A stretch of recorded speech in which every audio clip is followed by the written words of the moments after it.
Hey guys, welcome to my channel, and today we're going to take a look at another horrible case with you. In the case of Jenna Burley, she was discovered in a plastic container outside of town while attending a friend's birthday celebration. It's challenging to infer a stranger's motivations from their appearance or speech alone.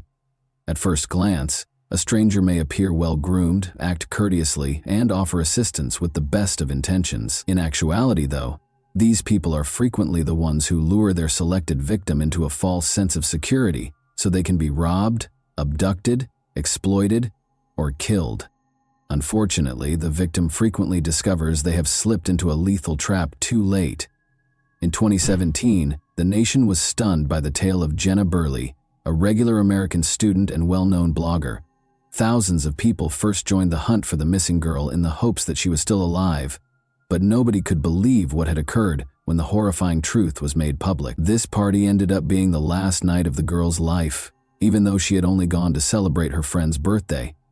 The disaster resulted from a sad combination of drunkenness and the innocent desire to put his trust in a charming stranger who just so happened to offer his assistance.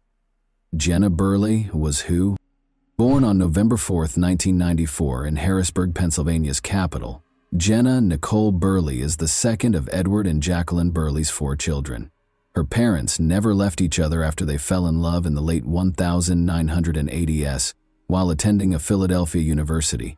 The couple then got married in the fall of 1991, and their first child, a daughter called Janelle, was born in 1992. Our story's heroine was born 2 years later, and shortly after, their sons, Jeffrey and Jacob, came into the world.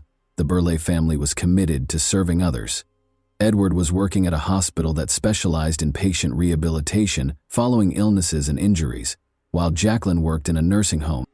In an effort to provide the best for their kids, the parents brought them up in a loving and caring environment. Along with her siblings, Jenna always had a close relationship with her parents. She was raised as a vibrant, upbeat, and active young woman with a creative side, a lot of charisma and leadership abilities.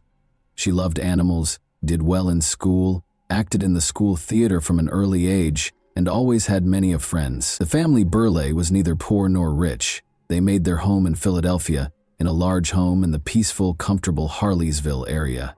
Jenna became the life of the party, gained friends fast, and fit right in with any group. The girl, who was always trying out different appearances and styles and occasionally came across as very lavish, dreamed of becoming a fashion designer in high school.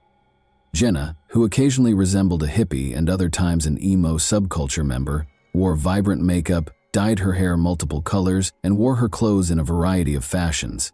She pushed her pals to question the ordinary routine since she loved making a statement. The adolescent girl regularly went to concerts, fairs, and other large gatherings that provided her with inspiration. Burley's opinions and interests started to change as she approached her high school graduation. Instead of pursuing a career in fashion design, she suddenly envisioned herself in the film industry. She took workshops at a nearby film studio to learn how to make short films, and her talent was immediately apparent as she handled each plot and production step with originality. Jenna also created accounts on a number of social media platforms at that time, where she kept up with her pages and shared her interests in life, as well as her thoughts on a range of important societal topics. The senior in high school immediately had a sizable fan base, and her viewership expanded swiftly as well. Following this lively, artistic girl who was always experimenting with her appearance and inspiring others to embrace self-expression seemed to be enjoyable. Before she knew it, Jenna had gained a following of several thousand people and was a fairly well-known blogger. The 18-year-old recent high school graduate studied media arts at a prominent college in sunny Florida in 2013. The student continued to actively maintain and grow her blog while studying, sharing anecdotes about her experiences with significant injuries, protracted despair, parties, and other forms of entertainment with friends, her involvement in the community and school life. After just one semester of college, Jenna returned home on December 20, 2013 to spend Christmas with her family. The weather was severe, and snow had already fallen on Philadelphia at that point. Jenna wore utterly improper shoes and failed to account for the stark contrast from Florida, which led to her slipping and falling and severely breaking her ankle before she ever made it to the house. A double fracture with displacement was discovered by X-ray, necessitating surgery and the installation of specific pins and plates. Burley was literally confined to a wheelchair for several months, since she was unable to bear any weight on her foot. She then had to go to regular physiotherapy sessions and relearn how to walk. In this time frame, additionally, she contracted pneumonia, which made her recuperation much more difficult and time-consuming. The girl was quite disappointed that she had to take a leave of absence from school in order to concentrate on getting better. She only found comfort in social media, where Jenna engaged in active communication with her followers, and in her personal blog, where she shared excerpts from her ideas and journal entries. Nearly every day, Jenna uploaded new videos in which she addressed a variety of subjects and answered questions. She was an outspoken opponent of zoos, dolphinariums, and other establishments that keep animals in captivity and use them for entertainment. She also raised awareness of the challenging situation of the homeless, pointing out that those in warm, temperate regions had it much easier than those in Pennsylvania, where those without a roof over their heads run the risk of freezing to death on the streets. Additionally, Jenna, who was already actively involved in charitable work on a regular basis, started planning fundraisers to provide necessities to homeless and animal shelters. Jenna started creating her own jewelry while she was recovering, selling it online and giving away all the money to help those in need. She emphasized that what may appear to be junk filling a closet to some could be a true treasure to someone less fortunate, and she actively urged her followers to donate unwanted stuff to charity. Jenna ended up staying at home for over a year rather than just a few months because the recuperation process took so long. She enjoyed the puppy she got from a local shelter during this period, and she wrote about it on her blog every day, sharing tales of their daily adventures. However, despite her outwardly positive attitude, Jenna experienced a severe depressive episode in the fall of 2014. She openly acknowledged that she needed professional assistance from a psychiatrist because she was unable to manage on her own any longer. Speaking candidly about her struggles with mental health, Burley shared her doctor's advice and talked about the support she received from her family and pet. During this time, the blogger's following increased many times as a result of the fact that many young people could identify with the difficulties she detailed and appreciated her candor. Jenna traveled to sunny California in the beginning of 2015 with her father and younger brother Jacob. In her social media posts, Jenna expressed how much better she felt, and the joyful pictures taken from the beach made it obvious how close she was to her family, the everlasting student. Jenna chose to transfer to a school in her hometown rather than go back to Florida when she recovered completely and traveled with her family. She enrolled in Montgomery County Community College, a Philadelphia suburb, and decided to live at her parents' house. Burley, meantime, kept up her blog and created quick films on a variety of subjects. After graduating with a bachelor's degree in the humanities, Jenna made the decision to attend college, enrolling at Temple University's School of Film in 2017. Jenna decided to remain at her family's house rather than move into a dorm, because the campus was only a half-hour drive away. She no longer needed to rely on family members for transportation to class because she had upgraded her room and purchased her own vehicle by that point. Jenna was 4 to 5 years older than her peers when she started university, having already reached the age of 22. Still, they were in agreement, celebrating, going to concerts, hanging around, and having a good time. The birthdays of each other. It is important to note that Temple University, one of the biggest universities in the nation, is situated nearly in the heart of the city. There are a lot of stores, malls, eateries, bars, and other establishments all around the university. Thus, life is busy here. You could say that after lessons, students always have a place to unwind and rest. Jenna was involved in an automobile accident on her way to school a few days after classes started in late August. Her automobile was severely damaged, but luckily she was not hurt because she was wearing a seatbelt. From that point on, she was typically driven to school in the mornings by her father or one of her younger brothers. Sometimes, if Jenna stayed in the city late, she would spend the night at a friend's house, but she always told her parents in advance. Fatal mix-up on Wednesday, August 30, 2017. At the party, Davis, a close friend and classmate of Jenna's, was going to one of the bars to celebrate his birthday. Among those invited to the celebration was Jenna, who was expected to spend the night at the birthday boy's house in order to attend class with him on Thursday morning. To ease her parents' anxiety that night, she told them ahead of time. Taking pictures and sharing them on social media was a lot of fun for Jenna Davis and her 5 friends. As they went from bar to bar, They made new acquaintances who joined them, wishing the birthday boy a happy birthday and raising a glass to his good health. The gathering had altered considerably by 11 p.m., and everyone was in a rather inebriated state. It was around midnight when the buddies ended up in a crowded little sports pub. Because his buddies had planned a surprise for him, which involved kidnapping him and bringing him to another location, the birthday boy had moved aside. He told Burley about it and asked her to text him when she was going to be to his apartment so they could spend the night together. Jenna and the others remained in the pub. A couple students invited Jenna to stay at their house, and several sober drivers offered to drive her anywhere she wanted to go. However, Jenna said that she had previously arranged to visit Davis home, but by 1 a.m, friends started to depart, and Burley was unaware that everyone who had offered her a ride or a place to stay had already vanished. A mix-up happened, with disastrous results. Until the very last minute, Jenna thought she would go with someone from the bar, so she bid her pals farewell and promised to remain a little while longer. She was seated at the bar with a bunch of strangers when she finally realized what was going on, and they quickly departed as well. When Jenna realized she was alone and that the bar was shutting at 2 a.m, she began messaging Davis to implore him to come get her.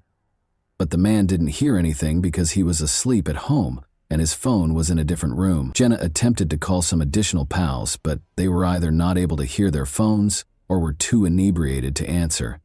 It didn't seem safe to stroll around the city alone at night, and she didn't want to disturb her parents. The student's disappearance.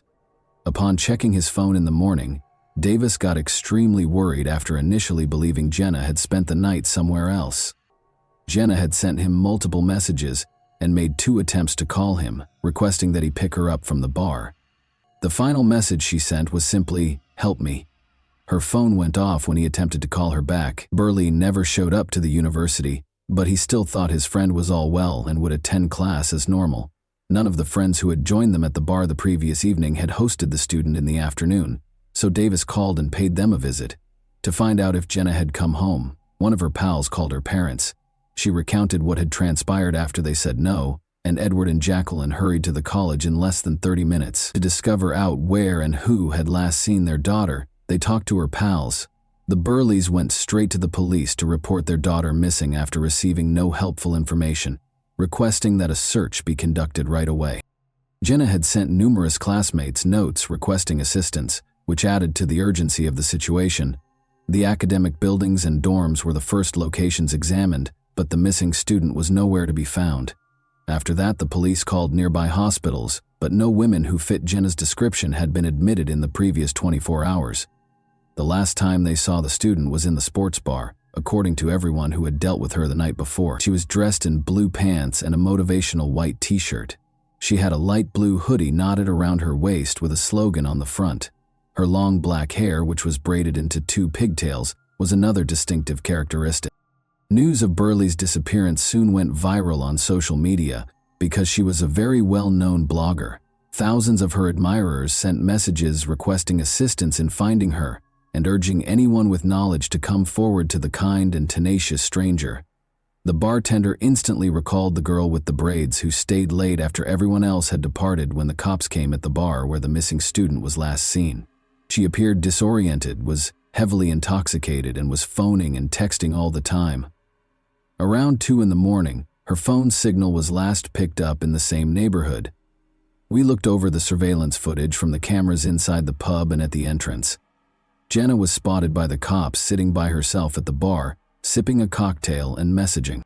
A man came up to her at 1:30 a.m. Eastern, struck up a discussion, and then bought her a drink.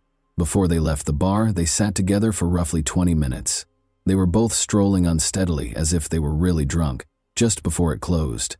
The bartender identified a frequent client right away and even named him Joshua Hupperters when he was shown the video and asked if he knew the man.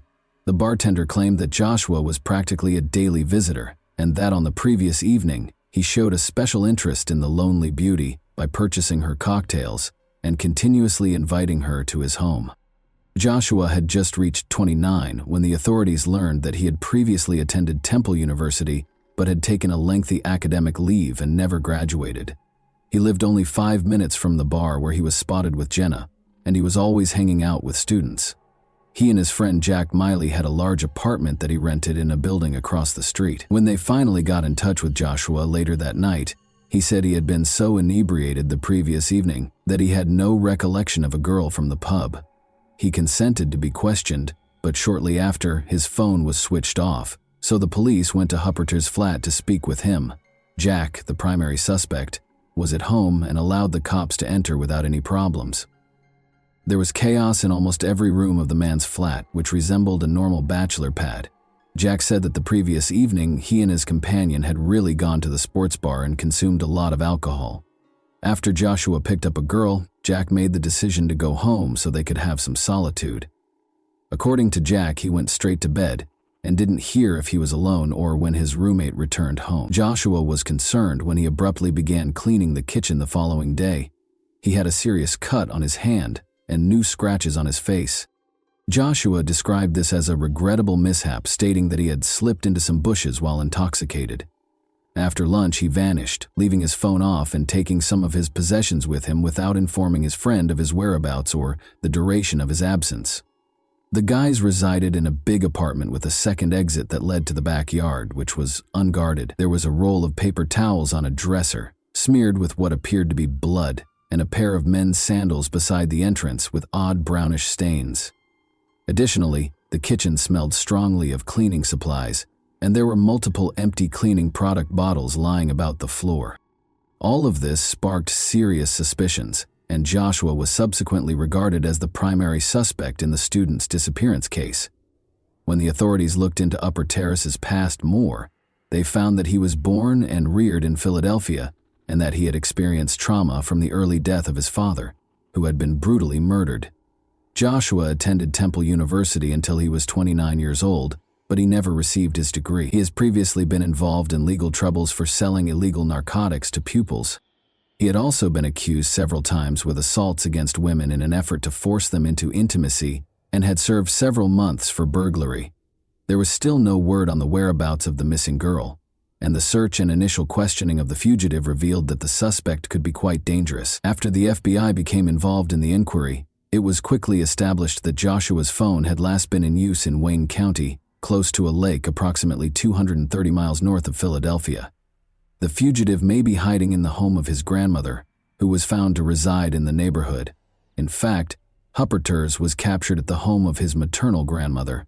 He didn't resist and seemed at ease. He insisted that he was intoxicated on the night of August 31 and, when questioned about the new injuries on his body, he reiterated the tale he had told his roommate Jack about falling into bushes. He gave an explanation for his abrupt departure, saying he wanted to spend the final weekend before courses began with his family. He became silent and wanted a lawyer when the police brought up the fact that they knew he was not enrolled in any university. Experts visited the Philadelphia fugitive's flat, meanwhile, discovered blood traces in the garbage can, on the floor, and in the plumbing. The prospect of finding the young girl alive was dwindling by the minute as they awaited the test results to identify whose blood it was. Along with over $20,000, 0 cents, in cash, many bags containing various illegal substances were discovered during the search of Joshua's room. The enigmatic container. Investigators kept searching Hupperter's house, including the garbage cans, which were fortunately still empty, and the backyard, which was reachable by the second door in the corner. A light blue hoodie, a slogan-emblazoned t-shirt, a sports bra, and a black hair tie with a few dark hairs were discovered inside a black bag. The clothes that were discovered in the trash were very similar to what Jenna was wearing on the day she vanished. Even worse, there were bloodstains on the objects, which made it look quite unlikely that the girl was still alive. Still, the suspect said nothing, and the hunt went on. Hupperter's stepfather suddenly called the police on September 2 to report that the man had visited his mother's Jenkintown home on August 31. He had arrived in a taxi with a heavy, large, opaque plastic container. Joshua clarified that it held his books as well as a few personal items. The following morning, he took another taxi and left the container at the garage. Given his stepson's criminal history, the stepfather thought this was suspicious because the container was abnormally weighty and had an odd smell. Without alerting his wife, the old man made the decision to call the police. Although he was unaware of Joshua's subsequent whereabouts, He overheard him requesting that the driver refrain from recording the journey on the app and pledging to pay with cash. By the time the stepfather, Hupperders, had been caught and a search of his grandmother's home had turned up nothing untoward, the gruesome discovery in the shed had been discovered. Authorities believed the enigmatic plastic container may have been sunk in a lake, but the container's destiny was still unknown. They thought about using divers to help with the search, but things took a surprising turn. Joshua discovered that the spouse of Joshua's grandmother had a little shed far from the home, almost obscured by trees and plants. Although he hadn't used them in a while, the man kept fishing equipment and an old boat there. He chose to inspect the shed on September 3 and discovered that the door's lock was broken. He went in fearing robbers, but everything was in its proper place, aside from an odd container that had never been there before. He flinched in terror when he opened the container. There found a young woman's naked, badly disfigured body inside. He reported the gory discovery to the police right away. The authorities summoned Burleigh's parents for identification after rapidly determining whose remains the retiree had discovered in his shed. When their greatest fears came true, Jenna's father almost suffered a heart attack and her mother passed out. By using surveillance footage and witness accounts at the crime scene, authorities were able to prove that Hupperders had enticed the already inebriated girl to his house after giving her more booze. As Jenna became aware of her situation, she was able to message a number of pals to ask for assistance, but none of them replied. Joshua tried to coerce the girl into intimacy in the flat, but she retaliated violently, scratching the criminal and severing his hand with a kitchen knife. But he beat her head repeatedly against the floor and was able to knock the knife out of her hand. After taking advantage of Jenna and rendering her incapable, he used his bare hands to strangle the poor girl. After that, he cleaned up the crime scene as best he could and put her body in a container he had discovered in the storage area. According to the autopsy, Jenna's death was caused by mechanics, asphyxiation. She had several bruises, abrasions, and even bite marks on her body. She also showed symptoms of personal assault and a traumatic brain damage. Her blood was discovered on the apartment's paper towels and shoes. The defendant's blood and semen were detected on her clothing, and her hair was on the hair tie in the garbage bin. Hupperders' guilt was never in question, but he refused to accept a plea bargain or acknowledge it during the trial and punishment. In addition, a backpack with his documents, money, and a few necessities was found during a search of his grandmother's home, suggesting that the offender had planned to escape but was apprehended just in time. Only a year and a half after the horrifying crime, in the spring of 2019, did the criminal and attacker's trial start. By asserting that the murdered girl had willingly entered Joshua's room and provoked him, the defense lawyers made a valiant attempt to place all the guilt on her. But everyone in the room was indignant at the defense's remarks. The defendant was found guilty on all counts following 9 days of hearings, and he was given a life sentence with the chance of release only after 60 years. And that wraps up today's chilling story. If you enjoyed this video, don't forget to like and subscribe so you never miss a new upload. Also, let me know in the comments, what part of this story shocked you the most? Thank you for watching, and I'll see you in the next video.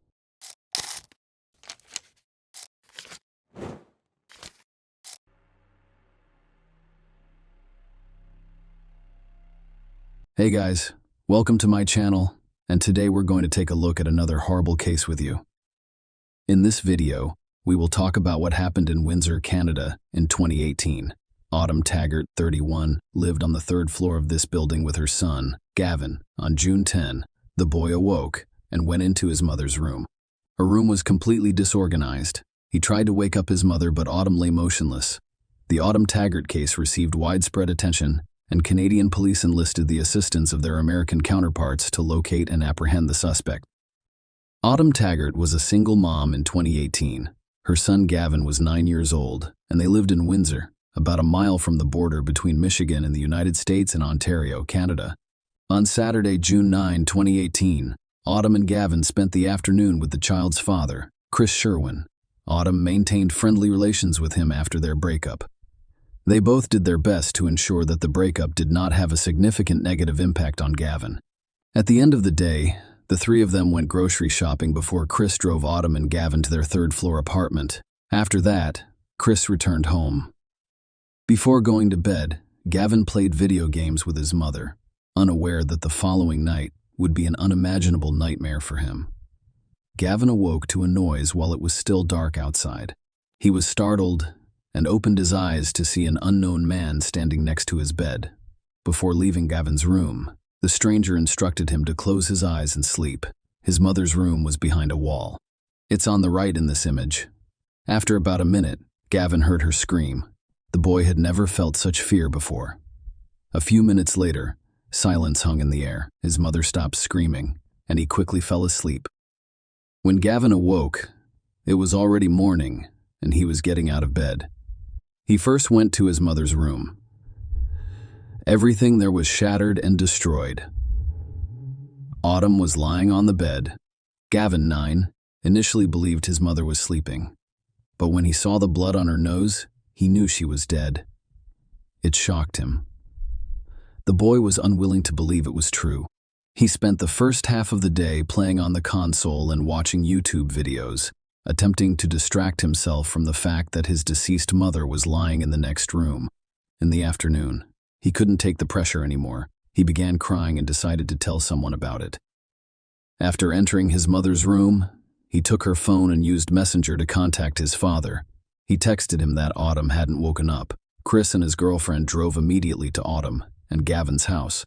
After parking and exiting his car, Chris noticed his son standing behind a sliding glass door on the 3rd floor.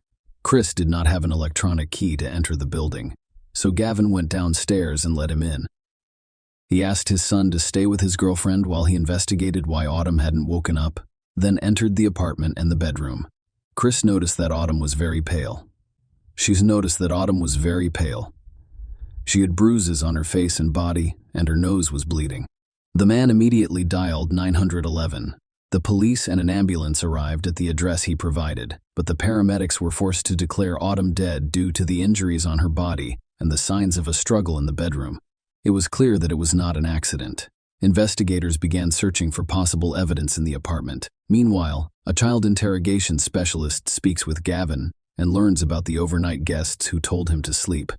The boy claimed he heard his mother's screams, but they quickly stopped. He described the man he had seen in his room at night. The boy thought the man was white, about average height, and had messy hair. He looked like he'd just gotten out of bed, the boy testified. I believe he was thin, but not too thin. I believe he was skinny. The forensic experts who conducted the autopsy determined that Autumn died as a result of strangulation. Someone beat her up before she died. Furthermore, there were injuries in her genital area and male DNA samples found on her body. Among other things, the police had to answer the following questions. How did the perpetrator enter the apartment? What was his motivation? And, most importantly, who was the man who entered the building? People required an electronic key. The police immediately ruled out the possibility that the killer was one of the building's tenants because Gavin knew all of his neighbors, and the man he saw on the night of the crime was not one of them. In addition to obtaining an electron key to enter the building, the perpetrator had to enter the victim's apartment.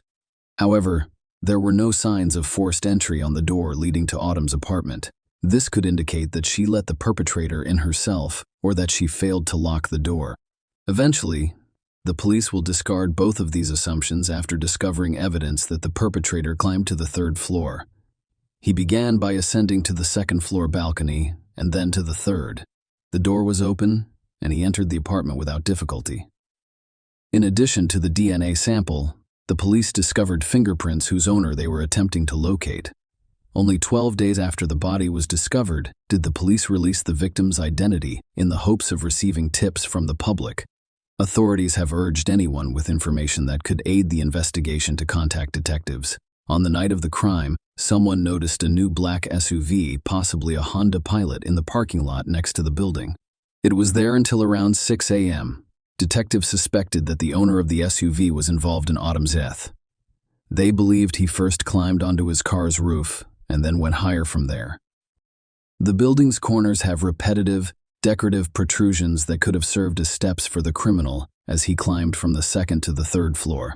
The crime happened at night, so investigators began looking into the activity of mobile phones in the area where Autumn lived.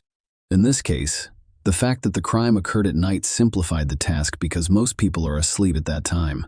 There were few phone numbers that were active near the crime scene.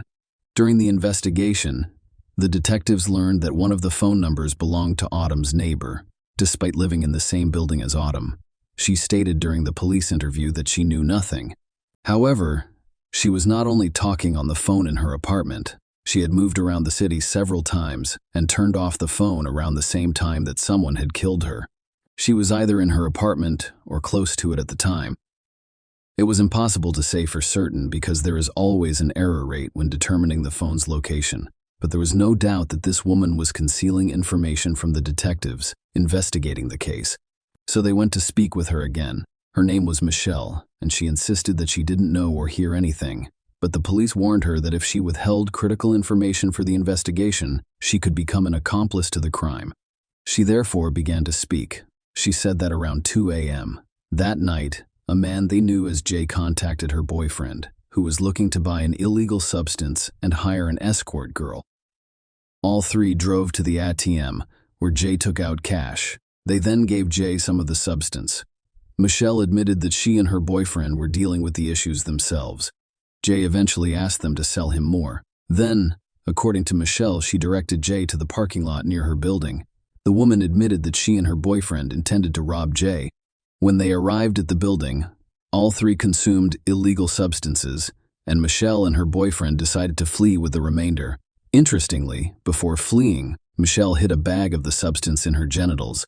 Fortunately, there are no details on how she did it, but it's worth remembering this moment. It will be necessary in the future. According to Michelle, she and her boyfriend fled, taking not only the substance but also some of Jay's money. They dashed to the building's entrance and then went upstairs to their apartment, where they locked themselves in, sat quietly, and did not turn on the lights. Jay was unable to enter the building because he did not have an electronic key. He couldn't shout or honk because someone would have called the cops. Furthermore, according to Michelle, when they looked out the window, they noticed shoe marks on Jay's car roof. The man drove away around 6 a.m., and investigators assumed Jay climbed into the building to find the people who stole the substance and money from him, but he had no idea where Michelle lived. So he probably entered Autumn's apartment by mistake. The police now had the suspect's phone number and photo.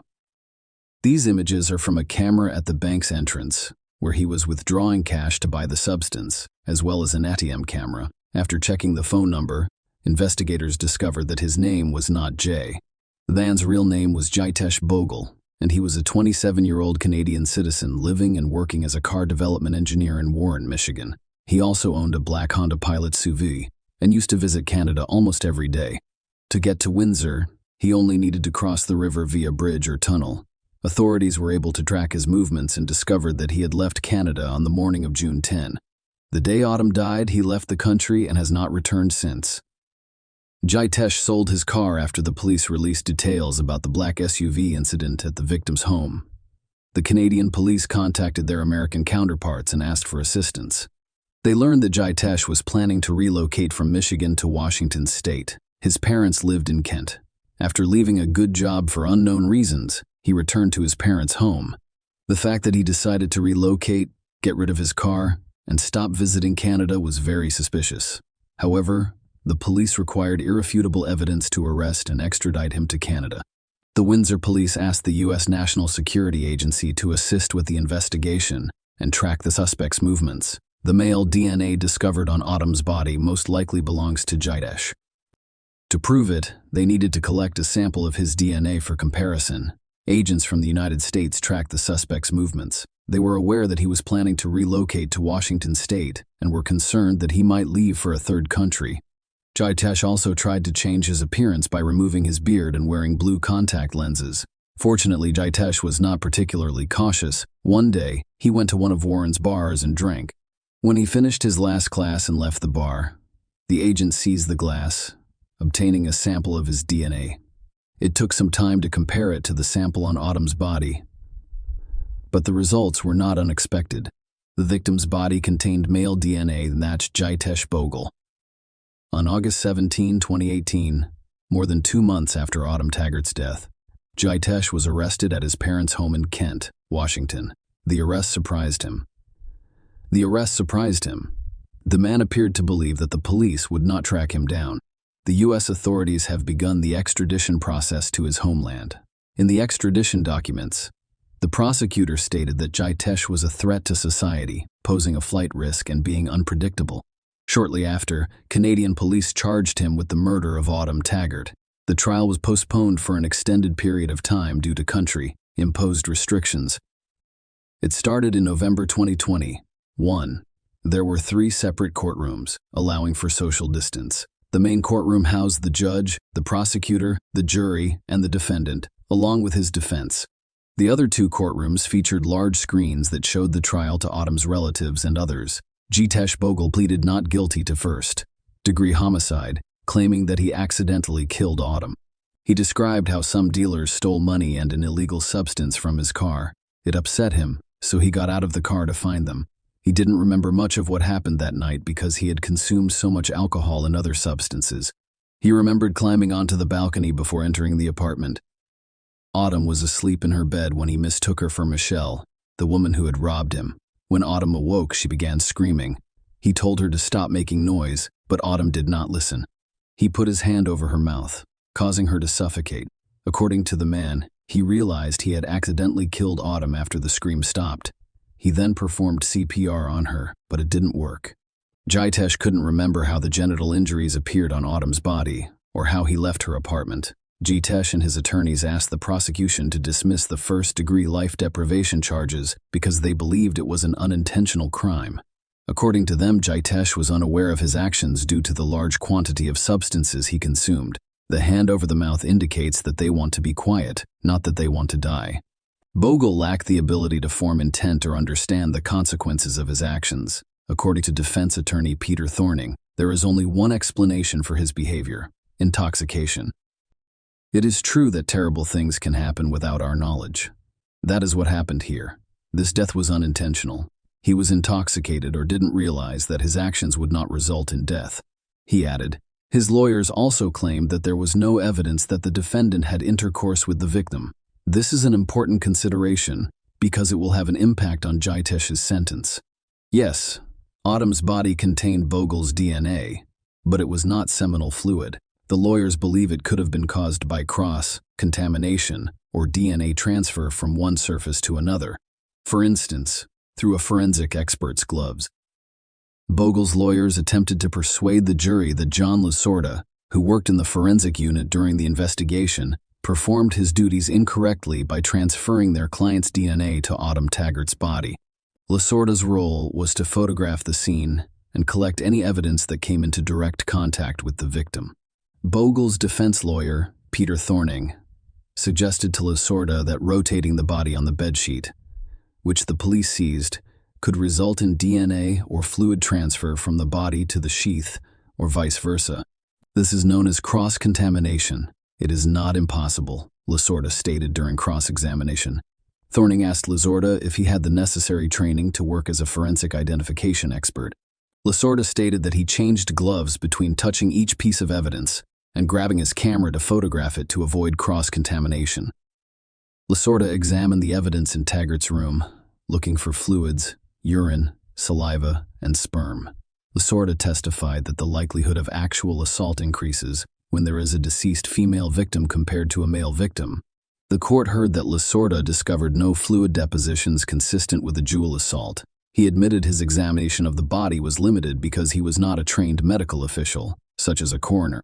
Nothing overt on or around the body would indicate a sexual assault, Lasorda stated in court. He also stated that there were no visible signs of a struggle.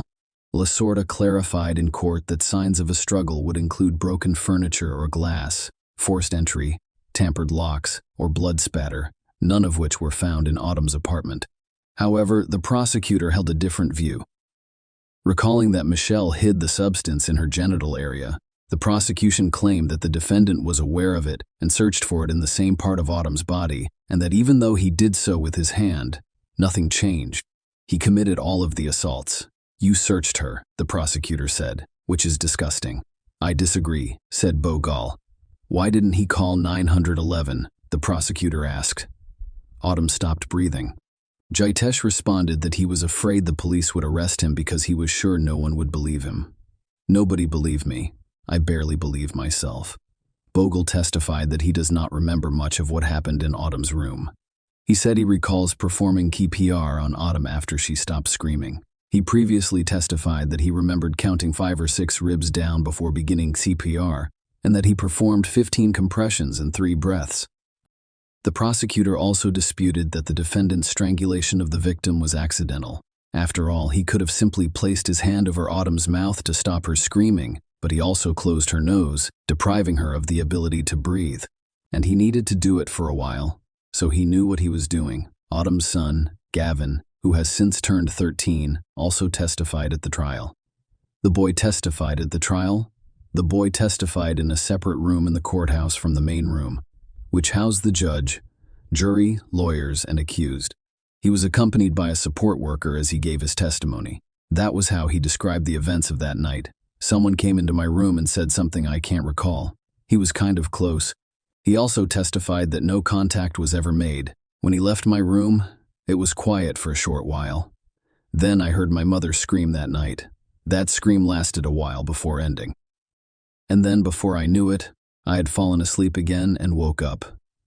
When the boy woke up in the morning, he went into his mother's room. Everything was knocked down, broken, and destroyed. My mom was sleeping. Well, that was what I thought at first, but there was blood on her nose, which led me to believe she had died. She was killed. He said I was shocked. He said I was shocked. I could not believe it. I cried, but I tried to cope with it. I simply went about my day unconcerned. The boy testified. He claimed to have spent some of the day playing video games and watching YouTube videos. The date was June 10, 2018. Later that day, he sent a message to his father using his mother's phone. I could not take it anymore. I needed to tell someone about it. Gavin said. Chris Sherwin Taggart, his former partner and their son's father, testified that he last heard from her via text message around 12:30 a.m. On June 10, in the morning, he texted again, but no one responded. At that point, he expressed concern. Later that day, he claimed to have received a text from Taggart's phone. He soon realized it was his son. A copy of the text messages was displayed in court for the jury to view. On December 1, 2021, a 12-person jury convicted Jitesh Bogle of first-degree life deprivation. They discovered no conclusive evidence that Bogle had intercourse with Autumn. I can't say we were not nervous. It's definitely the correct decision. Autumn deserved it. Her son deserved it. John Taggart, Autumn's father. Justice. That's exactly what we wanted. That's what we have. The family members hugged and expressed relief. On January 5, 2022, the court sentenced Jitesh Bogle to life in prison. He will have to serve 25 years before being eligible for parole. He appeared on video in jail wearing an orange jumpsuit and a black mask. He sat against a wall away from the camera while listening to the victim's impact statements. Finally, the judge asked if he had anything to say. It's difficult to express my sorrow and remorse, but I'm glad for the family that they have a sense of justice and can move forward. That day, a part of my soul also died. Bogle stated that we would still like to see the laws in Canada change from life to actual life, rather than 25 years and then parole. We want life to mean life for all victims, said John Taggart. Share your opinion with us in the comments and subscribe to the channel for more.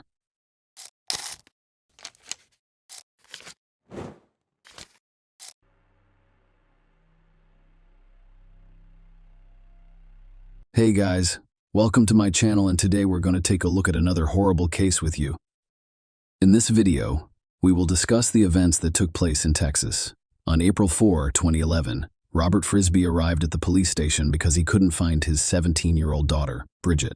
Robert assumed she had spent the night at her friend's place, but when Bridget did not return home, he became concerned and attempted to contact her via phone. All of his attempts were unsuccessful. So Robert headed to the police station. Bridget was born December 17, 1993. There isn't much information about her early life because she was raised in an orphanage before being adopted by Catherine Randall Frisbee and Robert Frisbee at the age of 18 months. When I mention Robert and Catherine, I'll refer to them as Bridget's father and mother, not her adoptive parents. Bridget grew up to be a cheerful, energetic, and inquisitive young lady. She enjoyed poetry, painting, and horseback riding. Unfortunately, the difficulties that had followed Bridget like a shadow since birth did not fade as she grew older. Catherine Frisbee, Bridget's mother, died from a long illness when she was 6 years old. Her passing was heartbreaking for both Bridget and her father, Robert Frisbee. Catherine died at age 49. Robert tried everything to make his daughter happy. They had a warm, trusting relationship, but Bridget was getting older, and her rebellious side began to show. On April 3, 2011, teenagers riding motorcycles through the woods on the outskirts of Katy, Texas, noticed something suspicious on the ground among the trees. They decided to stop and take a closer look at what they saw. As they approached, they discovered a young woman lying on the ground. She was clearly dead and had been lying there for quite some time. They reported the discovery of the body to the police. The police officers who arrived at the crime scene quickly determined that the location where the teenagers discovered the young woman was the site of her death, but she didn't have any identification with her. The detectives had no idea who she was or how she ended up in the woods. Thus, one of the detectives' primary responsibilities was to identify the victim. She looked about 20 years old. When the expert examined the body, he discovered an entry bullet hole in the back of the victim's head. The bullet passed through and through, as evidenced by the exit wound on the forehead. Police discovered a 9mm pistol shell casing next to the body. At the time, the shell casing was the only clue that could be used to solve the case. When investigators examined the crime scene, they discovered another suspicious detail. There was a small hole a few yards away from the body. It was clear that someone had removed the topsoil, but it was unclear whether this was related to the crime. In search of answers, the police began interviewing residents near the crime scene. It was a quiet, wooded area, and residents became concerned about their safety after learning about a brutal crime committed near their homes. The police wanted to know if they had seen anything strange. Perhaps someone noticed strangers or unfamiliar cars near their home. Any clue was valuable. The officers went door to door, but no one reported seeing anything unusual. However, one of the locals stated that she had heard something strange. She spent the night before with friends in the backyard. At approximately 2 or 3 a.m., they heard a loud bang, like a gunshot. They paid little attention to it and did not call the police. At the time, this was not a major concern. However, learning about the discovery of a dead young woman nearby has raised serious concerns. Thus, the police estimated that the crime occurred between 2 and 3 a.m. No other residents have provided significant information to the police. To solve this case, detectives first had to identify the victim. In most cases, the perpetrator and victim know each other's names, occupations, social circles, and enemies. The police were able to track down the criminal detective, who began reviewing missing person reports in the hopes of finding someone who matched the description of a young woman found in the woods, but no one did. The following day was April 4, 2011. Robert Frisbee visited the police station. He became concerned after learning that the police were investigating the death of a young woman whose identity had not yet been determined. Robert couldn't contact his 17-year-old daughter, Bridget. He informed detectives that he had last seen his daughter 2 days ago. She thought she was spending the night with a friend. He began to worry when she did not return home. Robert's worst fears were confirmed when the detective showed him photos of the crime scene. He recognized Bridget among them, and this, of course, caused him unimaginable emotional distress. Many years ago, he lost his wife, and now he's lost his daughter, whom he loved despite her rebellious nature. The investigators asked him to describe everything about the last time he saw his daughter and the events leading up to his visit to the police station. The police now knew the victim's name, giving them hope that they would be able to find the person who killed Bridget quickly. Robert Frisbee testified that he had last seen his daughter on April 2, 2011. That day, he bought her a new rave outfit, including blue, green fox fur leggings, a skirt, and a top. Kendall Suto, Bridget's friend, visited them in the evening and stayed for dinner. Robert drove Bridget and Kendall to a rave party, but it was closed, so they returned home shortly after 10 p.m. Kendall's ride was supposed to pick him up at midnight, so he and Bridget settled in to watch a movie.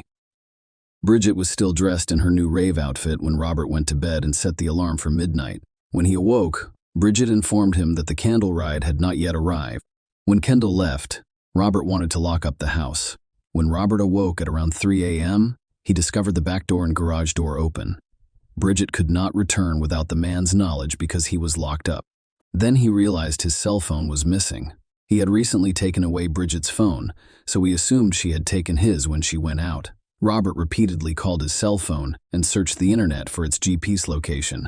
He gave up waiting for her to return after being unable to contact her or locate the phone. The next day, he called several of Bridget's friends, but none of them knew where she was.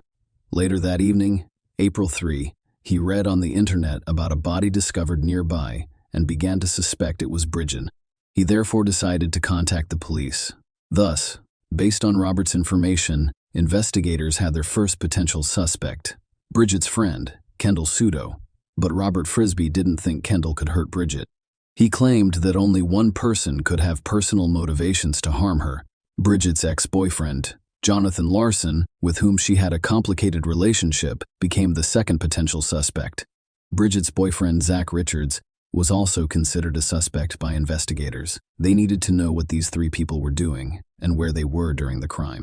The first person investigators decided to speak with was Bridget's friend Kendall Suto, who was at Frisbee's house and may have been the last person to see her alive. Kendall had no prior issues with the law. When the police called, he agreed to meet with them. During a conversation with detectives, he admitted to watching TV with Bridget on the night she died. However, Kendall allegedly left Frisbee's house shortly after Bridget's father went to bed. He denied involvement in Bridget's death, claiming they were friends, and he had no reason to harm her. The man was prepared to provide the investigators with any assistance they required. He mentioned it while he and Bridget were watching television. She was upset due to a disagreement with her ex-boyfriend, Jonathan Larson. They were together for several months, but the relationship was troubled and they eventually split up. Investigators checked Kendall's alibi, which appeared to be confirmed. Nonetheless, he was not removed from the suspect list because the case was still unclear. Next, the investigators decided to approach Jonathan Larson, whose name they had already heard from several people, in the hopes of catching him off guard. They showed up at his house without warning. However, they were not expecting a pleasant surprise. The house was empty. Larson's family apparently left the house quickly. The most surprising thing, however, was what the investigators discovered outside the windows. The front door and walls were bullet-ridden, as was revealed 3 weeks prior to the police visit. Someone fired all of those bullets at Larson's family home in a drive-by shooting. The police department investigating the murders was unaware of the shooting because no one was injured. When someone shot the house, the owner called the police, but the case remained unsolved. The police only had shell casings and bullets, but they had no idea who was responsible for them. After interviewing the neighbors, the investigators discovered that the next day after the drive, they shot Larson and fled because they felt unsafe. Detectives were now investigating whether Bridget Frisbee's death and the shooting at her ex-boyfriend's house were connected. Let me remind you that Bridget's body was discovered on April 3, 2011, and the drive-by shooting happened 3 weeks ago. On March 14, Jonathan Larson was identified as the primary suspect, so the police began searching for him. During the investigation, police went to Bridget Frisbee and Jonathan Larson's school.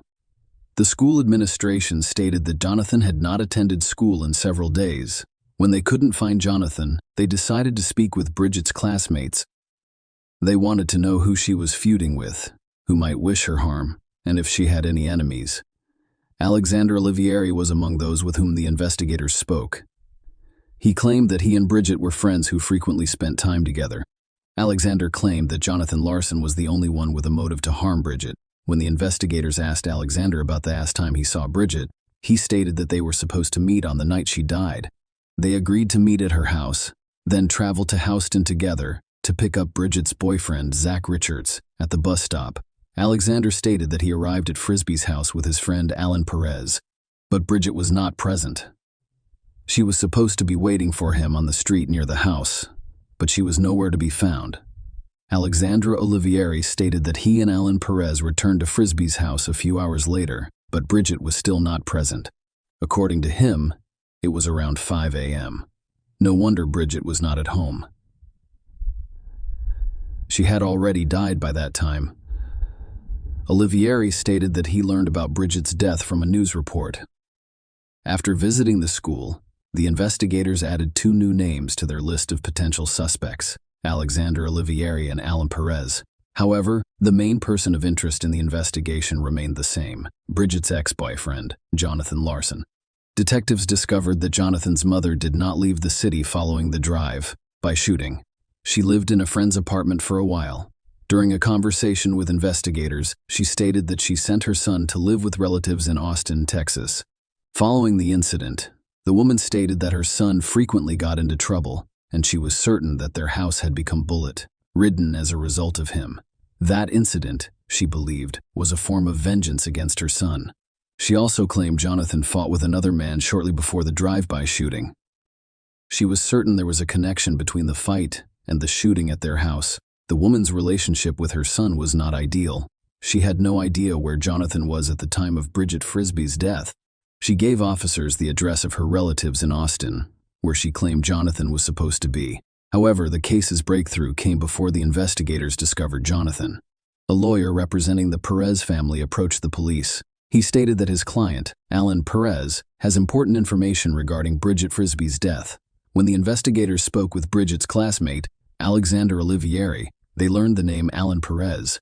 The latter then stated that he came to Frisbee's house with Alan Perez. Alan was now prepared to share important information, but only under certain conditions. He was willing to discuss Bridget's death in exchange for an immunity agreement.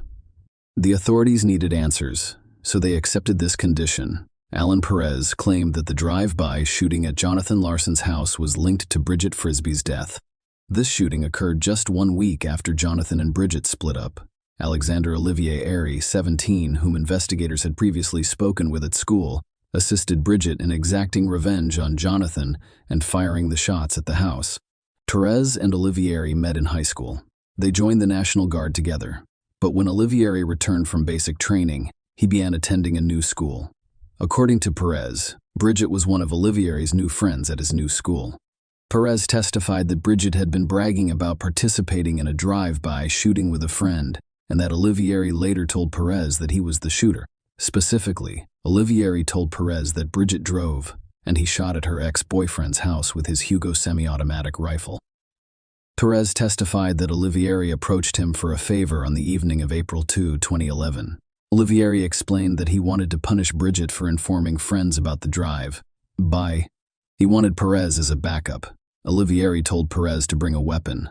Perez arrived carrying a .380 caliber pistol and dressed in a green military uniform, mask, and gloves. Olivieri carried a 9mm Beretta pistol in a shoulder holster beneath his jacket. According to Perez, they arrived at Olivieri's house after midnight.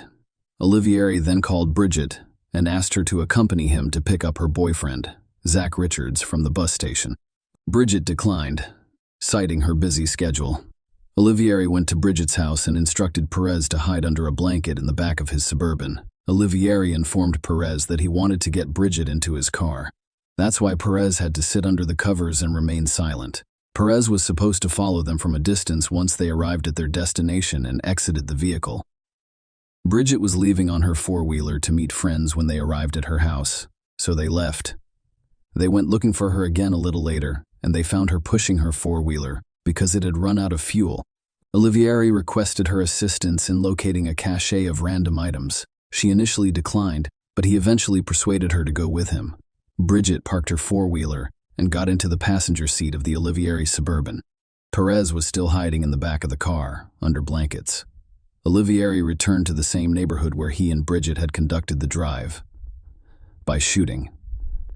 They got out of their car. Perez waited a minute before following them. Perez spotted Olivieri carrying a shovel and leading Bridget with a flashlight. Olivieri pointed out a spot and instructed Bridget to begin digging. As she bent over to dig, Perez noticed Olivieri reaching into his jacket, pull out his gun, place it against the back of Bridget's neck, and fire. Perez testified that he was shocked because he expected Olivieri to threaten her with the gun, but he had just shot her. Olivieri ran towards Perez, who cursed at him for a while. Olivieri told Perez to shut up and run towards the car while he got his shovel, flashlight, and Bridget's cell phone. Then they left the crime scene and drove to Perez's house. Before they reached their destination, they smashed Bridget's phone with a shovel before hitting it. After this, they drove home to Olivieri. They moved everything from the Suburban into Alexander's room. According to Perez, he and Olivieri arrived at the bus station around 4 a.m. to pick up Bridget's boyfriend, Zach Richards. Perez invited Richards to spend the night at his house, so the three of them drove to Perez's home and went to bed. They told Richards nothing about the crime. Olivieri informed Perez that they needed to be each other's alibis. When questioned by police, Perez had to explain that he stayed at Olivieri's house, hung out, watched a movie, and then they went to pick up Richards together. Alexander Olivier persuaded him that saying the same thing and providing each other with an alibi would not put them in danger. Olivieri also told Perez that he was going to get rid of the gun he used to kill Bridget. Bridget was upset because Jonathan Larson, with whom she was in a relationship, cheated on her. Olivieri offered to exact revenge on him by shooting at his home. However, he had not anticipated what would happen next. Bridget failed to keep the drive a secret, which concerned Olivieri. This incident may put an end to his plans. He wanted to be a military man, but now his dream was hanging by a thread. That's why he went to great lengths to keep Bridget quiet. He decided that the only way out of this situation was for Bridget Frisbee to die. During the investigation, the police heard the name of Bridget's boyfriend, Zach Richards, several times. So they decided to speak with him. They wanted to know whether Richards would confirm Alan Perez's testimony, or if the latter was attempting to absolve himself of responsibility.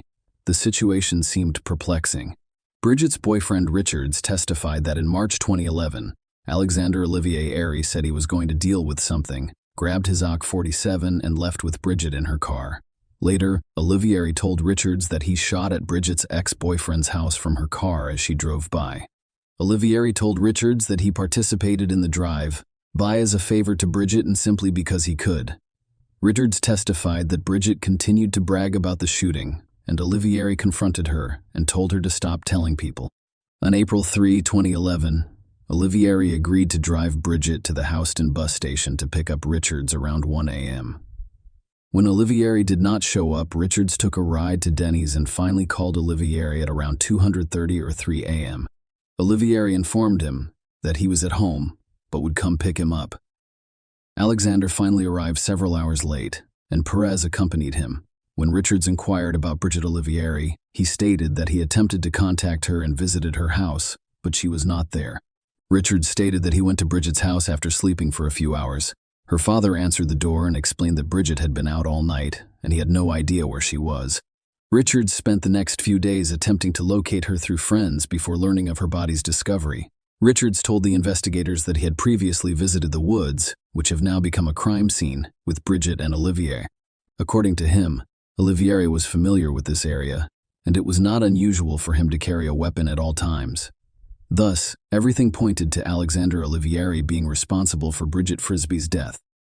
4 days after her death, police issued an arrest warrant for Olivieri.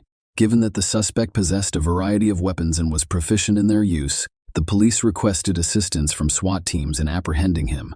After the surveillance team confirmed that Alexander Olivier was at home, the SWAT team began their work. Fortunately, they did not have to use weapons, and Olivier surrendered without resistance. He was calm and emotionless. He understood why he was arrested, but he denied having any involvement in Bridget Frisbee's death. Alexander's father, Samuel Olivieri, agreed to a search of the house and car. The police discovered neither the AK-47 nor the Beretta, but they did find an instruction manual for a 9mm Beretta pistol. It matched the shell casing discovered at the crime scene. In Olivier, police discovered a blanket, a shovel, a rifle, and shotgun shell casings, as well as trace evidence samples such as fibers from the passenger seat and floorboard. Ballistics testing revealed that the shell casing from the Suburban match was recovered during the drive by shooting at Larson's home. Fibers lifted from the car's passenger seat matched Bridget's new Rave Fox fur outfit, which she was wearing when her father last saw her on the night of April 2. During his trial, Alexander Olivieri claimed that he did not see Bridget on the night she was killed. Olivieri's defense claimed that fibers discovered in their client's car matched the fibers of Bridget's new Rave Fox outfit and arrived there a few weeks before her death, but this theory was rejected. During the trial, Robert Frisbee provided a credit card statement that showed Bridget's outfit was purchased on April 2, 2011. She died several hours later. It showed that Bridget was undoubtedly in Olivieri's car before her death, implying that he was lying when he claimed he hadn't seen her that night. The court saw a video posted on YouTube in 2010, approximately a year before Bridget died. It was called Me and My Beretta 9mm. It shows Alexander Olivieri firing a variety of firearms, including a Beretta pistol. Alan Perez testified at the trial that the video showed the same gun that Olivieri used to kill Bridget. On August 1, 2012, the court sentenced Alexander Olivieri to 60 years in prison. He will be eligible for parole in 30 years. But Robert Frisbee believes Olivieri will be imprisoned for at least 50 years. It is critical that this man be removed from the streets and remain so for the rest of his life. Robert Frisbee stated that after spending so many years in a small cell, he will be a broken man when he gets out. Share your opinion with us in the comments and subscribe to the channel for more.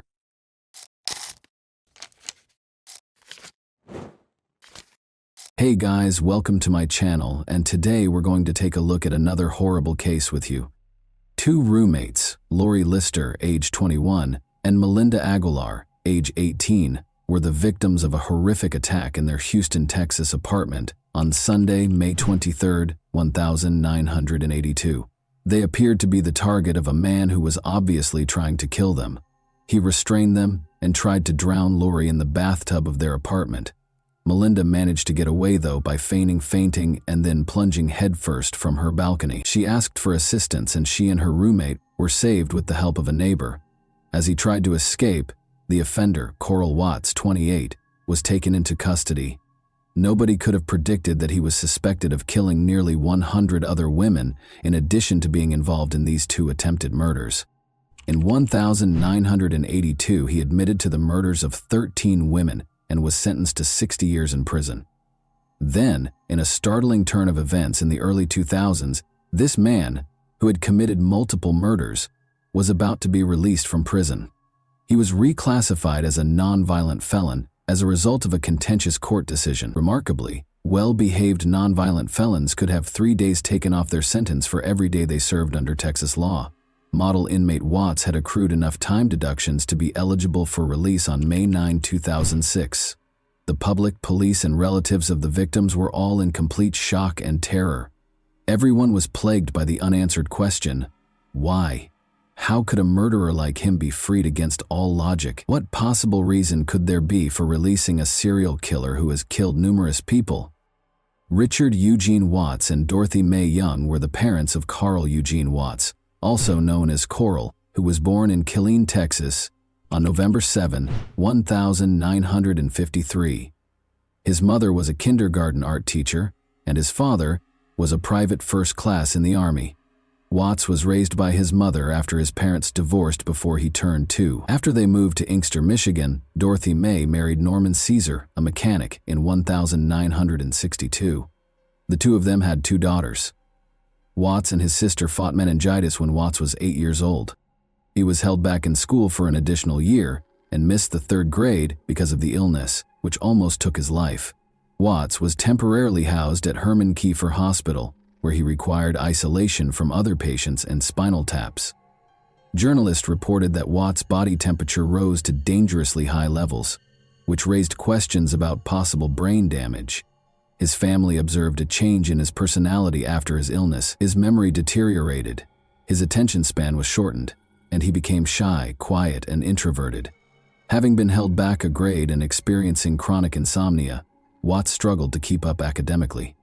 His sleep cycle was disturbed by violent dreams in which he battled and killed the evil spirits of women. At the age of 12, Watts started to enjoy his sleep-induced fantasies of torturing and killing girls and young women. When asked later about his crimes and the reason he killed his victims, Watts explained that he wanted to free their spirits because they had evil eyes. Watts began stalking girls at this time, still a teenager, and it's believed he may have killed his first victim before turning 15. Police identified Watts as the attacker in the July 29, 1969 attack on 26-year-old Joan Gave when she was 15 years old. Watts knocked on Joan's apartment door while delivering his newspaper, and when she opened it, he attacked her severely. He carried on with his delivery route as if nothing had happened, with no remorse. Coral was arrested at his residence as a result of Joan's quick reporting of the incident to the authorities. He was then ordered to receive mental health care at a mental hospital in Detroit called the Lafayette Clinic. A psychiatric evaluation indicated a delusional thought process and a full-scale IQ of 75. indicating mild intellectual disability. He did poorly in school, but a police officer later said he was very, very intelligent and had a great memory. On November 7, 1969, Watts was discharged from the Lafayette Clinic. Watts received a football scholarship to Lane College in Jackson, Tennessee, after graduating from high school in 1973, despite having academic difficulties. After 3 months, though, he was expelled on charges of stalking and assaulting women. Watts' expulsion was also influenced by suspicions surrounding his ruthless killing of a female student, even though there was not enough evidence to convict him. He moved to Houston, Texas, after being expelled. Corll and his girlfriend Dolores Howard welcomed their daughter, Nikisha Watts, in 1979. Corll and Dolores, however, went their separate ways and broke up soon after her birth. Following that, Corll married Valeria Goodwill.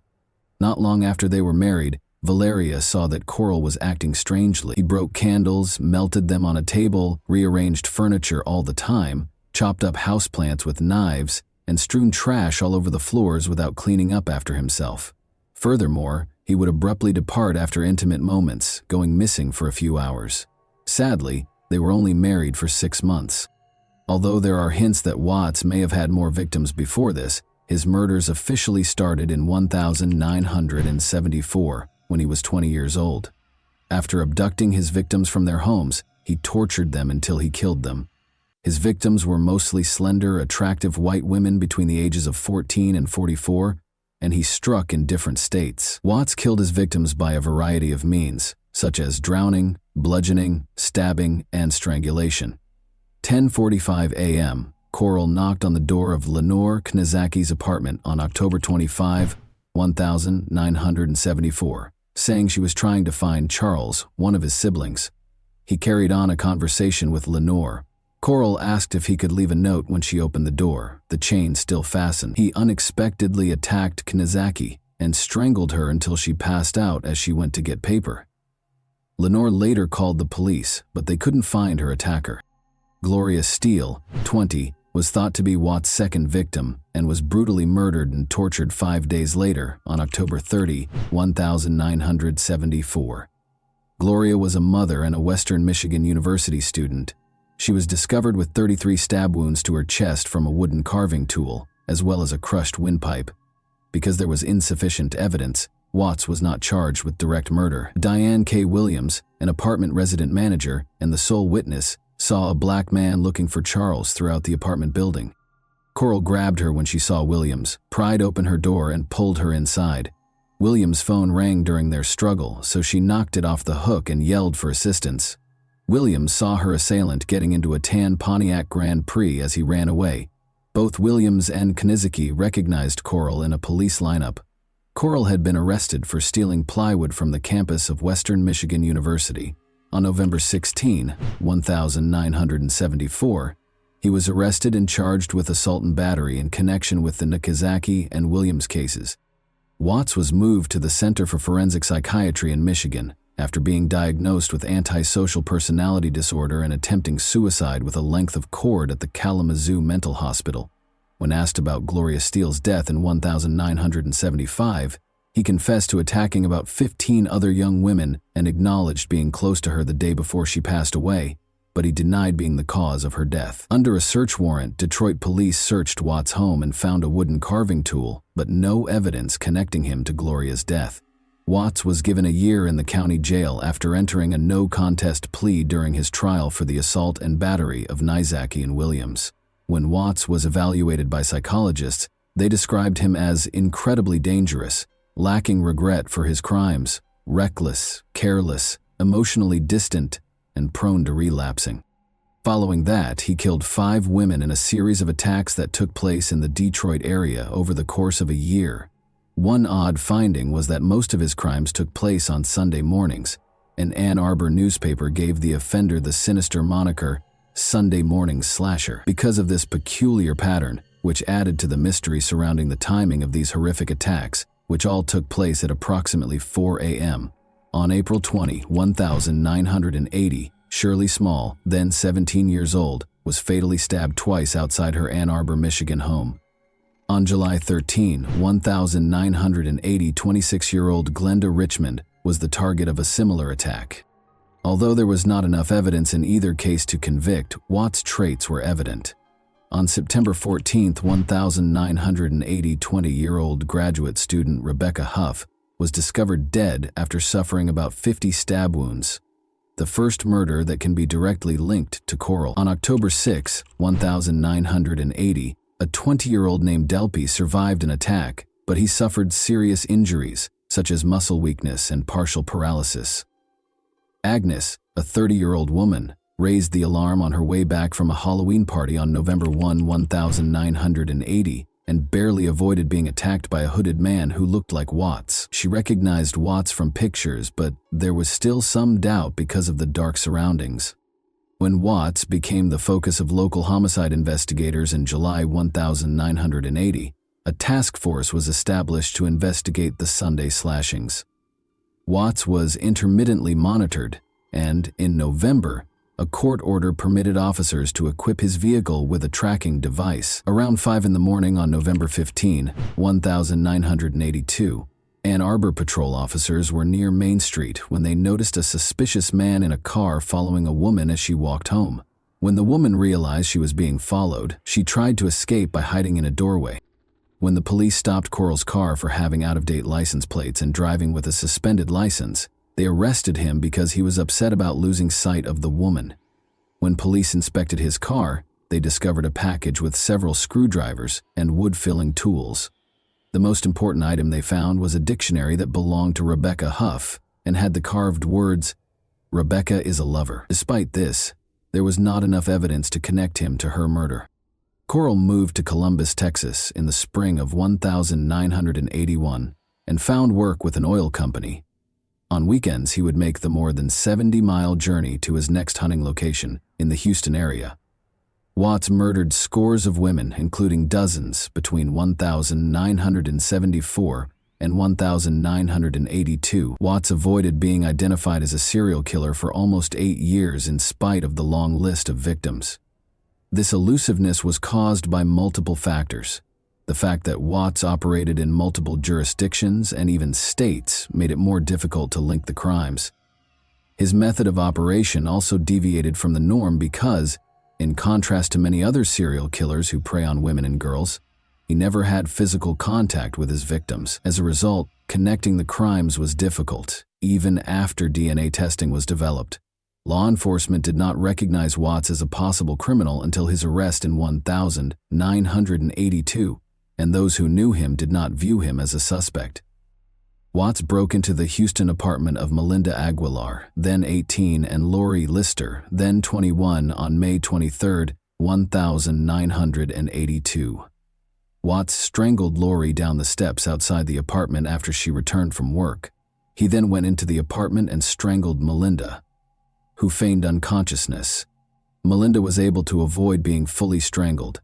Watts intended to drown Lori, so he wire-tied her hands behind her back. He filled the bathtub with water and carried Lori's body upstairs to the bathroom, but Melinda took advantage of the situation and jumped out of the window to get assistance. Watts first attempted to elude capture, but was caught, and Lori was saved. Investigators began connecting him to recent murders of women while he was in detention. Texas prosecutors felt there was not enough evidence to convict Watts of murder despite the connections.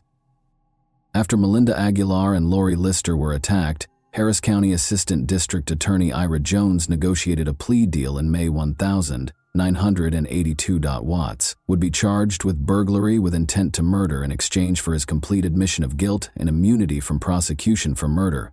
For this offense, he consented to a 60-year sentence. After Watts agreed to the terms, investigators found the remains of 3 victims. At last, Watts admitted to assaulting 19 women and killing 13 of them. While he acknowledged that he killed some victims, he did not confess to the deaths of others. His cases in Michigan, however, remained open after Michigan authorities refused to take part in the agreement. When the Texas Court of Appeals decided shortly after Watts' prison sentence that he had not been told that the bathtub and water he used to try to drown Lori Lister were deadly weapons, the hope for justice took a tragic turn. Due to this ruling, he was eventually granted early release and reclassified as a nonviolent felon. This was due to Texas law at the time, which allowed nonviolent felons to have 3 days taken off their sentences for each day they behaved well. As a model prisoner, Watts accrued time deductions that resulted in his potential release on May 9, 2006. There was little comfort in the early release law's subsequent repeal, which was brought about by public outcry because the Texas Constitution prohibited its retroactive application. As Michigan Attorney General Mike Cox looked for evidence to convict Watts of murder and stop his possible release in 2004, a call for justice reverberated across the country. Westland, Michigan resident Joseph Foy courageously came forward to describe the horrific scene of Watts-like man killing 36-year-old Helen Dutcher on December 1, 1970.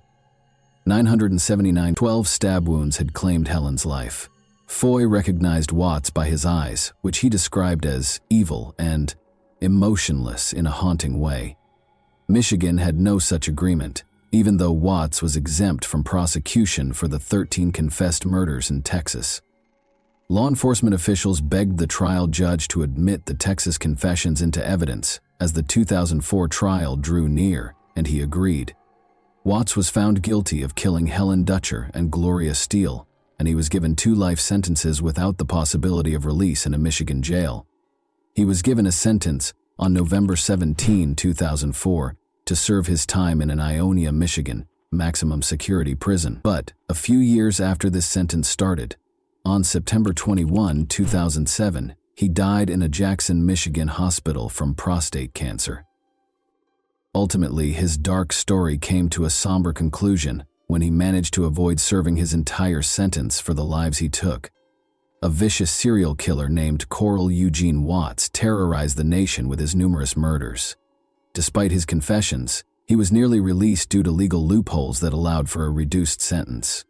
The extent of his darkness was revealed by his subsequent conviction for Helen Dutcher's murder in 1979. In April 2379, Watts' legacy is haunted by the fact that he left the Ann Arbor murders unsolved, a terrifying reminder of hidden evil. And that wraps up today's chilling story. If you enjoyed this video, don't forget to like and subscribe so you never miss a new upload. Also, let me know in the comments what part of this story shocked you the most. Thank you for watching, and I'll see you in the next video.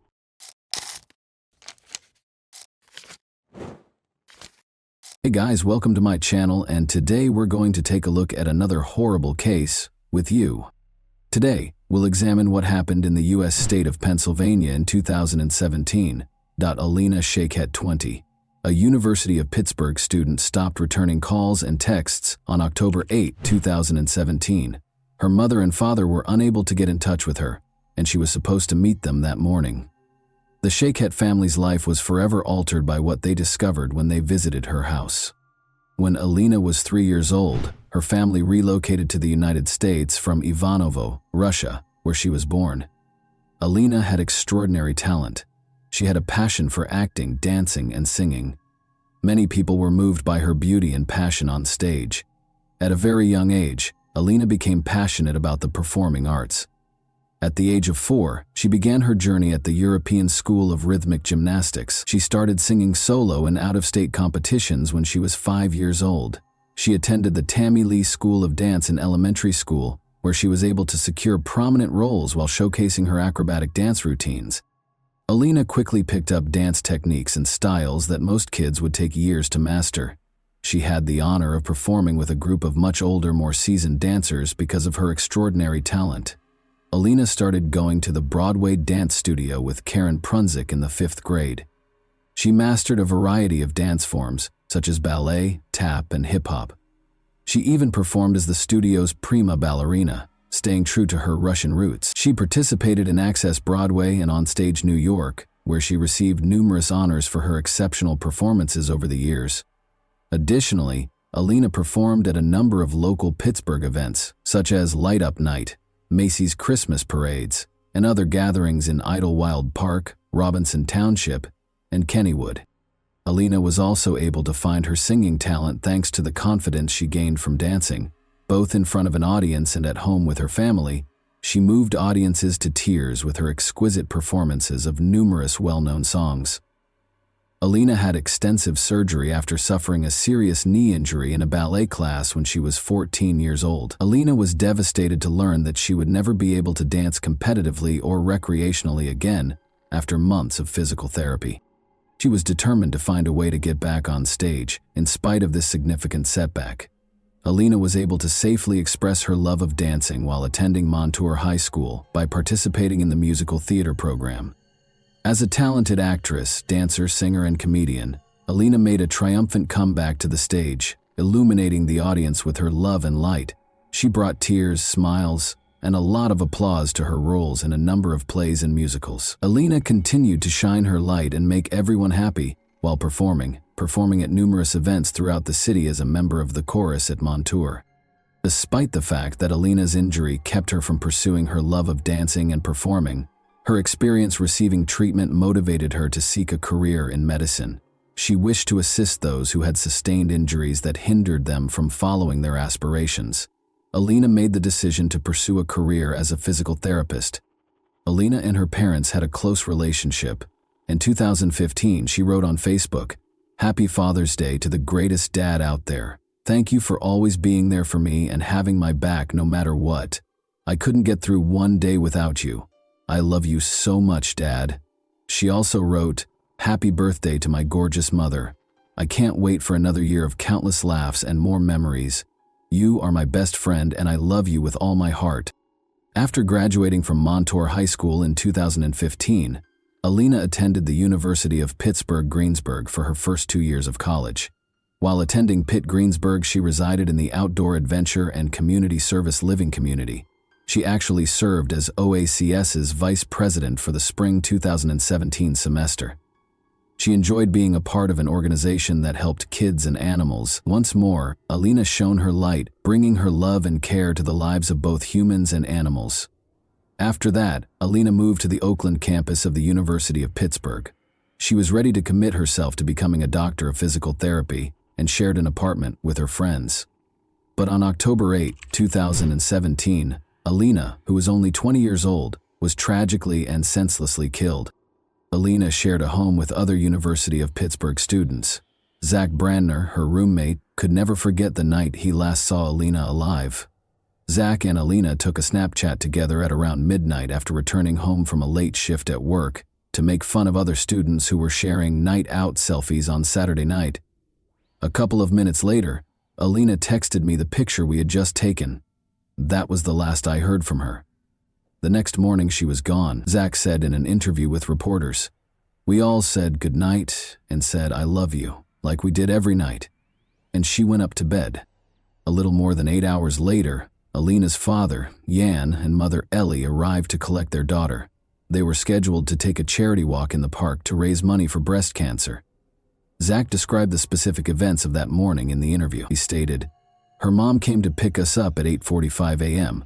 Her mom rings the doorbell and says, 'Is Alina not awake? She isn't answering my calls. Let's go wake her up.' I thought she slept through her alarm.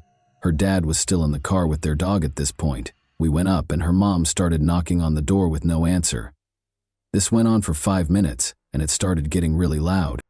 She started shaking the door. You could tell she was starting to get a bit scared, like this wasn't normal. The dog was barking uncontrollably. That's when Ellie called for her husband Jan, who came inside and broke down the door, and then they saw what was inside. At this point, I was halfway up the stairs and all I heard was screaming. Her parents were screaming at the top of their lungs, saying, 'Alina is dead. Alina is dead.' It got hard to understand. They started speaking in Russian. It was horrible. They said it looked like her face had been cut off. Running up, Zach peered inside. Looking for more than a few seconds was too much for him. I went into the room and it was horrifying. There are no words to describe what I saw. She was just lying there with her arms spread out. The whole side of her face was unrecognizable. You could barely recognize it was a face, it was so bashed in. She was lying in a pool of her own blood. As though to remind us that someone's life was at stake somewhere nearby, a siren broke the stillness of the morning. The doctors hurried inside the house as soon as the ambulance arrived. At the door, Alina's terrified mother greeted them with shaking hands and tears in her eyes. Her daughter was lying on the floor, and she led the way to the room. Regretfully, the doctors were forced to announce Alina's death. The police had roped off the house. Police Chief Scott Schubert issued the following statement. "We do not believe at this time that this was a random act of violence. There is no continued threat to Oakland residents and the university communities. However, releasing additional details at this time could be detrimental to the investigation. Our primary interest is collecting sufficient evidence that can be successfully used in a court of law. The investigation is ongoing. I encourage anyone with information that could be helpful to call police headquarters and speak to a violent crime unit." According to Detective Schubert, the medical examiner determined that Shiket's cause of death was homicide and that blunt and sharp trauma to the head was the cause of death. The police actually already had a suspect. Investigators suspected 21-year-old Matthew Darby, Alina's ex-boyfriend, of committing the crime. During her time at the University of Pittsburgh-Greensburg, Alina Shiket got to know Matthew Darby. In 2015-16, Darby participated in basketball as a sophomore at the University of Pittsburgh at Greensburg. Darby was reported by Alina, who had broken up with him after she changed schools, for breaking into her house on September 20. She described previous abuse incidents in her police report, writing, "Grabbing, pushing, emotional abuse, jealousy, control." She also stated, "The defendant climbed up the gutter on the side of the house and broke through the second-floor window of my home. He did this because I left him and stopped answering his phone calls." According to Jan Shiketh, he and his spouse Ellie went to court with their daughter last week in order to get a protection from abuse (PFA) order. "For the last couple of weeks, she had told me she tried to stop talking to him," he said about Darby. On September 26th, the day he was arrested on trespassing charges, Darby was released on $10,000 bail in that criminal case. She disconnected his phone number, Facebook, and all that stuff. "I heard his name, but I never met him personally." Zach, Alina's roommate, recalled in an interview that he was constantly concerned about Alina and Darby's relationship. "Halfway through sophomore year was when I started finding out that he was abusive," he stated. Zach recounted an incident last month in which Darby stood outside their room and yelled at Alina, saying, "In the time I knew them, around 3 years, there was a lot of fighting. I'm not just saying this because she was my best friend, but Alina was extremely loyal to him. She never cheated on him, unlike him, and it went on for over 20 minutes, and he kept accusing her of cheating on him with this boy outside my window on the first floor. We heard Matthew screaming at Alina. She never did anything. This boy lives in North Carolina, but he was screaming at her. All she was saying was, 'Matthew, please, stop, stop.' He was uncontrollable." Zach clarified that this was just one of the many times Darby would lose his temper without cause. Zach claimed that Darby's demanding behavior carried over to her social media accounts. "We would go out for pizza and everything would be fine, and then he would just turn on her. He would just go crazy for the littlest thing. If she liked a picture of a guy on Instagram, he would go and unlike it because he had her social media passwords," he stated. This was before they broke up. She changed them when she broke up with him. He would never let her wear clothes that could be considered too sexy looking. He was extremely, extremely controlling. He was notorious for texting and calling. Matthew would call her upwards of 20 times if she didn't answer. He just kept on calling and it just wouldn't stop. She blocked his number after they broke up. According to the police report, Darby broke into their house on September 20 following the breakup. According to Zach, it was approximately 12:30 a.m. when he heard glass shattering outside that evening. He texted his house group chat and ignored it, assuming it was a bottle breaking at a nearby party. Then he heard a shriek coming from upstairs, followed by the sound of someone falling. Alina was yelling for assistance. Because Matthew Darby was in her room at that point, we weren't sure what his intentions were, but now we think it was a failed attempt at murder. We caught him and got him out of her room. Then the police came, and he was arrested. She was scared. You could tell, Zach continued. She didn't feel safe at all. Call logs from Alina's cell phone, which was not at the apartment when she was discovered, revealed that between 4:15 a.m. and 4:15 a.m., she received 5 unanswered calls from a number that turned out to be Darby's, and 4:55 a.m., Sunday. According to the police, Alina's cell phone was last seen close to Irwin, where Route 30 and I-76 meet. The criminal complaint states that at 4:21 a.m., Darby was picked up by a commercial car service vehicle. According to the driver, he took Darby to Oakland's Semple Street and Ward Street, which are close to Cable Place. According to him, Darby asked him to wait 10 minutes after getting out of the car. The driver reported that 10 minutes later, Darby asked him to wait for 10 more minutes. About 5 minutes later, the driver got a call on his phone requesting that he wait an additional 10 minutes. He told the police that he could not wait any longer and walked out of the area. According to surveillance footage gathered by investigators, Darby is seen throwing objects into a sewer close to Semple Street, which is close to Alina's home. According to Pittsburgh Police Homicide Detective Edward Fowler, he and other officers discovered a hammer and 2 knives in the same sewer grate. The hammer's claw part seemed to have skin and hair adhered to it. Police asked for a warrant to arrest Darby based on the information above. He was accused of stealing by unlawful taking, burglary, criminal homicide, fleeing to avoid capture, and possessing criminal tools. Matthew Darby was taken into custody in Myrtle Beach, South Carolina, a few days after Alina passed away. A concerned citizen reported witnessing a male tampering with a window at a residence, according to Myrtle Beach police. Officers discovered a man who fit the description when they got there. It was discovered during their investigation that Darby was the male suspect.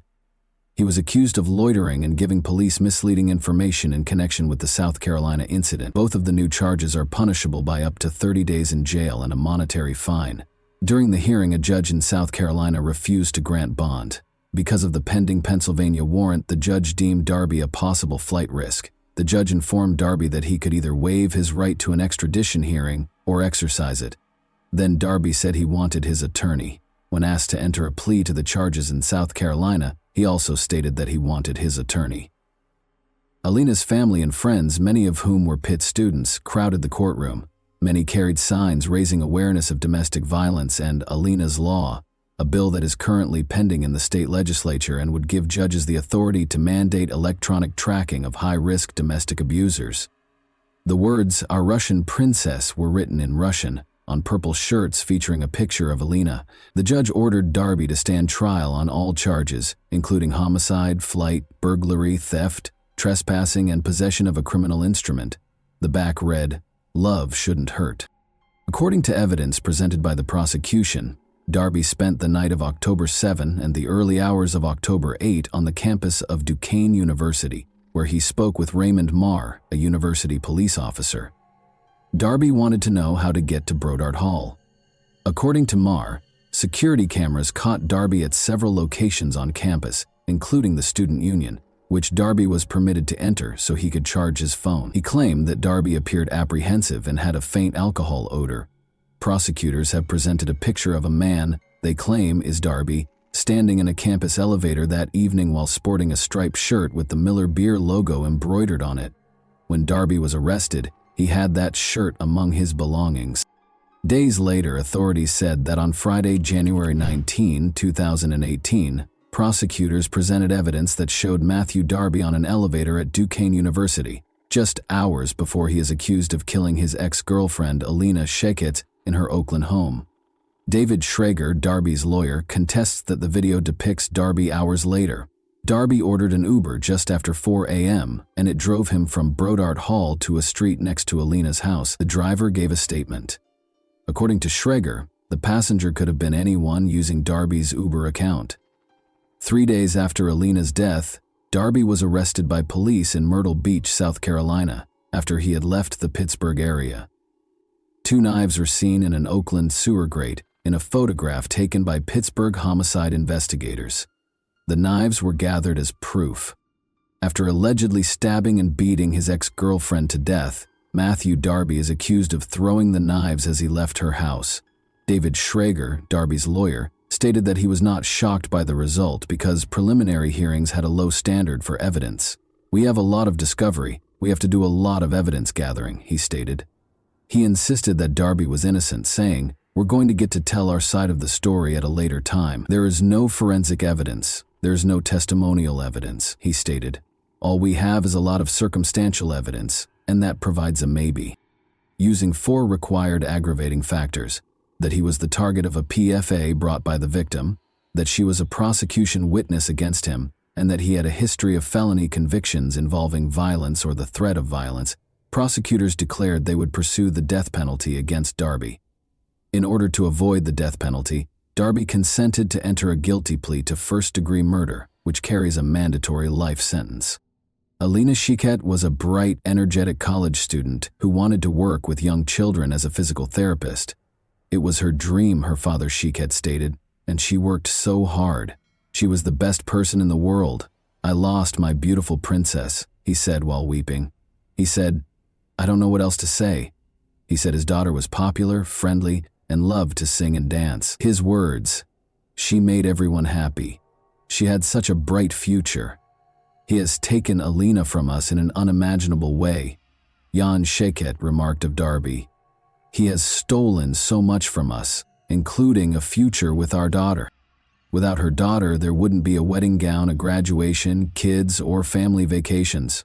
My daughter died. It's a very short phrase, but it's strong enough to shock and paralyze every single cell of my body when I have to pronounce that phrase. Ellie Shiket claimed that because her brain was not designed to understand those words, her mouth was not intended for them. After Darby was accused of breaking into her house, she recalled sitting with her daughter in the courthouse. She applied for and was granted a protection order against abuse. She claimed that her daughter still harbored feelings for the man she feared. According to Ellie Shiket, she wanted to help him. She didn't want that PFA to go to jail, according to her daughter. She wished to shield and assist him. She expressed to her mother her desire for him to stop bothering her. She inquired as to whether Darby found joy in destroying her daughter. He failed, she informed him. Darby, wearing a red jumpsuit from Allegheny County Jail, with a white long-sleeve shirt underneath, only answered Judge Manning's questions. Darby was given the mandatory life sentence without the possibility of parole for first-degree murder, and when asked why he was entering a guilty plea, he responded, "Because I am guilty." In addition, Darby entered a guilty plea to charges of trespassing, burglary, theft, and possession of a criminal instrument in relation to the murder of Alina Shiket. Darby entered a guilty plea to trespassing in a different case where he had broken into Alina's apartment 2 weeks prior to the murder. But a year later, Darby filed a post-conviction petition claiming ineffective legal assistance with new attorney Joseph Hudak. Darby claimed in his filings that Thomas Farrell, his lawyer at the time, had not adequately explained the case or conducted a risk analysis.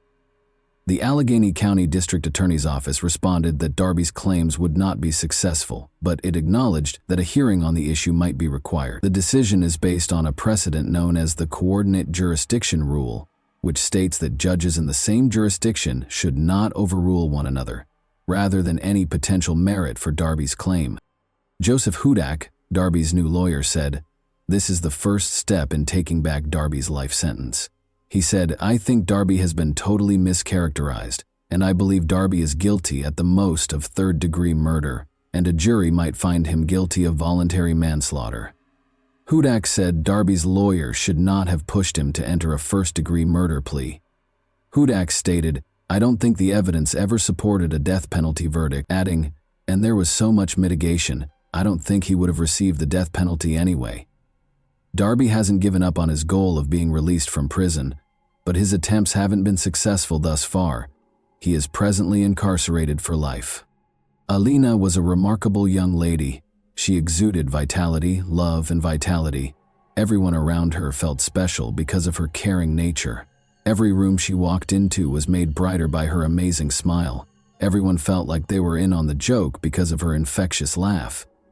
She was living, not merely existing. The Shikets are proud of the legacy Alina has left behind and the light she has brought into the world, despite the fact that her family misses her terribly. And that wraps up today's chilling story. If you enjoyed this video, don't forget to like and subscribe so you never miss a new upload. Also, let me know in the comments what part of this story shocked you the most. Thank you for watching, and I'll see you in the next video.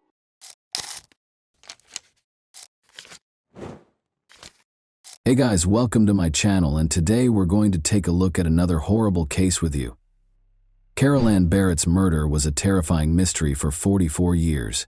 The 18-year-old high school student went missing on March 23, 1980, while she was spending spring break with her friends in her hotel room in Daytona Beach, Florida.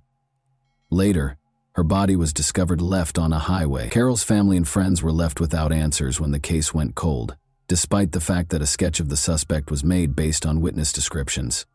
However, in a startling turn of events, a serial killer who had been convicted came forward and confessed. What made this predator come clean after all these years? And who was he? Could Carol's loved ones finally find closure as a result of this confession? When 18-year-old Carol Ann Barrett jumped in to save her 3-year-old niece Claire Gilligan from drowning during a family pool party in Zanesville, Ohio, in March 1980, she demonstrated courage and quick thinking. In a 2019 interview, Claire recollected this event and explained how Carol had saved her life by performing CPR on her for 10 minutes. "My aunt was a hero," she remarked, highlighting their close relationship. Carol tragically lost her life under horrific circumstances just 1 week after saving her niece, and her murder remained unsolved for more than 40 years. Carol, a senior in high school from Ohio, had spent spring break in Daytona Beach, Florida, with 7 of her friends. 2 a.m., a stranger broke into the girls' hotel room on Sunday, March 23rd. With a gun in hand, he ordered the group to strip and threatened to murder one if they resisted. He chose to hold one of them hostage in order to guarantee his escape free from police intervention. The intruder initially targeted Carol's friend Pam, but he was provoked by her panic. Carol showed incredible bravery by offering to go instead. Before removing Carol, the attacker locked her friends on the balcony. Soon, the police were called. A police sketch of the suspect was made after speaking with Carol's friends, who had all gone through the ordeal and seen the kidnapping. Unfortunately for Carol, it was too late. Carol's body was found dead in a ditch beside I-95 in Jacksonville, Florida, on Monday, March 24, 1980. The back of her head had been shot execution style. The Jacksonville Sheriff's Office was unable to identify the murderer despite the kidnapper's sketches. Although the case was still pending, Carol's family was deeply affected emotionally by the crime's brutality. Carol was a happy, intelligent adolescent who enjoyed collecting watches before her life was suddenly taken from her. In a 2019 interview, her niece Claire Gilligan stated, "I've held on to one of her watches like it's $1 million. I know it sounds weird, but I'd just like to have her things to remember her by." Carol's family was subjected to cruel prank calls following her death, with anonymous callers threatening, "You're next." This harassment added to their grief and made Claire more aware of the dangers in the world, which led her to pursue a degree in criminal justice. However, Carol's family was still plagued by the decades-long lack of answers. The unresolved murder of her aunt left Claire with a permanent wound. "I get so mad when I watch crime shows and they find the criminal. Those families have closure and I never will," Claire said. The mystery remained, despite attempts to rekindle interest in Carol's case, such as 2 stories broadcast by Action Newsjacks in 2017 and 2018, and the distribution of both computer-generated and hand-drawn sketches of the suspect. But the family remained hopeful that justice would eventually be done. Investigators and family members trying to solve the mystery of Carol's death had several important questions. What exactly happened before the break-in at the Daytona Beach hotel room? Were there any witnesses who might have seen the suspect before or after the incident, outside the group of friends? Was there any connection, even a shaky one, between Carol and the criminal? Would they be able to identify the murderer through sophisticated forensic investigation? Had there been any comparable incidents nearby that could point to a trend or offer clues as to the identity of the suspect? Could Carol's killer or someone with knowledge of the crime be connected to the spoof phone calls made to her family? Even as the investigation went on, the questions kept coming. Decades passed, but the murderer in the police sketch was never apprehended. Carol's murder was eventually deemed a cold case. The Jacksonville Sheriff's Office, JSO, obtained a confession from a convicted serial killer about the murder of 18-year-old Carol Ann Barrett in a startling turn of events that offered some closure to the long-running cold case. When the JSO Cold Case Unit made the decision to review the evidence, the case was brought back to life in August 2017. After a thorough examination, they ultimately determined that Billy Mansfield Jr. was a person of interest in 2022. In September 2022, Mansfield, already serving a prison sentence for a string of murders, acknowledged after several interviews that he was the person pictured in the police sketch. He admitted to taking Carol from her Florida hotel room in March 1980 and killing her soon after. Convicted serial killer Billy Mansfield Jr. had been hiding in plain sight the entire time. However, who was he, and how did he spend over 40 years avoiding justice for Carol's murder? The oldest of 5 children, William Mansfield Jr. was born in Grand Rapids, Michigan, in 1956. His home life was far from perfect, even though he was said to have had a good upbringing. William Sr., his father, was a convicted child molester who fostered his son's erratic conduct.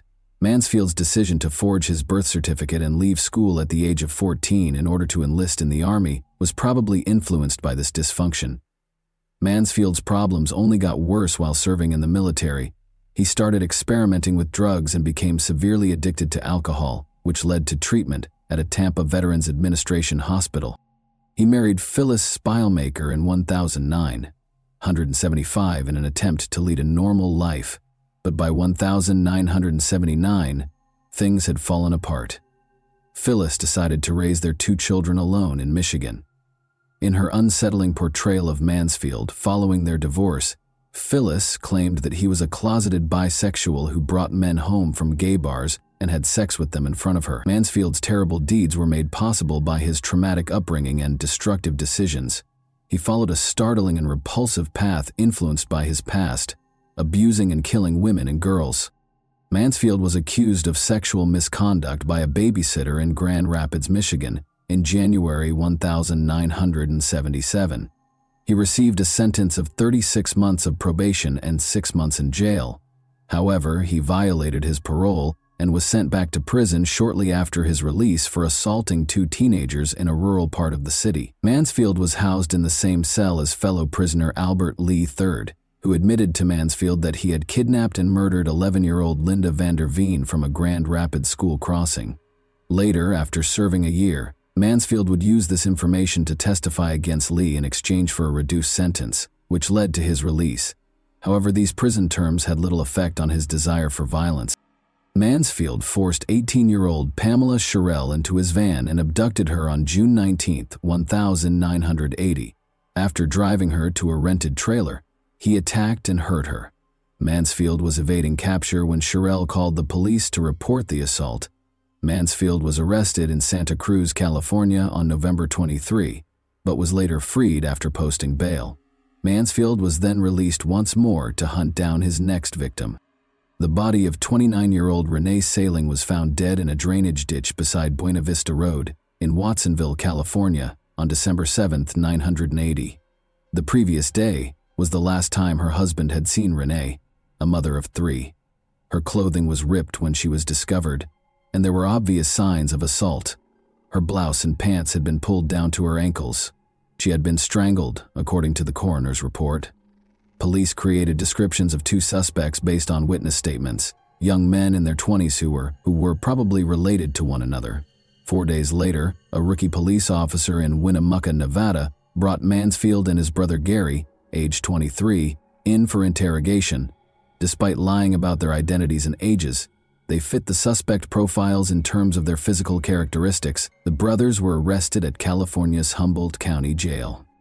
The Mansfield brothers were charged with murder in connection with the death of Renee Saling and were arraigned in a Watsonville court on December 16. They were known as the Bag Brothers by the media because they covered their heads with paper bags to shield possible witnesses' statements. On February 4, 1981, Justice John Marlowe ordered the Mansfields to stand trial for Renee's murder, despite their not guilty plea. The Hernando County Sheriff's Department in Florida secured a search warrant in mid-March 1981 in order to excavate the Mansfield family's Spring Hill, Florida property. After an informant claimed that a body had been buried on the property, this action was taken. After a protracted search and excavation, authorities finally discovered a real house of horrors. The first set of skeletal remains, which included a skull, was discovered in a shallow grave that was blanketed. These remains were sent for analysis right away. Dr. William Whitman, a pathologist, identified the bones as those of a female under 20 who had passed away approximately 5 years prior. Persuaded that the site contained more remains, Metal detection specialists and other officers from nearby counties were called in to assist. Continued excavations over the next few weeks produced more upsetting findings. On March 24th, investigators found a small sack of human bones beneath the fireplace, after initially finding the bones of cows and chickens. Inspired by this discovery, researchers dug deeper and discovered more skeletons, all of them young women. 4 victims' remains were discovered interred on the Mansfield property in Florida. Elaine Louise Ziegler, a 15-year-old adolescent girl who vanished on New Year's Eve of 1975, was identified as the first body discovered at the property based on the skull, skeletal features, and a missing tooth. Elaine was on vacation with her mother and stepfather when she vanished from a KOA campground near Brooksville, Florida. Elaine is originally from Parkman. Elaine's parents filed a missing persons report after she was last seen leaving for the camp showers and did not return the following day. Initially thinking Elaine was a fugitive, the local police department and volunteers set up search parties to comb the area. Some said they saw a girl who fit her description riding a motorcycle, and when questioned, she said she was going back to Others claimed to have witnessed a girl who fit her description talking to a man in his 20s close to the shower area before he got into his car, which was a light blue Ford with Florida license plates. Among the remains was a young girl's skull, which Dr. Michael Charney, a now retired professor of anthropology, sent to Colorado State University for reconstruction. Jane Doe, the victim's tentative name, was believed to be under 13 years old.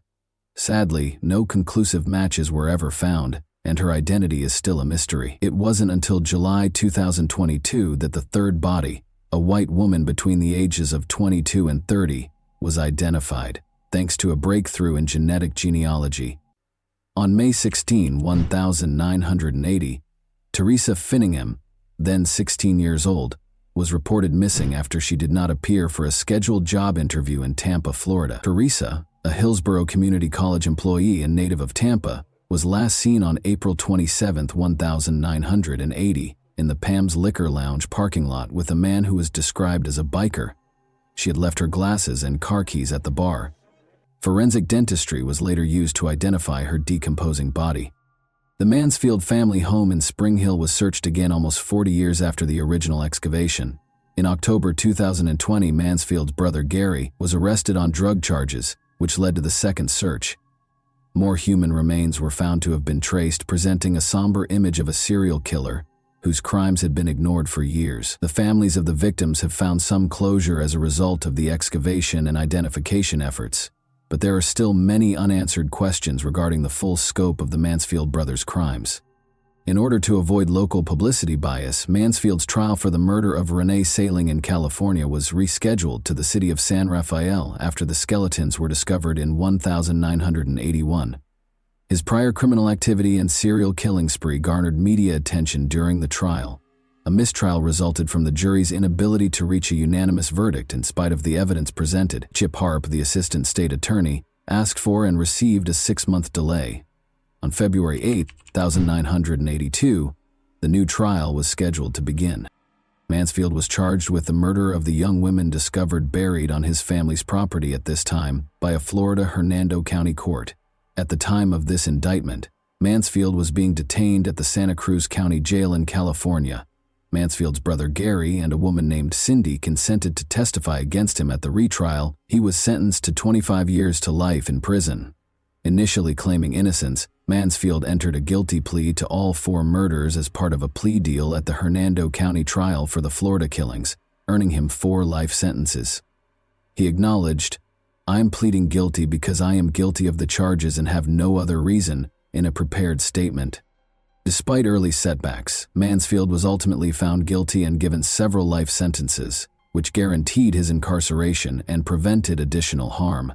His brothers and other witnesses' participation was essential in obtaining these convictions, underscoring the significance of thorough legal and investigative procedures when handling repeat offenders. The horrific findings on Mansfield's property, in particular, served as a sobering reminder of the extent of his violent tendencies and the difficulties law enforcement had in apprehending him. New developments in forensic investigation have led to the recent discovery of yet another of Mansfield's victims after decades of incarceration. Following several interviews, Billy Mansfield Jr. admitted in September 2022 to kidnapping 18-year-old Carol Ann Barrett from her hotel room in Daytona Beach and killing her soon after. Her body was discovered in a ditch 44 years prior to this admission. How many more unidentified victims could Mansfield be connected to? It is hoped that by cooperating, police will be able to solve other unsolved cases. Mansfield, now 68, is already serving 4 concurrent life sentences in Florida for different murder cases, in addition to a life sentence for murder in California. The state attorney's office in the 4th Judicial Circuit chose not to press further charges against him because he was already in jail when he confessed to killing Carol Ann Barrett. After more than 40 years of uncertainty and sorrow, Mansfield's confession offers the Barrett family some measure of closure. The case's reopening and the confession that followed demonstrate how law enforcement will continue to pursue justice, even as memories fade and time goes on. Because of the investigators' unwavering efforts to solve her murder, Carol Ann Barrett's story, which was marked by both her tragic end and her heroic final act, now has a conclusion. The events of that fateful night still leave us wondering what really happened as we reach the end of this incredible tale. What do you think of Carol's courage in offering to accompany Mansfield instead of her friend? Do you think there are more bodies buried elsewhere in Mansfield? And that wraps up today's chilling story. If you enjoyed this video, don't forget to like and subscribe so you never miss a new upload. Also, let me know in the comments what part of this story shocked you the most. Thank you for watching, and I'll see you in the next video.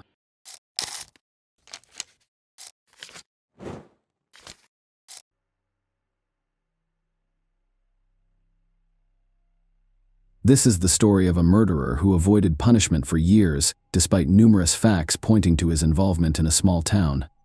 A 13-year-old girl vanished, and it was not discovered until 24 hours later. This case remained unsolved for over 10 years, and it was finally resolved in the summer of 2021. In this video, we'll explain what happened to Haley Dunn. This story was set in the American town of Colorado City, Texas. This location is typical of low-rise America, covering 14 square kilometers. On Christmas Day 2010, the town had a New Year's vibe. Haley Dunn, a 13-year-old girl living with her mother Billy, boyfriend Sean, and older brother David, had a happy Christmas. Her mother divorced her father, Clint, when she was 10 years old, but they never stopped communicating. Her father lived across the street from Haley's house. On December 26th, the girl spent the majority of Christmas at her father's house, unwrapping presents before returning home to play video games and go to bed. The following day, her stepfather and mother went to work as usual. Billy left her cell phone at home so that the kids could reach her. Before leaving, she peeked into her daughter's room while she was still sleeping. Sean worked in another town, about a half-hour drive away. According to him, he had an argument with his boss that day, which led to him being fired and leaving work only 10 minutes after arriving. He then drove to his mother's house, where he spent some time before returning to Colorado City around 3 p.m. Sean went to pick up Billy from work that evening. When they arrived home, Billy noticed that her daughter was not there. Sean informed her that the girl had gone to her father's house and planned to spend the night at a friend's house. Haley frequently stayed overnight at friends' houses, so her mother took this information calmly. Small towns like this often have the illusion of safety, so parents are less worried about their child's safety. On December 28th, Haley did not return home. She went door to door, but no one saw the girl that day. Billy went to the police around 2 p.m., but they chose the easiest route. The police's main theory was that she had fled from home, which initially hampered the investigation. A voluntary escape is not investigated to the same extent as a missing minor. They searched Billy and Clint's houses and brought search dogs to the scene. The next day, they followed Haley's trail from the house to a nearby motel. It was extremely strange. None of the motel employees had seen this girl. She was not captured on any security cameras, and a thorough search of the premises yielded no results. Trained dogs pointed to a motel, but the girl apparently never arrived. As word of Haley's disappearance spread throughout the city, dozens of concerned citizens joined the search. Some looked around the area, while others printed and distributed flyers. And now we come to another strange moment. Clint, the girl's father, almost never left the street. He looked in every corner, nook and cranny, including dumpsters. He said he couldn't sit at home and wait. Meanwhile, Billy and Sean were less enthusiastic. The mother distributed flyers but refused to go around the neighborhood looking for her daughter. She stated that searching gave her the impression that they were already looking for her body, and that there was no hope of finding the girl alive. Sean didn't participate at all, which isn't the strangest thing. Billy and Sean hosted a New Year's Eve party on December 31st, 4 days after the girl had gone missing. They had friends over to listen to music, drink, and party. Without a trace seemed completely absurd. On January 3rd, a week after Haley vanished, the police officially declared her missing. This meant that more serious agencies, such as the FBI and the Texas Rangers, could become involved, and representatives from both arrived in Colorado City and began their investigation. Volunteers continued to search the area, and over 100 billboards about the missing girl were posted across Texas and beyond. Detectives completely ruled out the possibility of an escape. For one reason, they couldn't figure out why Haley would choose to take such a step the day before her disappearance. She had been in a good mood, and for the rest of the time, the girl showed no signs of a desire to flee. Second, all of her belongings were left in the room. If the girl had decided to flee, she would have taken something with her. The detectives quickly realized they needed to look closer at Billy and Sean. Their passive response to the girl's search and the New Year's Eve party made one wonder if they cared about Haley. The detectives discovered that on December 27th, the same day Haley allegedly spent the night at a friend's house, Sean and Billy drew $140 from their bank cards. They admitted that the money was used to buy illegal substances, which the couple consumed that evening while their children were away. Billy failed on 2 attempts. During the first interrogation, she was under the influence of drugs, and the second result revealed she was lying. Sean failed 2 interrogations and walked away before answering the third. Billy suspected Sean was involved in her daughter's disappearance and demanded that he leave her home. On January 12th, police officially announced that Sean was being treated as a suspect. Several factors contributed to this conclusion, including the couple's strained relationship. The police examined Sean's phone's geolocation data and discovered that his account of the day Haley disappeared did not match reality. He did arrive at work and stayed for 10 minutes before returning to Colorado City to Billy's house. It wasn't until later that he drove to his mother's house. It's worth noting that the police tracked the phone's location. The girl repeatedly mentioned being afraid of Sean.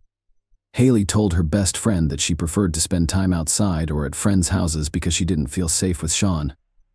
She once told her grandmother that she often saw Sean standing in front of her bedroom door in the middle of the night, and she was afraid he would come in. The police soon became aware of a conversation with Haley's uncle about the girl's disappearance. Her uncle said roughly the following: "I can't believe anyone would harm a child." Sean's response was extremely unusual. He compared it to killing a deer with all of this information in hand. The detectives concluded that Haley did not come from a wealthy family. Her mother and stepfather frequently drank and used illegal drugs, and Sean's behavior at parties appeared suspicious, but there was no direct evidence against him. Finally, the police contacted Child Welfare, who decided to remove Haley's older brother.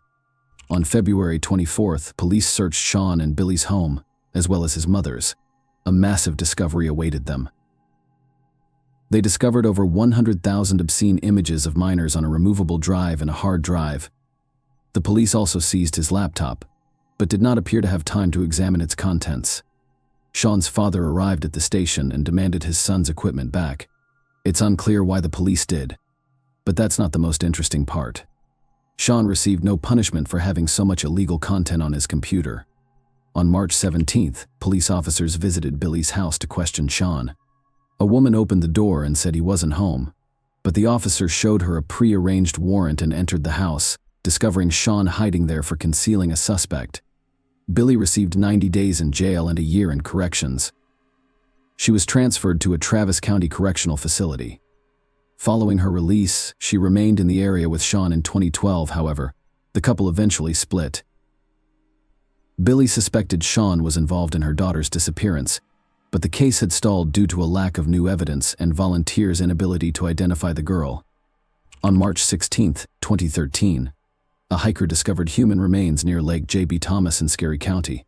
Experts conducted tests and determined that the remains belonged to Haley Dunn, whose body was approximately 20 miles away from her home. However, they had circumstantial evidence that the girl's body had been discovered only a few miles from Sean's mother's house, which matched the geolocation data on his phone as determined by the towers. Given the short distance, Sean could have easily left the body in that location without anyone knowing. Furthermore, he grew up in the area and was well versed in where to hide the body, but investigators were unable to uncover any additional clues, and the case was refrozen for several years. Despite this, the girl's family had to wait 4 years to bury her body. A memorial service was held in January 2017. In 2018, Haley's father, Clint, stated that he believed Sean and Billy were guilty in his version his mother either helped conceal the truth or was directly involved in the murder. During the same year, he began conducting numerous interviews and attempted to actively publicize the case.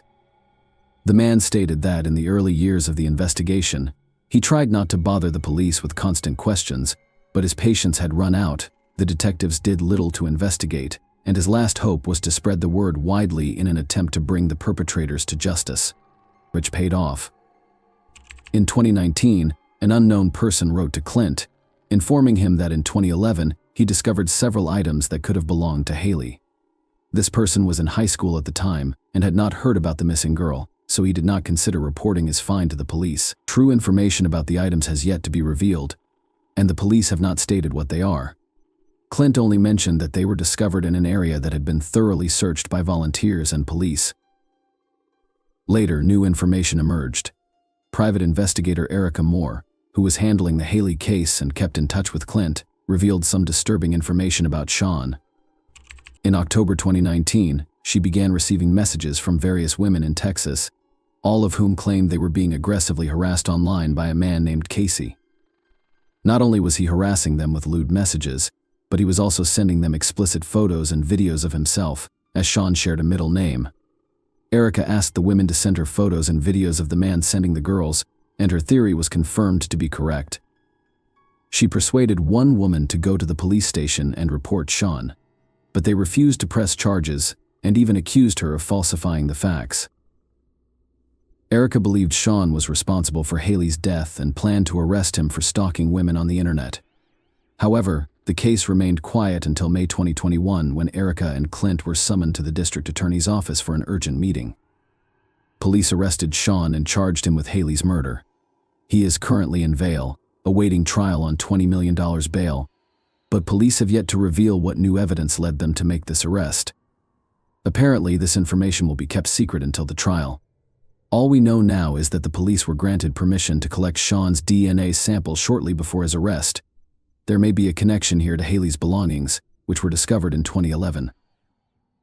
When Billy learned of her ex-boyfriend's arrest, she made a strange statement.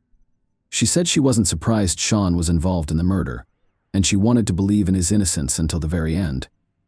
She also thanked God that the man would now be punished for his actions, which Billy had actively obstructed during the initial investigation while defending Sean. A date for the trial will be announced soon. At this point, it is difficult to predict whether a conviction will be obtained. It will be determined solely by the significance of the evidence, which police are now withholding in any case. Sean remained at large for over 10 years, despite the fact that all evidence pointed to his involvement in the murder. Haley's complaints to friends and relatives, the use of forbidden materials with children, and the man's constant lies during interrogations raised suspicions on all sides, as did Billy. She initially expressed no desire for justice for her daughter, Clint, but, unlike her, he worked hard and got his way. In one interview, Erica Moore hinted that the case would not have been solved without his participation. She did not provide any details, but we can recall the story of Haley's found objects. The person who discovered them only learned about the entire story through Clint's social media posts. More information about this case, including a court decision, will undoubtedly be released in the near future. Right now, all indications are that Sean will be convicted, and in Texas, that means only one thing: he will face the death penalty for his actions against the child. Unfortunately, there is no way this will help Haley Dunn live a long and happy life anymore. Please share your thoughts on this story in the comments section, and thank you for watching.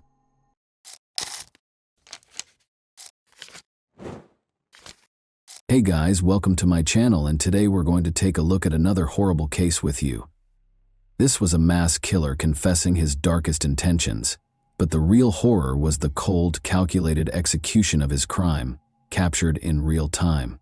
On June 5, 2014, Ybarra brutally entered the Seattle Pacific University lobby and took his first victim. He had planned a massacre, but that was not what happened. During one of Seattle's worst crises, a single small mistake set off a series of events that would change everything. There were a number of horrifying facts that were just waiting to be revealed. June 5, 2014, started out like any other day until, shortly before 3 p.m., a string of calls from the same location flooded the Seattle Police Department's helplines. The city would be thrown into an unimaginable crisis and chaos in a matter of minutes. A nightmare started when a man carrying a gun entered SPU. With each call, more terrifying information surfaced. The description initially appeared ambiguous and unremarkable, but the details were beginning to come together. He wasn't an aspiring pupil. His purpose for being on campus that day was darker. But why was he there, and who was he? They would soon find out more about his nefarious schemes. The white pickup van he was driving was seen parked on the street close to the Seattle Pacific University campus in Washington. This man, whoever he was, had no intention of going away quietly. And just as police closed in, something far worse was about to happen. Paul Lee, a 22-year-old random student, was struck by the first bullet. The question was no longer who he was. The van belonged to 26-year-old Aaron Ybarra. Now the only question was, how far would he go? A massacre was in the making, and the police seemed like they might be too late to stop it. Officers moved in, sirens heightening the tension across the campus, but no one knew what they were truly walking into, or how the standoff would unfold. Even before the police arrived, the action had already taken place, captured on camera as it all played out in real time. The man, whose identity was now confirmed to be Aaron Ybarra, could be seen walking into the hallway calmly, as if he belonged there. The CCTV captured everything, every step, every glance, but no one knew what was coming next. There, sitting innocently at the desk, was 22-year-old Tristan Ruth, unaware his life was about to hang in the balance. The man leaned in close and threatened him. "Don't move, or there will be consequences." But it wasn't just Tristan in the building, unaware of the danger. Sarah Williams, 22, had just reached the bottom when Ybarra turned and shot without thinking. Sarah was shot at close range in the chest. Tristan saw his opportunity then, and he took desperate action. The gunman would not be as fortunate, though, as his next move would be the demise of his entire scheme. Aaron's statements were obviously more than just threats. He was shooting people, and he had a clear plan that was only a few seconds away from causing total mayhem. However, he then committed a critical error. A security guard caught the gunman as he stopped to reload his weapon. A 22-year-old student and security guard named John Mice came up behind the shooter. Everything suddenly changed in a split second. He wrestled the shooter to the ground, wrenched the gun out of his hands, and pepper-sprayed his eyes. Aaron, the shooter, was on the ground with his eyes burning, and Sarah, the injured girl, took the opportunity to step aside. John moved away with the weapon to keep it out of the shooter's reach, but when he returned, he'd find a surprise. Aaron had produced a knife from his pocket. Next, John would engage in a physical altercation with the pepper-sprayed Aaron to remove the weapon from his grip. He was going to have unexpected help. Suddenly, a second hero, Justin Sarah, kicked the weapon out of Aaron's reach, ensuring it would do no harm. What was seconds away from becoming a massacre was stopped in its tracks, thanks to their courage. But the tragedy was nowhere near an end, and what came next was going to expose the harsh reality that changed everything. By 3:29 p.m., paramedics and officers from the Seattle Police Department flooded the campus. Officers immediately apprehended Aaron after finding John Mice and Justin Sarah holding him down on the hall floor. One team of police officers took Aaron into custody, while the second took hold of his van. Paramedics treated several students for shock, while Paul Lee, Sarah Williams, and John Mice were all transported to Harborview Medical Center in Seattle. Paul was pronounced dead on arrival at the hospital. Sarah was taken to surgery right away because her condition was critical. Despite Thomas's critical condition, medical personnel managed to stabilize him, and he was admitted to the hospital. After receiving treatment for the cuts he sustained during his fight with Aaron, John was allowed to go. However, this was not the end of the story. They thought the worst was over when the police showed up to remove the gun. They were unaware that the shooter was hiding something much darker than anyone could have predicted. After being brought to the homicide and assault unit of the Seattle Police Department, Aaron was informed of his Miranda rights. Detectives Dana Duffy and James Cooper then brought him in for an interview. What secrets was he concealing, and what was his true motivation? The truth was finally going to be revealed in the interrogation room, where the answers were hidden. Aaron was still recuperating from the pepper spray, so detectives Cooper and Duffy took a while to begin the interview. They started by inquiring about his private life. Janice and Ambrose Ybarra welcomed Aaron into the world in July 1988. He grew up in Seattle's Mount Lake Terrace neighborhood with his younger brother Joel and older sister Brandy. From the start, Aaron's life was described as turbulent. Ambrose, his alcoholic father, was a frequent source of conflict for the family.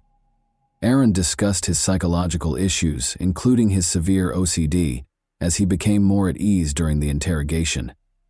As the investigators spoke with this profoundly disturbed individual, they discovered that his OCD was only the beginning of his psychological problems, which started when he was 13 years old. Innocent students were suffering on the SPU campus because of a sin that only existed in Aaron's troubled mind and about which they knew nothing. When Aaron was little, his family made the decision to rearrange the furniture in his bedroom. Aaron claims that he became fixated on the status quo and that this changed him. Aaron had realized that respect could be gained by using fear. The mass murderer Eric Harris served as his initial source of inspiration.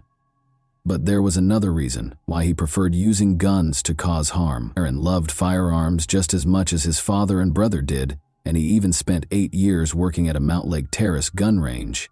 He was a competitive shooter who was said to be extremely proficient with a firearm. Aaron was characterized as pleasant, shy, and humorous by some of the people who had met him at work. People were unaware, however, that the quiet young man was harboring demons. The theft of Aaron's firearms was the last straw. The compulsive Aaron couldn't get over it, and was convinced that he detested everyone. According to Aaron's delusions, the evil side was ready to take control. Perhaps the fatal outcomes could have been avoided if he had received therapy sooner, but that was not to be. Aaron had only begun therapy as a result of pressure from those close to him to get help. After quitting therapy, he brought his unsettling mission to SPU within a month. The next thing Aaron would say to investigators would make it impossible for it to be anything other than a premeditated crime, something he and his attorney would sincerely regret in court. Aaron's plans for July 5, 2014 were well defined. He aspired to end his life, just like one of his heroes did. It was supposed to be a declaration, but the students never took Aaron seriously and were unable to comprehend the full scope of what they had to deal with that day. He claimed that he was treated disrespectfully and that to be respected was to instill fear. Paul Lee, a 19-year-old student, was standing there. He took Aaron lightly, which was a fatal error. Aaron told the two detectives that he kept his plans a secret from everyone. Nevertheless, he documented everything in his journal and hoped that if he were killed in the shooting, others would comprehend his motivations. Aaron talked to Detective Duffy one-on-one during the interview, telling her that he had realized something was wrong with him, but that his hatred eventually got the better of him. Aaron appeared to have accepted his fate and realized that his actions would have a severe impact on his life and future by the end of the interrogation. As investigators got to work on their case against Aaron Ybarra, students began to return to campus life and resume their regular activities in the wake of the tragedy. Aaron had only managed to kill one person, but his goal was much more deadly: to cause widespread devastation. However, the prosecution was aware that the defense was preparing for a tough fight as they worked tirelessly to create a strong case. The real battle was only getting started. Aaron Ybarra was put on trial for his crimes on October 10, 2016. Prosecutors weren't going to let Aaron's defense team get away with a lesser charge or sentence, even though they were already ready to use the insanity plea as their argument in the case. According to defense lawyer Ramona Brandis, Aaron experienced crippling bouts of mental illness and depression, which caused him to hear the voice of God, who urged him to go on a murderous rampage. She also questioned his upbringing and his unstable home life, claiming that he never got the support he actually required. Aaron's victims' testimonies were crucial to establishing the case as it actually was. Paul Lee was the worst hit, followed by Sarah Williams. Before she could resume her regular life, she spent days in the hospital. She made an effort to describe the pain she endured in court. The entire scene in the SPU lobby where he and John Mice had overpowered Aaron was described by Justin Sarah. Ramona, the defense lawyer, also contended that Aaron's actions were influenced by his upbringing and unstable home life, because he had sought professional help for his years-long mental illness.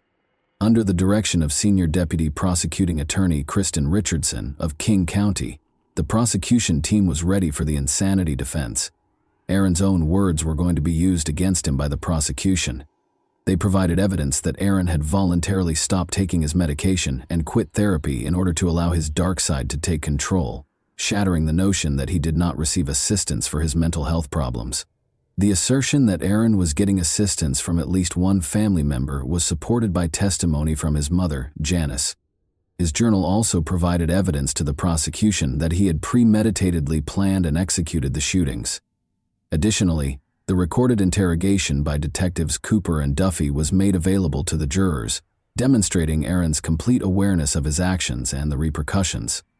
Aaron tells detectives in the video that he was inspired and motivated by Sung Hui Cho and Eric Harris, but he makes no mention of hearing the voices of God or Satan. Although the prosecution acknowledged that Aaron had serious mental health problems, they made it abundantly evident that Aaron planned and chose to carry out the shooting.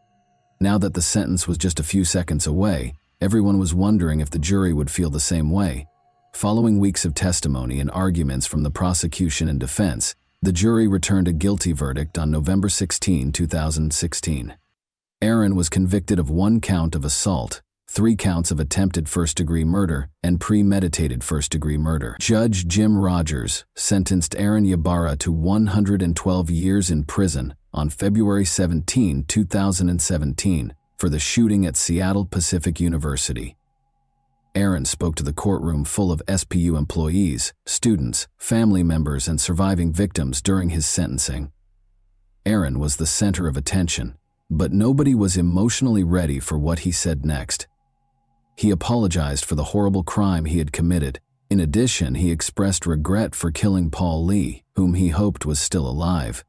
Speaking to the survivor of the attack, Sarah Williams, he told her that she did not deserve the events of that day.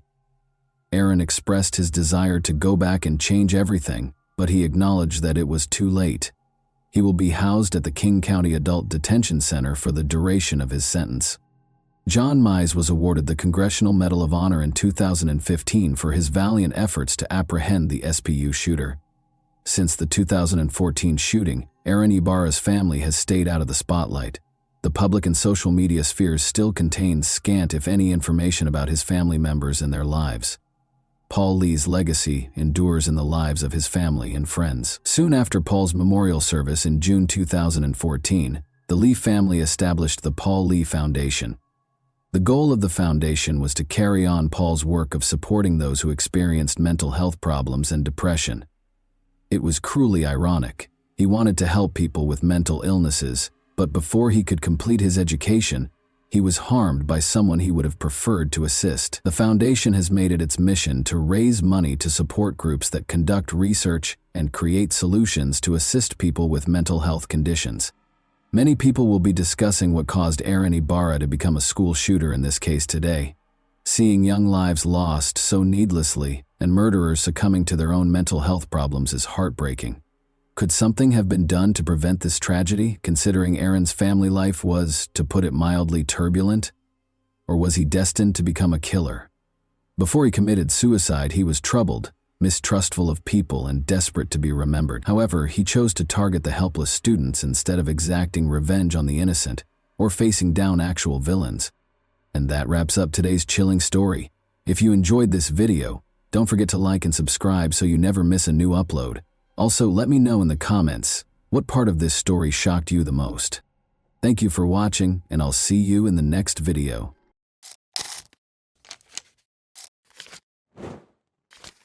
Hey guys, welcome to my channel, and today we're going to take a look at another horrible case with you.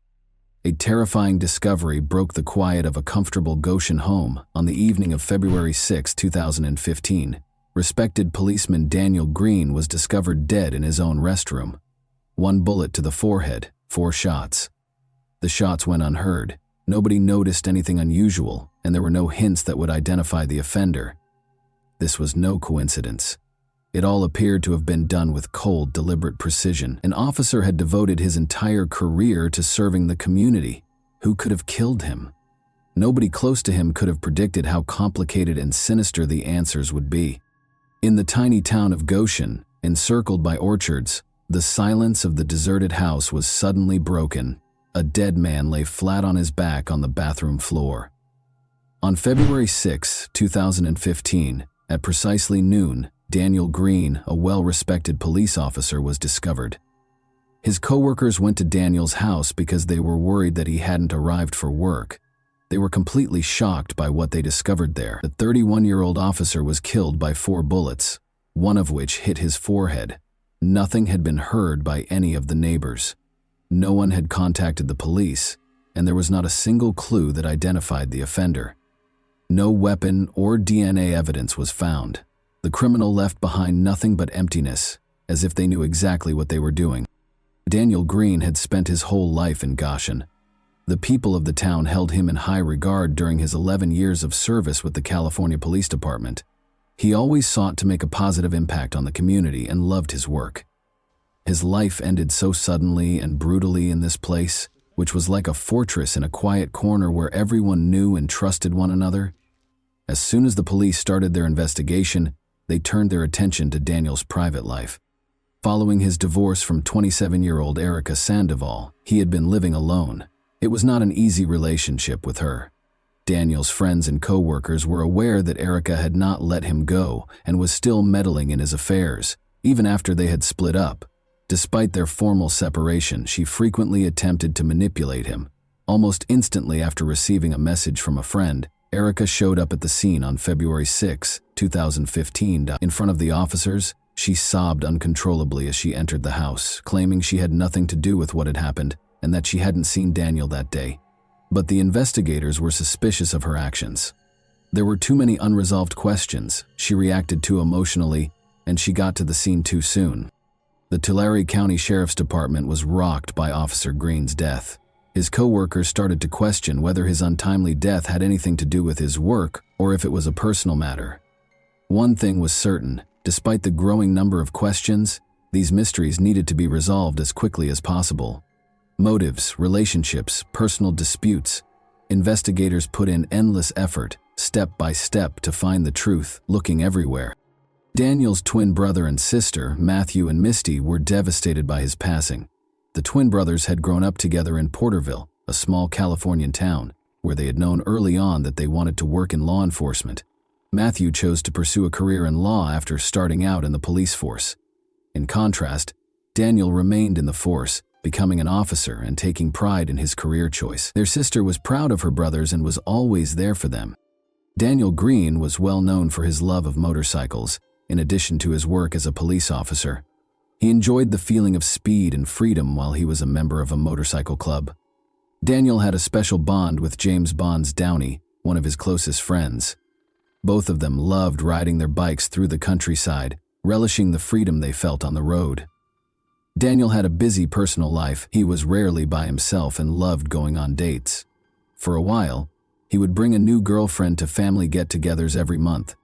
This went on until he met 22-year-old nurse Erica Sandoval in late 2009. Everything changed for him when he met Erica. He made the decision to settle down after falling deeply in love. He was still single at that point, but his sister and brother were already married. But things were different with Erica. She captured Daniel's heart.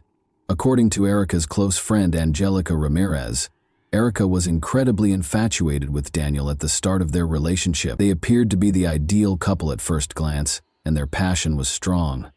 But as Daniel's sister remembered, even though Erica was friendly, she could lose her temper easily if something didn't go her way. Tension in their relationship increased over time, leading to frequent disputes and arguments. Born into a middle-class family in Southern California, Erica Sandoval grew up there. David Sandoval, her brother, recalled how Erica always felt special as the only daughter. Her parents tried to give her the best of everything and spoiled her. She grew up expecting her wishes to be granted without question and never faced hardship or mistreatment. Due to her parents' and brothers' unwavering support and attention, Erica developed a sense of entitlement and the conviction that she should be given preferential treatment. Everyone close to Daniel Green and Erica Sandoval was caught off guard when they learned of their covert Las Vegas wedding. When they made the decision to get married without telling anyone beforehand, Daniel was 26 and Erica was 23. When Daniel's brother and sister got a late-night message with a picture of the marriage certificate, they were astounded. A few weeks later, Daniel wore a black suit and Erica wore a white dress, and the newlyweds threw a small wedding celebration for their loved ones. But even though they seemed content, Daniel and Erica's relationship was anything but ideal. Daniel's friend and fellow motorcycle rider Herb Adams recalled how Daniel once told him that they had a fight even before they were married, and Erica took a razor and cut the furniture in his house. According to Herb, it was a concerning indication that shouldn't have been disregarded. Daniel's brother Matthew saw the damage firsthand and expressed concern, but Daniel maintained that it was only an emotional outburst. Within the family, the disputes persisted. One of these incidents occurred during a dispute between Matthew and Daniel's sister. Erica shouted at Daniel as she grabbed him. Daniel's brother and sister heard him sob in the adjacent room. It was one of the most agonizing times in Matthew's life, he recalled. Hearing his brother weep broke his heart. However, it was challenging to get involved in Daniel and Erica's relationship. The Green family had a difficult upbringing. Daniel's mother, brother, and sister recalled the harsh treatment they received from their stepfather. He frequently drank excessively, used illegal substances, and had a criminal history. Being older than their sister, Matthew and Daniel frequently took the brunt of the abuse in order to keep her safe. Their stepfather died shortly after their mother finally obtained a restraining order. They were all affected by these incidents. There were concerning similarities between Daniel's relationship with Erica and his early years. Family members observed that Erica verbally denigrated her husband, kept him away from friends and family, and controlled him. Even though Daniel works as a police officer and regularly deals with victims of domestic abuse, he was unable to acknowledge that he had experienced a similar circumstance. He was aware that he was turning into a victim, but there was nothing he could do about it. He was hampered by his fear, shame, and unwillingness to admit his vulnerability. For the same reasons that women do, men frequently fail to report domestic violence. In February 2011, Daniel and Erica's marital problems peaked. Daniel's neighbor overheard the couple getting into a heated argument. In an attempt to push her husband over the edge, Erica was shouting and making fun of him. Knowing that losing control could cost him his career, Daniel made an effort to maintain his composure. He once requested that the neighbor contact emergency services in order to put an end to the situation. Despite the gravity of the incident, Daniel declined to file charges against Erica, so she was quickly freed after the police took her into custody. Daniel concluded that their relationship was over after this incident became irreparable. Only a year after their formal marriage, they got divorced and separated in January 2012.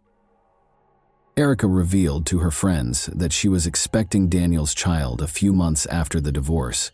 Daniel was informed promptly, and in spite of everything they had experienced, he made the decision to try to start over for the benefit of the unborn child. They moved back in together and resumed their relationship. The family of Daniel hoped that this time would be different and that their arguments would no longer be a problem. Daniel eagerly awaited the baby's birth and did everything he could to keep the peace at home. Nevertheless, the issues persisted. Erica frequently bemoaned Daniel's severe demeanor to her friend Angelica Ramirez. She said she was unhappy in the relationship with Daniel and that he could be cold and uncaring. Angelica remembered that Erica used to claim that Daniel had tried to strangle her by grabbing her by the neck. One day, she feared it might end tragically. Although she was aware of her limited influence, Angelica made an effort to assist Erica. Daniel's friends and family discussed Erica's violent behavior at the same time. She demonstrated uncontrollable behavior by damaging Daniel's property by slashing couches and mattresses. Month after month, the disputes intensified, but neither side asked for assistance. Tension only increased and their relationship remained precarious. Despite their best efforts to keep the family together, Daniel and Erica were always at odds. Friends and family saw that their relationship was becoming more and more like a vicious cycle, where both parties suffered but neither dared to break free. Their story turned into a string of accusations and suffering because neither of them wanted to ask for help. Erica gave birth to a son on January 5, 2013, and they named him Aiden. Their relationship appeared to be finally getting better at that point. Daniel felt his life had a new purpose and was overjoyed to become a father. He made the decision to sell his motorcycle for the benefit of his family, realizing that their security and welfare came first. Though it was difficult for him, he made this choice for Aiden's sake and their family's stability. Daniel shared images of himself and his son on social media. These were the happy times in his life. But after only 6 months, tensions began to rise once more. Arguments and ongoing disputes increased in frequency. Erica accepted Daniel's suggestion to move out, but she took Aiden with her and severed all communication with her ex-husband. Daniel became depressed after being unable to see his son. He made the decision to battle for custody of Aiden, which sparked a heated argument between them. These things happened in the context of another incident that had a big impact on Daniel's life. Daniel's brakes abruptly failed while riding a motorcycle with a friend just before Aiden was born. Daniel found that some wires had been cut when they pulled over. He thought Erica might have been the culprit right away. He confronted her head-on when he got home, but Erica denied everything. Never would she do anything that would endanger his life, she insisted. In an effort to deflect attention and prevent future confrontations, Daniel decided not to call the police or tell anyone about the incident. Erica was adamantly against Daniel's love of motorcycles. They were dangerous in her opinion. They quarreled each time he came back from a ride, and their relationship only became more tense. Following the incident with the cut brakes, the motorcycle's disputes peaked. In an attempt to maintain control and lessen the consequences, Daniel chose to keep quiet even though he knew their relationship was becoming toxic. Daniel thought that his family would enter a more tranquil phase after selling the motorcycle and having his son, but the arguments persisted. Daniel was thoroughly shaken by an incident that happened in the fall of 2014 while he and Erica were spending another night together. When he awoke in the middle of the night, Erica was standing over him, brandishing a gun. She pointed it at him and claimed to have had a nightmare about Daniel cheating on her. She expressed her desire to take his life in order to relieve herself of that suffering. By telling her that it was only a dream and that he had never betrayed her, Daniel was able to calm her down. Erica lowered the gun and appeared to relax. Daniel came to the realization that their relationship had become risky after this. After sharing the incident with his friends, he made the decision to permanently break off the toxic relationship. They reconnected in January 2015 to commemorate their son Aiden's 2nd birthday in spite of this incident.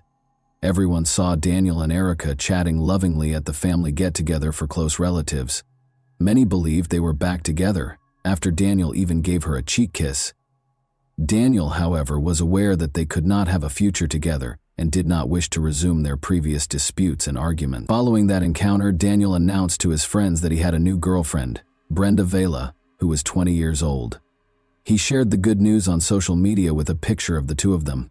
Many believed that he was finally starting a new, more tranquil chapter in his life because he appeared to be truly happy. However, a tragic incident soon followed. As agreed upon, Daniel dropped Aiden off at Erica's house early on February 6, 2015. He then proceeded to the gym. When he got home from his workout, his life abruptly ended. After entering the restroom and taking a seat, Daniel was shot 4 times, in the forehead, neck, chest, and arm. He had no time to defend himself before he was killed. Their relationship had always been characterized by animosity and accusations directed at one another. They were consistently aggressive in their text messages. There were insults and rage in hundreds of messages. Daniel claimed that Erica was attempting to take away his son, which was the thing he valued most. In response, Erica accused him of being a bad father and selfish. They argued about everything from personal attacks to parenting concerns. The tension only increased because there was no fruitful discussion. Then, however, there was a surprising reconciliation. Why they began spending time together again was a mystery to their friends and family. At first glance, it seemed like they were reestablishing their relationship. It appeared that they had achieved some harmony and that the arguments had stopped. However, as we all know, this tranquility was short-lived. and things quickly returned to normal. The day following Daniel's passing, Erica was taken in for interrogation. She said she had nothing to do with what had happened and hadn't visited his house in weeks.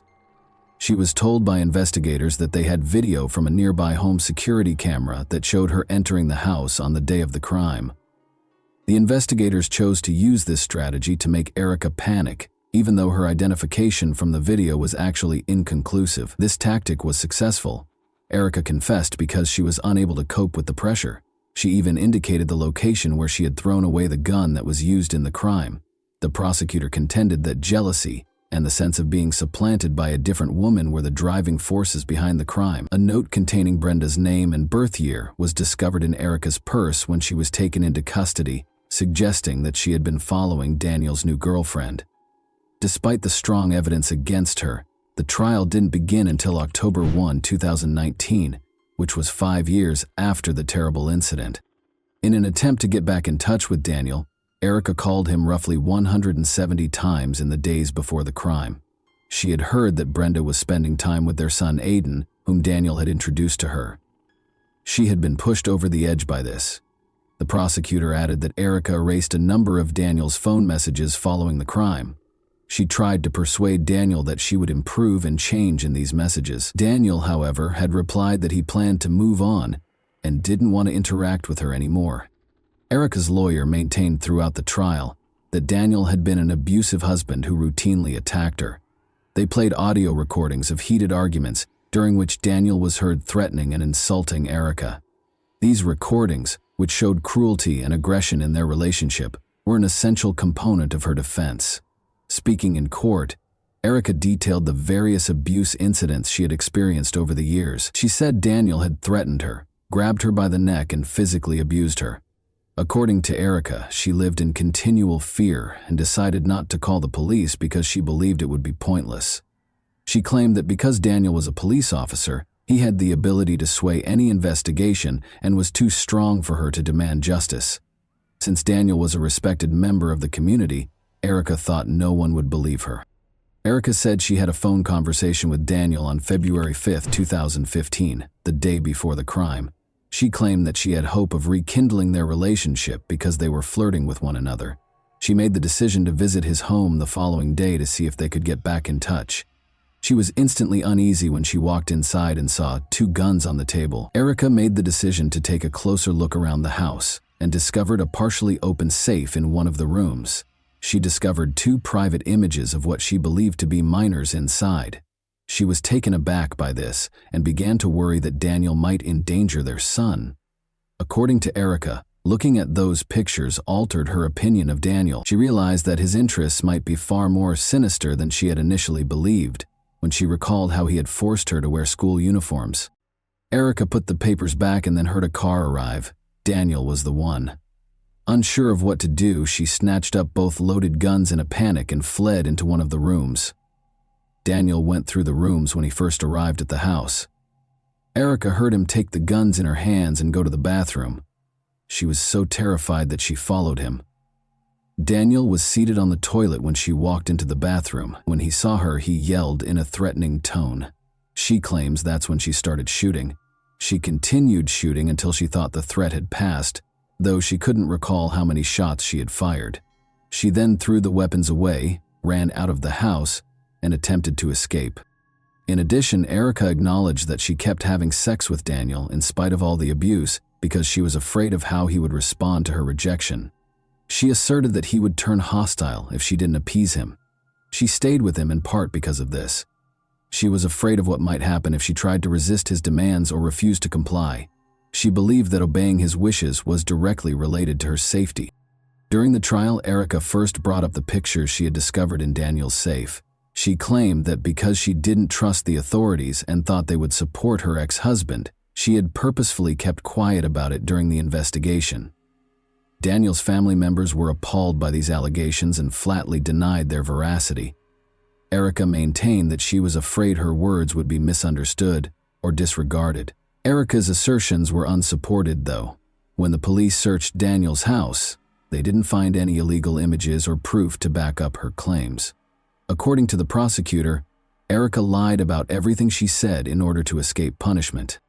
Erica's lawyer attempted to paint Daniel in a bad light by pointing out that hundreds of private images and videos of adults were on his computer and phone.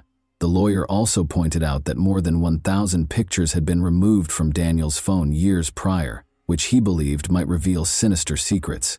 Perhaps Erica had good reason to be afraid of him. Erica apologized to Daniel's family and said she was sorry for what she had done. She claimed that her actions were motivated by panic and fear for her son, and that she never intended for things to end so tragically.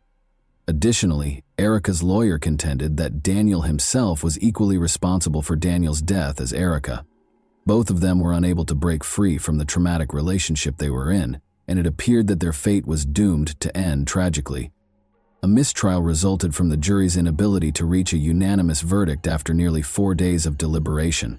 Since it gave them a chance to review the case and create a fresh defense plan, Erica's lawyer saw this as a success. In spite of this, Daniel's brother Matthew Green and his wife adopted Aiden, and Erica lost her parental rights.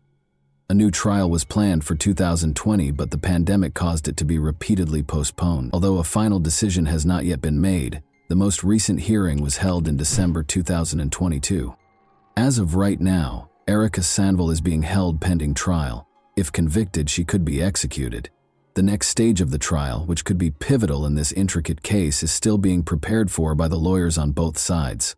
Many people learned from this tragedy, which served as a reminder of the extent to which personal demons and jealousy can lead if assistance is not sought, and toxic relationships are not ended promptly. Too many lives were lost, too much suffering was endured, and too many words remained unsaid.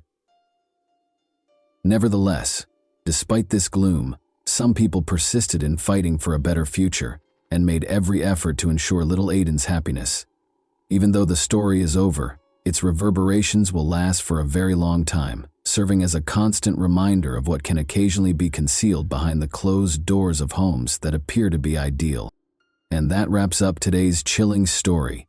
If you enjoyed this video, don't forget to like and subscribe so you never miss a new upload. Also, let me know in the comments what part of this story shocked you the most. Thank you for watching, and I'll see you in the next video.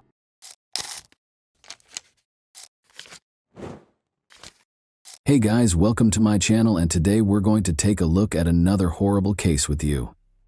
On a calm street in the Grapevine Hollow neighborhood early on January 1, 2012, the joyous mood gave way to fear and terror. Ashley Fallis, a young mother who had been shot in the head, was being transported in an ambulance to the hospital, her life in shambles. When her parents returned from a brief absence, they were shocked to see paramedics and police encircling the house. Only a few hours before, there had been a lot of happiness and celebration in the house. What had transpired on this particular New Year's Eve? Her husband Tom, who was present in the room when the tragedy occurred, was the only person who could know the answer. However, his account of what happened left more questions than it resolved. Although Ashley's family was certain they knew the truth, investigators had to deal with a lot of inconsistencies and odd information. Nobody could have predicted the depth of the mystery that existed behind those houses' doors. Ashley Fallis, then 28 years old, was shot in the head and taken to the hospital early on January 1, 2012. Ashley's family thought they knew what had happened right away. It was clear to them that her husband Tom was the only possible culprit. When the gunshot was fired, he and Ashley were in the room. Tom was Ashley's family's main suspect because of his short fuse and domineer. For the police, though, the story was less straightforward. A detailed investigation was necessary because contradicting evidence was discovered at the scene. Ashley's past turned out to be as complicated as her present, and witness accounts continued to change. It would be years before fresh information surfaced that would provide a new perspective on what happened that night. The festive evening that started on December 31, 2011, was intended to be peaceful and centered around the family. At their Zinfandel Street residence, Tom and Ashley Fallis threw a New Year's celebration. They celebrated, danced, and drank. Ashley and Tom appeared to be a contented couple. To the delight of their guests, they had been dancing together and gazing affectionately at each other just an hour before. However, as midnight drew near, Ashley made the announcement that she was going outside with her family, which infuriated Tom. Ashley's family was the last group of guests left at the house when the argument broke out. Ashley and her family attempted to defend her, but Tom started shouting at them. Tom demanded that the relatives leave after their attempts at mediation failed. Tom withdrew to the bedroom and slammed the door. The couple was left alone when Ashley's parents also made the decision to move out. Tragic events occurred several hours later. Ashley's family's intrusion into their private lives irritated Tom. Ashley and her parents had been drinking all evening, so he thought it was inappropriate for them to go outside. He insisted Ashley's parents get out. Tension between the couple only increased after they left. The argument resurfaced in the bedroom after the guests had left, leaving Tom and Ashley alone. According to Tom, their argument stemmed from old grievances, but Ashley was adamant that she would live her life as she saw fit, regardless of what he thought. Tom claimed that her family had an influence on her. Tom claimed to have heard Ashley handling the gun stored beneath the mattress while he was getting into his pajamas and standing by the closet.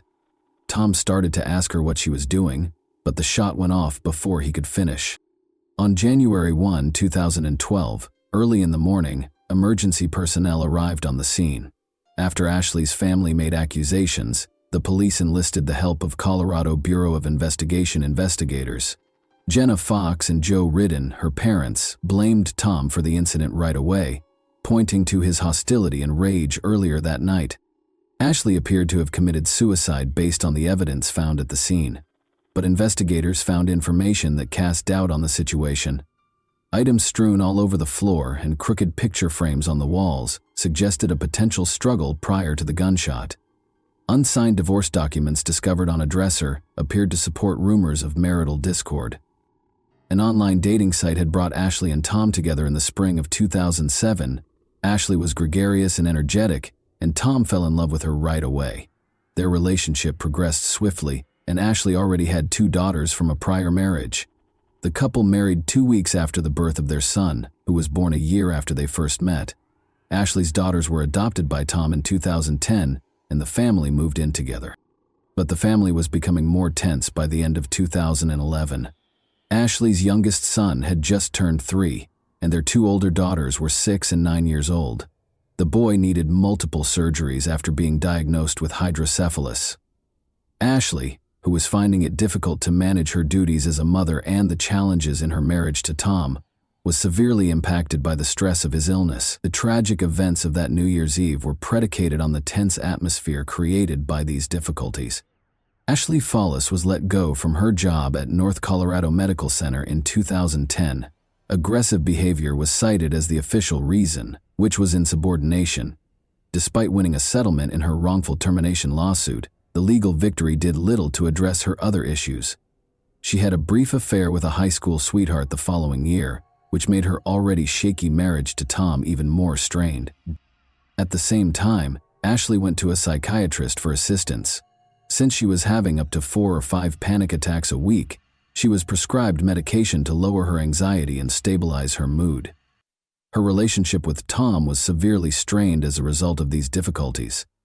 Even though Tom knew about her affair, he decided against filing for divorce. Ashley herself created the divorce documents that investigators later discovered in their bedroom in 2009 when the couple was thinking about divorcing because of their divergent work schedules.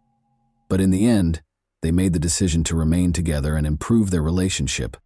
According to Tom, their relationship had begun to improve in the months preceding the tragedy.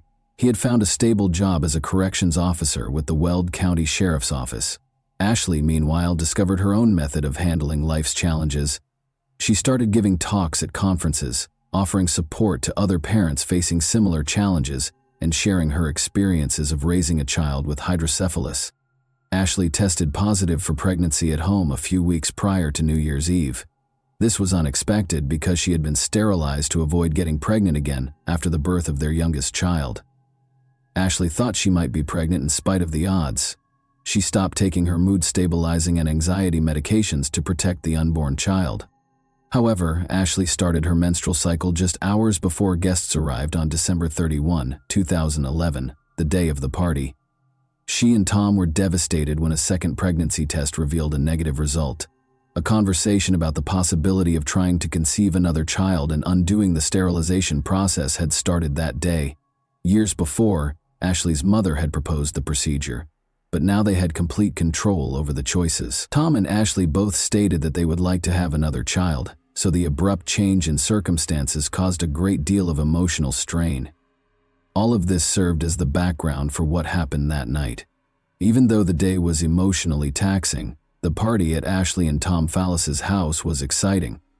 Ashley tried her hardest to look happy. She danced, drank, and gave her loved ones hugs. Ashley appeared content and resilient, as she always did, according to her parents Joe and Jenna. It was difficult for them to accept that she would have voluntarily abandoned her family. However, Tom asserted that Ashley's family was unaware of the intense emotional struggles that were concealed behind her apparent composure. Tom's account of what happened that evening was carefully considered by investigators. He started his interview by narrating the events of the day, including how Ashley's decision to go outside with her family members escalated a minor argument and how the negative pregnancy test result had set the tone. Ashley's propensity to follow her mother's advice too frequently became the topic of the argument. Tom stated that he just wanted things to calm down and didn't want to argue anymore. Investigators observed scratches on Tom's neck and chest during his police interview. Given that they might have been signs of a struggle, these marks sparked suspicions. Tom clarified that the red marks were caused by him scratching his skin because he was itching after shaving his chest for the first time. He claimed that stress might have been the cause of the scratches on his neck. As the interview went on, the level of questioning increased. Tom insisted on his innocence because he believed he was being accused of a crime. He insisted that he wasn't in the room when the gun went off and that he didn't shoot Ashley. Investigators were inspecting the house and interviewing neighbors in the meantime. Chelsea Arriga, a neighbor, claimed to have heard Ashley yell, "Get off me," just prior to the gunshot. This story ran counter to what Tom had said. Tom denied that he ever made Ashley do anything against her will when investigators questioned him about the yelling. He clarified that he only requested that she cease following her mother's advice because it was straining their marriage. Investigators pressed him further, pointing out that Ashley was unlikely to have shot herself because of the wound on the back of her head. To prove his innocence, Tom insisted on having his hands tested for gunpowder residue. In order to ascertain whether Ashley was capable of firing the gun, he also demanded that her hands be examined. Because of the peculiar circumstances and contradicting evidence, investigators remained doubtful despite his explanations. Ashley Fallis was in the hospital, where medical professionals battled to save her life, while Tom was at the station. Unfortunately, they declared her dead a few hours after she was admitted. Tom was devastated to hear of her passing. After the incident, he said, he saw her breathing and thought she might have a chance to live when he held her in his arms. Despite not getting a confession from Tom after 3 hours of interrogation, investigators were unable to rule him out as a suspect. Tom grew more and more upset, insisting on his innocence and saying over and over that he could never hurt his wife. Ashley's death was declared a voluntary act 4 days after the incident. The medical examiner came to the conclusion that she killed herself, even though lab tests were not yet finished. Ashley's family was shocked and incredulous when the case was closed. They felt that the investigation was hurried and that Tom's employment in the county's correctional system had given him preferential treatment, which they felt affected the investigation's conclusion. It was challenging to demonstrate that Tom had any ties to the detectives working on the case, though, because of his employment with a different law enforcement organization that was unrelated to the investigation. Almost immediately, the Colorado Bureau of Investigation was called in to guarantee impartiality.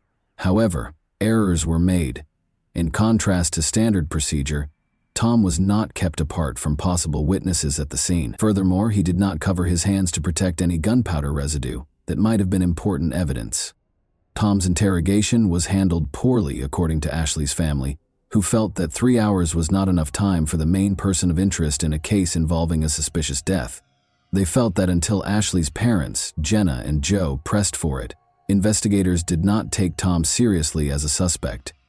Detectives changed their strategy only in response to their adamant demands. Even so, the investigation was only cursory. In the end, Tom was free to go. In order to be nearer to his sister, Tom relocated to Indiana after the tragedy, taking the kids with him. He seemed to be attempting to start over when he enrolled in college to obtain a bachelor's degree. Ashley's parents, Joe and Jenna, on the other hand, were uncompromising. They made a plea for justice to the media. They stressed that Ashley loved life and would never have voluntarily ended it, and they talked about Tom's short fuse in interviews. Nick Glover, a 17-year-old neighbor of the Fallis family, was a crucial new witness who was discovered by reporter Justin Joseph. Nick disclosed that he witnessed emergency vehicles pull up to the Fallis residence on January 1, 2012, while he was at home with friends.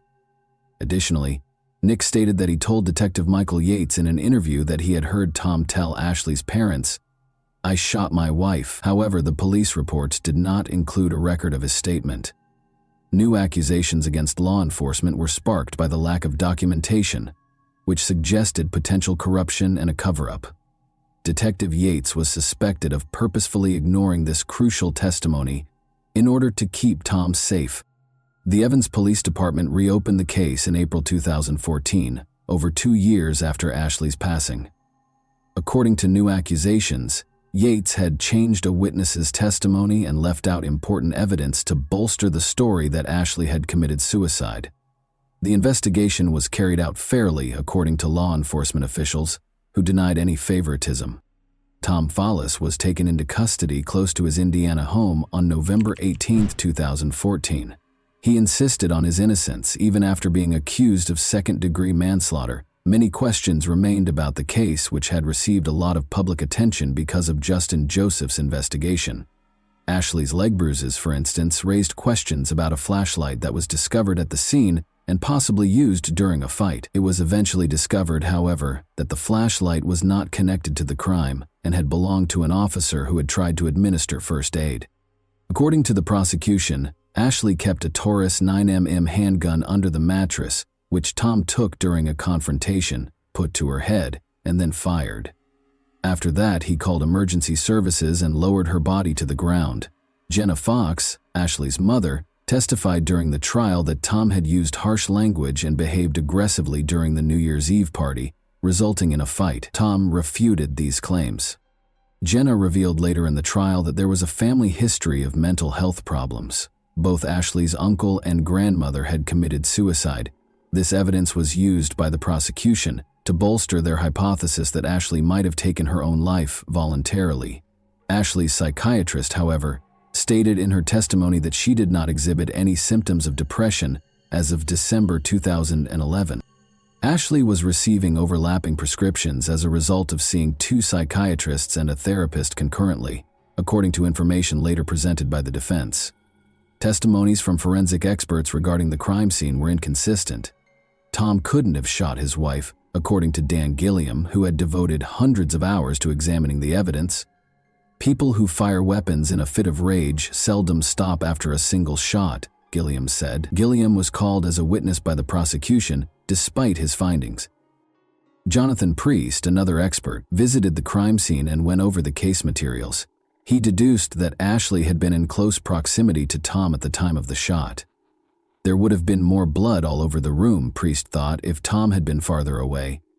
The chronology of when Tom arrived at Ashley and started helping, as recorded by the first responders, served as the basis for his analysis. This argument was used by the prosecution to refute the defense's assertions. Ashley's failed attempts to conceive, according to the prosecution, added to her emotional problems.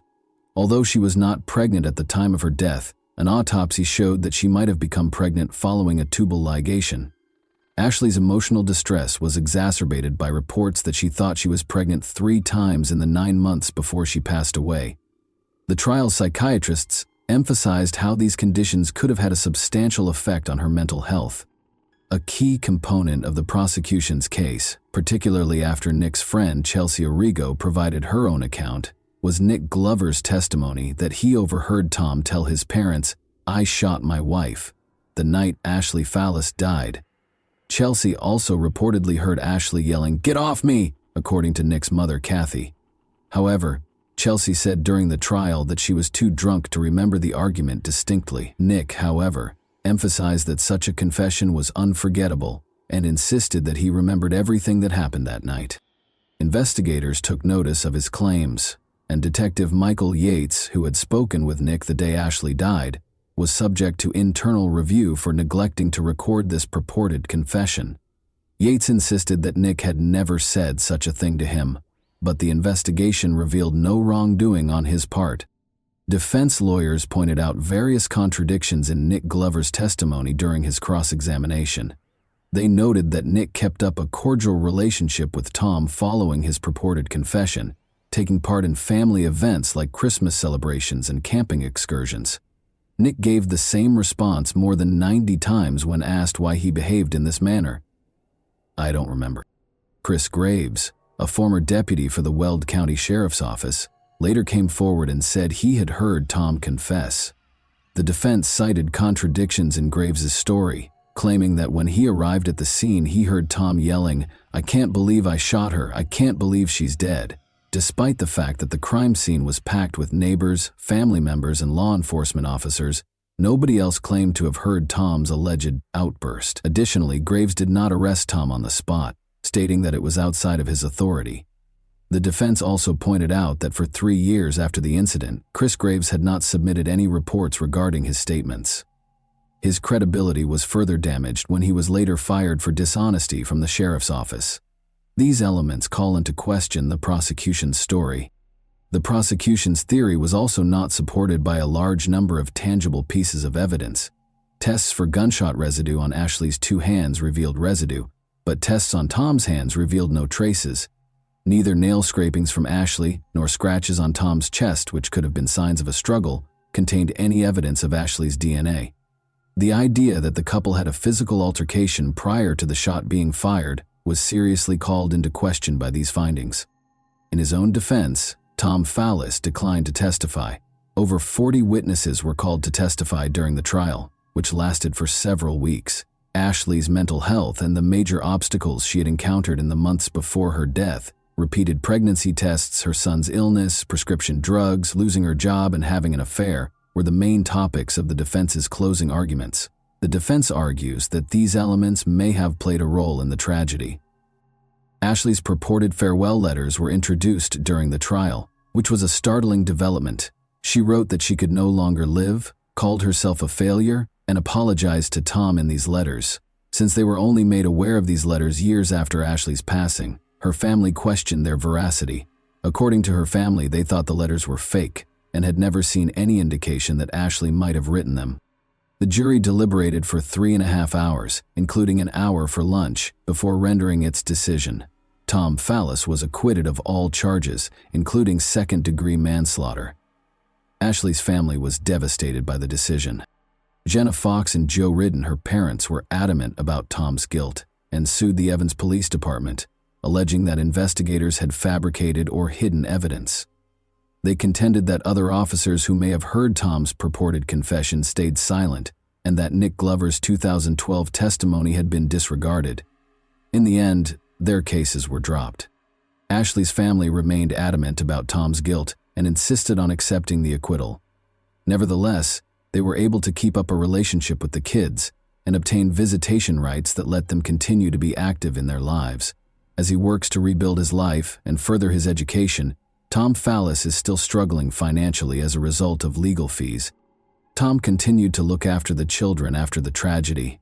To start over and be nearer to his sister, he relocated them to a different state. He informed them that their mother had died in an accident, but he would like to give them more information when they are older.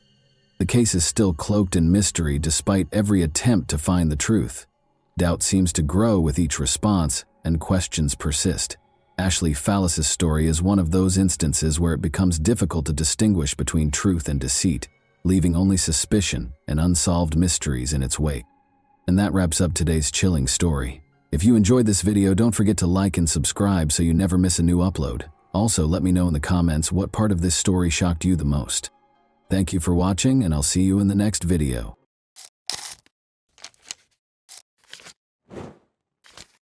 Hey guys, welcome to my channel, and today we're going to take a look at another horrible case with you. The nation was rocked by the disappearance of Adam Walsh from Hollywood, Florida, on July 27, 2981. He vanished from a nearby Sears store, and the ensuing investigation was beset by misunderstandings and errors, leaving detectives frustrated and with dead ends. Adam's family was left in despair when police were unable to piece together a clear timeline or motive despite a plethora of leads. What serious errors occurred during this investigation, and how did the pursuit of justice come to a standstill? Let's examine the specifics. Reeve and John Walsh welcomed Adam Walsh into the world in Hollywood, Florida. He was a normal child who made his parents happy, loved baseball, and was quiet. But after going missing on July 27, 1981, when he was 6 years old, he became well known. Adam and his mother, Reeve, went shopping at the Hollywood Mall that summer afternoon. They went directly to the Sears store after entering the mall via the north entrance. Reeve was there with a specific goal in mind: to ask questions regarding a lamp that was for sale. She left Adam at a kiosk with Atari 2600 video games, where a number of other boys were gathered and playing the games, to keep him occupied while she took care of her business. Around 12:15 p.m., Rev finished her questions in the lamp department and went back to the kiosk where she had left Adam. Adam and the other boys were gone, and she was shocked to find this out. Rev was overcome with fear, as any parent would be when they lose sight of their child. She was told by a store manager that the boys had gotten into a fight over who would get to play the video games first. A security guard responded to the commotion by telling the boys to leave the store. The older boys responded that their parents were not present in the store when the guard asked them if they were. This implied that Adam, who was quieter and younger, probably lacked an adult companion to provide him with support at that time. Adam was a shy kid, and Rev later surmised that he might have been too scared to speak up when the security guard was questioning him. She thought the guard likely didn't realize Adam was alone, because he thought he was one of the boys. The security officer forced Adam to leave through the same door that the other boys had used to enter the store, the Sears West entrance. Adam's parents were increasingly worried about his safety after he went outside because they thought he had lost contact with the group and was now alone in a strange place. As the minutes went by, Rev frantically looked around the toy section for Adam, but was unable to locate him. Her panic increased in intensity with every second that went by. She asked the store staff to shout his name over the loudspeakers in a last-ditch effort to find him, hoping that if Adam heard it, he would come back to her. She kept searching the store, calling out his name and searching every hallway in the hopes of finding him while she awaited a response. She happened to run into Jean, her mother-in-law, who volunteered to assist in finding Adam right away. They searched the store together, asking staff and other customers if they had seen him. But after searching for more than 90 minutes and calling on Adam several times without finding him, Rev realized that time was of the essence. She had a growing fear in her heart that something horrible had occurred. She made the difficult choice to call the Hollywood police at 1:55 p.m. with a heavy heart and a sense of urgency. She had no idea that her worst nightmare was going to come true. A massive search for her son was launched in response to this call, with ground crews searching the area for any hints and helicopters hovering overhead. A horrifying find was made in a drainage canal next to the Florida Turnpike, close to Vero Beach, on August 10. On closer examination, two fishermen saw what appeared to be the head of a baby doll floating in the water, but it turned out to be a child's detached head. They called the police right away, horrified. The Indian River County Sheriff's Office sent Detective Ralphie Latimer Jr. and a deputy to the scene to conduct an investigation. Regretfully, no additional remains were discovered during the canal search conducted by divers from Indian River County and St. Lucie County. Adam's parents, meanwhile, continued to hope that their son was still alive. They were left to look for him by themselves, heartbroken and feeling totally powerless.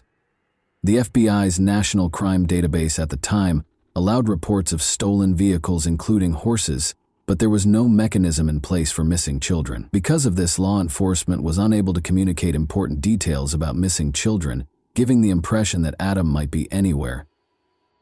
Adam's parents made a public plea for their son's safe return on the Good Morning America television show on the morning of August 11th. In the hopes that their message would strike a chord with viewers and inspire anyone with information to come forward, they shared their anguish and desperation. Additionally, they promised a $100,000 reward for any leads that could lead to Adam's location. This outreach emphasized the gravity and urgency of the situation and was a component of their attempt to engage the community in the search. The medical examination was essential in identifying the recovered remains as the investigation progressed. Adam's dental chart and the severed head discovered in the canal were thoroughly examined by the coroner's office. One notable similarity that emerged from this comparison was a filling on the cheek side of a lower left molar. This distinctive dental feature verified that the remains were, in fact, those of Adam Walsh. The coroner then conducted an autopsy to ascertain the cause of death. Adam had died from asphyxiation, according to the examination, which indicated a lack of oxygen because of an obstruction of the airway. This suggested that the act was violent and planned. In addition, the condition of his remains indicated that Adam had most likely passed away a few days prior to his head being found. Adam's death was officially declared a homicide by the coroner, which horribly confirmed the worst suspicions. Despite thorough searches of the canal and the surrounding areas, the remainder of Adam's body was never found, which presented a major challenge to the investigation. The nation was shocked when Adam's head was found 130 miles from his Hollywood home. People were saddened and deeply disturbed by the heinous crime. The way the Hollywood Police Department conducted the investigation into their son's disappearance infuriated John and Reeve Walsh. They believed the case was not handled with the necessary urgency from the beginning, which resulted in a disjointed response that made them feel powerless. John took action to bring attention to Adam in those early days. He held press conferences, distributed flyers featuring Adam's photo, and contacted the local media to request information. In addition to finding Adam, they wanted to force a more exhaustive police investigation. They argued for a thorough investigation of every lead during their meetings with law enforcement. They persisted in trying, but the police's lack of cooperation demoralized them more and more. John became a vocal critic of the investigation as a result of his frustration, which eventually influenced his subsequent public policy work. Their message was further amplified by John Walsh's hosting of the 1988 premiere of the television program America's Most Wanted. The program developed into a potent vehicle for bringing attention to wanted criminals and missing children, in order to encourage viewers to pay attention and report any information they may have. Each episode included segments on current missing child cases. In addition to educating the public about the realities of child abduction, the series gave law enforcement a way to ask for community assistance. The life of convicted serial killer Otis Elwood Toole was filled with violence, abuse, and chaos. Toole was born in Jacksonville, Florida, on March 5, 1947. His early years were characterized by an abusive mother who dressed him in girl clothes and called him Susan, an alcoholic father who abandoned him, and a maternal grandmother who exposed him to satanic rituals and practices. His older sister and a neighbor next door were among the many family members and acquaintances who sexually assaulted him. With an IQ of 75, Toole was categorized as having mildly disabled intellectual capacity. Due to his epilepsy, he frequently had grand mal seizures. Toole visited gay bars and became a prostitute as a teenager. At the age of 14, he allegedly committed his first murder in 1961 after being coerced into having sex by a traveling salesman. In the 9th grade, Toole left school and started living on the streets of the southwestern United States, earning a living through panhandling and prostitution. Toole, then 17 years old, was arrested for loitering in August 1965. Although there is little evidence of his activities after this arrest, authorities believe he drifted around the southwestern United States between 1966 and 1973, making a living through panhandling and prostitution. Toole was implicated in the 1974 murder of Patricia Webb, a 24-year-old woman in Nebraska. He left Nebraska shortly after and briefly made Boulder, Colorado, his home. His stay was brief, though, as he quickly emerged as a leading suspect in the October 14, 1974 murder of 31-year-old Ellen Holman. Toole's private life was a mystery in the years that followed.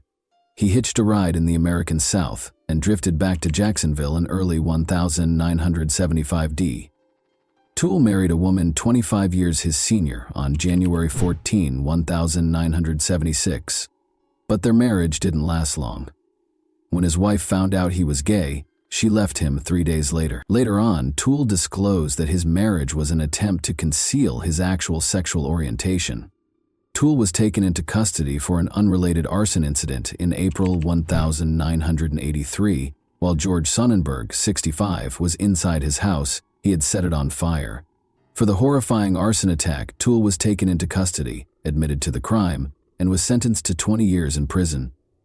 Toole, however, stated at his trial for killing George Sonnenberg that he only signed the confession to be sent back to Jacksonville and did not set the house on fire. He was given a death sentence for first-degree murder, but it was later reduced to life in prison. Toole, who was already serving a prison sentence for 2 unconnected killings, shockingly admitted to killing Adam Walsh on October 21, 1983. John Walsh, Adam's father, was convinced that Toole had committed the crime despite the lack of hard proof. According to Toole, he promised Adam candy and toys to entice him into his white 1971 Cadillac sedan DeVille, which had a noticeable dent on the right bumper. At first, Toole said Adam was quiet and cooperative as they traveled north on Interstate 95 toward Jacksonville, but as time went on, Adam started to get anxious. In a shocking development, Toole said he struck Adam in the face. He claimed that when things became more heated, he hit Adam once more, knocking him out. Toole continued north on the Florida Turnpike to an abandoned service road north of the Raid Bar Road overpass in northwest St. Lucie County while Adam was hurt. Toole used his car's seatbelt to strangle Adam to death after realizing he was still alive. He then allegedly used a hatchet to decapitate Adam after dragging his lifeless body out of the car. Toole later stated that he destroyed Adam's remains in an old refrigerator as part of his disposal process. He claimed he wanted to adopt Adam after he got back to Jacksonville, but that plan wasn't seen as feasible. The blood-stained carpet from the car, the hatchet allegedly used in the murder, and eventually the car itself were among the important pieces of evidence that police lost during the course of the investigation. This evidence loss was a major blow to the investigation. However, Toole was never formally charged or found guilty of Adam's murder because there was not enough tangible evidence. Toole initially admitted to the crime, but later recanted his admission, casting doubt on the case. In addition to depriving Adam's family of the justice they were entitled to, this lack of accountability also raised grave questions regarding the efficiency of the investigation and the handling of evidence in such dire circumstances. There are serious concerns regarding Otis Toole's possible involvement, because multiple witnesses located him in the Hollywood region in the days preceding Adam's disappearance. Toole, who was serving a life sentence for other offenses, passed away in prison in September 1996 at the age of 49 from cirrhosis after a long and difficult life. According to his niece, he confessed to Adam's murder on his deathbed after he passed away. On October 10, 1983, the television movie Adam, which told the tragic tale of Adam Walsh's kidnapping and murder, debuted. When it first aired, it attracted 38 million viewers and significantly increased public awareness of child abduction. In 1983, 1984, and 1985, each broadcast included a hotline for tips along with images and descriptions of missing children. 13 of the 55 children who were highlighted were able to recover successfully as a result of this initiative. The American rapper Bizzy Bone was reunited with his mother after a babysitter recognized his photo during the broadcast, making it a noteworthy case. The Walsh family changed the way society views missing children by using Adam to transform their tragedy into a potent advocacy tool. Additionally, in 1984, the U.S. John and Reeve Walsh, along with other parents of missing children, tirelessly lobbied Congress to pass the Missing Children's Assistance Act. The National Center for Missing and Exploited Children, NCEMEC, an organization devoted to offering resources, support, and advocacy for missing children and their families, was made possible by this important legislation. The act sought to strengthen the response to kidnappings of children and guarantee that law enforcement had the resources and direction required to successfully handle these tragic situations. After John Walsh's book was published, Hollywood Police Chief Rick Stone conducted a thorough review in 1997, which sparked a renewed effort to look into Adam's case. Prior to being named Hollywood's chief of police the year before, Stone had 22 years of law enforcement experience, having worked for the Dallas, Texas, and Wichita, Kansas departments. Stone carefully examined the evidence, even going back to Toole's recorded interrogations by Hollywood detective Mark Smith, even though the crime had taken place 16 years prior. After reviewing, Stone came to the conclusion that Toole had killed Adam with proof beyond a reasonable doubt. Toole and Henry Lee Lucas, his partner, had admitted to or linked themselves to over 200 murders, many of which turned out to be untrue. The majority of Lucas's confessions were actually discovered to have been forced by the police, which further calls into question the veracity of Toole's statements. After Adam Walsh's father called the America's Most Wanted hotline to voice concerns about his son's pedophilia, Jeffrey Dahmer was named as a suspect in the case in 2007. At the time of Adam's kidnapping, Dahmer had resided in Miami Beach, which is close to Hollywood. Both recognized Dahmer from pictures following his arrest, and witnesses claim to have seen a suspicious young blonde man at the Hollywood Mall on the day Adam vanished. Furthermore, just before Adam's severed head was found, a truck driver claimed to have seen a man driving a blue van close to a canal. However, police rejected his account. John Walsh voiced doubts about any link between Dahmer and the murder of his son, pointing to a dearth of evidence, even though Dahmer denied any involvement in Adam's case. Due to his 2-week absence from home in 1981 and the installation of a new seat cover in his vehicle soon after Adam's disappearance, Edward James, another suspect, sparked suspicions. Investigators cleared him after a voice stress analysis revealed no deceit. Only incomplete dental records were used to identify the child, and there was no autopsy report. Even though the Walsh family acknowledged Otis Toole's guilt, these unanswered questions cast doubt on the case's legacy. With John Walsh at his side, Hollywood Police Chief Chad Wagner declared the case closed on December 16, 2008. The police came to the conclusion that Otis Toole was the murderer following an outside review. Following Adam's tragic story, legislative efforts kept changing. On July 25, 2006, the Adam Walsh Child Protection and Safety Act was passed by President George W. Bush, who signed it into law a few days later.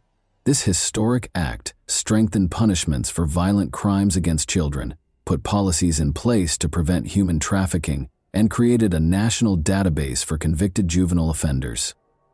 The Adam Walsh Reauthorization Act, which was introduced in 2016, made sure that programs established under the 2006 Act had the money they needed to continue their essential work. This law, which was a part of the Survivors' Bill of Rights, demonstrated a strong dedication to protecting children.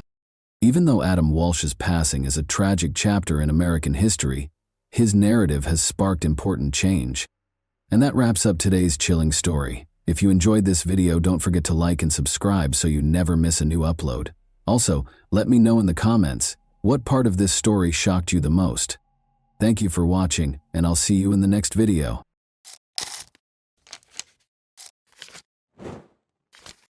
Hey guys, welcome to my channel, and today we're going to take a look at another horrible case with you.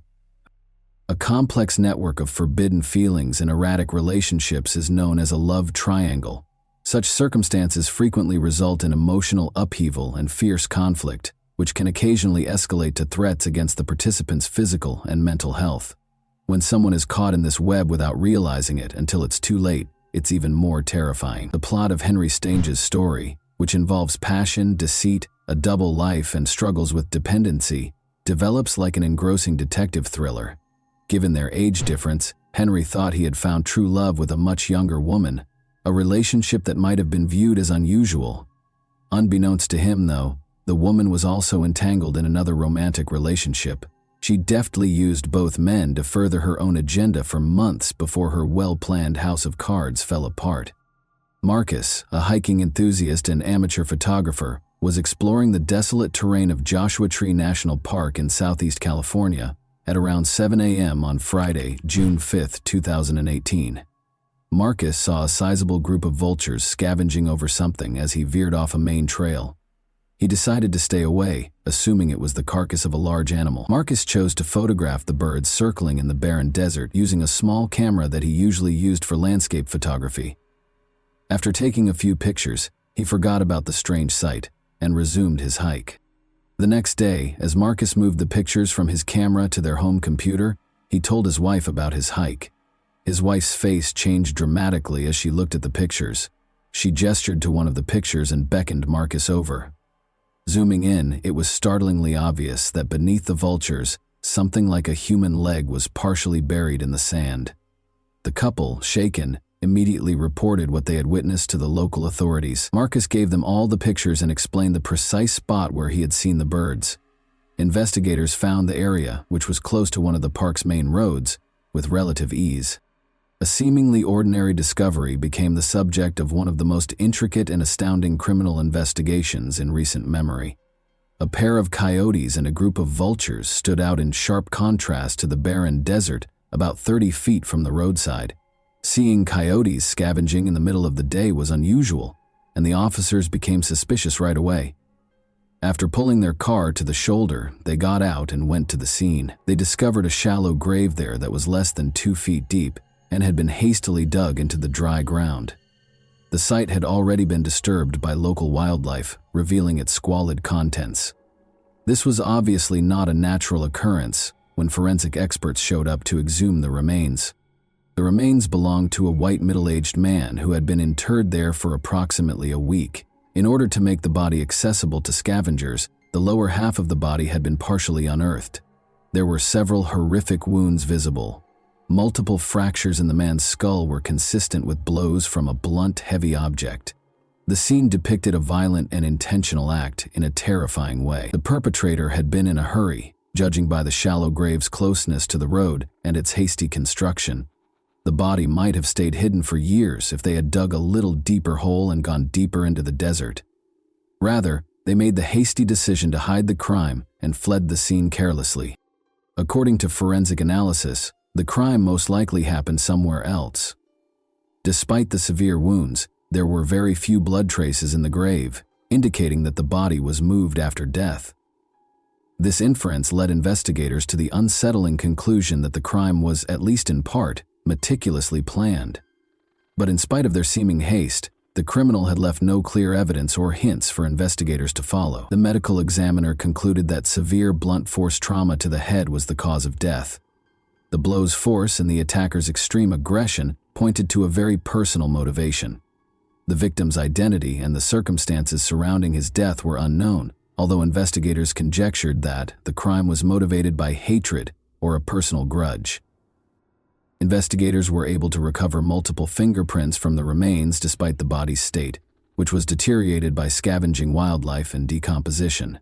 No matches were found when the prints were scanned through criminal databases. The absence of previous records indicated that the victim had never before encountered legal issues. However, investigators were able to identify the victim after uploading the prints to the Department of Motor Vehicles database. Henry Stange, a 54-year-old resident of the Californian suburb of Murrieta in Riverside County, was the owner of the remains.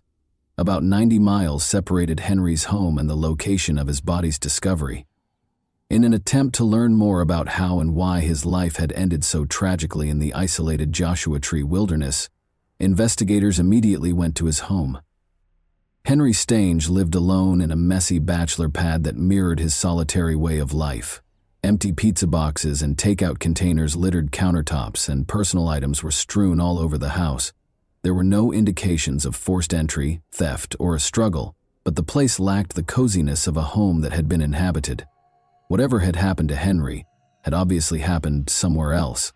The most disturbing finding was waiting for investigators in the house's attached garage. This area, which was probably the location of the crime, told a graphic tale. The storage boxes, tools, and walls were all covered in dried blood splatter.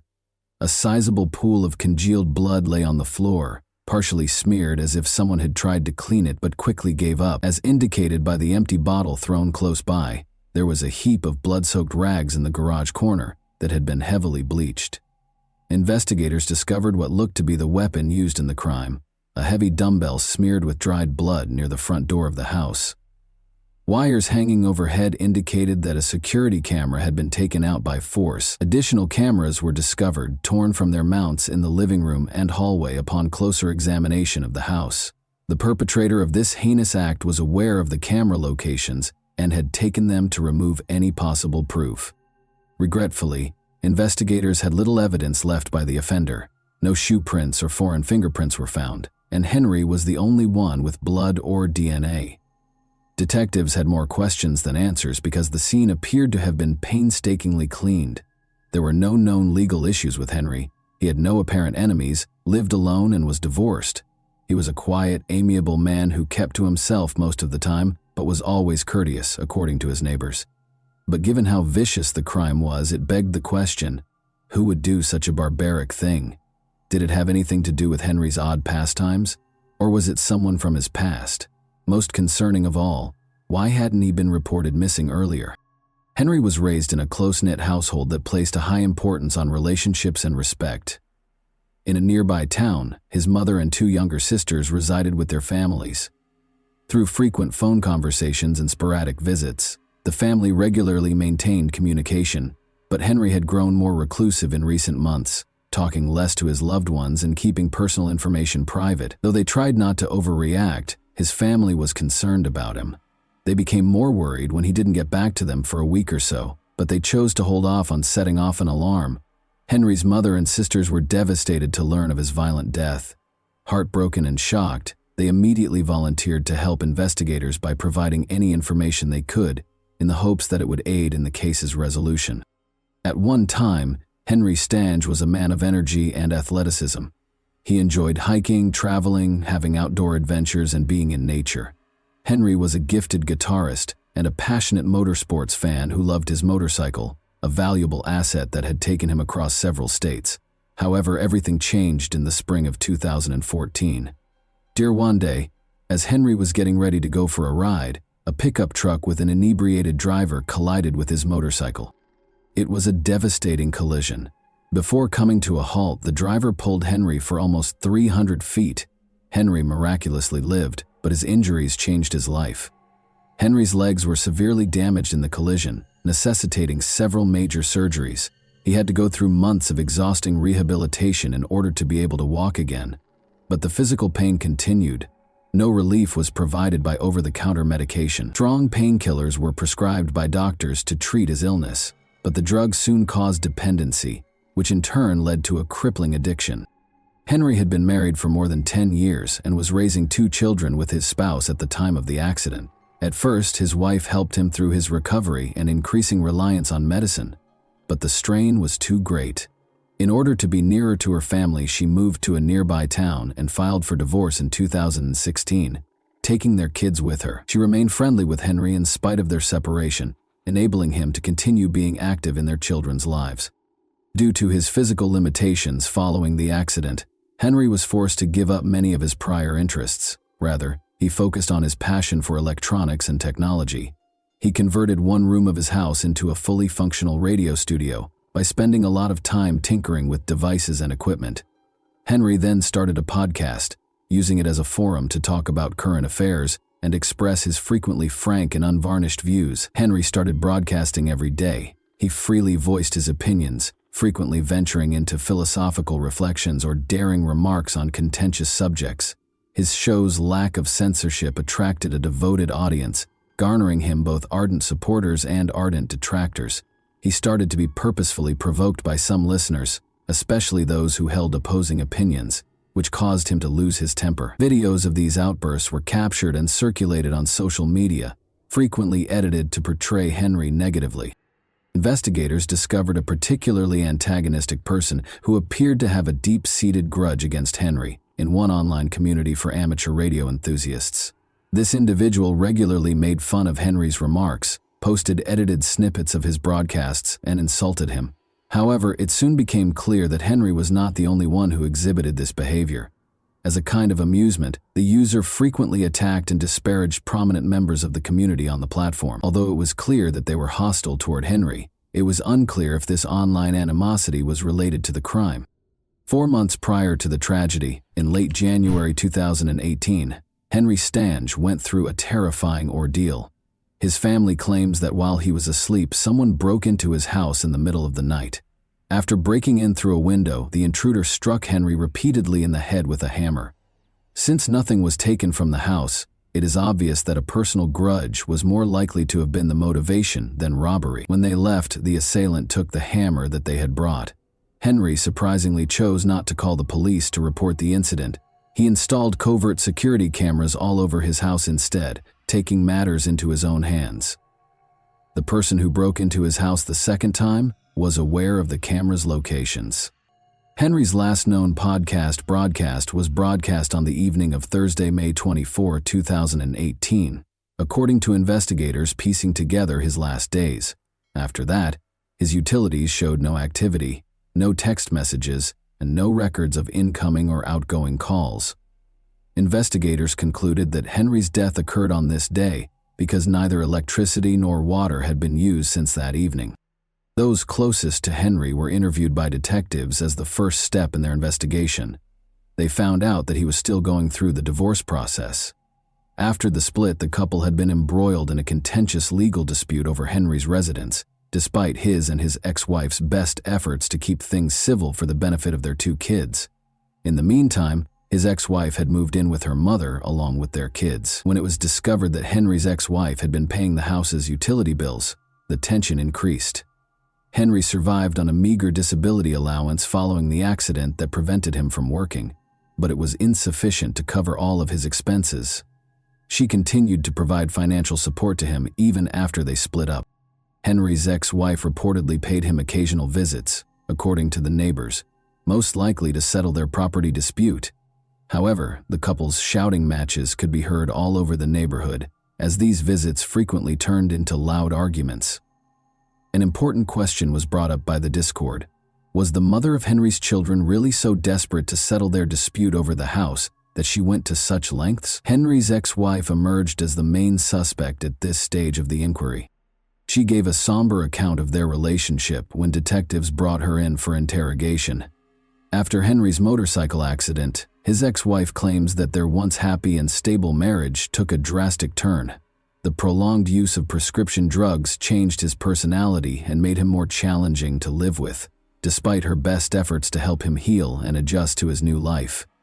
After a while, she felt compelled to depart. She made sure he had a roof over his head by continuing to support him by paying his bills, even after they parted ways. It was challenging for investigators to ascertain whether she could have committed such a horrible act because of her financial support and loyalty. The investigators needed to do more research. Even though Henry's ex-wife continued to be interesting, her story presented a more nuanced picture that necessitated more research into Henry's tense relationships and unspoken conflicts.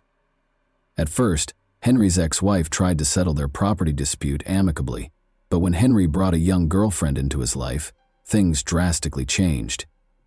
Conflict arose when he declared that he and his new partner would be living in the house. Henry seemed so consumed by his passion that he completely forgot about his children's needs.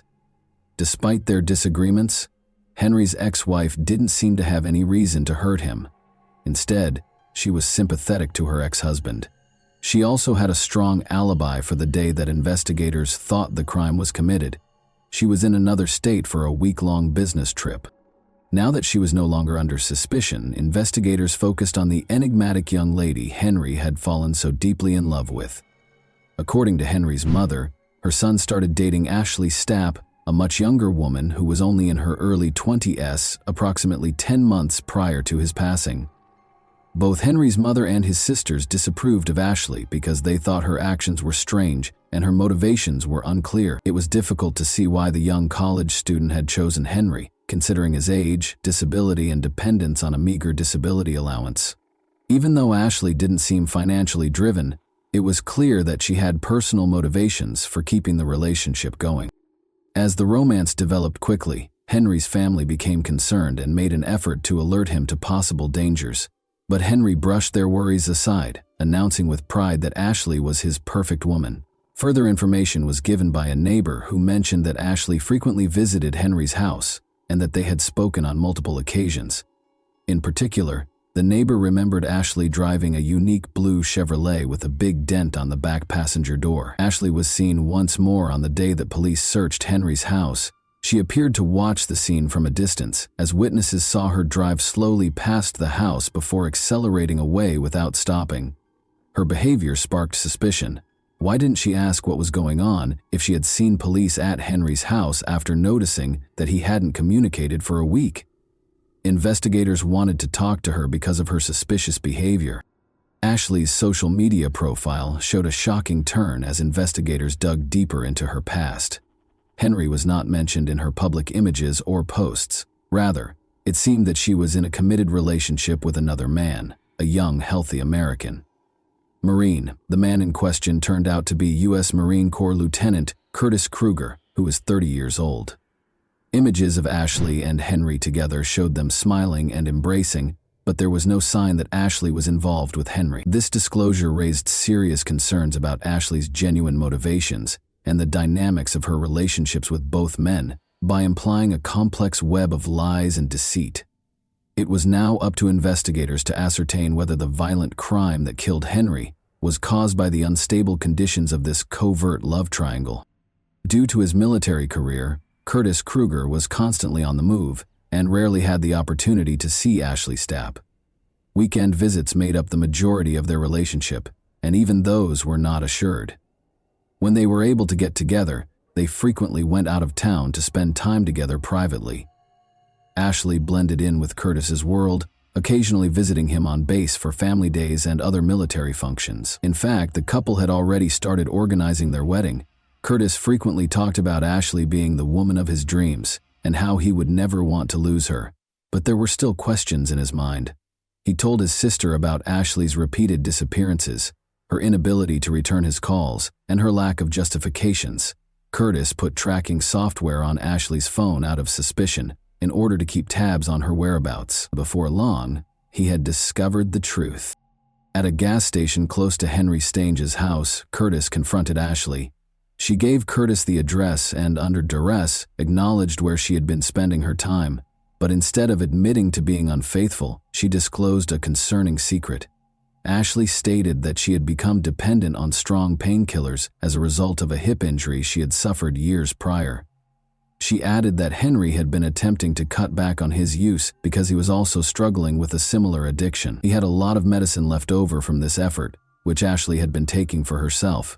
She accused Henry of being abusive and said he made her give something in exchange for the medicine. Her story infuriated Curtis, who decided to take matters into his own hands. On a chilly January night, armed with a hammer, he broke into Henry's house and assaulted him while he slept. Curtis later confessed his actions to his sister, who would later become a crucial witness, after he thought he had killed Henry. Curtis was unaware that Henry had survived the assault. Henry believed the assault was connected to his vocal podcasting, so he chose not to notify the authorities. He was unaware that the attack was focused on his girlfriend and her double life. Detectives had a problem because Curtis and Ashley were the main suspects. Both suspects could have requested legal representation and exercised their right to remain silent, which could have delayed the investigation, and they did not have enough evidence to make an arrest. To get around this, the police came up with a cunning scheme to surprise the two, a trap that would eventually reveal the truth. In order to monitor Curtis and Ashley's phone conversations, the authorities first secured a court order. Officers then went to Ashley's brother and asked him if he recognized anyone in a picture of her with Henry. He said he didn't know the man next to her, but he recognized his sister right away. The officers clarified that they needed to identify the man in the picture because they were looking into a serious crime. In order to learn more, they asked the brother to email Ashley the photo. She reacted rapidly. Ashley said she didn't know who the man was or anything about a crime when she called her brother. Ashley called Curtis in a panic shortly after. She explained that the police had somehow linked her to the investigation during the tearful conversation. Confident that they had hidden the body in the desert and removed the cameras to cover their tracks, the two suspects expressed bewilderment over how this had occurred. Although they refrained from using overt language regarding the crime, they did discuss certain details that would only be known by someone who was directly involved in the events. Curtis and Ashley were taken to the station separately for interrogation after being arrested on the same day. Curtis asked for a lawyer and instantly refused to talk, but Ashley found herself facing the taped version of her chat with Curtis. She started confessing after realizing she couldn't deny her involvement. At first, Ashley's remarks were ambiguous and inconsistent. Although she acknowledged being at the scene of the crime the night of the attack, she denied seeing the assailant. She initially claimed that Henry was ambushed in the garage after he went to investigate a break-in at the house. Ashley's story changed when investigators showed evidence that her and Curtis's phones were tracked to Henry's house the night of the crime. She acknowledged having a romantic relationship with both men for almost 10 months. Curtis made the decision to confront him after learning of her relationship with Henry. Ashley admitted that he thought Ashley would avoid Henry after Curtis attacked him in January and seriously hurt him. Curtis, however, was furious to find out that she was still seeing him. Curtis drove to Henry's house the night of the crime and attacked him once more. Ashley acknowledged that she had assisted Curtis in hiding the crime. She disclosed that she had guided him to the location of Henry's security cameras, assisted him in taking them down, and helped conceal Henry's body in the desert. At last, Ashley revealed where Curtis had used the hammer in the January initial attack. When found, this weapon still contained traces of Curtis's fingerprints and Henry's blood, which was crucial evidence in the case.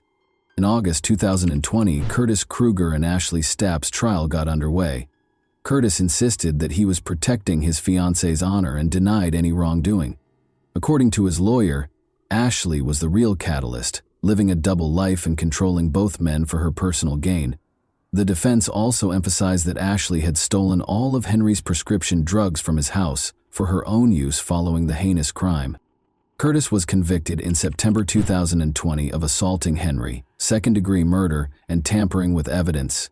He was given an 18-year prison term with no chance of release until 2031. Ashley agreed to a plea bargain, acknowledging that she had obstructed justice and tampered with evidence. She received a sentence that included 2 years of probation, 9 months in jail, and treatment for her substance abuse problems. After only 4 months of service, Ashley was released. However, she broke the conditions of her probation and was returned to prison to complete the remaining 5 months of her sentence. Although Ashley has been free for a while, no trustworthy information regarding her life or current location is available. And that wraps up today's chilling story. If you enjoyed this video, don't forget to like and subscribe so you never miss a new upload. Also, let me know in the comments, what part of this story shocked you the most? Thank you for watching, and I'll see you in the next video.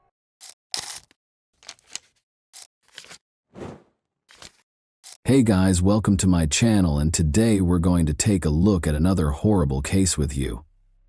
A plastic bag was discovered by a woman walking her dog along the shores of Deer Island, which is close to Boston, Massachusetts, on the afternoon of June 25, 2015.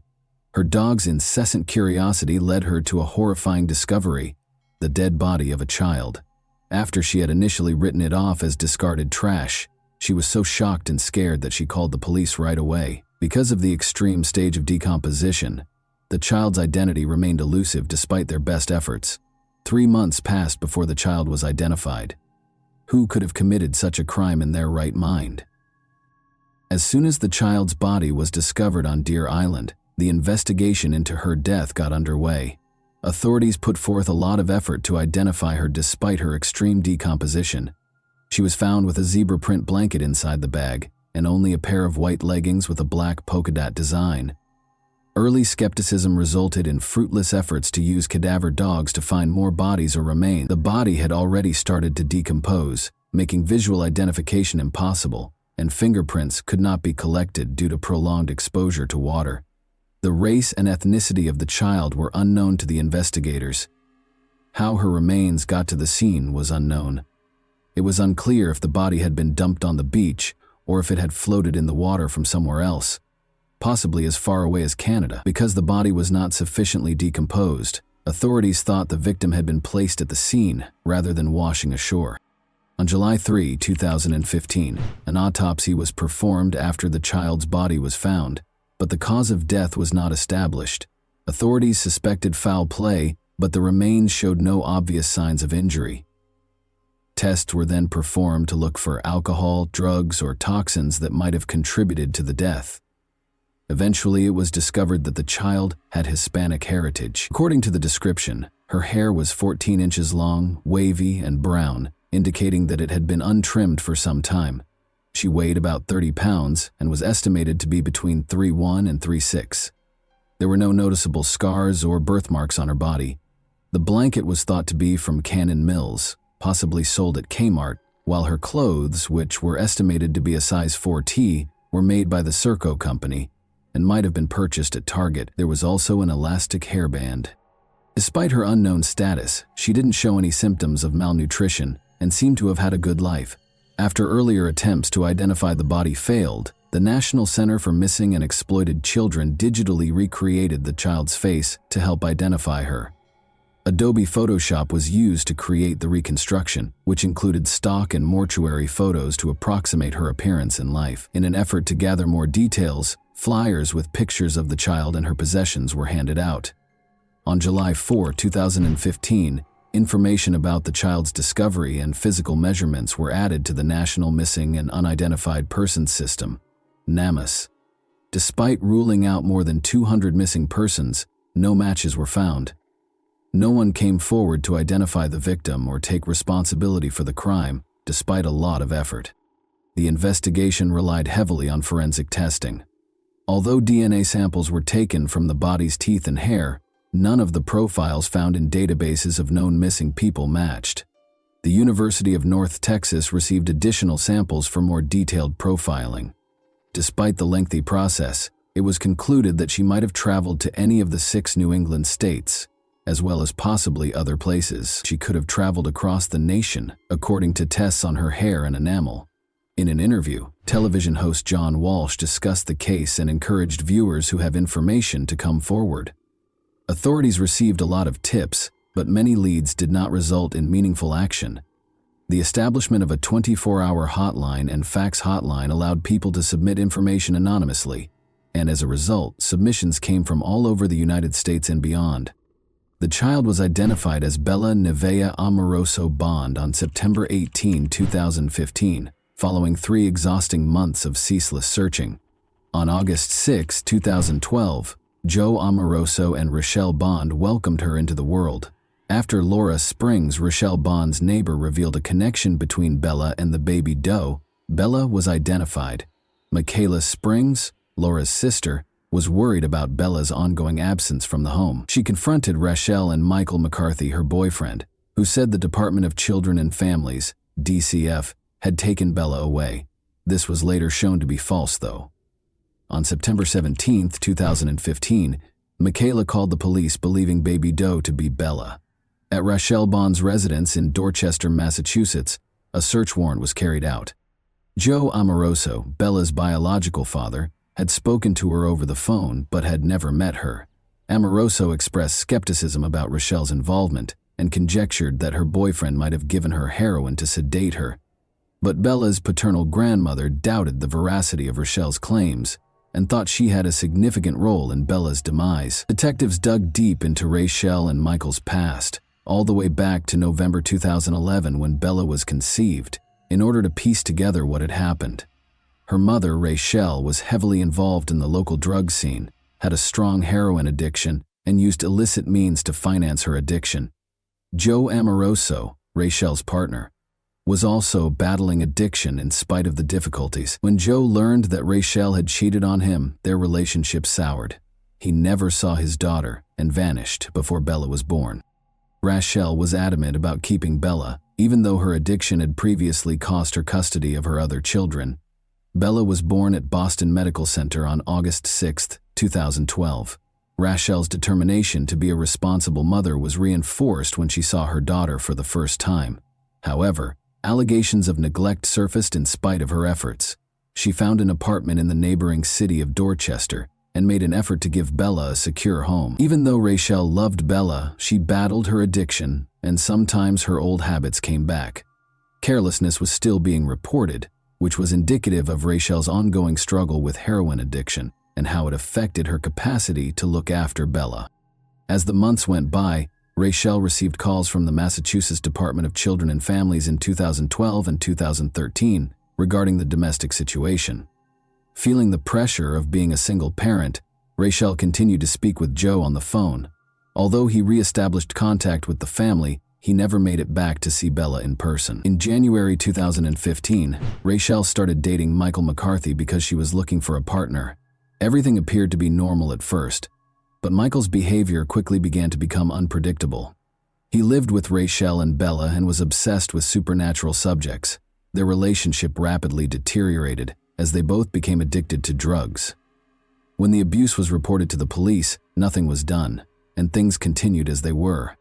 Rochelle had been lying to them, which is why no one noticed Bella's absence, After visiting their home, she made a false claim that Bella had been taken away by the DCF, saying that the situation was too difficult. People accepted Rachel's story without question because of the situation. Investigators obtained a search warrant and questioned Rachel and Michael because of their suspicions and Rachel's false claims about the DCF removing the child. Eventually, Rachel admitted to the terrible things that had happened that fateful night. She claimed that Michael had become enraged and had attacked Bella several times because he thought the child was possessed. Rachel tried CPR on Bella after she passed out, but Michael intimidated her and disposed of the body in the harbor. This supported the investigators' long-held suspicions of foul play in Bella's case. However, Rachel's participation sparked doubts about her competence. Some inconsistencies, like declaring Bella alive on a benefits form, raised questions about her intentions and degree of participation.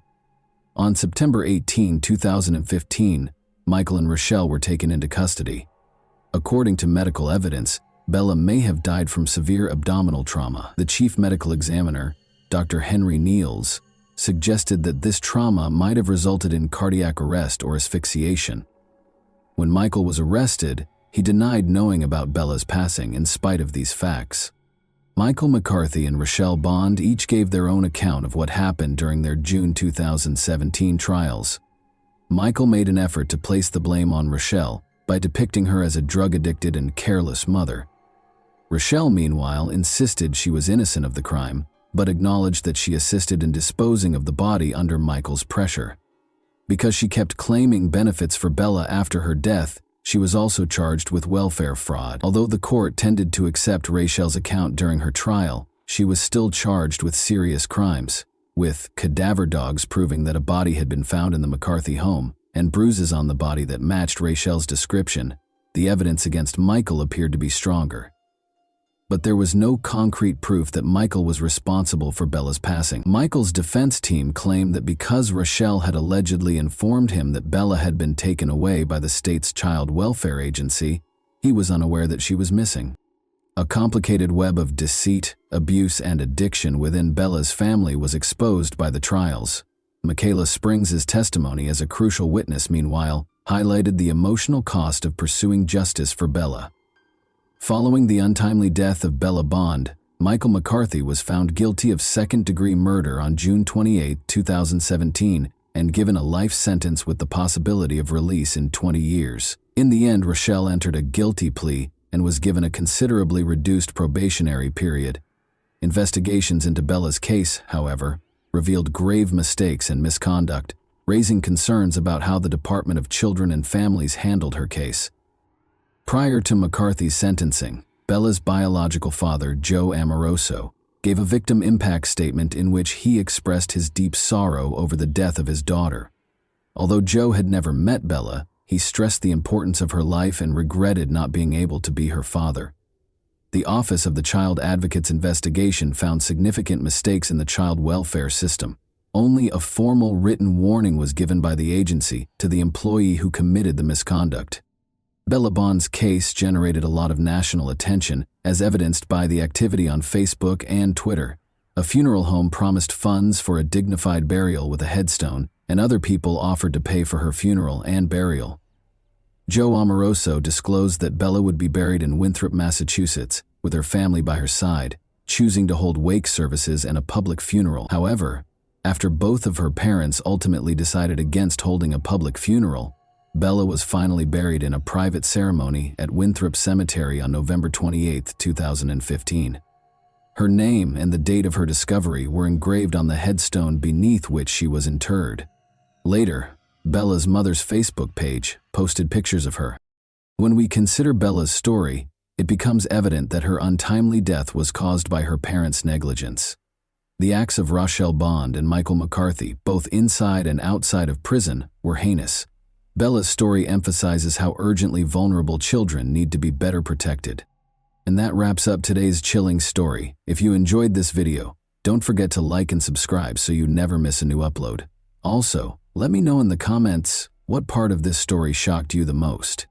Thank you for watching, and I'll see you in the next video.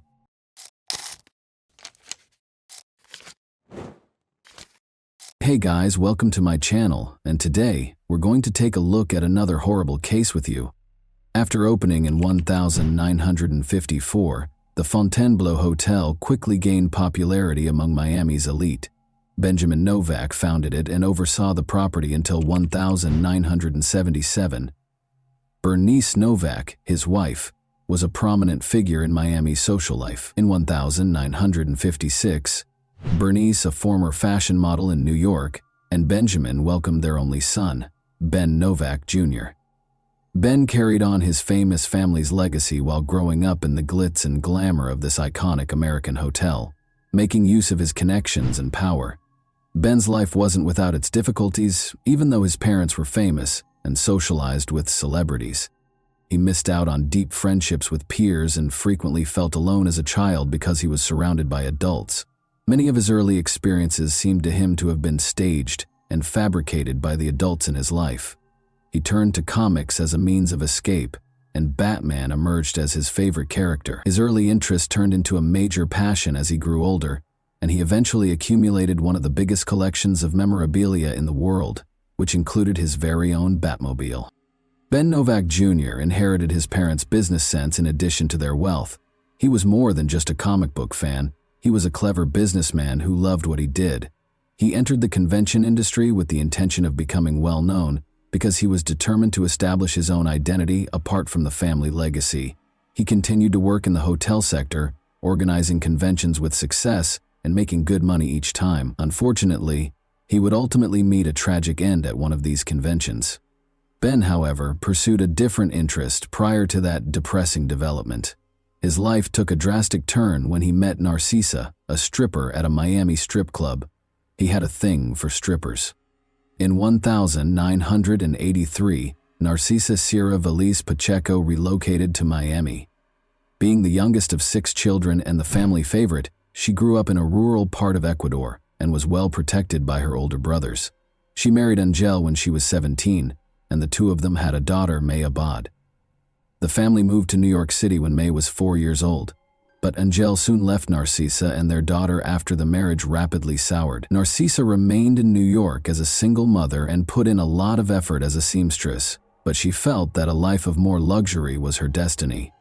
In her ideal world, she would be able to drive fancy cars, go to glitzy parties, own and flaunt expensive clothing, and take luxury yacht cruises.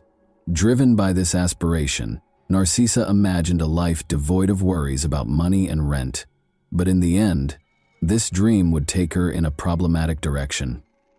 Narcissa made the decision to move to Miami with her daughter in the summer of 1983 in order to start over. At first, she struggled to find work because of her poor command of English. Narcissa started working as a stripper in order to make quick cash and provide for her and her daughter. She saw it as a chance to meet rich men who were prepared to spend a lot of money. When Ben Novak Jr., a 27-year-old millionaire, entered her club shortly after she opened, she struck gold. She and Ben clicked right away after a lap dance. Ben gave Narcissa lavish presents, lavished her with lavish vacations, and gave her sizable sums of money. Narcissa's fascination with luxury only grew as a result. But this new relationship didn't exactly sit well with Ben's family. His mother, Bernice, who was very close to him, was unimpressed, and his father had died.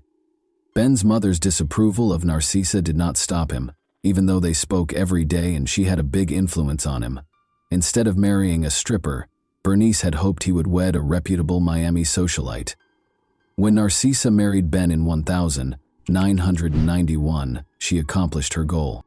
She had a knack for it and was actively involved in his business from the start, managing bookings, attending conventions, and interacting with clients. Narcissa, however, favored a relaxed way of life, engaging in endless shopping and leading a carefree millionaire's lifestyle. While Ben followed his passion for Batman collectibles and became the second largest collector in the world, she developed an obsessive shopping habit. They enjoyed their gourmet meals, fancy cars, and mansion vacations. They also took in May Abad, Narcissa's daughter, who was in her late teens at the time. Ben became the father figure she had been missing for 18 years, and they grew close. May, Ben, and Narcissa led a lavish lifestyle, but on April 4, 2009, Ben's mother, Bernice, died suddenly. Turning his life upside down, A neighbor found Bernice's body in her Fort Lauderdale residence. Her death was officially declared an accident, despite the suspicious circumstances. Blood was discovered flowing through the kitchen and into the laundry room from her car. According to the authorities, she must have fallen and hurt herself, striking her head on the car mirror, before bleeding as she entered the vehicle and eventually passing away. After his mother passed away, Ben was devastated by the loss and went into a deep depression. Narcissa pretended to be a helpful wife while attending the funeral. Ben threw himself into his work at Convention Concepts Unlimited as a way to deal with his loss. Ben and Narcissa arrived in New York on July 12, 2009, where Ben was in charge of a significant conference at the Rye Brook Hilton. More than 1,000 people attended the event, which was for the esteemed client Amway Global International. Around 7 a.m. on the morning of the 12th, Narcissa left their room to join her daughter for breakfast. About 30 minutes later, she came back into the room to find her husband bleeding and bound on the floor. He had already passed away. Another member of the well-known Novak family had been murdered only 3 months after Bernice's passing. Ben's death was promptly deemed a homicide by the authorities. Ben was discovered with his hands bound behind his back and his legs duct-taped together below the knees, only wearing his underwear. He had been lying in bed, probably asleep, when he had been hit in the head by something. The attacker left his body face down on the floor after bludgeoning him to death. Police discovered the bed covered in blood that had spilled onto the floor around his dead body. Ben's eyes had been gouged out at the scene, which was a terrifying detail. Narcissa told the police right away that she thought the murder might have been a robbery, but the room didn't seem to be lacking anything. Not even a few $100s in an envelope was damaged.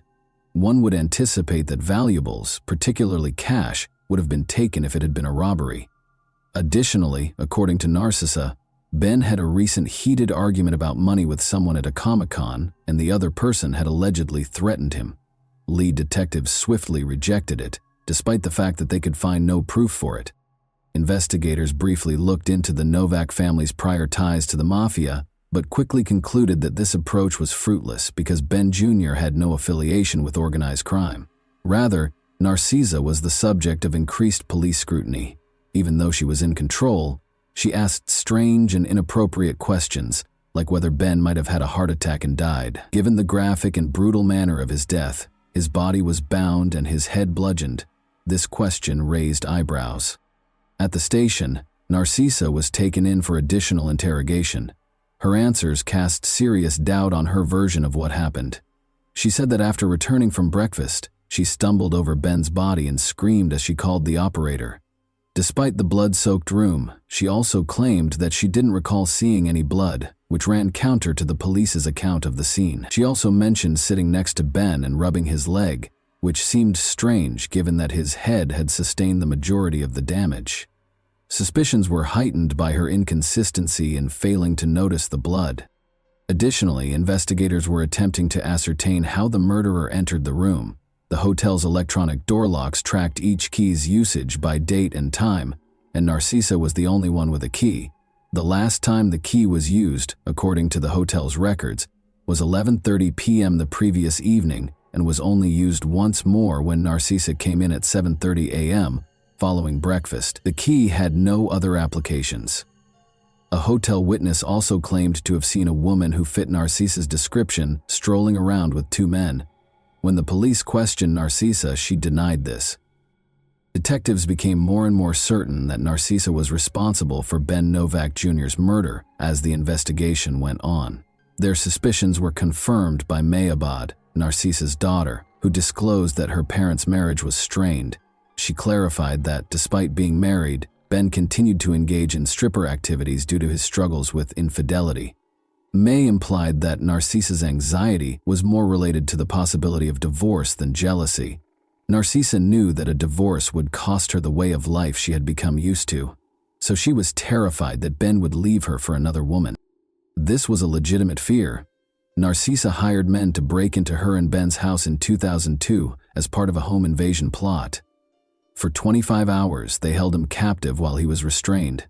According to her daughter, Narcissa had a history of using drastic methods to keep Ben from leaving her and would go to great lengths to get what she wanted. Ben called the police to report the incident, but he later dropped the charges and the case was categorized as a domestic dispute instead.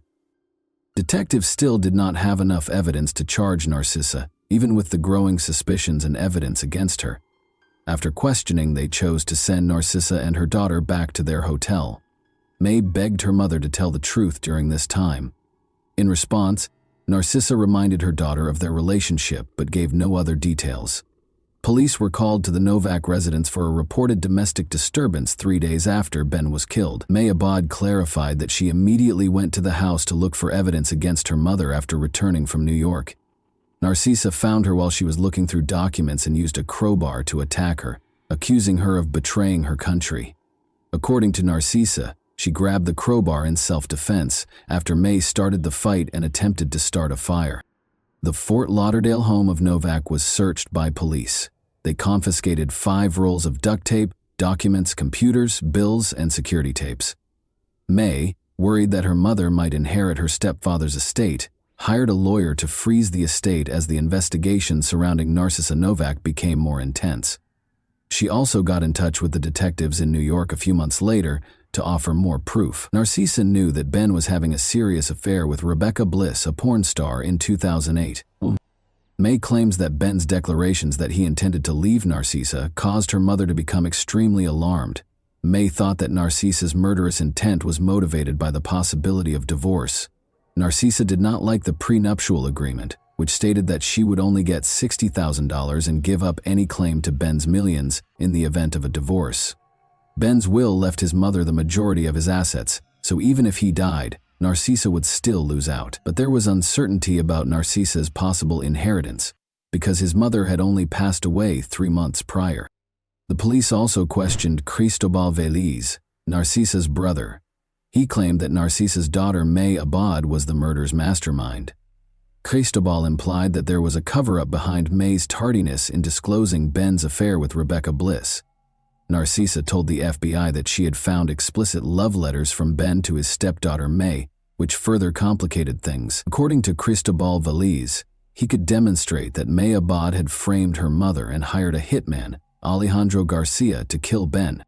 Garcia was taken into custody for an unrelated offense in November 2009. He was questioned about the Novak murder while he was in detention. When Garcia realized how serious his situation was, he made a deal and admitted to killing Ben Novak Jr. He asserted, however, that Cristobal Veliz, not May Abad, had employed him. According to Garcia, Veliz paid him $5,000 to commit the murder. Police were unable to locate any receipts from Cristobal's residence to verify the transaction, but surveillance footage showed Garcia retrieving a payment receipt from Cristobal. Garcia decided to cooperate further because he was already facing prison time, and he disclosed a shocking fact. This was not the first murder he had committed under Cristobal Veliz's supervision. Alejandro Garcia was hired in April 2009 to murder Bernice Novak as she went into her garage. Garcia viciously struck her face after attacking her with a monkey wrench. It was discovered that in order to inherit Ben Novak's wealth, Narcissa Novak had planned the murders of Bernice and Ben with the assistance of her brother, Cristobal Veliz. To take over the estate, Narcissa had to get rid of Bernice. Alejandro Garcia testified during the trial that Bernice was supposed to be beaten severely and struck in the teeth.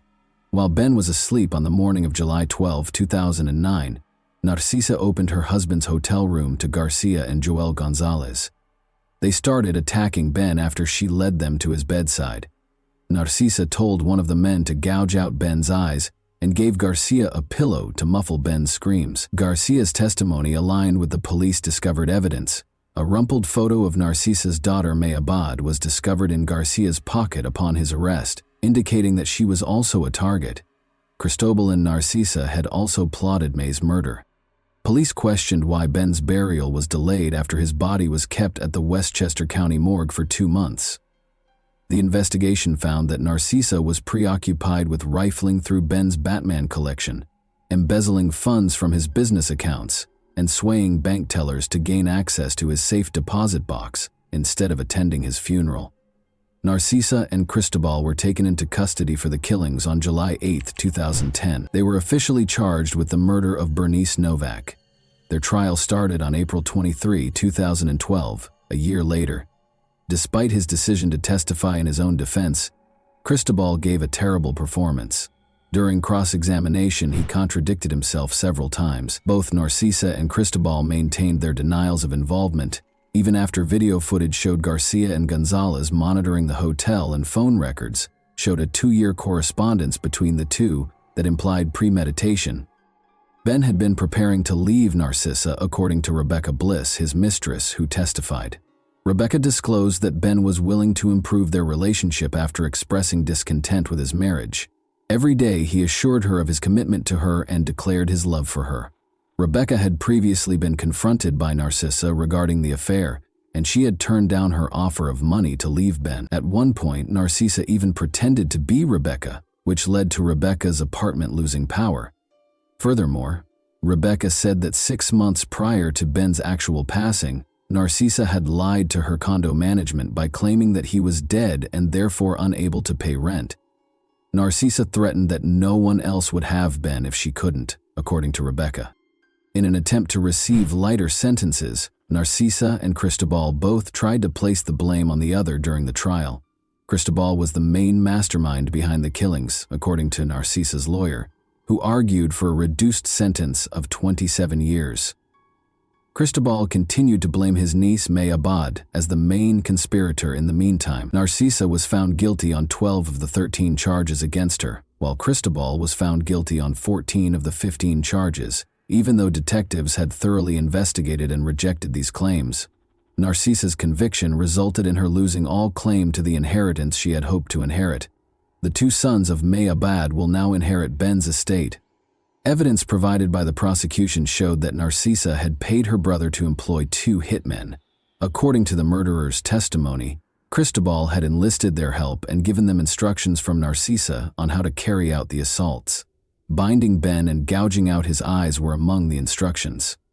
When the murderers reached the hotel early on July 12, Narcisa let them into her husband's room, led them to Ben, who was asleep, and gave him a pillow to stop him from screaming. Ben was severely beaten with dumbbells until he passed out, leaving him for dead. According to Garcia's testimony, the initial intention was not to kill Ben and Bernice, but rather to cause them severe injuries. Both Narcisa and Cristobal were found guilty at the end of the trial of murder, conspiracy to commit murder, stalking, domestic abuse, money laundering, and witness tampering. When the guilty verdict was read, Narcisa gave up her right to appear in court. Both were convicted and given life sentences without the possibility of release. As a result of their cooperation with the investigation, Alejandro and Joel entered guilty pleas to lesser charges and received sentences of 17.5 years. And that wraps up today's chilling story. If you enjoyed this video, don't forget to like and subscribe so you never miss a new upload. Also, let me know in the comments, what part of this story shocked you the most? Thank you for watching, and I'll see you in the next video.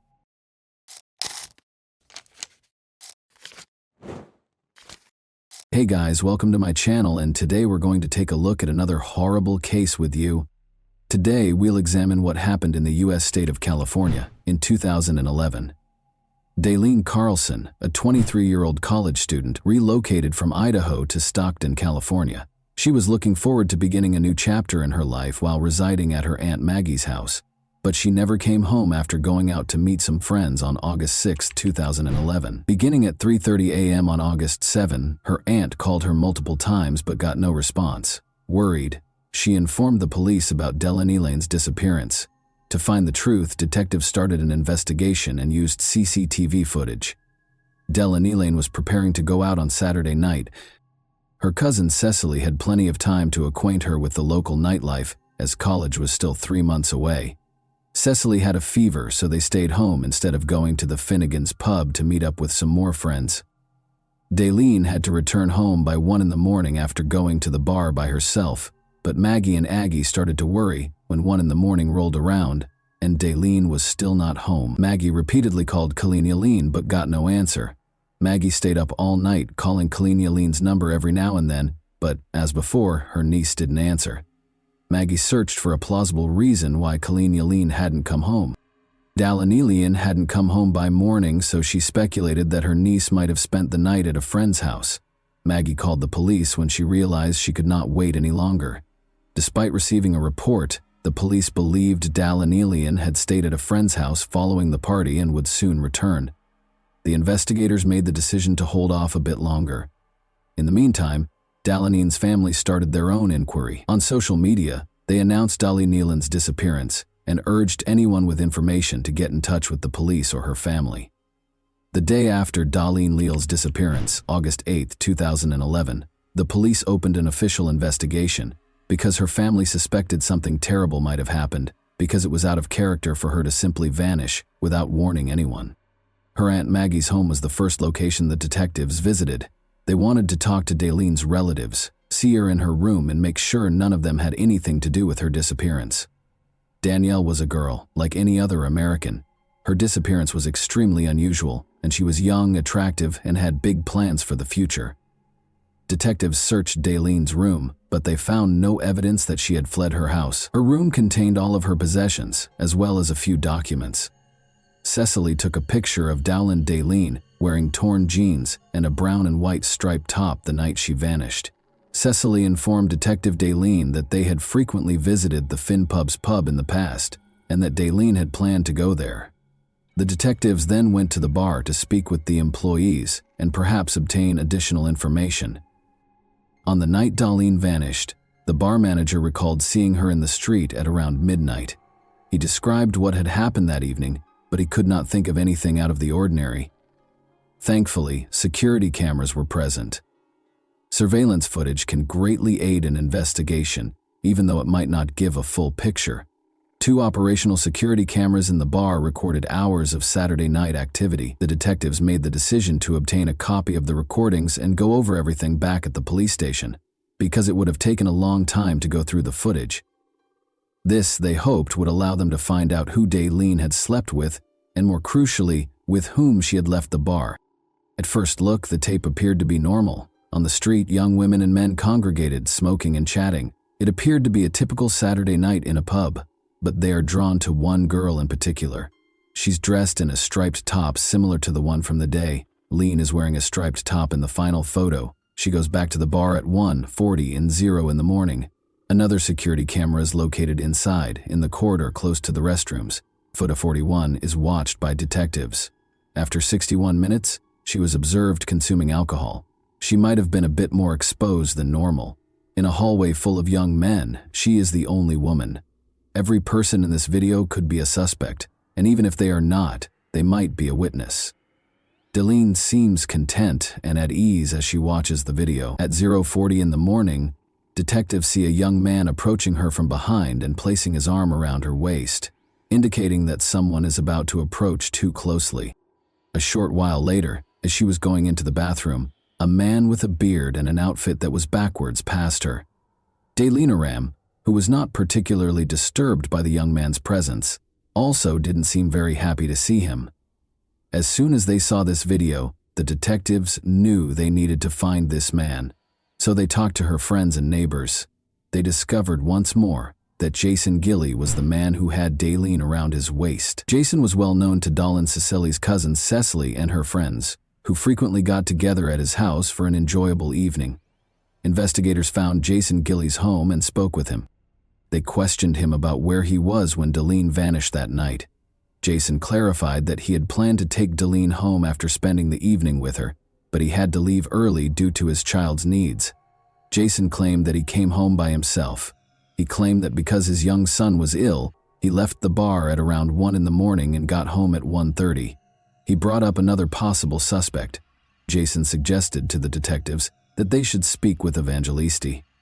According to him, Evangelisti was seeing Jacob Evangelisti, but they had a fight in front of Jason 4 days prior to her disappearance.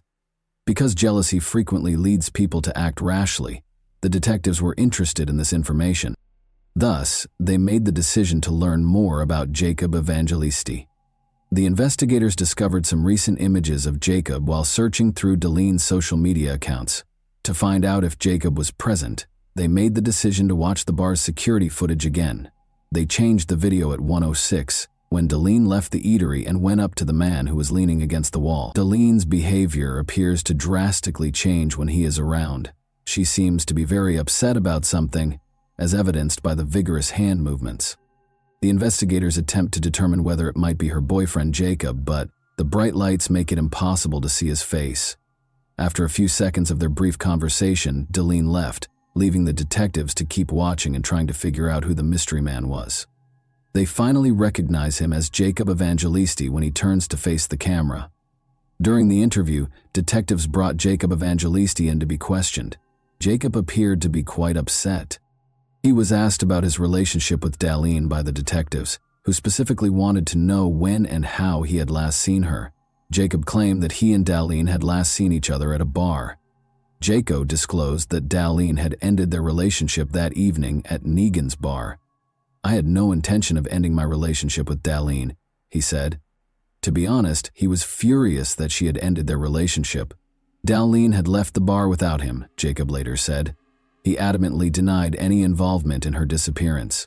After that, the investigators reviewed the CCTV footage to see if it supports his account. Jacob walks into the bar at 1:09 in the morning. They keep on observing. Darlene enters the picture after Dallenutz. She seems to be bidding one of the patrons farewell. She then exits the frame at 1:15 a.m. The detectives kept going over the video until the bar had closed and all of the patrons had left. The lights go out at 2:38 a.m. When Day Nether appears again, the parking lot is almost deserted. It appeared that Jacob was responsible for Darlene's disappearance at this stage of the investigation. Investigators have not yet found any evidence that her disappearance was the result of foul play, but it's possible that he just couldn't move on from the fact that she had left him. Darlene's family is searching on their own, according to Darlene. They created flyers and began distributing them throughout the city.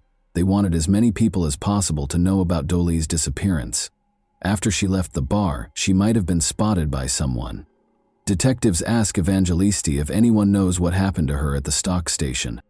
Evangelisti wants more, but he maintains his denial of any knowledge. James, another person in Darlene's social circle, is the name he gives instead. Darlene claims to have a new boyfriend. Darlene's social circle also includes James.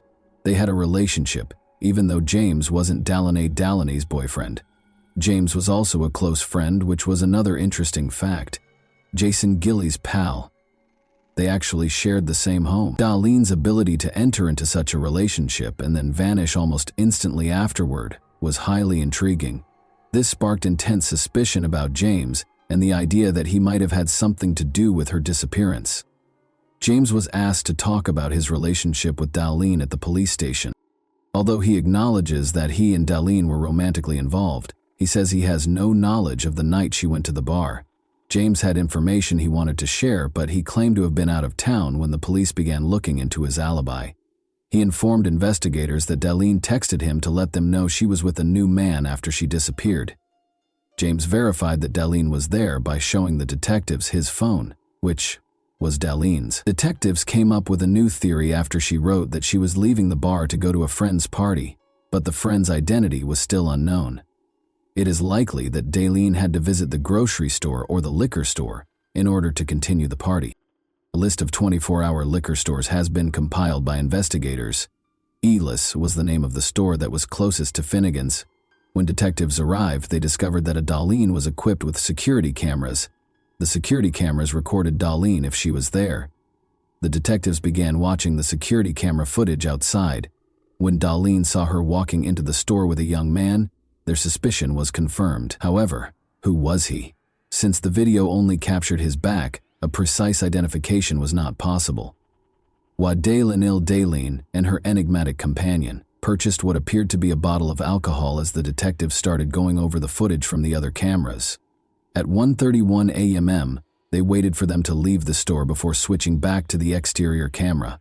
Detectives have a better picture after the couple leaves the store. The first face the detectives saw in the bar footage was the same as the one with the baseball cap and goatee on backwards. This gave them a new lead for their ongoing investigation when Jason Gilly noticed it. Jason initially claimed to investigators that he went home alone at 1:30 a.m. to tend to his ailing son after leaving Finnegan's bar. It was now evident to the police that he and Darlene had left the liquor store at 1:31 in the morning. Jason became the prime suspect right away because he had lied about leaving the bar by himself. Jason Gilley was taken into custody by the police 1 week after Daleen vanished. After an hour or so of waiting, the detectives started questioning him while keeping an eye on any behavioral changes. The detectives went over Jason's account of what transpired that evening without disclosing that they had a tape recording of Jason's shopping excursion at night. They asked him to recall the time he left the bar and arrived home. Jason lied once more, claiming that he got a text from his grandmother at 1 a.m. and went home to see how his son was doing. The detectives then told him that they had spoken to his grandmother, who denied any involvement in the night. Jason admitted to the detectives that night that he had gone home by himself to spend time with his son and that his grandmother had not gotten in touch with him. Jason repeated his claim that he left alone and came home, after telling another lie when asked who he left with. The detectives realized that Jason was putting himself in a situation he would never be able to get out of. They claimed to have surveillance footage that refuted all of his claims. Jason then acknowledged that he had left the bar with Dal for less, to buy her a bottle of Jägermeister and to eat for less. However, he claimed to have driven her back to the bar before leaving for home. He claimed it slipped his mind when detectives questioned him about why he had lied about a crucial detail, such as the fact that Dalny had left with Dalny. Daleen claims that he invited her to stay the night on his couch and she agreed. He acknowledged that he and Daleen had had intimate contact and that they shared a Jägermeister. After he explained it to Dalinate became upset, said it shouldn't have happened, and sobbed as he went home. Jason related a news story about how they got into a fight early on Sunday morning while he was driving Dalinate home. He picked up his grandmother on the corner close to his house and got into her car. She tried to get out of the car just before they arrived at Dalinate's house. Daliny Karengrein was upset and yelled to be allowed to get out of the car for the duration of the 30 to 45-minute drive. She said she couldn't believe Jason had done this and called him a piece of garbage. Jason claims that the last time he saw Daliny, she got out of the car and fled when he pulled over. The interview ended when Jason insisted on having a lawyer. Gilley was not charged by the police because they did not have enough evidence. Gilley had no choice but to let him go. Jason went to the police station on August 22, 2011, after being released on August 18, 2011, to report that his wallet had been stolen or lost. Upon seeing him, detectives investigating Daleen's disappearance were taken aback. Jason was approached by Detective Robert Fain, who asked him to accompany him on a retracement of the path he took on the day Daleen vanished. Jason consented and led the detective to the spot where Daleen is said to have jumped out of the car and run away.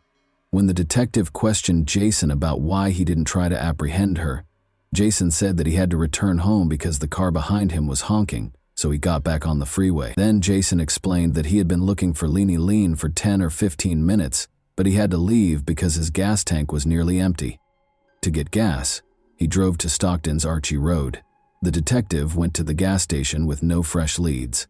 Luckily, security cameras were in place.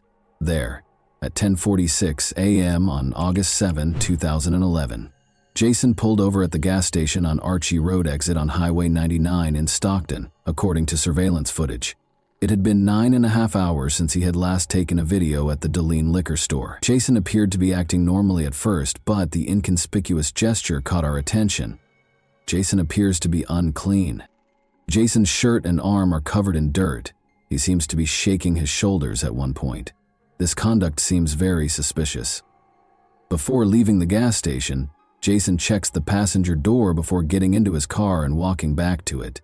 He opens the passenger door once more and slams it shut after 20 seconds. Daleen was the last person to use that door, he said. At last, he takes off in his car. Detectives have developed a new theory after seeing this footage. Their theory is that Dallin took Daleen to a field south of Stockton and, in a hurry, physically pulled her out of the car, causing the front passenger door to jam. Dallin thought that she was dead, but they told her that in order to arrest Jason. Dai Ling was still missing, and Jason was out and about interviewing representatives. The case then underwent a sea change on October 15, 2011, more than 2 months after Dai Ling's disappearance.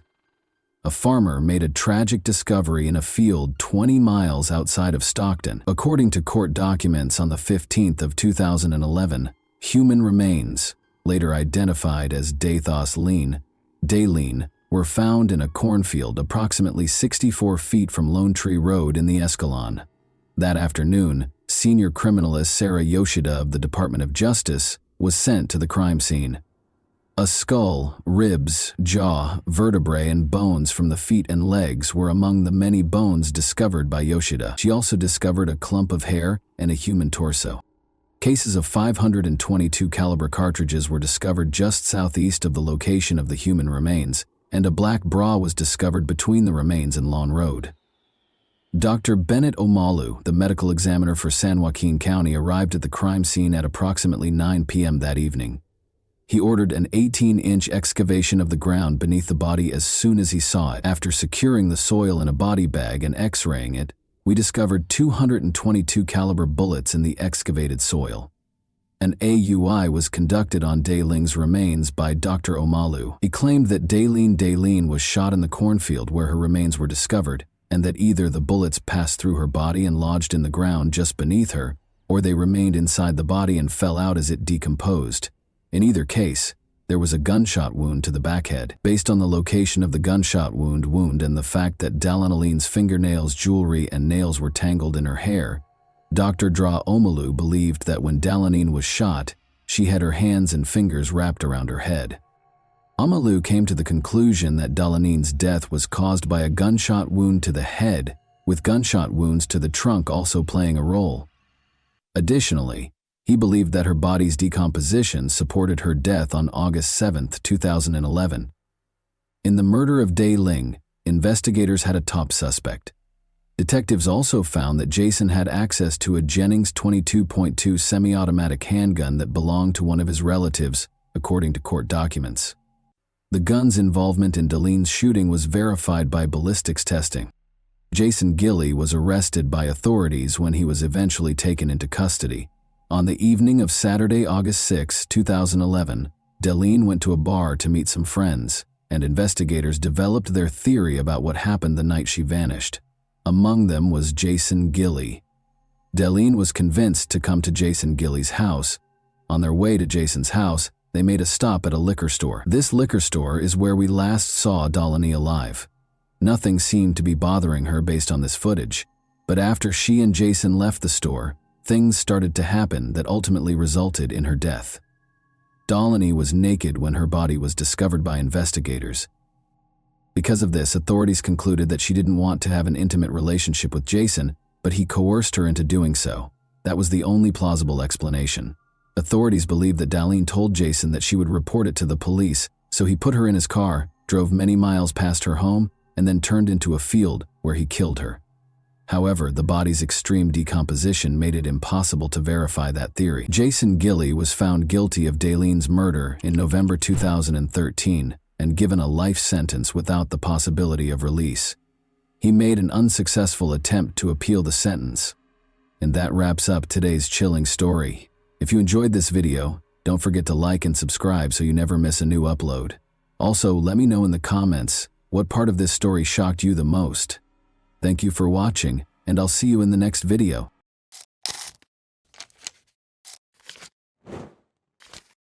Hey guys, welcome to my channel, and today we're going to take a look at another horrible case with you. The tragic death of Barbara Faye Villarreal occurred in Garland, Texas, on November 7, 1986. A large kitchen knife was found embedded in her body after she was brutally stabbed and murdered in her own home. There were bloodstains all over the crime scene, which was horrifying and gory. Despite detectives' efforts, the case remained unsolved for almost 40 years. The killer had been hiding in plain sight, leaving a trail of unsolved questions until 2023, when advances in DNA technology revealed the truth. What sinister motives drove Barbara's horrific fate, and who was the mastermind behind it? You'll be amazed at the response. Let's examine the specifics. Garland is a city with a tale of resiliency and hope located in the center of the Dallas-Fort Worth Metroplex. The city was named in honor of Attorney General Augustus H. Garland and was established in 1887 as a result of the merger of Duck Creek and Embry. Garland eventually became Dallas County's third most populated city. However, there were difficulties along the way. The city, which is in Tornado Alley, had one of its worst days in May 1927, when a terrible tornado ripped through the streets, killing 17 people and leaving a path of destruction in its wake. Even though the city was brought to its knees, its spirit was unwavering. A feeling of solidarity and resilience surfaced as the residents of Garland rebuilt their homes and lives. They banded together and helped one another through the difficult times. One family's joy and love served as an example for others. They were so cherished and admired by everyone that nobody could have predicted the heartache that would soon ensue. Everyone was delighted by Barbara's radiant smile. Her family's love was evident and strong, and her presence brightened the space. However, life had other ideas, and this family would soon experience a tragedy that would upend their entire way of life. On December 23, 1958, Barbara Faye Villarreal was born in Peru, Indiana. She was the youngest of her mother's first marriage's 4 children. Barbara suffered a terrible loss when her father died when she was a little child. The family circle grew after her mother remarried and had 2 more children. 12 Mile, a tiny community a few miles north of Peru, Indiana, was where Barbara grew up. She was surrounded by warmth and love there, which helped to mold her into the kind and sympathetic person she is today. Her early years were characterized by adventure, laughter, and a strong sense of familial values. She loved the little things, like swimming in the local lake and riding her bike to her grandparents' corner store to buy candy.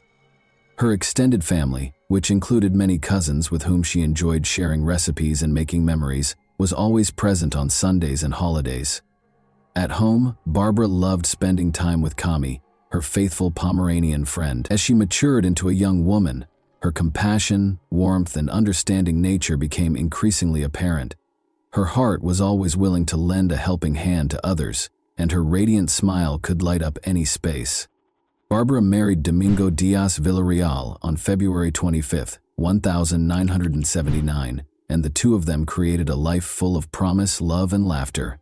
Barbara had made a name for herself in the accounting division of DeGolyer and McNaughton in Dallas, Texas, by the time she turned 27. She and Domingo settled in Garland, where they were surrounded by friends and neighbors in the 3600 block of Colbath Street. One of them was Barbara's best friend, Lisa Nugent, who loved her for being a kind, considerate, sweet, and wonderful person in general. A feeling of unease descended upon the tiny New Mexico town of Lovington on the evening of November 7, 1986. In stark contrast to the horror taking place inside the Villarreal residence, the sky was a serene shade of pink and orange. Domingo Villarreal was standing at a neighbor's door at 8:52 p.m., his hands shaking, his eyes wide, and his voice trembling. Slightly lucid from shock, he begged for assistance. "There's a problem with Barbara," he managed to say.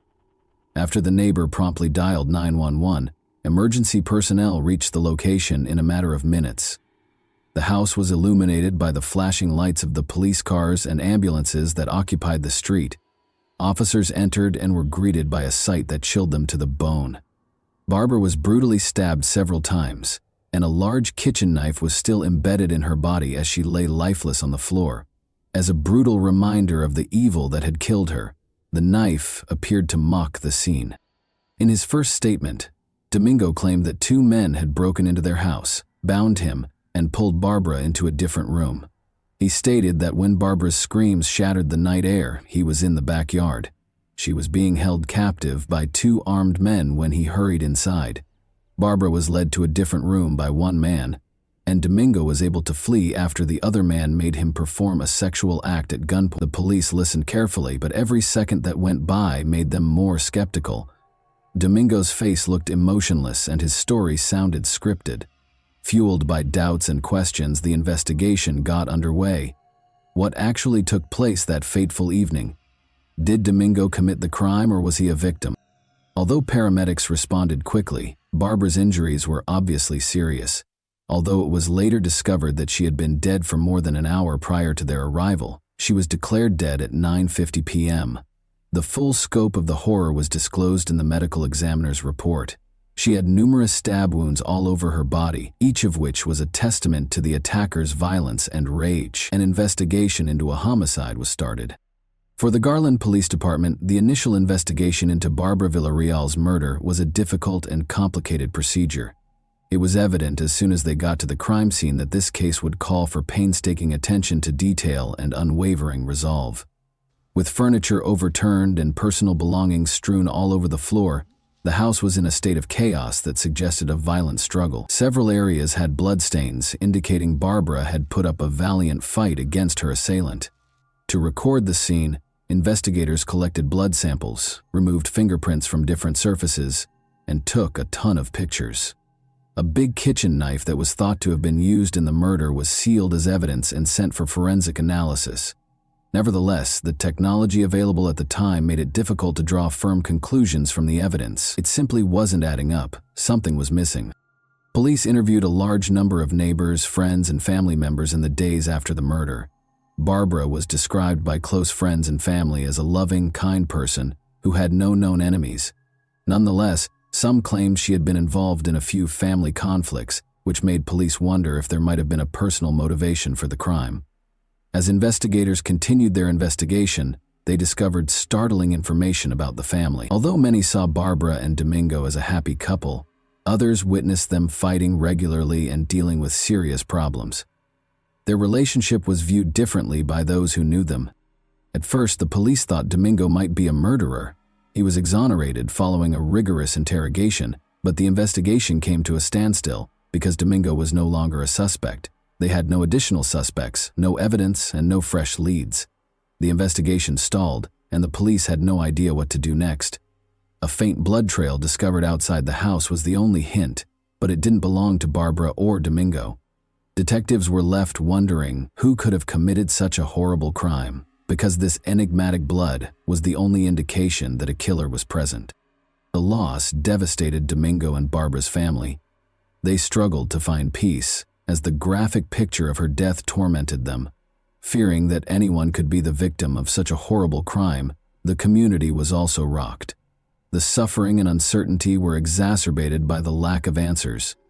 It took a pivotal discovery to reveal the truth about her untimely death, so the case remained a mystery. It was challenging for investigators to make meaningful progress because of the dearth of eyewitnesses and hard evidence.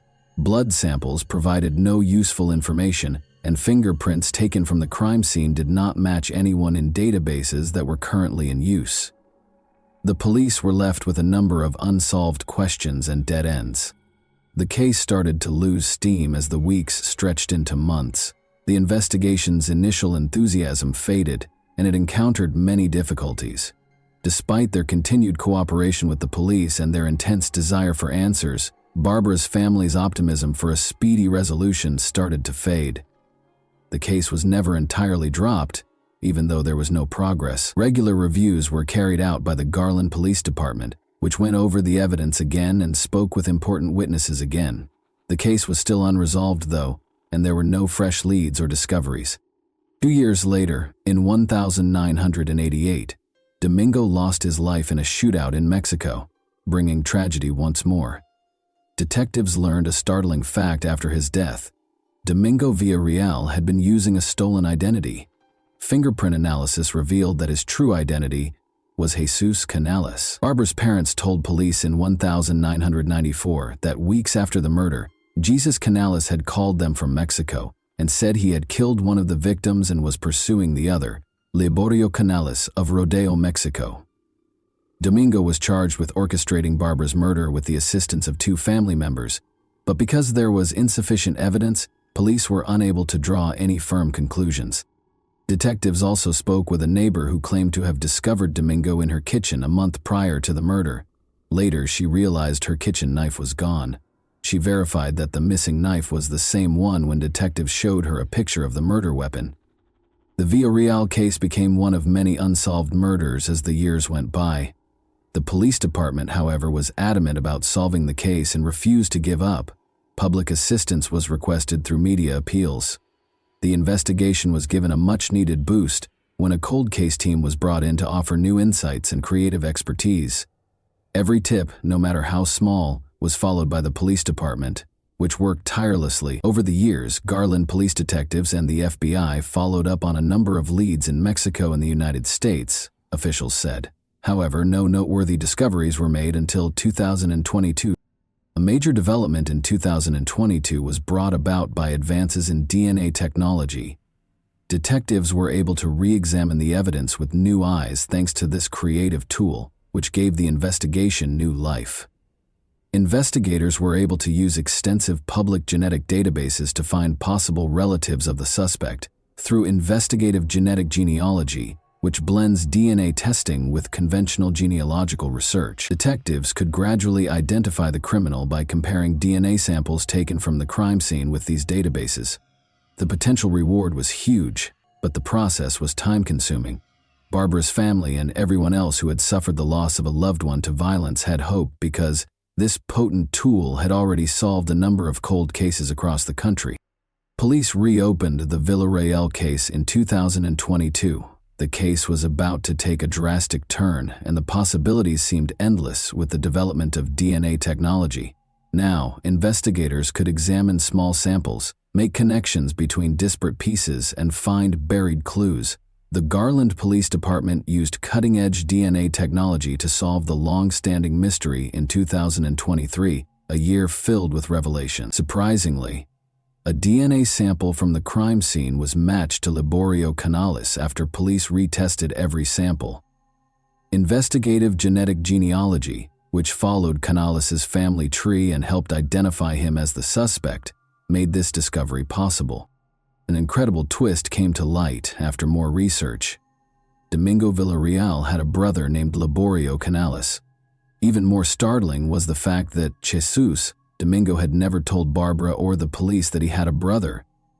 Liborio Canales was taken into custody by the Lovington Police Department on Tuesday, July 18, 2023, without any opposition.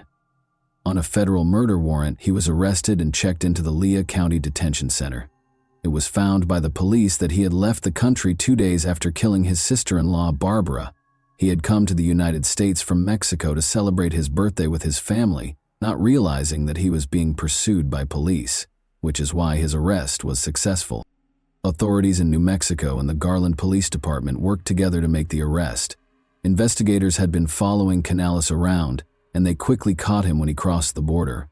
Canales was taken into custody without incident and did not resist arrest. After that, he was taken for additional interrogation and processing. Liborio Canales eventually broke under the strain of interrogation and admitted to the horrible crime that had remained unsolved for almost 40 years. He came clean about the shocking reality of what actually transpired on that fateful day, because the weight of his secrets had become too much to bear. Canales claims that a family argument that had gotten out of hand was the driving force behind Barbara's heinous murder. Even though the specifics of the conflict are still unknown, it is clear that tension had been rising for a while before a tragic altercation. Authorities were able to assemble the evidence and create a compelling case against Canales thanks to his confession. Later, he was accused of killing Barbara. The legal proceedings proceeded swiftly because of his advanced age and the overwhelming evidence against him. Canales would ultimately be held accountable for his deeds, providing Barbara's family with closure and the community with justice. Given the seriousness of the accusations, the judge set Canales' bond at $1 million. After being deported to Texas, Canales was subjected to additional legal proceedings. An important first step toward taking responsibility for his actions was his booking into the Dallas County Jail on August 18. Canales received a 20-year prison sentence after his extradition and booking. This sentence probably means he will be incarcerated for the rest of his life because of his advanced age. After waiting for justice for almost 40 years, Barbara's family felt a sense of closure after the sentencing. The case demonstrated how crucial cold case units are, and how DNA technology can be used to solve even the most difficult cases. It also gave families of other unsolved crimes hope.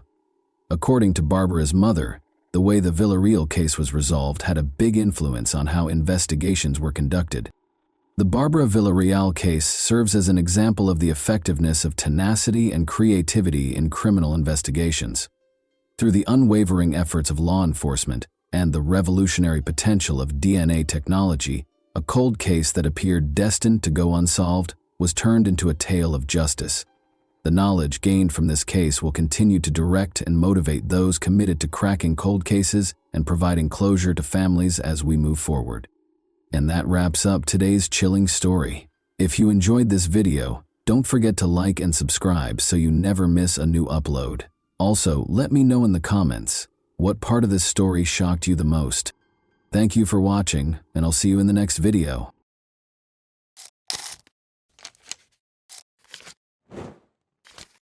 Hey guys, welcome to my channel, and today we're going to take a look at another horrible case with you. In this video, we examine what happened on December 26, 2011, in Kershaw, South Carolina. Hope Melton, 30, called her grandmother to report that she was being followed while driving down a country road. Hope was terrified and unsure of what to do. The call ended before she could provide her grandmother with any information. The police were able to identify the suspect by using CCTV footage to solve this case. The subpar performance of one of the authorities, which ultimately impacted the case's outcome, is another noteworthy feature of this case. William Roger and Elizabeth Ray Hodge Roscoe were the parents of Beverly Hope Roscoe Melton, who was born in Chehaw, South Carolina, on December 4, 1981. She was a member of the Beta Club, Vocational Honor Society, Health Occupational Class, and Chorus at Chesterfield High School, where she graduated with honors in the year 2000. Hope worked as the manager of McBee, South Carolina's T&N Country Store. She was a children's church teacher at Lancaster Church of God. Hope had been happily married to Gary Lee Melton for a little more than a year. Although they wanted children, their final Christmas together was in 2011. Hope was going to see her grandmother, who lived about 30 miles away from her home, on December 26, 2011. Rather than showing up for lunch, she got a call on her grandmother's cell phone. Hope called out in a distressed tone. She asked for assistance after telling her grandmother that she was being followed. After the call ended, Hope's mother and grandmother got into their car and headed out to find her. They saw Hope's vehicle parked on the side of the road 5 miles away on a lengthy country road, but Hope was not there. Her grandmother dialed 911 right away, and the county sheriff's office received the call. The call was forwarded to police officers as a missing person report when it reached the sheriff's office. When a missing person report is received, it is imperative that prompt action be taken. At once, one of the sheriff's deputies arrived on the scene. After examining Hope's vehicle, he ruled out the possibility of a traffic accident because it was undamaged and in good operating order. Hope's wallet was gone, but her purse was in the car. Despite searching the vehicle, a forensic team was unable to uncover any information about Hope's whereabouts. Police and volunteers started searching the area for leads. Gary, Hope's shocked and upset husband, showed up on the scene. He told the police that Hope was going to visit her grandmother and had planned to stop at a gas station. At the time, that was the detective's only lead. Hope's grandmother lived about 30 miles away from her home, and there were 4 gas stations along the way. The detectives made the decision to examine each one sequentially. Security cameras were present at the first gas station the detective looking into Hope Melton's disappearance visited. The detective started watching the video in the hopes of spotting Hope. Her husband claims that she left the house at approximately 11:45 a.m. The manager was asked to show the detective the video from an hour prior to Hope calling her family in a panic. When a male customer entered the store at 12:19 p.m., everything appeared to be as usual. The investigator kept watching the footage. A woman entered the picture 3 minutes later. Hope weighed around 140 pounds, stood 5 feet 5 inches tall, and was blonde. She had on blue jeans and a pink shirt. The detective knew right away that it wasn't Hope because the woman in the video was taller than her. At 12:45 p.m., they continued to scroll through the tape, but Hope never appeared. This implied that she had most likely refilled her vehicle at a different gas station. The members of Hope's family were in shock. They looked for logical reasons why she might have vanished. There was a slim chance that she had just become stuck in the mud and gotten out of the car. Maybe someone had come to get her and taken her to a rescue location. They wished Hope well and a speedy return home. A second gas station, just 10 miles from the location where Hope's abandoned car had been discovered, was visited by the detective looking into her disappearance. Additionally, there were security cameras that might aid in the investigation. The detective informed the manager that they were searching for a missing woman when they first arrived at the gas station. The manager recalled possibly seeing Hope around 12 p.m. when the detective described her appearance and the vehicle she was driving. There was no question that Hope Melton had visited this gas station prior to her disappearance. Thanks to a security camera placed outside, she had filled up her car and nothing seemed to be bothering her at the time. Another camera captured a man holding the door open for Hope as she entered. Hope left the store after paying for her gas. She appeared content and in a positive frame of mind. She appeared to be eager to spend the remainder of the day with her grandmother. The man who held the door open for Hope was the one who caught the detective's attention when he re-watched the video. She was followed into the store by a man wearing a white cap, according to surveillance footage. He glanced over at Hope. The detective watched the man in the cap while Hope paid for her gas and walked away. The man left the store after making his payment at the counter. Regretfully, nothing in the video could be used to identify the man. In an attempt to identify this man's vehicle, the detective once more looked at the surveillance footage. Hope was seen walking toward the store to pay for gas on one of the tapes. Just then, a dark minivan arrived and a man in a white cap climbed out. Regretfully, his car's license plate was hidden. Hope was seen driving away from the gas station when the detective flipped to another outdoor camera. She made her way back to her car, and just as she was ready to leave, a gray car arrived. Hope was not followed out of the gas station by the man in the white cap, or the man who got out of it and turned to watch Hope's car drive away. The detective repeatedly viewed the segment in an attempt to capture every detail. He had to locate the other hints he was certain were concealed in the gas station video. He was right. When Hope was making her way back to her car, he flipped to the first camera. An orange Chevy appeared in the frame. The Chevy turned back toward the exit after crossing the parking lot. The detective saw something significant as Hope pulled away. The orange car was following her. Prior to Hope's disappearance, the detective believed he had seen the car following her. The police had to determine what happened after obtaining evidence that Hope had been followed from the gas station. The search team discovered alarming evidence in the meantime. They discovered a blanket covered in blood and a pink bracelet 6 miles from Hope's abandoned car. Hope's husband was able to identify the bracelet. The bracelet was a Christmas gift from him. Hope's well-being was seriously threatened by all of this. The detective had to confirm that it wasn't a coincidence after watching the gas station surveillance footage that showed the orange Chevy pursuing Hope's vehicle. Hope had to pass an office building with multiple security cameras on her way to her grandmother's house. The building was still closed for Christmas when the detective arrived by car. Finding an office manager with keys and knowledge of the CCTV system took some time. The parking lot and the road Hope could take to get to her grandmother's house were both covered by numerous security cameras on the building. The detective's primary objective was to determine whether Hope was being followed by the orange Chevy, or if it had veered off course. The cameras were programmed to record only when they detected movement because the offices were closed for Christmas. The detective started watching the video, which had been taken shortly after 12 p.m. At 12:06 p.m., the detective noticed Hope's car enter the frame. An orange car that had been spotted at the gas station earlier entered the frame 2 seconds later. The orange Chevy can be seen in the video trailing Hope's vehicle by only a few yards.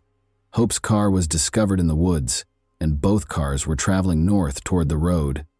Although the license plate numbers could not be seen due to the poor quality of the video, the car was identifiable, and police issued an APB. The orange car was stopped by police on a Jefferson, South Carolina street. After an hour or two, Nicholas Miller, a 23-year-old local, was the driver. He was the only person in the vehicle. Perhaps because he had something to conceal, he was extremely apprehensive when the police stopped him. After being taken to the police station, he was questioned by a detective. Miller gave evasive answers to every question. Miller was asked by the detective to describe his day, including his activities and whereabouts. Miller retorted that he had gone shopping at a Walmart 30 miles away in the morning. After that, he returned to Jefferson by car. The detective looking into Hope Melton's disappearance went to Walmart, where Miller claimed to have shopped after police requested a search warrant for Miller's vehicle. His story had to be confirmed by the police. Every action on the sales floor is captured by the store's many cameras. Walmart's video surveillance footage was a relief to law enforcement since it supported Nicholas Miller's account. At around 10 in the morning, his orange Chevy pulled into the parking lot. The detective recognized Miller when the driver got out. His story had been verified thus far. Like hundreds of other customers, he entered Walmart like any other, and nothing unusual appeared to be going on. He seemed to be going about his everyday business. He didn't bring a basket or shopping cart. The detective discovered, however, that Miller was no typical shopper. as the tape continued to play. He didn't appear to be interested in the goods being sold there. He was just loitering around the store. Maybe he had a completely different reason for being in the store. At one point, the detective saw that Miller was not wandering around the store but was actually following a blonde woman who was ignoring him and going about her own business. After watching the video again, the detective was certain that his suspicion was right. Miller followed the woman everywhere. She did, however, reappear in the video a short while later, this time with a man. It would be reasonable to assume that Miller now understood that this was an impossible goal for him. The couple left the store a few minutes later. According to investigators, the woman might have been fortunate to get away. Cameras caught Miller leaving the store a few minutes later. It looked like he was upset that a possible target had escaped his grasp as he left Walmart. At this point, we can only presume that he was returning to Jefferson, probably to meet Hope at a gas station.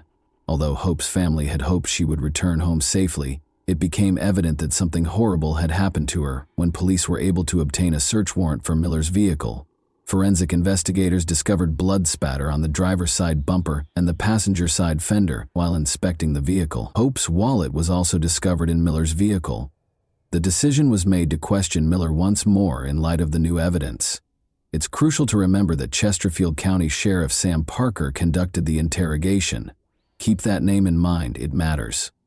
Miller initially denied any involvement in Hope Melton's disappearance during the interrogation, but after learning of the evidence, he eventually acknowledged his guilt and consented to accompany the police to Hope's body.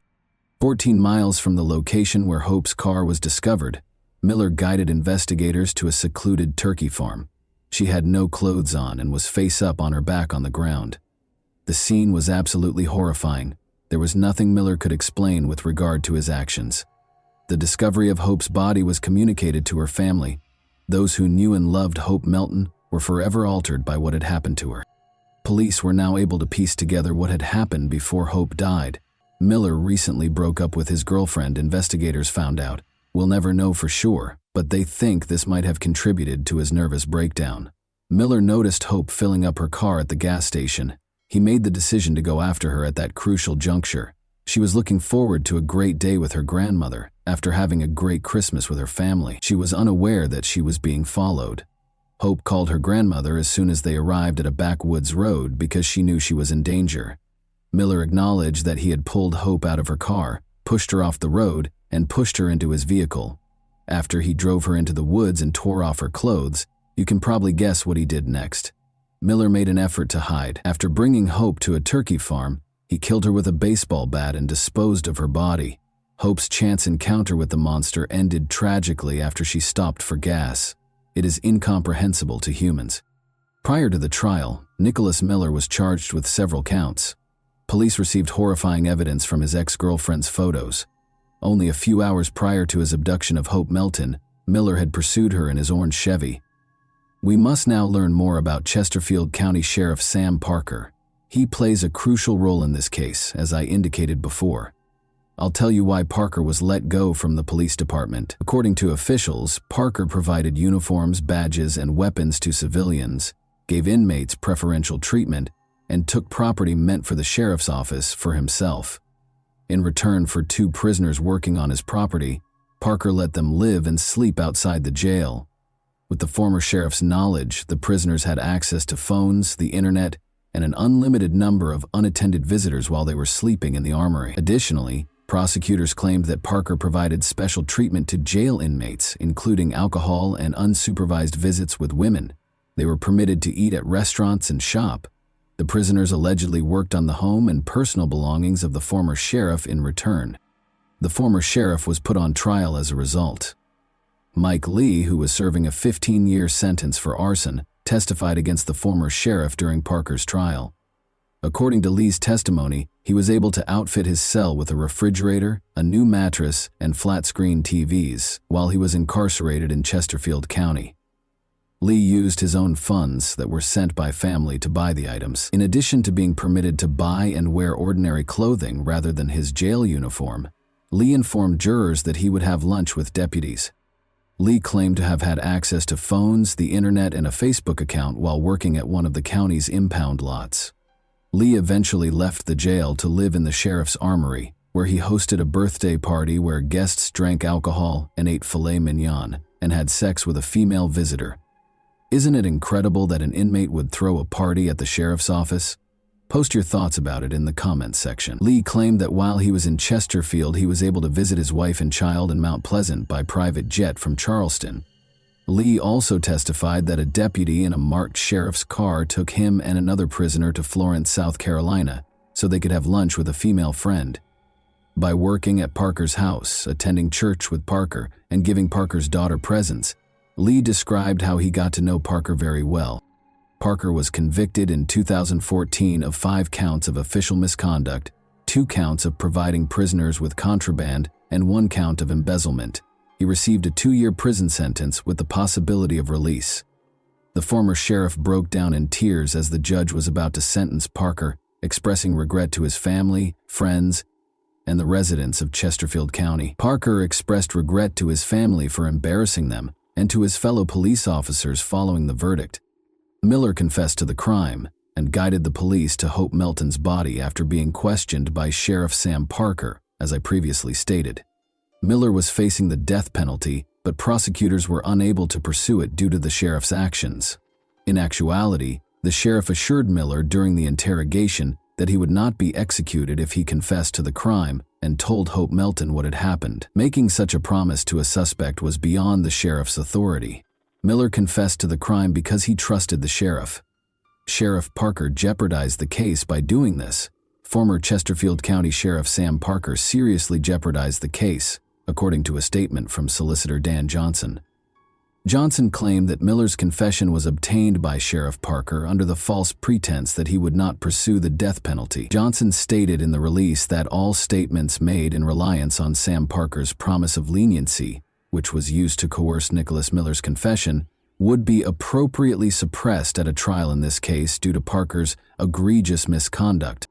Nicholas Miller, age 26, entered a guilty plea to all charges in March 2015. He received a life sentence without the chance of release. The former sheriff, who had been found guilty of corruption the previous year and had seriously jeopardized the case, infuriated Hope Melton's family. Elizabeth, Hope's mother, expressed their disappointment, saying they had hoped Miller would be executed. According to the family, they have yet to receive an apology from Parker. They will continue to fight for justice and preserve Hope Melton's legacy in the interim. And that wraps up today's chilling story. If you enjoyed this video, don't forget to like and subscribe so you never miss a new upload. Also, let me know in the comments what part of this story shocked you the most. Thank you for watching, and I'll see you in the next video.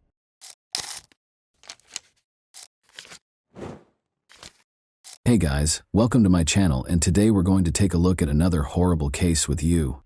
The funeral of 15-year-old Holly Newton, who was described as a popular girl who was loved by many, took place in Hexham, England on February 17, 2023. To honor the helpful and compassionate teen who was attacked in the sleepy country town on January 27, hundreds of people joined a procession towards Hexham Abbey.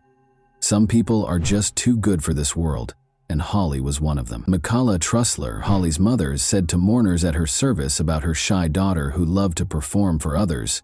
4 black horses with purple jackets, her favorite color, pulled Holly's white coffin down the high street, with purple flowers and condolence notes adorning the top of the coffin.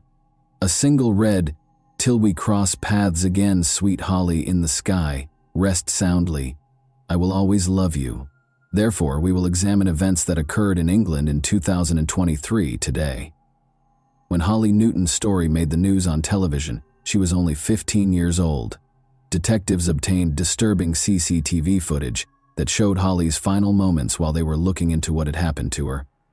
Earlier this month, a verdict was rendered in the case. Holly Newton was regarded as a bright, kind person with a bright future.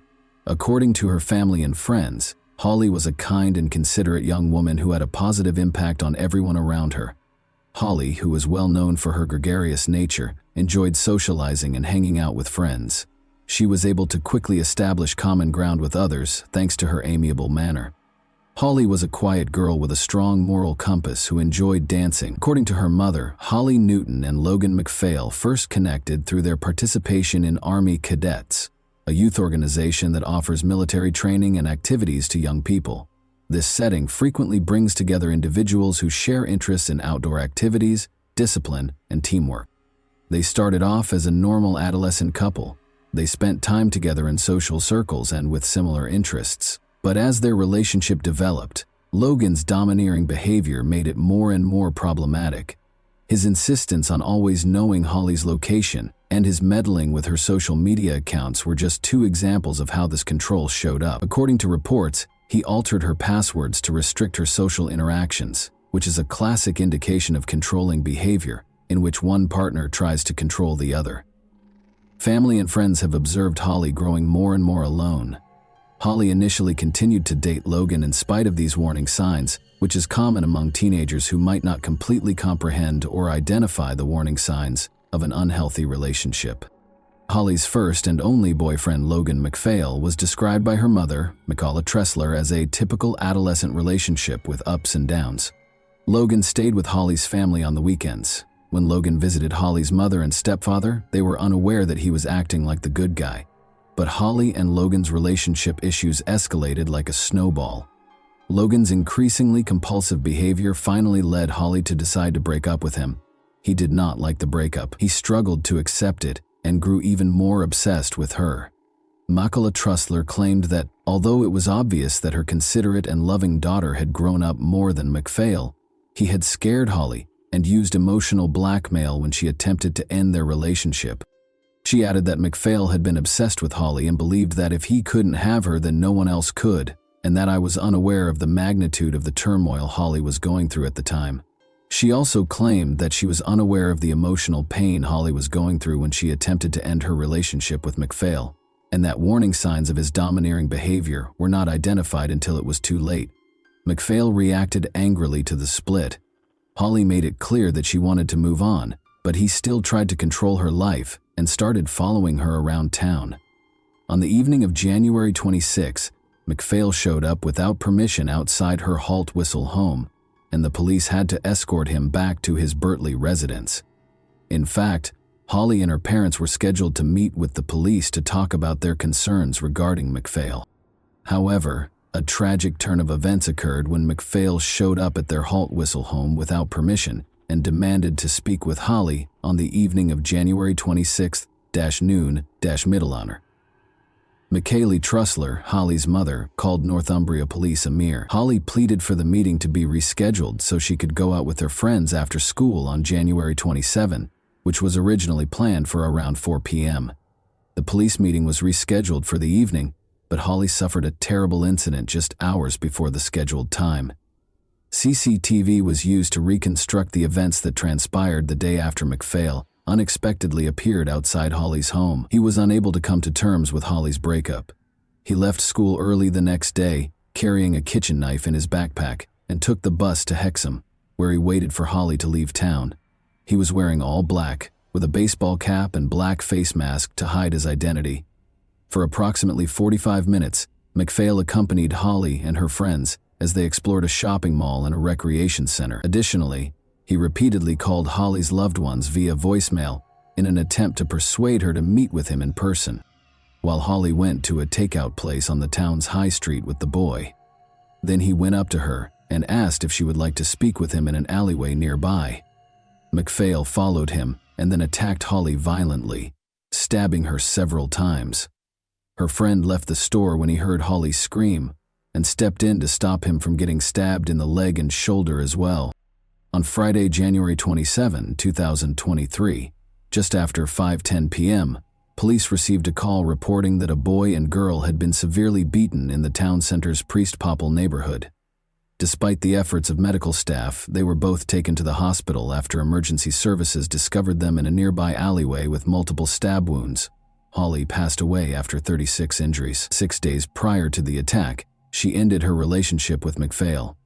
After receiving treatment, the boy, who cannot be identified for legal reasons, was released. After being held in a bus shelter by courageous bystanders, officers quickly took 16-year-old Logan MacPhail into custody at the scene. He identified himself and provided arresting officers with the victim's name, as evidenced by body cam footage. Then, Talking to an officer in the back of a police van, he allegedly confessed, "She was being too horrible to me." Later, MacPhail said, "I can't read or write, I know nothing," and refused to provide officers with his birth date. Following the assault, MacPhail was accused of killing Holly Newton and wounding another 16-year-old. In police interviews, MacPhail revealed his intention to kill Holly, stating unequivocally that he did so because she was terrible to him. He did this with a chilling lack of emotion. MacPhail's legal team claimed that his autism diagnosis and learning disabilities rendered him ineligible to enter a plea, which caused the case to take 18 months to reach court. This would have indicated that he was unable to fully understand the criminal proceedings, but the judge decided that he was able to follow the trial's progression after hearing testimony from a number of experts. Jurors disagreed with the defense team's assertion that he was unaware of the repercussions of his actions because of his numerous problems. To give yourself the best chance of attacking Holly without anyone noticing, you told MacPhail that you wanted to get her into the alleyway, which was out of sight. I'm glad you chose to attack Holly because you could tell by her responses at the bus stop that she was not amenable to the idea of getting back together. Despite your feelings of jealousy and resentment, you were still able to figure out where you could attack her most effectively. So you waited for the right moment. After convincing her to move a bit further into the alleyway, you waited until one of the onlookers had left before pulling the knife from your pocket and attacking her in a vicious and brutal manner. According to the judge, Holly suffered severe knife wounds to her jaw, skull, backbone, and shoulder during the murder. It was a horrible thing to do to stab her head in that manner, Justice Hilliard continued. Holly was in such terrible shape that her mother was prevented from seeing her in the ambulance and alley. You applied so much force that the knife broke and the blade became distorted. It was extremely uncommon to see a knife so damaged, according to the pathologist. You knew how final death was, so I'm sure you planned to kill her. According to the judge, MacPhail probably carried the knife that day in order to intimidate Holly by hurting himself, and made plans to attack her once it became apparent that their relationship would not be continued. Justice Hilliard added shortly before the murder that she had the right to end the relationship if she so desired, and spent time with anyone else she wanted. As he concludes his sentencing remarks, Mr. Justice Hilliard states that he considers how significant MacPhail's relationship with Holly was to him, given the circumstances of his chaotic home life. Your speech impairment hindered your ability to form friendships and relationships with other people, so you placed a high value on your relationship with her.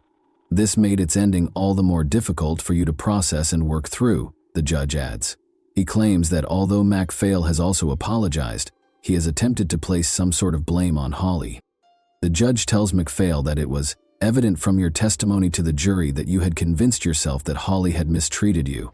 She also notes that your initial response at the scene was to accuse her of being terrible to you.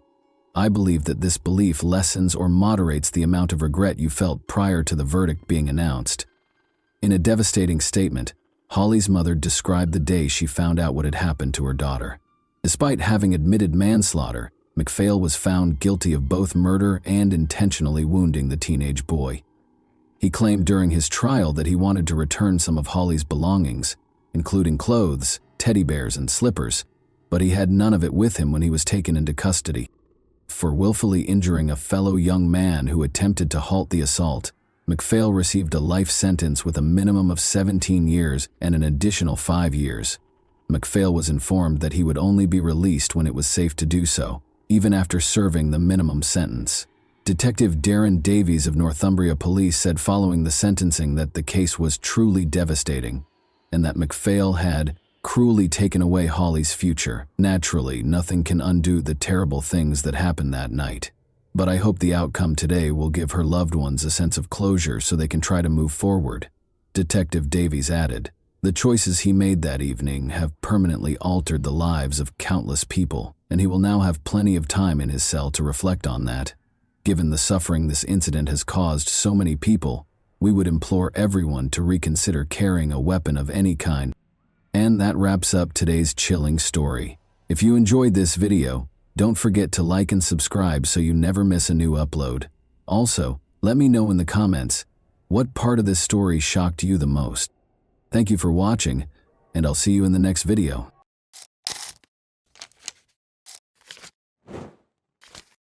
Hey guys, welcome to my channel, and today we're going to take a look at another horrible case with you.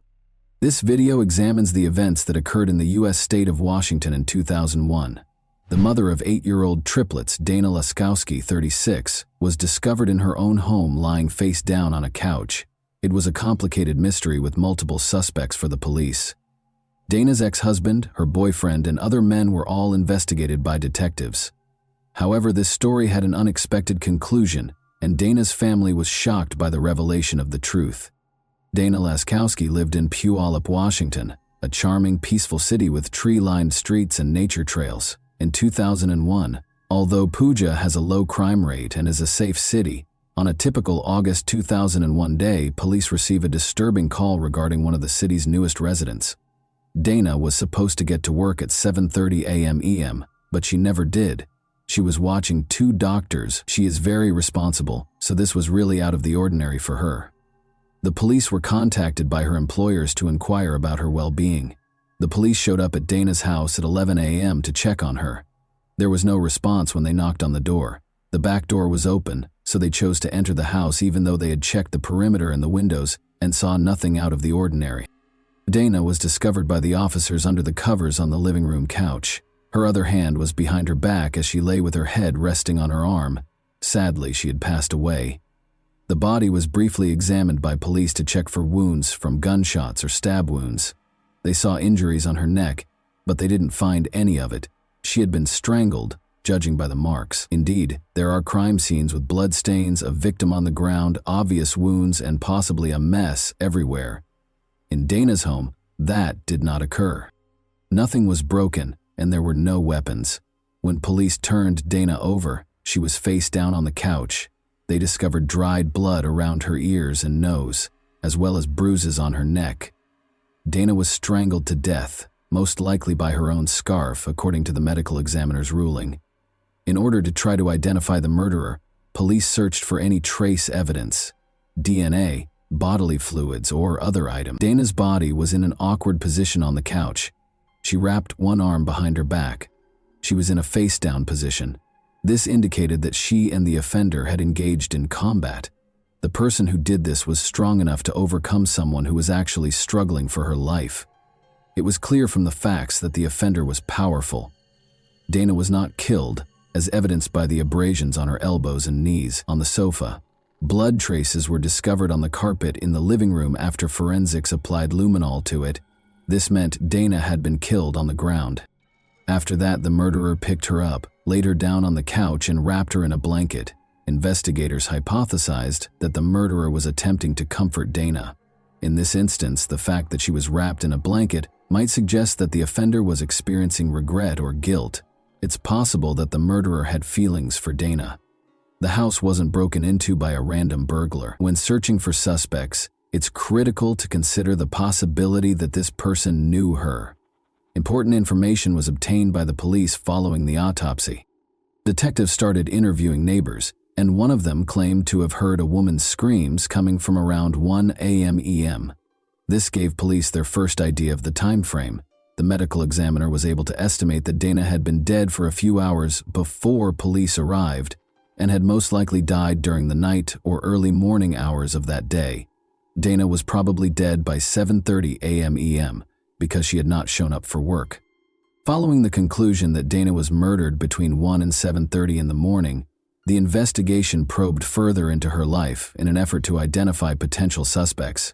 Dana was the mother of 8-year-old triplets who lived with their father, Steve, her spouse. The police learned that she had recently separated from him at the time of her death. There were more possible suspects among those Dana might have invited into her home, because she had begun a new life and made new friends. The people Dana worked for as a nanny mentioned a man named Adam who started stalking her, so detectives contacted her employers to find out if any of the people she was dating had disturbed her. Adam, a cable company employee, was working at Dana's house after she recently moved. He asked Dana out on a date after finishing the work. He kept trying to spend the evening with her, but she refused. Adam refused to accept no from her, and his actions eventually started to terrify Dana. She mentioned gifts, flowers, and notes left on the door, as well as incessant messages from him that didn't stop. These behaviors suggested obsessive, domineering, and irate behavior that might make Adam think about committing a crime. Police discovered that Dana had threatened to hold Adam accountable if she were to suffer any harm. Adam became the main suspect and was in the spotlight. Despite everything, his actions and potential motivation appeared to be strong evidence of guilt. Adam denied any role in Dana's demise. The police conducted a thorough investigation of his surroundings while he was being questioned. They looked through his work locker and his car, but they didn't find anything unusual. When questioned about his whereabouts, Adam acted aggressively and insisted on his innocence. Adam stated that he stayed at home with friends the night of the murder. His statements were verified by a review of his phone records. As a result, he was placed lower on the investigation's list of suspects, forcing the police to focus on other individuals. A phone number written fluently in pen on Dana's hand was the tiny but crucial piece of evidence that investigators concentrated on. They looked up the number and found that it belonged to Julian, a 35-year-old man. The importance of the phone number to Dana was evident from the fact that it was written in pen on her hand. To learn why Julian's number was inscribed on Dana's hand, detectives located him and asked him to come in for interrogation. Their suspicions were aroused by his unwillingness to provide a cogent response, which led them to investigate his relationship with Dana further. Julian acknowledged under duress that he was close to Dana, despite the fact that she was seeing his best friend Matt. Detectives started to question whether Julian could have been the murderer after this discovery, but when his alibi was examined, it was discovered that witnesses and establishment employees had verified that he was at the bar from 10:30 p.m. to 1 a.m. on the night of the murder. Julian was thus disqualified as the murderer by his alibi. The detectives began to question whether Matt could have committed the crime after discovering that Dana was having an affair with his friend. Romantic relationships have the power to arouse our emotions, and although it may not be immediately apparent to everyone, out-of-control feelings are frequently the root cause of such crimes. Personal intimacy is frequently the cause of crimes of this kind. Matt, Dana's romantic partner, was immediately elevated to the level of suspicion as a result. Investigators examined Dana and Matt's relationship more thoroughly after receiving Julian's information. The asymmetry of feelings was clear. Dana believed she had allowed Matt into her life, but Matt was blazing with passion for her. Lacked such intense emotion. According to phone records, Dana and Matt were in constant contact the night of the murder, with calls taking place between 11:30 p.m. and midnight. As a biker who abused illegal substances and was able to confront multiple men at once, Matt was described by Dana's friends as being abrasive and rude, all of which made him an obvious suspect. Investigators found that Matt lived close to Vancouver, Canada. While looking into Dana Laskowski, however, this did not absolve him of suspicion. In a couple of hours, he could have driven from his house to Dana's. When asked, Matt claimed that he was not involved in the crime because he had intended to meet Dana but was stopped at the border due to issues with his documents. His alibi was confirmed. Investigators asked Matt for any information that could help solve Dana's murder after he was exonerated of any suspicion.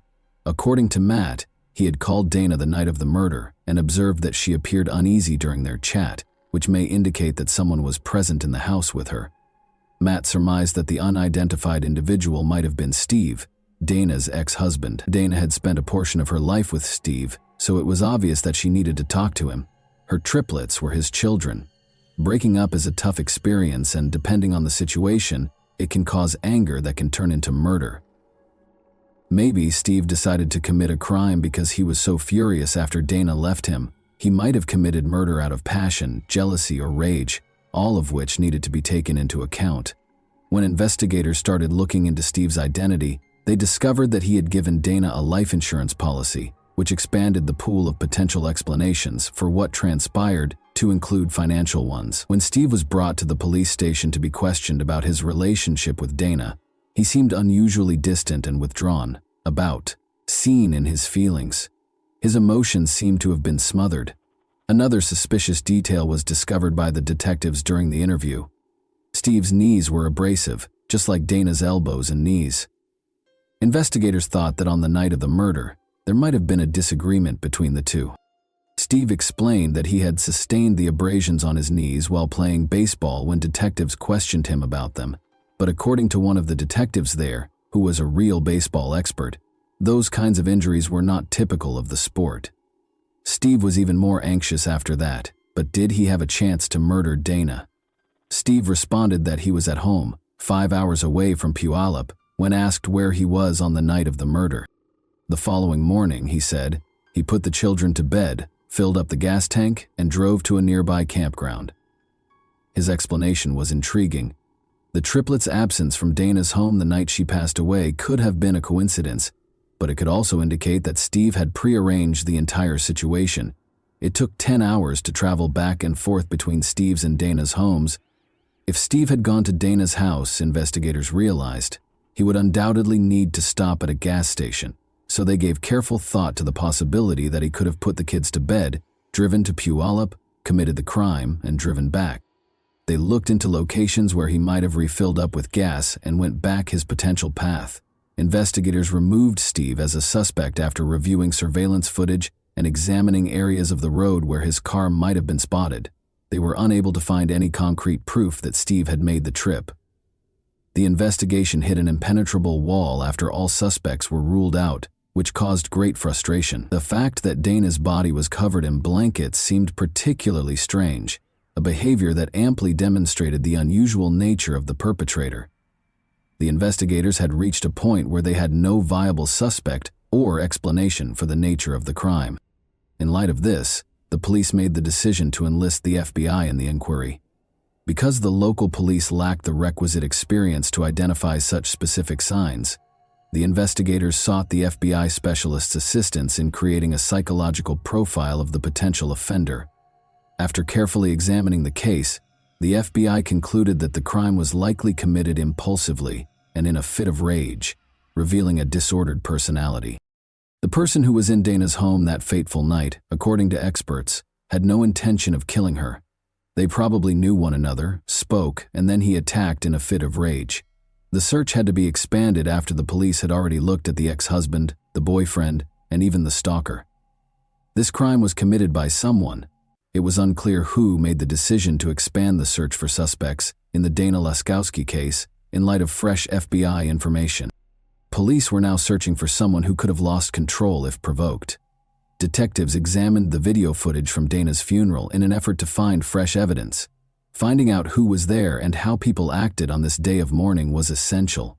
It was crucial to observe who attended Dana's funeral and who did not, both from a psychological perspective. Given that most murders are carried out by someone the victim knew, it is possible that the murderer was one of these individuals. It's possible that the murderer attended the funeral because it would have been suspicious to skip it. However, how did he respond to that circumstance? Did anything have the potential to reveal him? The police discovered an entry in the guest book that caught them off guard. His loved ones wrote that they missed Dana and were shocked by her passing, expressing their sorrow over the loss. However, Amanda, Dana's niece's entry was especially noteworthy. "I apologize for not being the best niece," she wrote. "It's been 34 days since I broke free from addiction. You are the reason for this." Amanda was characterized by some family members as a wild and erratic young lady. According to what was written, Amanda had overcome her addiction following Dana's passing. She also did it for Dana's benefit, which said two crucial things. Her love for her aunt was the primary factor, but it also revealed that she felt bad about her death for whatever reason, which was important because it raised the possibility that she was involved in Dana's demise. Dana was a compassionate, kind individual. Dana loved her family, and in an effort to keep her niece, Amanda 17, out of trouble, she would often let her stay with her. Amanda was a frequent runaway from home. Because Amanda was a reliable adult who was always there to support them through any problems at home, Amanda and her friends would frequently visit Dana's house. The detectives looked at Amanda to talk about the circumstances surrounding her aunt's death. They had scheduled a meeting with her. Amanda disclosed that she and Dana had been like mother and daughter. She and her friends had always had the support of their aunt. They were teenagers with unstable home lives who spent time in the park and associated illegal substances and alcohol with their future. All of them had just finished high school, but they had no clear plans for the future. Dana was attempting to establish a secure location that Amanda and her friends could visit day or night. As a result, when investigators questioned Amanda about Dana's murder, the back door of her home was always left open at night. She gave a list of those who had visited the house, naming Zane in particular. He was a strong man with a violent temper, she said. Then Amanda revealed something even more unsettling. She described how she had once been beaten by Zane. He threw her on the couch and started acting aggressively. He would try to hit on her hard and she would push him away and ask him why. Zane merely chuckled at this, displaying his strength and beauty, as though he was taking pleasure in the situation. The detectives made the decision to examine Zane more closely and search the databases. Zane was a suspect due to his criminal history of fighting and dealing illegal substances. To find out more about Zane, one of the detectives got in touch with his young informant. In their meeting, he talked about Dana's murder and recommended Zane as a potential suspect. But according to the informant, Zane was not the one who killed Dana. Emily, a young woman from Amanda's group, was the murderer.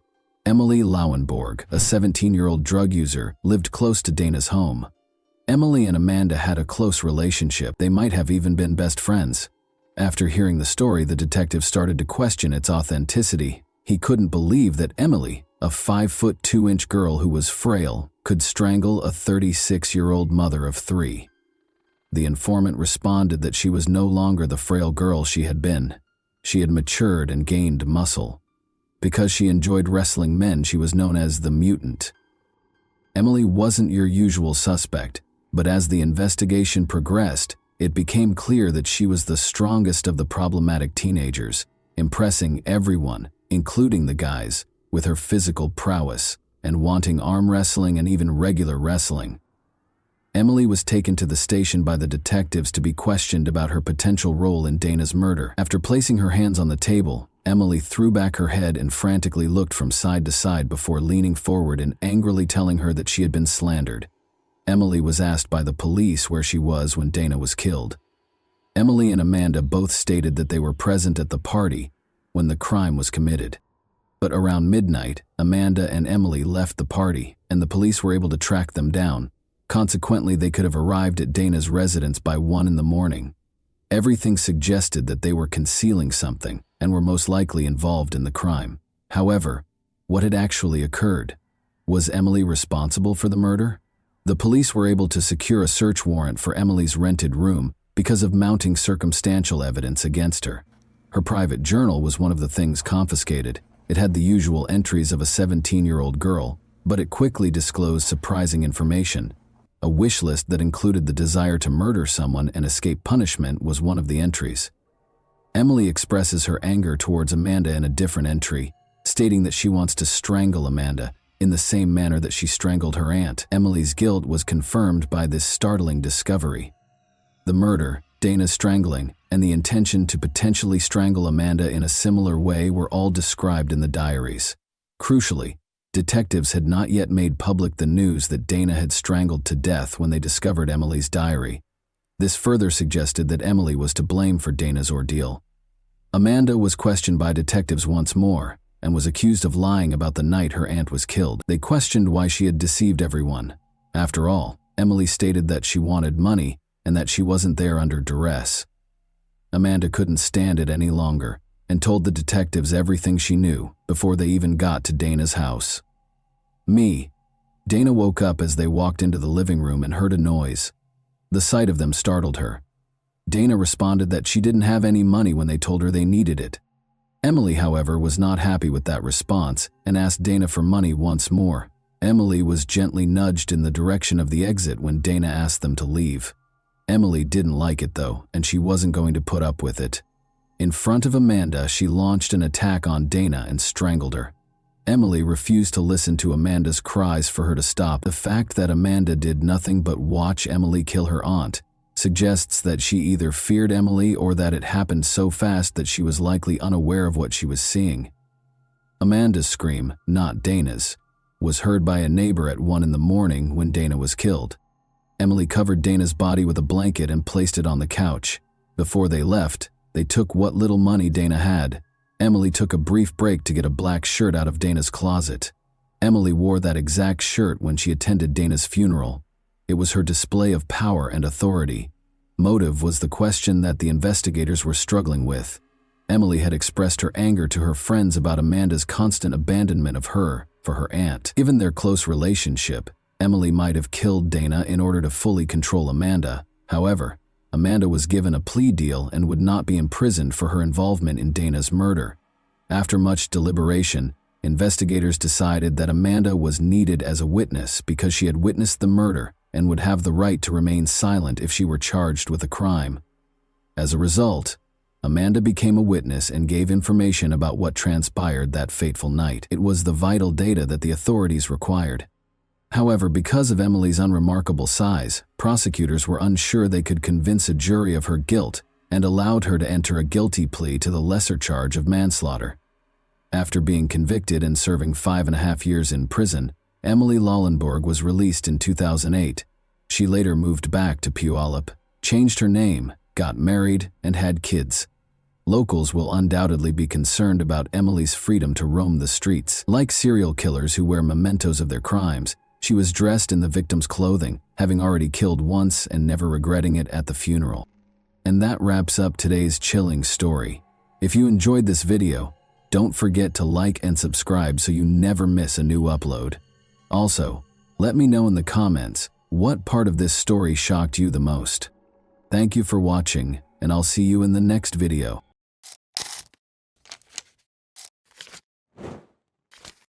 Hey guys, welcome to my channel, and today we're going to take a look at another horrible case with you.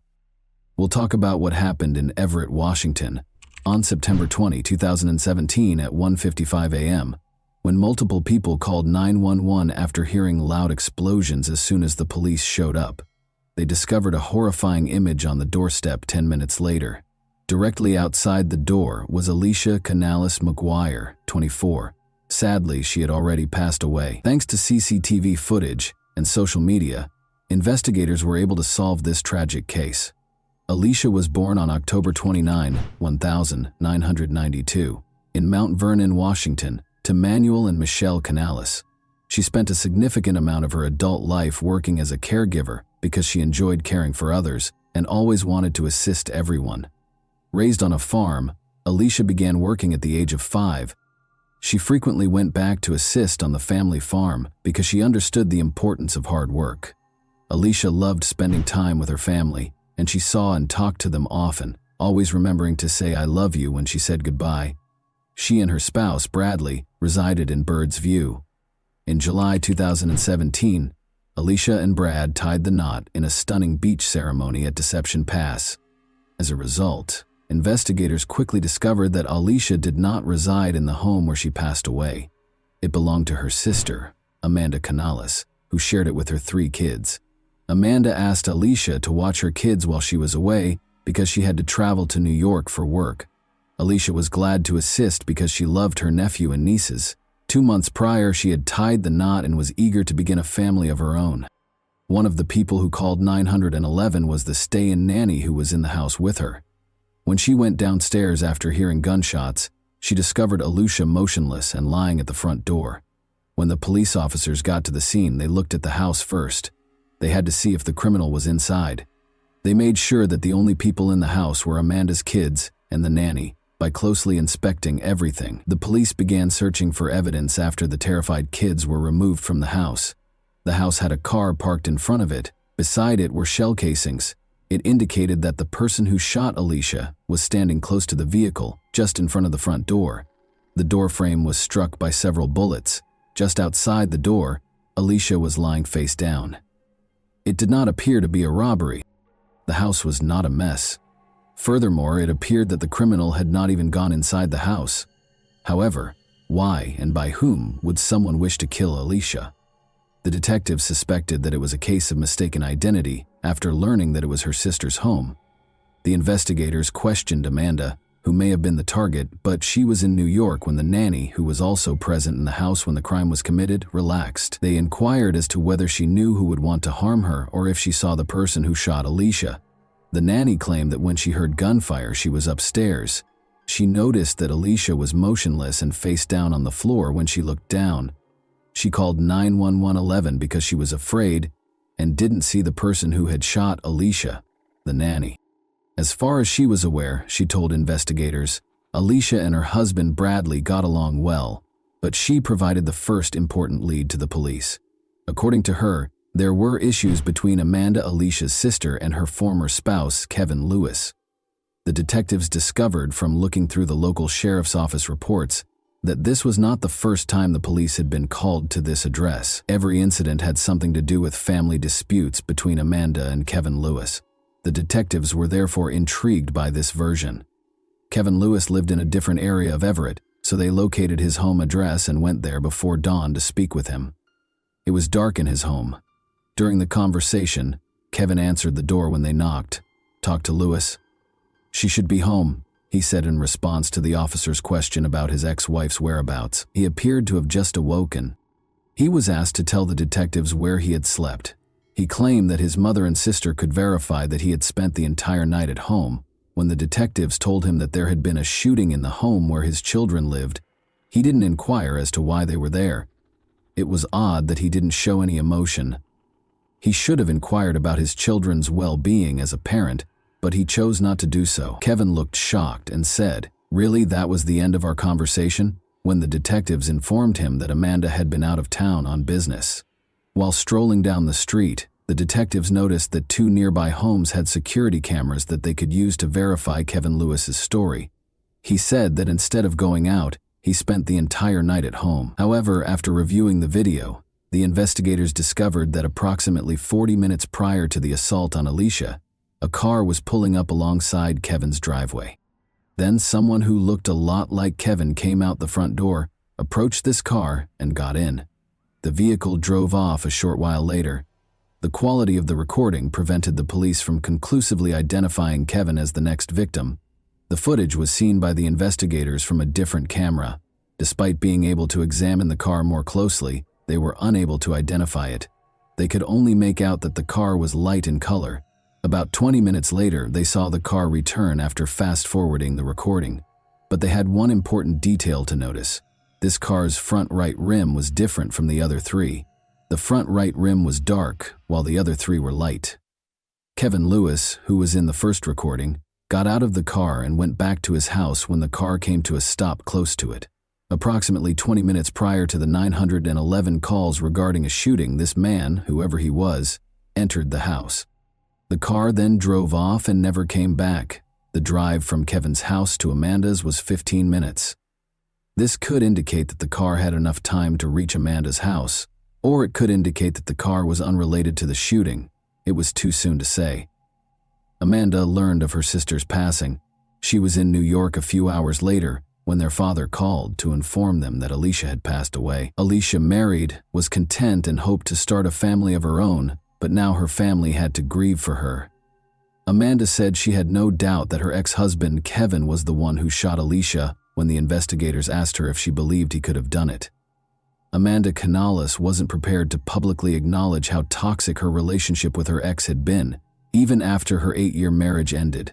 Despite having 3 young children, 2 girls and a boy, and spending 10 years with Kevin Lewis, Amanda had been extremely unhappy and continued to live in fear of him even after their June 2017 divorce.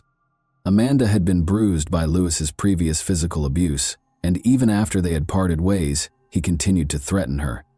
Amanda was granted full custody of their children in August 2017. Lewis was ordered to pay $800 a month in lieu of child support. For Amanda, it was a new beginning. As a single mother, she was grateful for the support she received from her family and concentrated on her home in Everett, Washington. Amanda was threatened by Kevin. He threatened to kill her. He had the training because he had served in the military. Although her sister passed away, Amanda thought she was the one who had been attacked. Rather, she even obtained a restraining order against Kevin, which he repeatedly broke. Amanda and their 3 kids were both terrified when he wandered outside her house and peered in the windows. Kevin was not charged by the police with any of the restraining order violations. Amanda was returning home late at night and parked in the driveway next to her house when she was brutally beaten as she got out of her car a few weeks prior to her sister's death.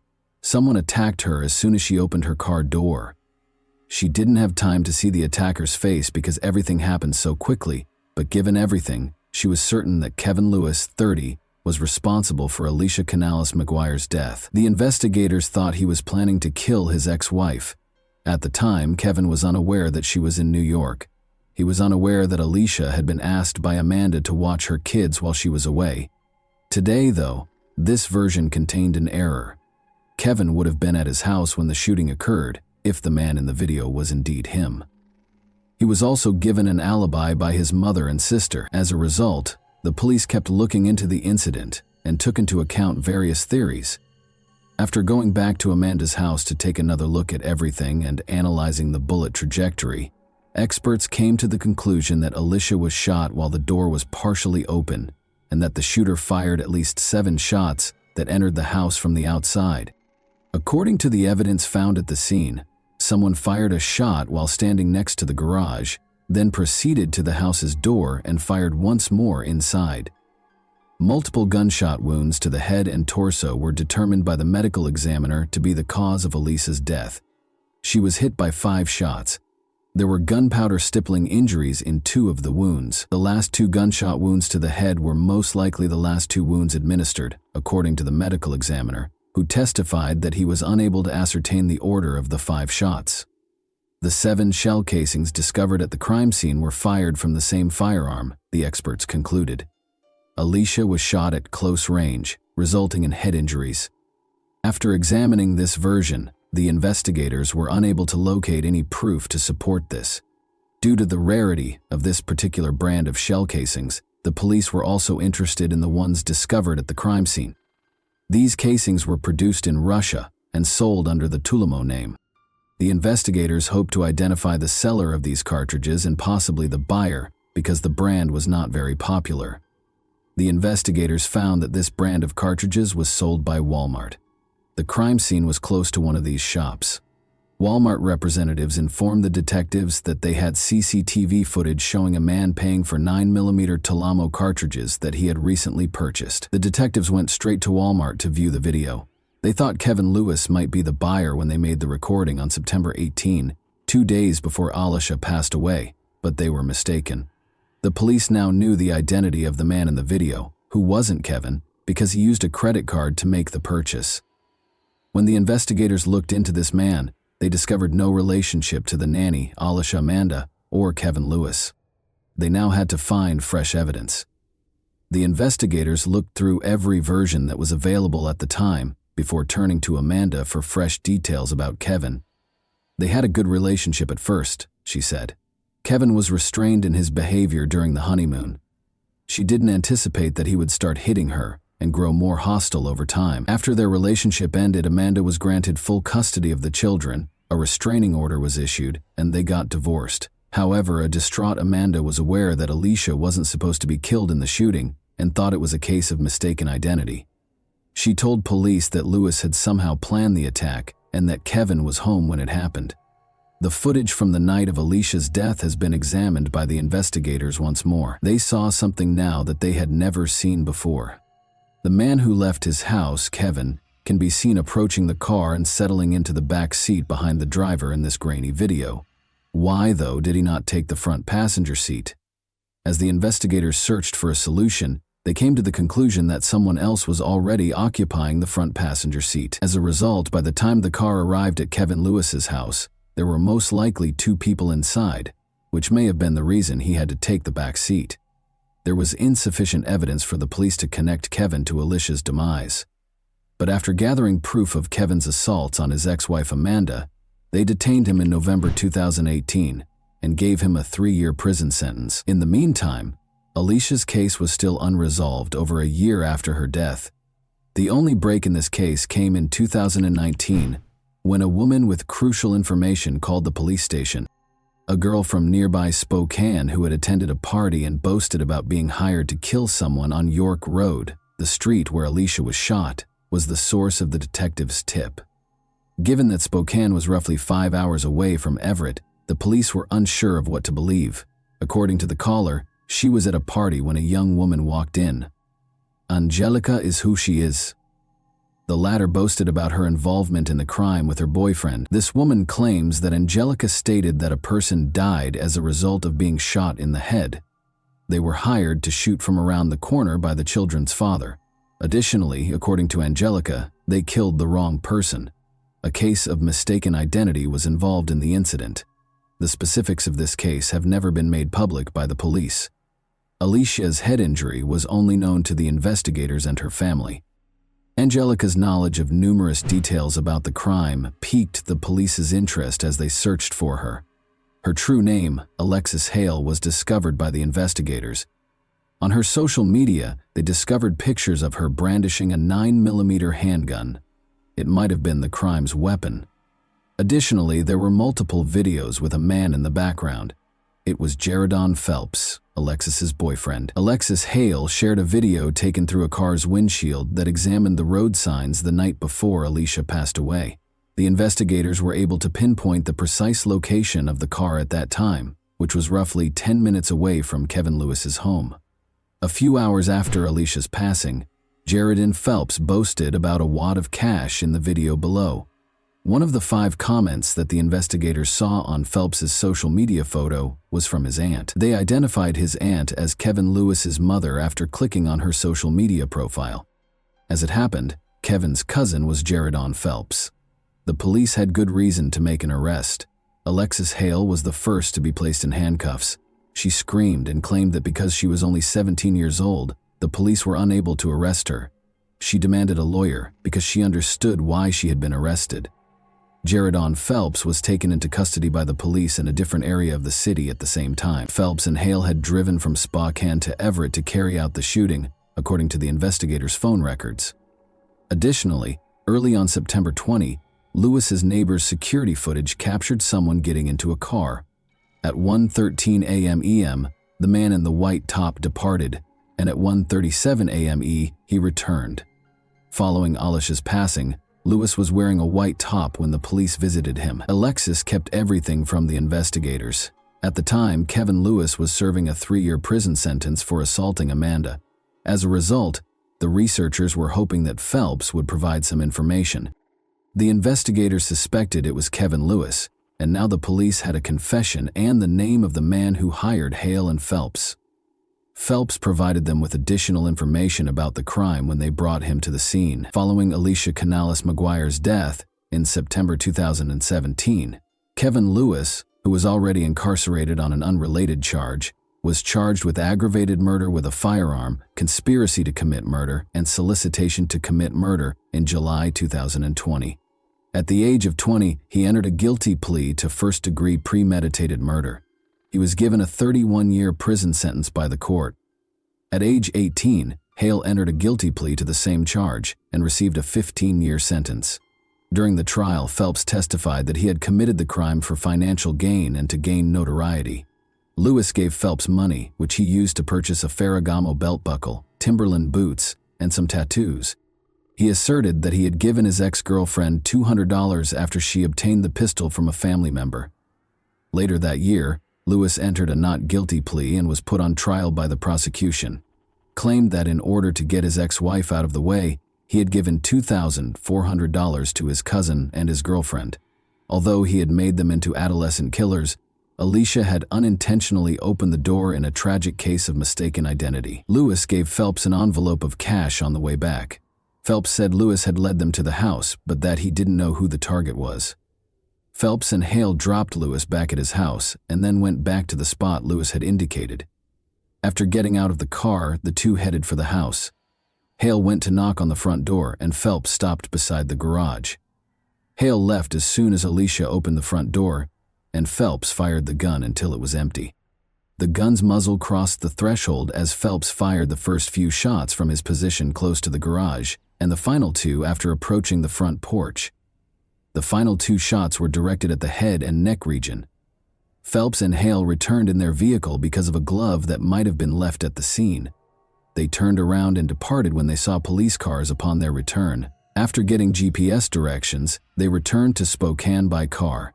The defense contended that Lewis had only said to move the target out of the way and had never used the word kill in his conversation with his cousin. However, the court was reminded by the prosecution of Kevin's violent past and his threats against Amanda. They claimed that power and control are at the heart of this case, and it was obvious what the goal was. Amanda described him as pure evil. He had played with their kids, who were in the house when she was supposed to die, she remembered incredulously. I assumed you loved them, but a person who truly cares for someone would never want to put them in danger or cause them any trauma.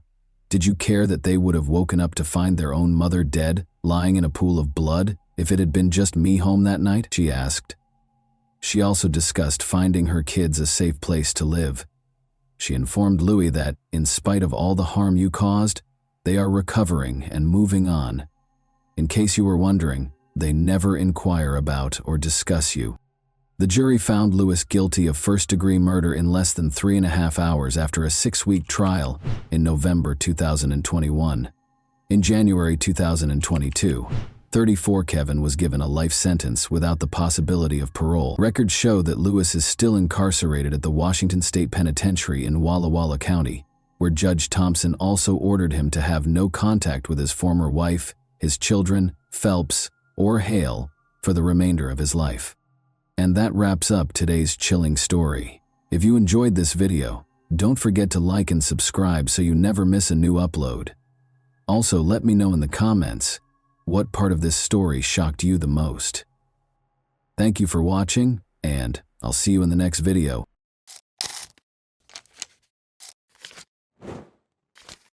Hey guys, welcome to my channel, and today we're going to take a look at another horrible case with you. It was a quiet evening in Dallas when Amber Geiger, a seasoned police officer, entered the wrong apartment. What happened next would send shockwaves through the community, the nation, and change the course of two families' lives forever. But was it truly a tragic mistake, or was something darker at play? As the courtroom drama unfolded, questions about race, power, and accountability took center stage. What happened that night, and who was really to blame? Botham Shem Jean was born on September 29, 1991, in Castries, the capital of the island nation of St. Lucia. His parents, Allison and Bertram Jean, were deeply religious and members of the Seventh-day Adventist Church. Raised in such a faith-driven environment, Botham's upbringing instilled in him strong moral values, including honesty, tolerance, and a desire to help others. These qualities were noted by many who knew him in his lifetime. From a young age, Botham stood out among his peers. His parents raised him with a strong sense of responsibility and a focus on education. In school, he demonstrated exceptional abilities in mathematics and music. At a young age, Botham began singing in the church choir, where his deep and moving voice immediately caught attention. Music became an important part of his life, and the church was a place where he felt supported and confident. After finishing school, Botham decided to continue his education in the United States. He chose to attend Hardin-Simmons University in Texas, where he pursued a degree in accounting. This decision marked an important milestone in his life, as moving to the U.S. opened up new opportunities for professional growth and personal connections. After graduation, Botham secured a job as an accountant in Dallas. His career quickly flourished, and his colleagues highly valued his professionalism and approach to work. For Botham, working at PwC wasn't just a career step, it was an opportunity to contribute to society and provide for his family.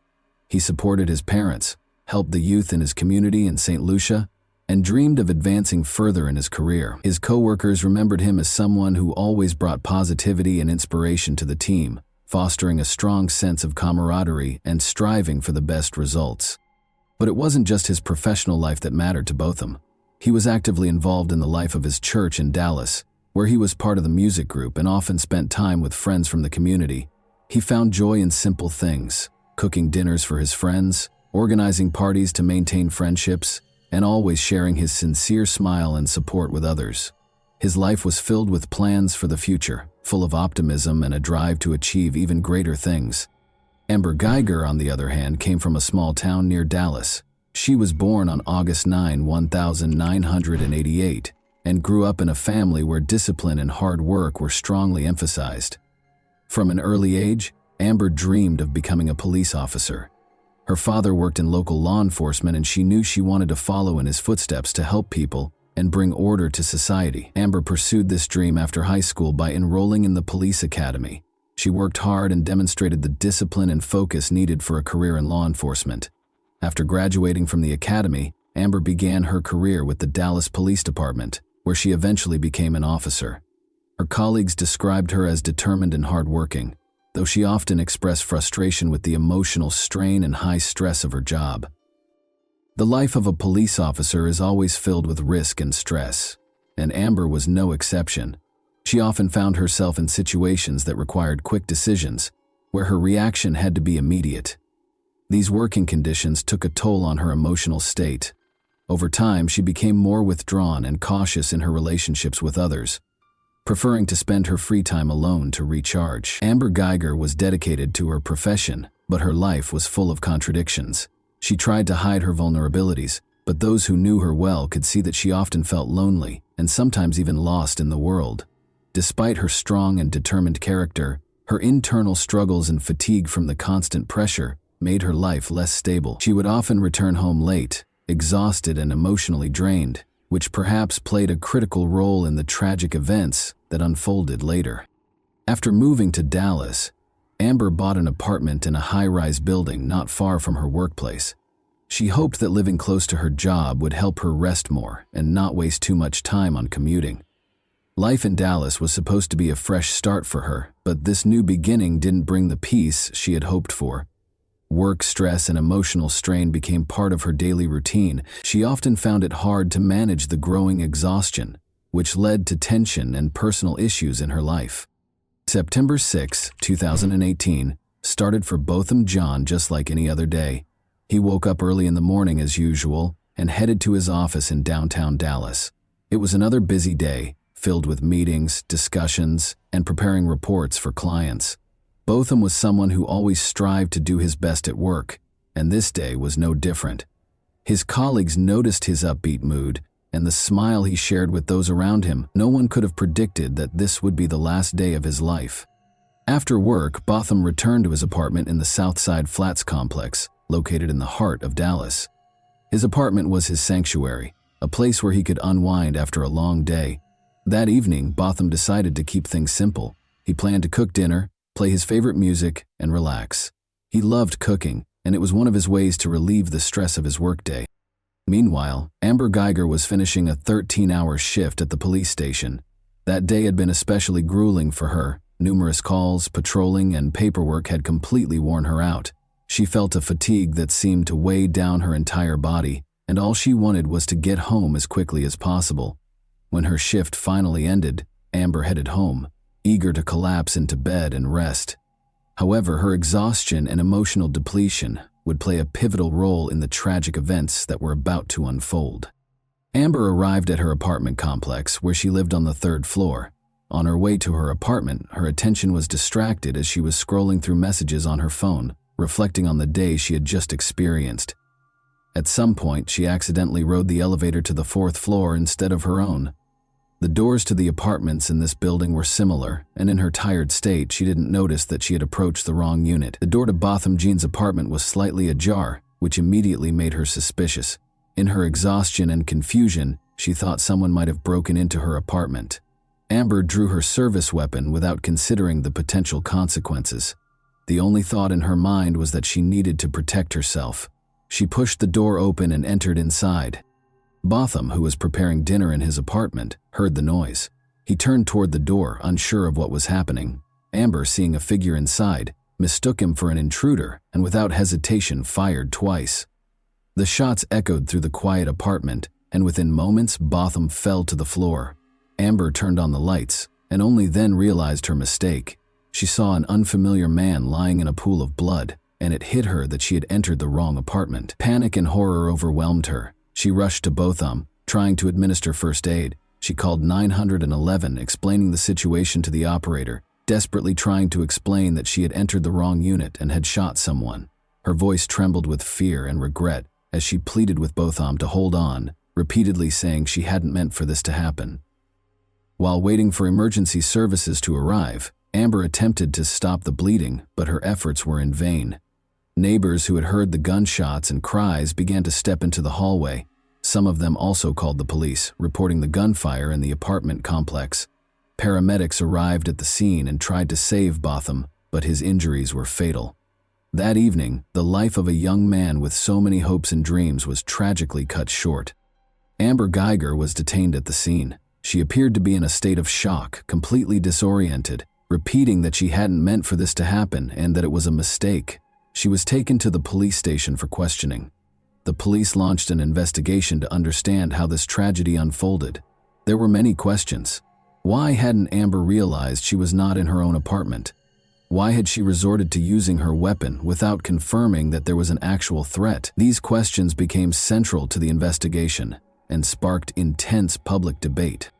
As investigators gathered evidence, the public began to actively discuss the incident. The case sparked a massive outcry, especially in the context of racial issues and concerns about police abuse of power.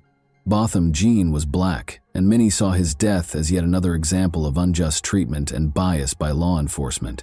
People began to ask, did Botham's race play a role in Amber mistaking him for an intruder and shooting him without attempting to assess the situation? Meanwhile, Botham's family was devastated by the events. His mother, Allison Jean, was in St. Lucia when she learned of the tragedy. It was a crushing blow for her. Her son, who had moved to the U.S. to build a better life, was killed in his own apartment. Allison began to demand justice for her son, calling on the public and authorities for a thorough and impartial investigation. She knew Botham as a kind, responsible, and hardworking person who posed no threat to anyone. In the days following the incident, there was a flood of contradictory reports and rumors. The media extensively covered the case, and public opinion was deeply divided. Some believed Amber had made a tragic mistake, while others argued her actions were the result of bias and an inability to properly assess the situation. Protests and rallies began in Dallas and other cities, with people taking to the streets demanding justice for Botham Jean and his family. During the investigation, it was revealed that Amber Geiger had been exhausted after a long shift and may have been disoriented due to her fatigue. Her defense attorneys argued that she acted in a state of stress and fear for her life. However, the prosecution maintained that her actions were inexcusable for a police officer who should be able to control their emotions and make sound decisions, especially in situations involving the use of a weapon. Witnesses who lived in the apartment complex testified that they heard screams and gunshots. Some of them tried to figure out what was happening, but no one expected such a tragic outcome. Investigators collected evidence, reviewed surveillance footage, and analyzed testimonies to reconstruct the full picture of the events that day. They were trying to determine whether this was truly a tragic mistake or if other factors contributed to such a devastating outcome. After Amber Geiger's arrest, the case entered a new phase, a lengthy and complex process of investigation and trial preparation. Amber was charged with manslaughter. During the investigation, her attorneys argued that her actions were a tragic but unintentional mistake caused by extreme exhaustion following a long shift. However, the prosecution maintained that Amber's actions were unacceptable for a trained police officer who was expected to assess situations carefully and avoid unnecessary use of force. One of the key pieces of evidence was footage from the surveillance cameras at the apartment complex where both Botham Jean and Amber Geiger lived. These recordings helped reconstruct the events of that night. The cameras captured Amber arriving at the building and entering. The footage showed her going to the wrong floor and approaching an apartment that belonged to Botham. Investigators pointed out that she failed to exercise due diligence and did not notice she was on the wrong floor. In addition to the video evidence, phone records played a significant role in the case. Shortly before the incident, Amber had been texting with a colleague with whom she had a personal relationship. Prosecutors argued that these messages might have distracted her and contributed to her failing to realize she was entering the wrong apartment. The defense, however, downplayed the importance of the texts, claiming they were unrelated to the incident and could not have influenced her actions. Over the course of several months, investigators continued gathering evidence and interviewing witnesses. Neighbors in the apartment complex provided statements about hearing shouts and gunshots. Some claimed they heard voices before the shots were fired, suggesting there may have been an exchange between Amber and Botham prior to the tragic event. However, witness testimonies varied, making it difficult to piece together a definitive account of what happened. At the same time, forensic examinations were conducted. Experts meticulously analyzed the firearm used in the shooting, as well as the bullet trajectory and other physical evidence, to determine the positions of Amber and Botham at the time of the shooting. One contentious point was the positioning of Botham's body and the angle of the bullet. The prosecution argued that the evidence showed Botham did not pose a threat to Amber, while the defense claimed she acted out of self-defense. In August 2019, a highly publicized trial began, attracting widespread attention from both the public and the media. The courtroom was packed with journalists, family members, and friends of Botham Jean, as well as supporters of both the prosecution and the defense. The case promised to be a difficult one, touching on issues of police competence, personal responsibility, and racial justice. The trial opened with statements from both the prosecution and the defense.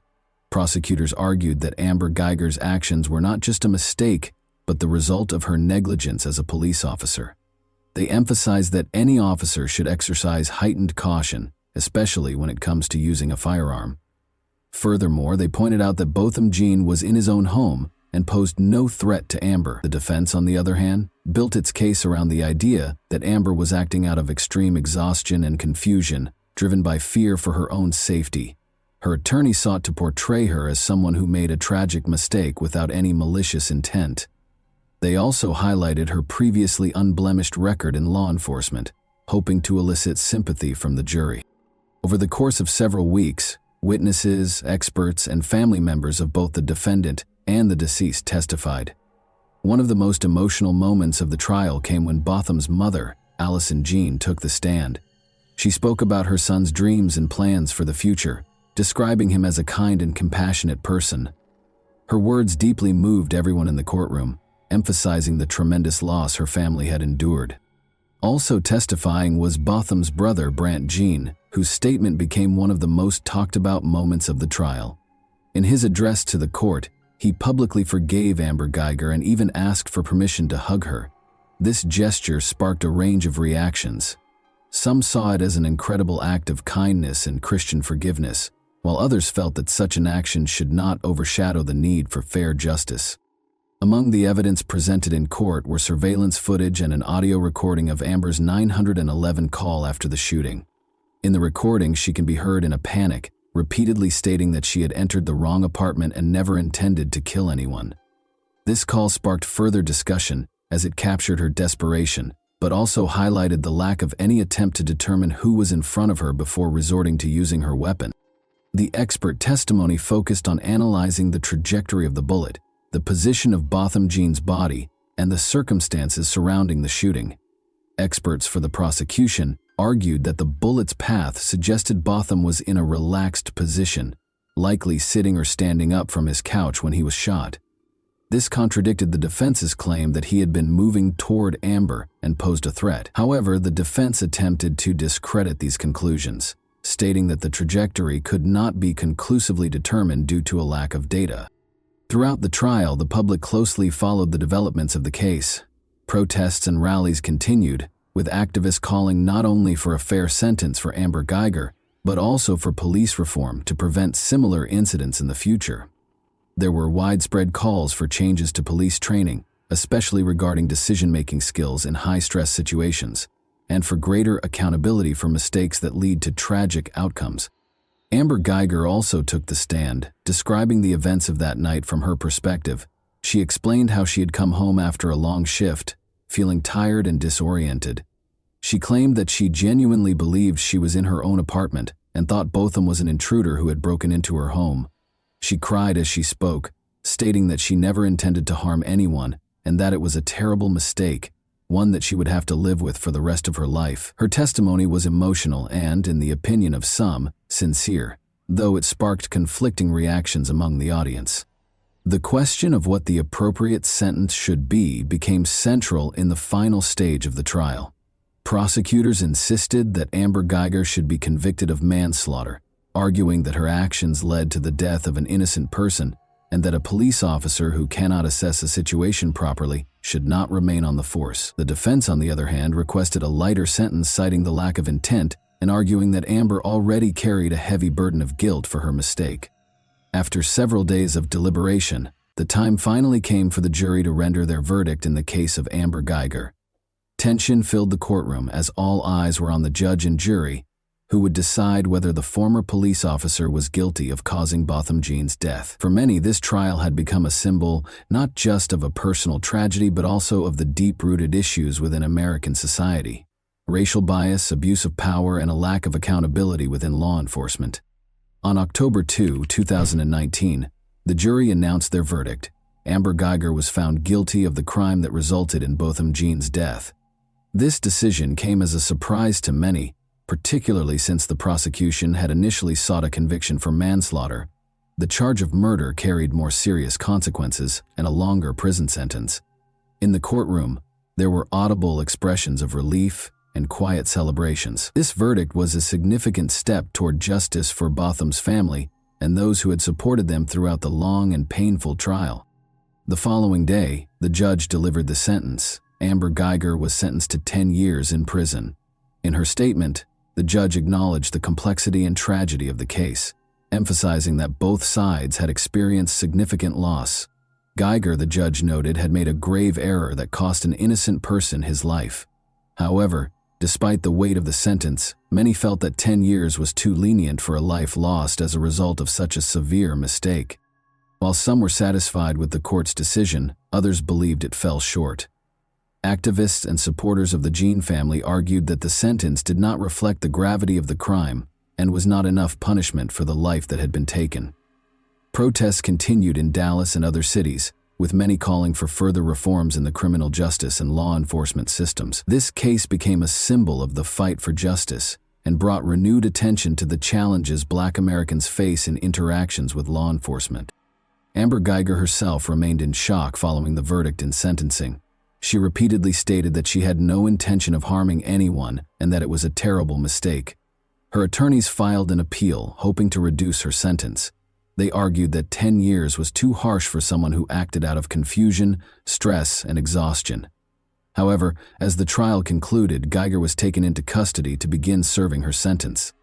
Botham Jean's family expressed their gratitude to everyone who supported them throughout the long months of the trial. Botham's mother, Allison Jean, stated that while the verdict provided some sense of resolution, it could never bring back her son. She emphasized the need for systemic reforms in the justice system and law enforcement to prevent similar tragedies from happening again. Allison continued to advocate for change within police departments, hoping her son's case would serve as a catalyst for meaningful progress. The case of Botham Jean had a profound impact on public opinion and the national conversation around policing. This incident became yet another example highlighting systemic issues in law enforcement and the treatment of Black citizens. In response to public pressure, several states began considering legislative initiatives aimed at improving police training, particularly in situations involving the use of force and community interactions. Calls grew louder for increased accountability for officers' actions, and mandatory training programs focused on racial and cultural competency. Additionally, the Botham Jean case inspired the creation of organizations and funds dedicated to supporting families of victims of police misconduct and advocating for law enforcement reform. These groups provided legal and emotional support while spearheading campaigns to raise awareness about racial discrimination and abuse of power. Allison Jean became an active participant in these initiatives, using her personal story to fight for justice and systemic change. As time passed, Amber Geiger continued to serve her sentence in prison while awaiting the outcome of her appeal. This case not only shattered the lives of two families, but also left a lasting mark on American society.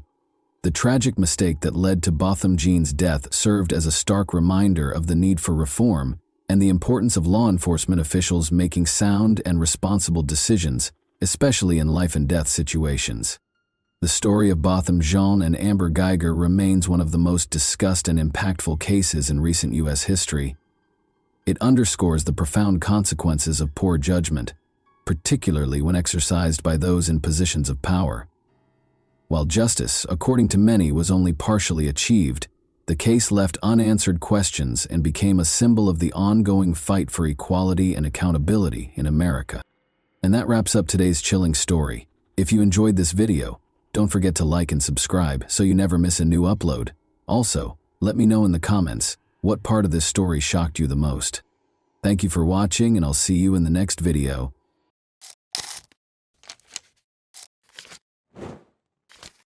Hey guys, welcome to my channel, and today we're going to take a look at another horrible case with you.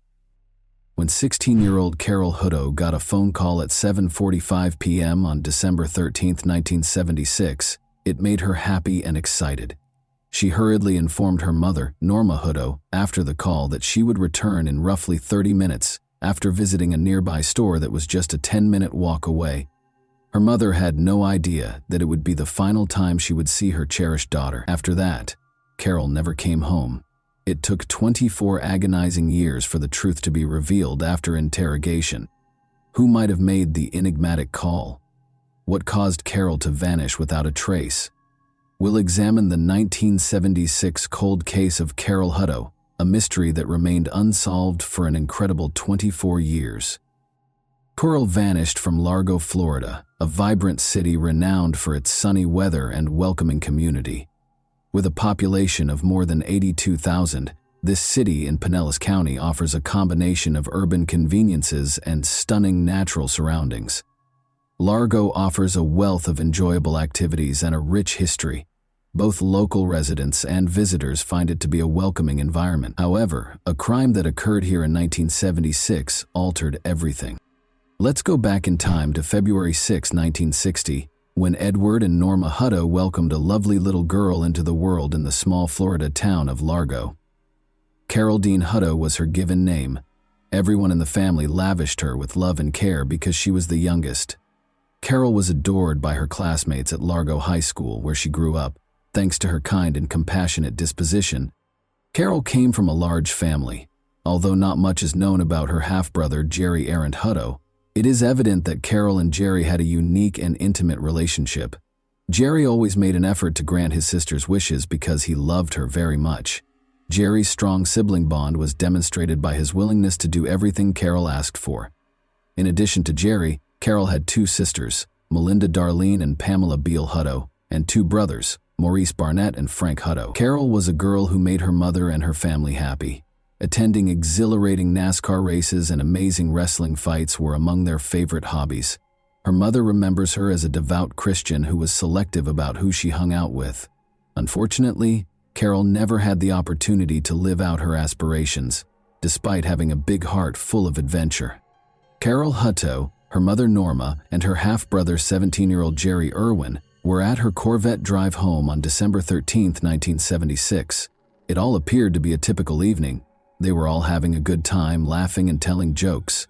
Jerry was getting ready for a date, while Norma was busy making dinner for the family. But as the house phone began to ring, their evening took an unexpected turn. When Norma went to answer the phone, she saw that it was Carol's buddy. She gave Carol the phone, and they spoke to each other for a few minutes. However, Norma abruptly canceled the call when she returned. Curiously, Carol's mood abruptly changed after the call. Norma noticed that she was getting really enthusiastic and pleased. Carol rushed to her room, straightened her hair, and looked in the mirror to see how she looked. After 15 minutes or so, she informed her mother that she was going to a neighboring store, which was only 10 minutes' walk from their home. Carol was almost out the door before Norma could ask the store what she wanted, but Carol promised herself she would return shortly before she left. Jerry, Carol's half-brother, likewise said goodbye to Norma and left the house for his date. Carol could generally walk there and return in 20 minutes or less because the store wasn't that far away. Norma therefore anticipated that Carol would return home in 30 minutes, but an hour had gone by and Carol had not returned. Carol was taking longer than expected, and Norma began to worry whether she had run into her friends on the way and was conversing with them.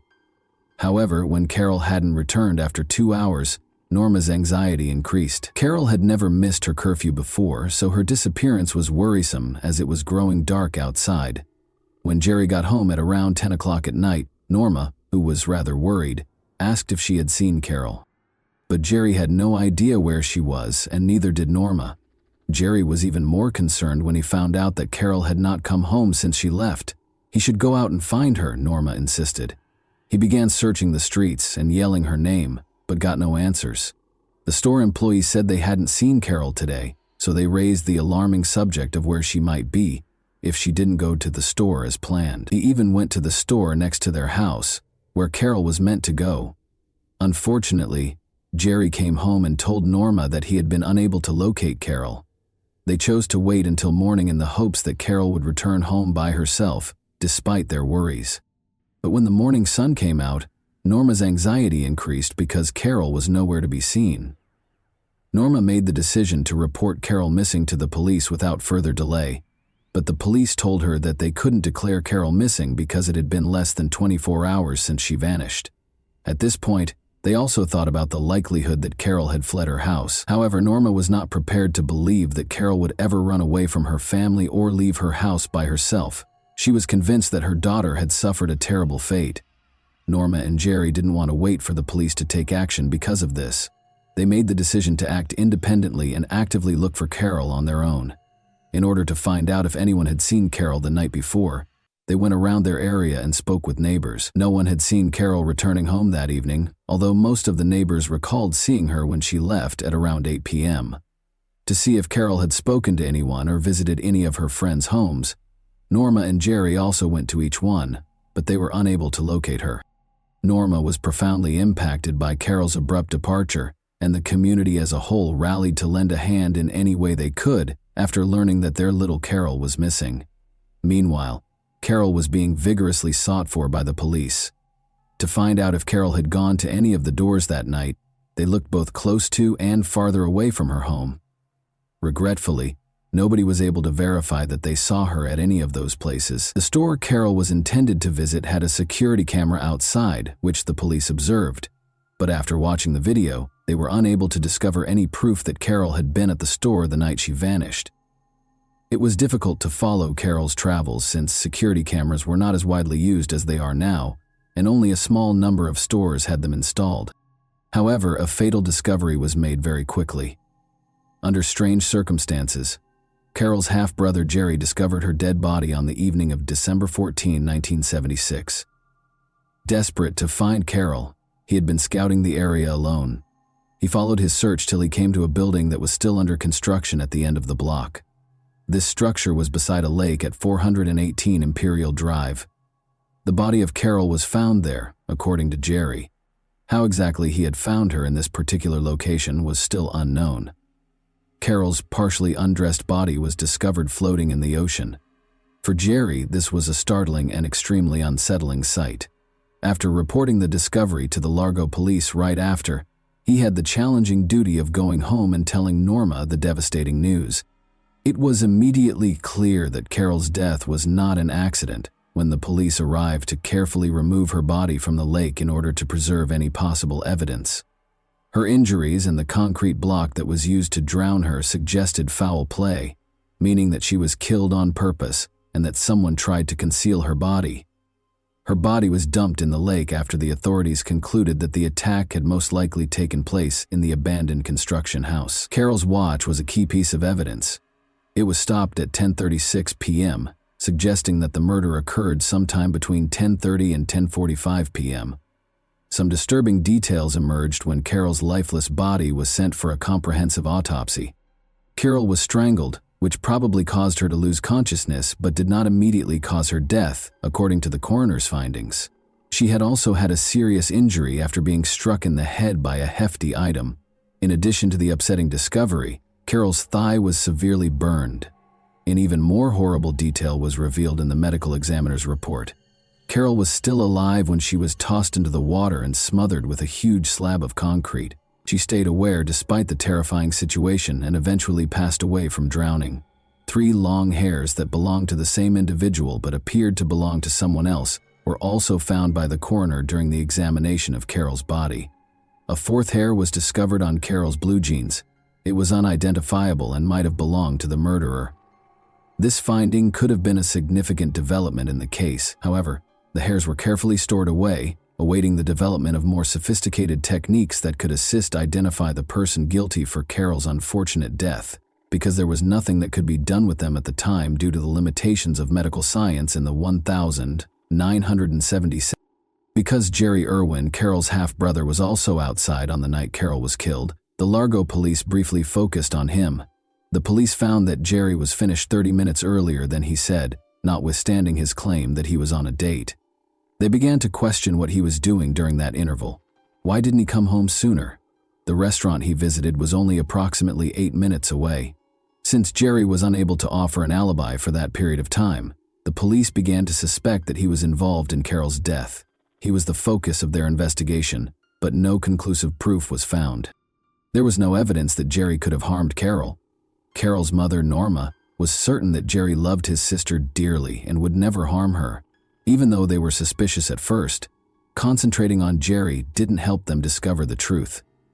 Jerry was eventually exonerated by the police, since they were unable to locate any additional evidence against him. The police worked hard over the next 18 months to follow up on every lead, but they were unable to uncover any information that would help them solve the case. Thus, the inquiry continued in circles.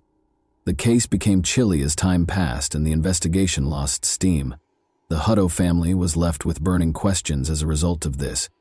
What actually happened to Carol on that pit bull night? Who was to blame for her passing?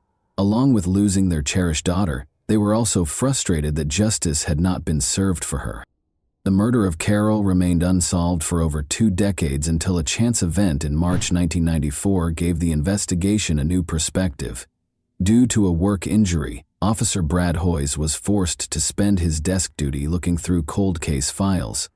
He discovered the disturbing circumstances of Carol Hutto's murder case while going over the lost files, which rekindled an old inquiry. Officer Brad felt that there were undiscovered aspects of the case that hadn't been fully examined in the first 1976 investigation. His instincts led him to take the risky step of reopening the investigation and retrieving the evidence box that had been stored for years. He found Carol's personal diary among the materials. In the hopes that the diary would have the missing parts required to solve the riddle of Carol's terrible demise, Officer Brad found promise in those pages. And it starts around a month before she passes away. Carol wrote about her covert relationship with her classmate a few pages into the diary.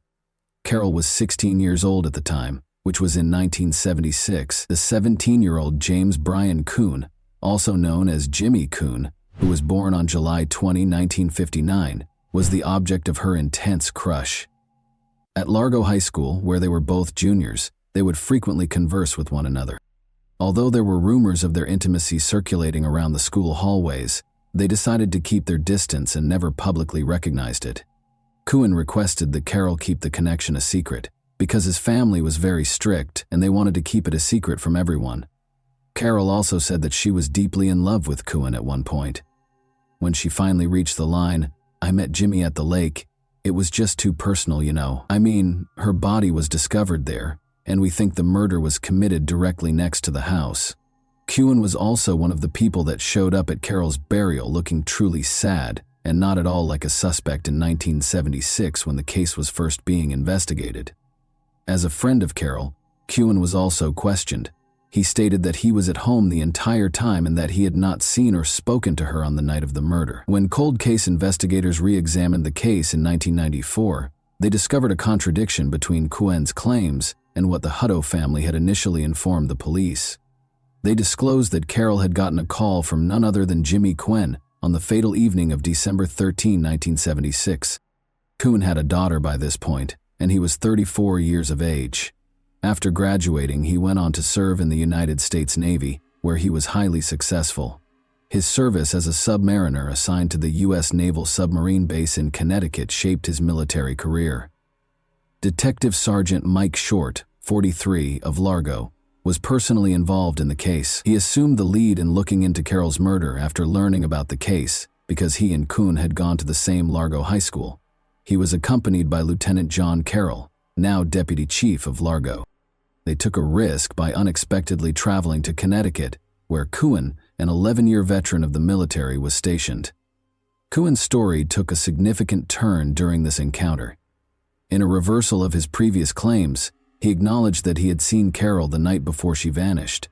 He acknowledged that on the night Carol vanished, he had been with her. That admission was important. But the next day, Kuhn had a change of heart. He refused to participate in a polygraph test, sought legal counsel, and declined more interviews. The lack of sufficient evidence to conclusively establish that Kuhn was the murderer of Carol on the evening of December 13, 1976, presented a problem for the police and prosecution. Since Kuhn might be exonerated for anything less than first-degree murder, it seemed improbable that he would be found guilty of first-degree murder, given the statute of limitations. But there was something even more fascinating in the evidence box. Detective Mike opened the box and found a set of strange hairs that had been taken from Carol's body in the crime scene and had been carefully preserved in the late 1980s. The use of DNA testing to determine a person's guilt or innocence in criminal investigations was a turning point in forensic science. As the 1990s went on, the focus moved to looking at mitochondrial DNA, which is found in tiny structures inside human cells and has a higher chance of surviving over time. In light of these developments, Mike was keen to perform a genetic analysis on the hairs in the hopes of identifying the real culprit. But something was wrong. A sample of Kuhn's DNA, which was essential for the tests, was not available. The police required a valid search warrant to get Kim's blood in order to gather this crucial piece of evidence. They made the strategic decision to move forward with the goal of spending as much time as possible with the suspect. Detective Mike made the decision to enlist the Naval Criminal Investigation Service, or NCIS, as reinforcements in 1998. They believed that Kuhn might become uneasy and make a confession as a result of the naval officer's presence. Detective Mike stood outside the police interrogation room on July 15, 1998, as Navy investigators Dave Early and Tom Asimos sat down with James Kuhn, their murder suspect. They first took Kuhn's blood sample for additional testing after securing the required warrant. Then, in an effort to reassure and console Kuhn, Asimos and Early started talking to him. In order for him to open up and progressively disclose the truth, they wanted to establish trust. The NCIS officers were now certain that Kuhn was about to reveal what had transpired on the evening of December 13, 1976. Unexpectedly, they were able to bring Kuhn to tears as he brushed away his tears and eventually disclosed the tragic truth about how he killed his girlfriend, Carol Hutto. Despite the lack of concrete evidence, the seasoned cold case investigators weren't persuaded by Kuhn's honesty, despite the fact that he seemed distressed. Carol's injuries, especially to her head and neck, were not consistent with a straightforward mishap like tripping and falling. Rather, the nature of these injuries suggested strangling, forced trauma, and bleeding. Though he insisted it was an accident, Kuhn had admitted to being the cause of Carol's death. He accepted responsibility for her death, claiming that he did not assist her and that he tried to hide her body and the evidence. Kuhn was consequently arrested and held pending trial. But he gave a different account of what happened the night before his trial. In his other account, Kuhn first stated that despite his desire for physical contact, however, when Carol objected, the conversation changed course and turned into a physical altercation. Carol began to scream and retaliate by striking and scratching him. Kuhn hit her with a 2x4 piece of wood and even tightened his hold around her throat because he was afraid her cries would attract attention. Carol collapsed to the ground, senseless, as he finally released his hold. As a result of his uncertainty and terror, Kuhn decided to conceal her body in an effort to make it seem as though someone else had attacked her. He also burned her thigh in an attempt to cause confusion. Detectives reached the same conclusion in Kuhn's various renditions of events, regardless of the specifics. Carol was beaten, dragged to the water, and flung face down. To keep her body submerged, a concrete block was used as weight. It's interesting to note that Kuhn's second story seemed more credible and fit the evidence better. The circumstances surrounding Carol's unfortunate fate and the physical evidence seemed to support this version of events. On February 9, 2000, the day of the trial, the prosecution sought to convict Kuhn of first-degree murder. Although his attorneys admitted that he was partially responsible for the act, they maintained that manslaughter or perhaps third-degree murder would be a more appropriate punishment. After receiving the case, the jury deliberated for just 22 minutes before rendering a decision. Kuhn was convicted of murder in the first degree. The fact that the offense was committed in 1976 gives Kuhn the opportunity to enjoy freedom again. Judge Philip Federico of the Pinellas Pasco Circuit Court interpreted the state legislation of that year. After 25 years, a person convicted of first-degree murder may be eligible for parole under these provisions. It's interesting to note that Carol's mother, Norma Hutto, felt compelled to speak to Kuhn at the sentencing, even though Kuhn declined to do so. Norma went on to add, "James Kuhn, you took the trust Carol gave you and you used it for your depraved wants." She also mentioned how Carol had trusted him and called him out. She brought up the fact that Kuhn had attended Carol's funeral, disguising his true motivations by acting like her friend and feigning distress. Norma expressed her wish that he would never be released from prison and that he was unworthy of a fresh start, pointing out that he had denied her daughter the opportunity. A hopeful mother, Norma had a bright future in mind for her newborn daughter, Carol. She looked forward to the day Carol would graduate from Largo High School with pride. She envisioned her 16-year-old daughter in a gorgeous white gown, walking down the aisle to begin a happy life with her husband, and perhaps even starting a family. But all of those hopes were dashed in a single night, and it was fervently hoped that Kuhn would never be allowed to leave prison. Let's now discuss Kuhn's case. Do you believe that he truly felt regret for his actions, and do you think that he deserved a life sentence?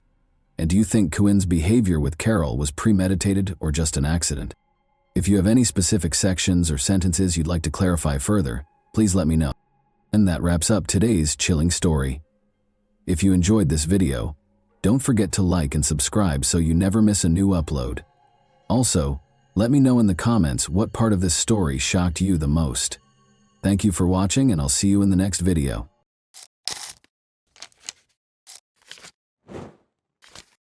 Hey guys, welcome to my channel, and today we're going to take a look at another horrible case with you. Crime is frequently associated with a particular motivation. Acts by people with mental health conditions, those under the influence of alcohol or other controlled substances, or incidents that happen during periods of severe emotional upheaval may be exceptions. Although the phrase motiveless crime is used, criminologists contend that the majority of these cases have unidentified hidden motives. Ohio as a whole was rocked by the disappearance of college student Emily Murray in 2000. The individual who caused Emily's terrible demise had been hiding in plain sight, helping law enforcement with their investigation and even providing tips to implicate others, until she was discovered dead a few weeks later. Authorities encountered a bewildering dilemma when they eventually took him into custody. There didn't appear to be any clear reason. Many theories were put forth, but none of them were supported, to explain why he did this. To make things even more confusing, the suspect seemed to like Emily and even to be protective of her. But then something changed, and he became a predator. The perpetrator has never disclosed the reason behind his killing of a helpless young woman, even though it has been almost 25 years since the incident. On February 19, 1980, Emily Miranda Murray was born in Sleepy Hollow, a small town in Westchester County, New York. She came from a wealthy family and was the youngest of 4 siblings. Growing up with her 2 older brothers and 1 sister, Emily remained close to them all of her life. Emily's family moved to Shaker Heights, Cuyahoga County, Ohio, when she was 2 years old. Her father quickly rose to the position of head of one of the scientific university's departments after receiving an offer of a distinguished position there. The family's financial stability allowed them to live comfortably, and her mother devoted herself to raising the kids and providing a cozy home environment. The Murray children achieved academic success, graduating with honors from high school and attending prestigious universities. Emily in particular had a strong interest in biology and medicine and hoped to work in these fields. She frequently placed at the top of her class and was acknowledged as a gifted student. Interestingly, Emily was also able to work part-time jobs and donate her earnings to worthy causes. Emily's parents' strong Christian beliefs had a significant impact on her upbringing. Emily followed the family's example by attending church on a regular basis and being always willing to lend a helping hand to those in need, both verbally and physically. She spent a year traveling the world with different humanitarian organizations after graduating from high school. She visited New Zealand, Australia, Japan, and a number of European nations during this trip. Emily Murray moved into the campus residence halls at Kenyon College in Gambier, Ohio, in 1998 to start her studies. According to those who knew her, she was a positive influence on everyone around her, full of vitality and vitality. Emily was very driven, kind, sympathetic, and personable. She did, however, have a sensitive side and frequently displayed moments of melancholy and vulnerability. She wrote down her deepest worries, dreams, and thoughts in a private journal. Emily was in her junior year of college by 2000. She continued to be actively involved in church-based charitable work and worked evening shifts as a waitress at a nearby restaurant in addition to her rigorous academic schedule. She appeared to manage her enormous workload with poise. She even managed to make time for her personal life, going to events that she loved. But soon, it would be evident that her life was more complicated than it seemed. Emily's bed was empty when her 2 roommates in the dorm woke up on Tuesday, November 3, 2000. They couldn't figure it out. Emily was always thoughtful and informed them if she would be spending the night somewhere else. They thought she might have gone straight to class or stayed late at work because her restaurant shift had ended at 2 in the morning. However, things started to feel strange when they discovered that her notes and textbooks were still on her shelf. The roommates asked friends if anyone had seen Emily before leaving for their lectures in the morning. As it happened, she hadn't been seen since the day before and hadn't attended any of her classes. Her friends initially attempted to explain the situation in the hopes that there would be a plausible explanation, even though her absence was disturbing. Emily had been anticipating the celebration of a close friend's 20th birthday for weeks, and it was scheduled for that evening. She had picked out a thoughtful present and even assisted in planning a surprise for the birthday person. Emily could not imagine missing the party, but her friends became increasingly concerned when she failed to appear. They contacted Emily's family in a desperate attempt to get answers, believing that she might have returned home because of an emergency. When her parents learned that she had disappeared, they became very upset. Desperate to learn what had happened to their daughter, they drove to Gambier that same evening to participate in the search. The Murrays and their older children had reached the campus by morning, and they were desperately attempting to determine what might have happened to their youngest daughter. By then, the college community had become aware of Emily's disappearance. She was not found despite the efforts of several volunteer groups, friends, and classmates. She appeared to have disappeared completely. Emily's car, a dark green Subaru Outback that her father had given her for her 20th birthday, was also found to be missing. The Murrays immediately contacted campus security to report the missing student and ask for assistance in setting up a search, but their worries were dismissed with indifference. Security personnel waved away their concerns, speculating that Emily was probably hanging out alone with a boyfriend and would be back shortly. The family was told to wait a bit longer, even though they insisted Emily would never leave without telling anyone. Emily had not been seen for over 24 hours, and her family was becoming more and more desperate. They reported a missing person to the local police after realizing that campus security would not be able to assist. They were shocked to learn that police initially appeared to minimize the incident as well, assuming Emily might have taken an unplanned break or gone off on her own. She was a 20-year-old college student after all, and they didn't have to explain her every action. Nevertheless, the police finally consented to check Emily's dorm room. At that point, they learned she had forgotten her identification, bank cards, and personal items. It appeared that she hadn't changed since leaving her job because she had last been spotted in her restaurant shift uniform. This cast doubt on the notion that she had taken an unplanned break or gone off to hang out with a boyfriend. It was improbable that Emily would depart without cash or necessities. Emily was officially listed as missing on the second day following her disappearance, which was also her last day of employment.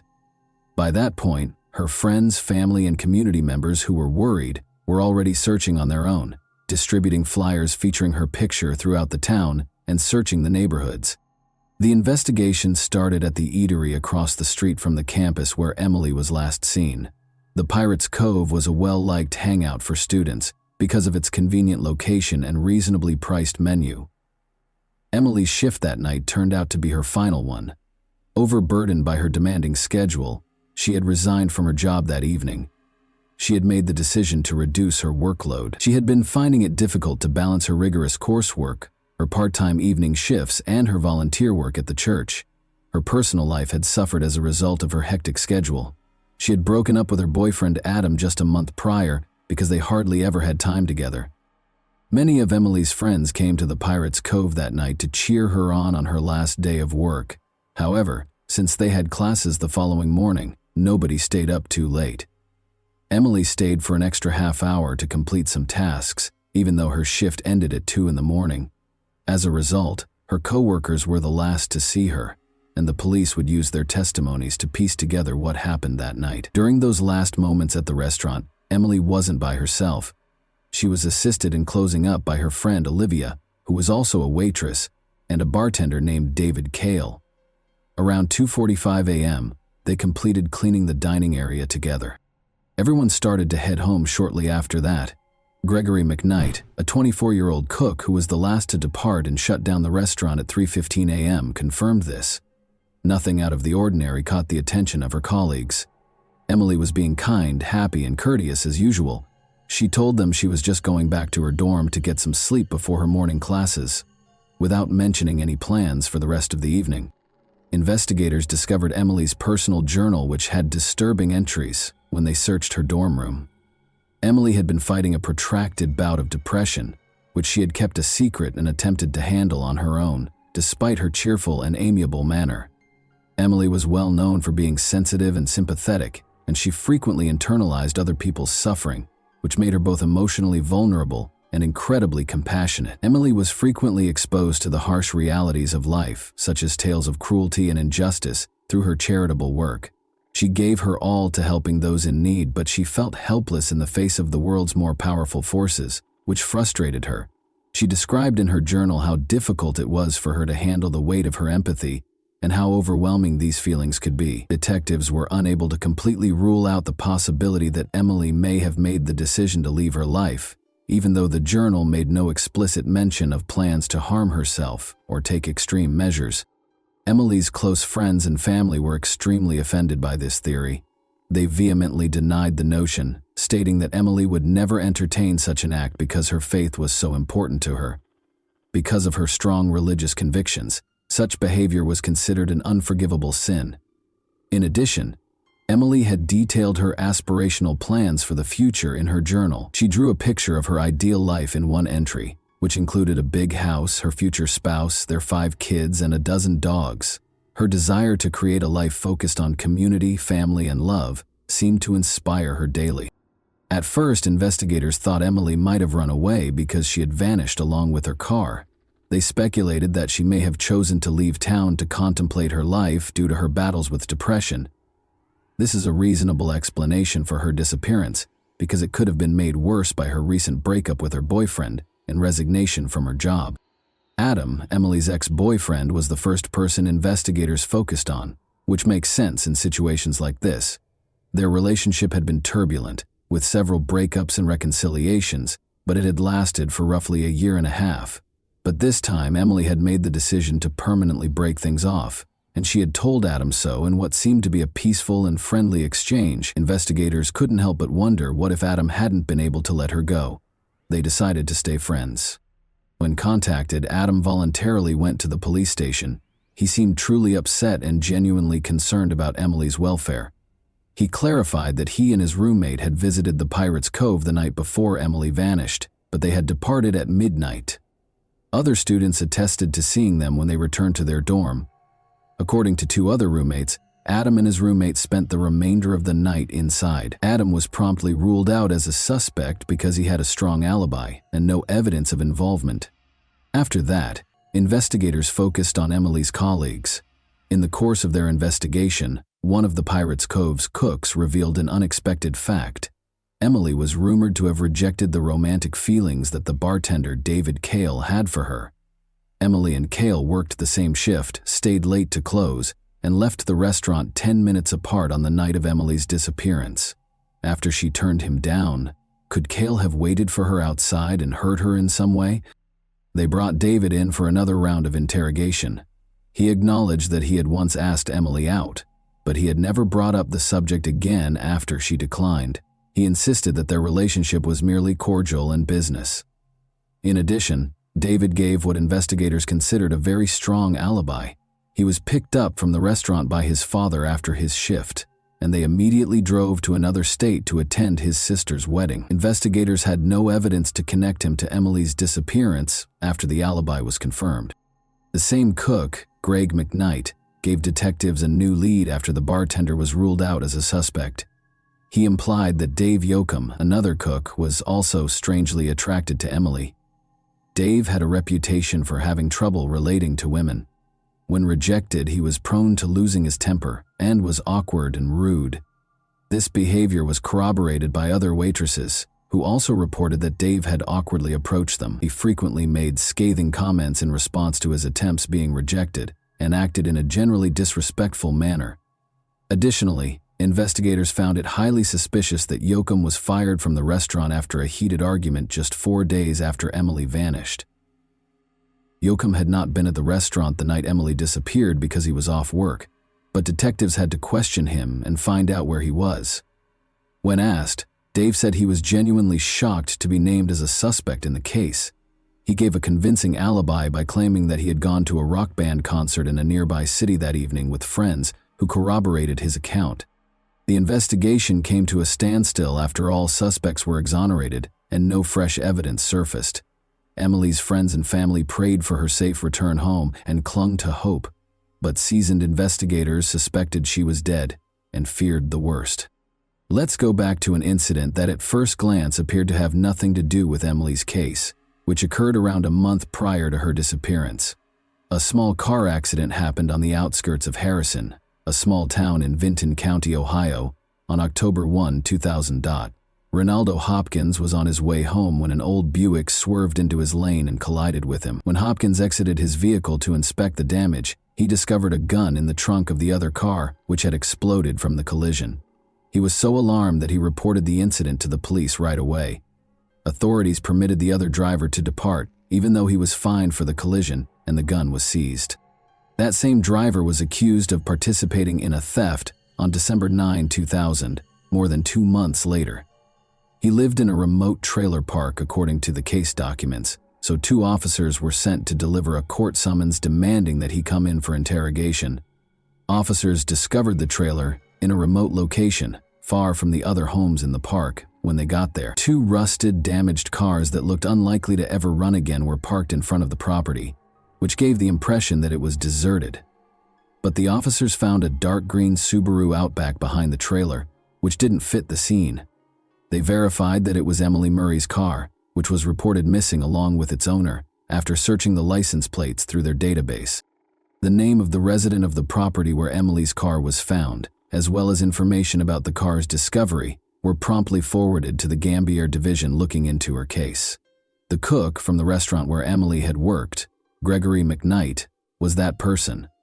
In the past, McKnight had tried to deflect suspicion from his colleagues while evading personal scrutiny. In record time, a police team was sent to the scene and a search warrant for McKnight's trailer was obtained.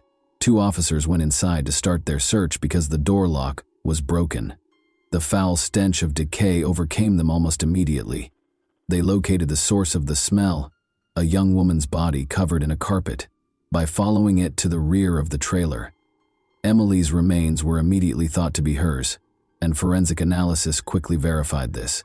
A gunshot wound to the head was the cause of death.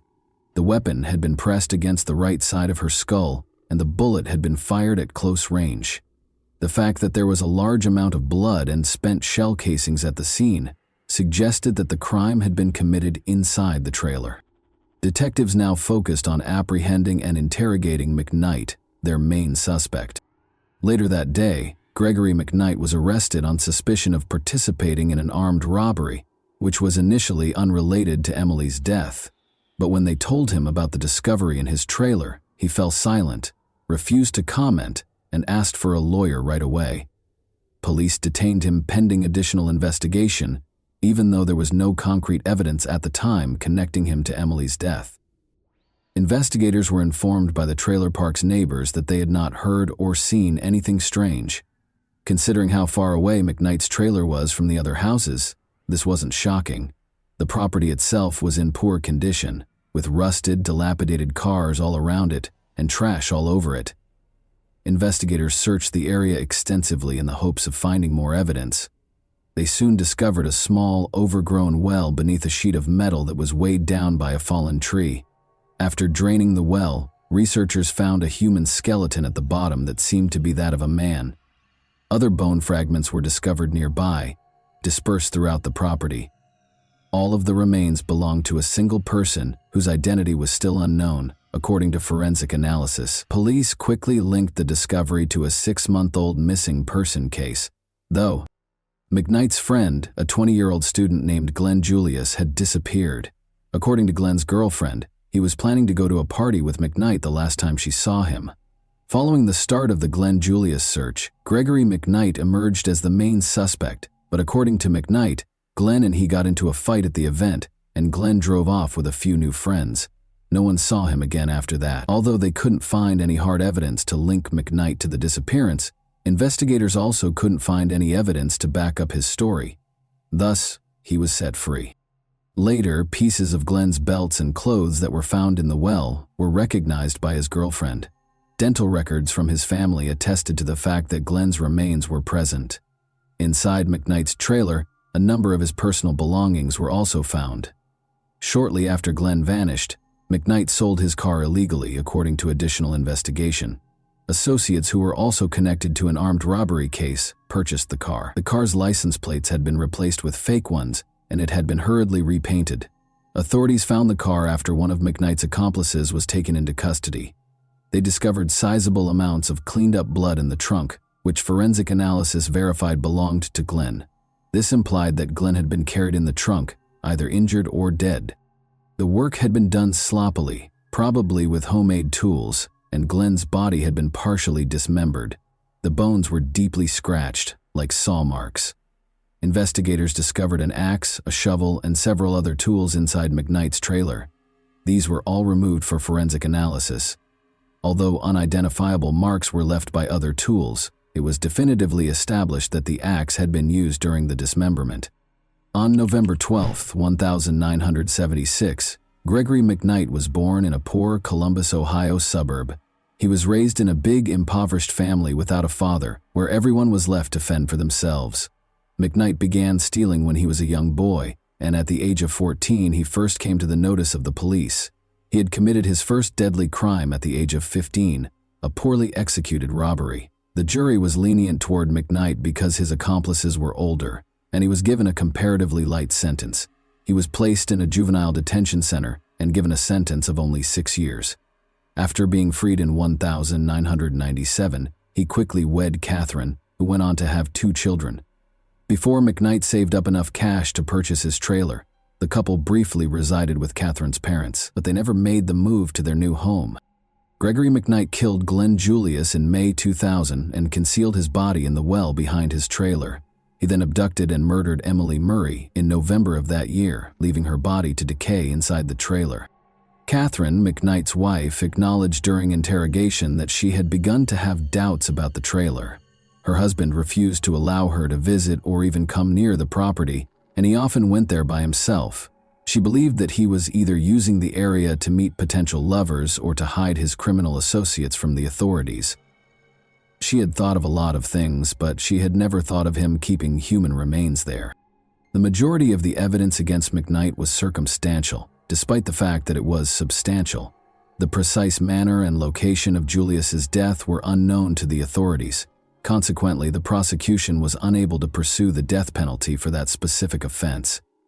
Emily's case appeared to be simpler. There were obvious traces connecting her and McKnight to the trailer when her body was discovered at the scene, but there was no apparent reason for such a heinous act, and the murder weapon was never found. Emily had not been robbed, she had not been assaulted, and even her car had been left behind the trailer. Why McKnight would perpetrate such a heinous act against the young college student was still a mystery.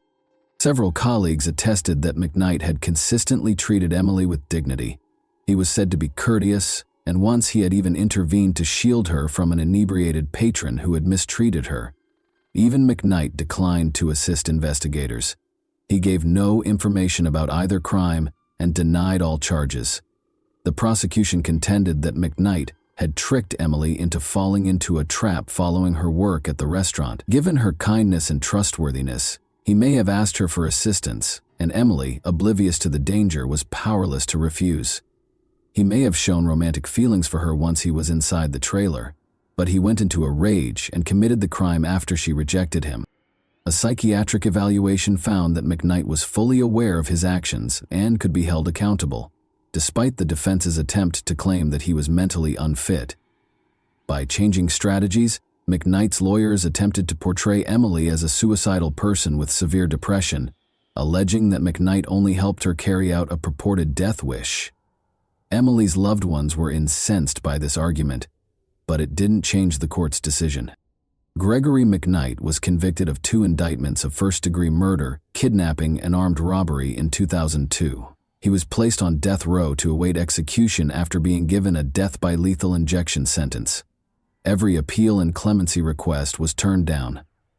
Gregory McKnight, who said in 2015 that he would sooner die than rot in prison while awaiting execution, asked that his sentence be carried out. He quickly had second thoughts, though, and made another unsuccessful attempt to appeal the sentence.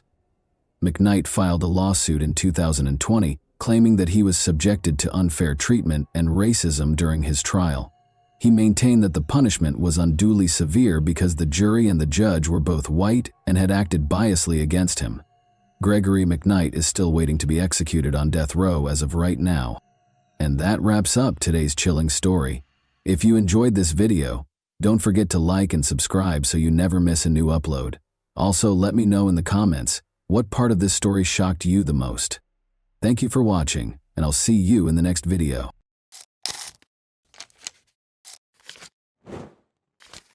Hey guys, welcome to my channel, and today we're going to take a look at another horrible case with you.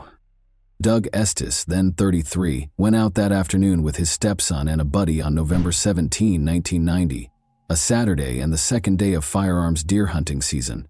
The bodies were found by Estes' stepson. The ideal day for a hunt was November 17, 1990, but before they could catch a game, Jim Bennett and Doug Estes' lives were cruelly taken in Kalamazoo County, starting a domino effect that would last for more than 30 years. There were 2 hunters who were suspected and 2 hunters who were killed. A concealed clue that held the secret to solving the mystery was latent amid the enigma. What was the hint that prevented its discovery earlier? Why did it take the investigators so long to find out the truth? The way of life in Kalamazoo County, Michigan, throughout the thriving 1990s, was characterized by a strong work ethic, solid interpersonal ties, and a common dedication to advancement. There were 223 of 411 people living in Kalamazoo County, Michigan. A diverse range of people with varying goals were present, with one crime defining its history. The 1990s unfurled as a transformational decade against the backdrop of this dynamic county. On November 17, 1990, a relatively warm day in Kalamazoo County, the fatal day occurred. The hunters were headed to the Fulton State Game Area in hopes of catching a good game. Bobby Brown and Doug Estes, his stepfather, were among them. The group believed that splitting apart was a smart move and went in different directions. In order to identify the deer's movement, Doug, Bobby, and the others were intent on listening for even the smallest noises. Due to the fact that winter days were usually peaceful, the group and the locals were alerted a few minutes later by the sound of 2 gunshots. Just down the street from her home, Helen Knopfs and her son heard a car scream into a ditch. Could this have something to do with the recent gunfire, or was it just a coincidence? The fact that gunshots were common in the vicinity did not change the fact that the timing and closeness could not have been coincidental.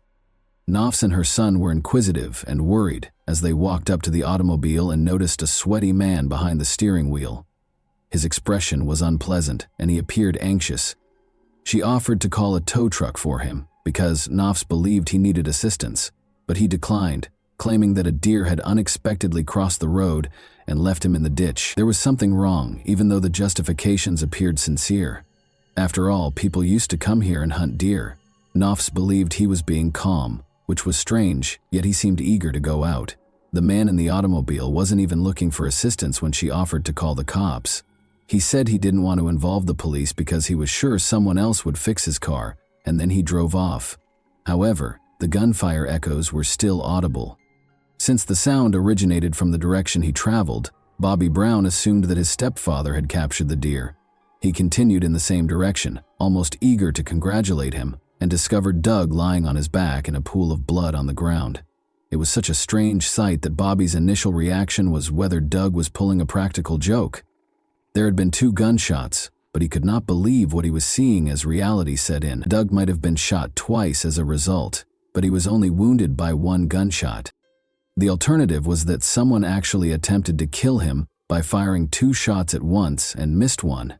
However, while Bobby searched the area in a panic, he saw something else that was unbelievable. Another body was lying face down. He hurried over to the other man's corpse and rolled him over, but he was obviously dead. He had first checked for Doug's pulse, but there was no hope. Bobby was powerless to help. He promptly alerted the police and raced out to seek assistance.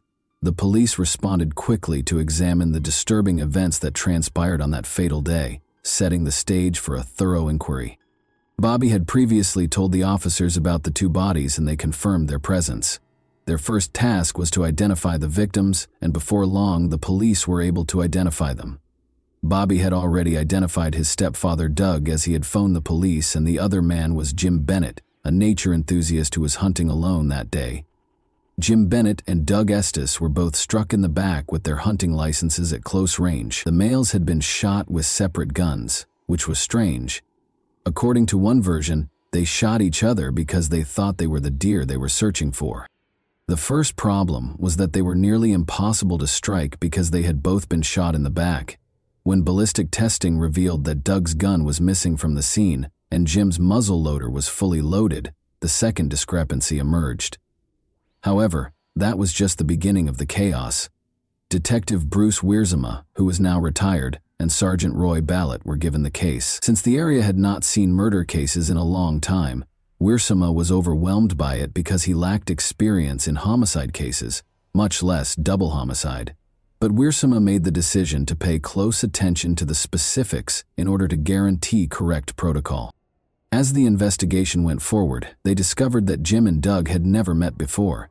It was just a coincidence that they were both slain at the same moment, because they had gone hunting separately.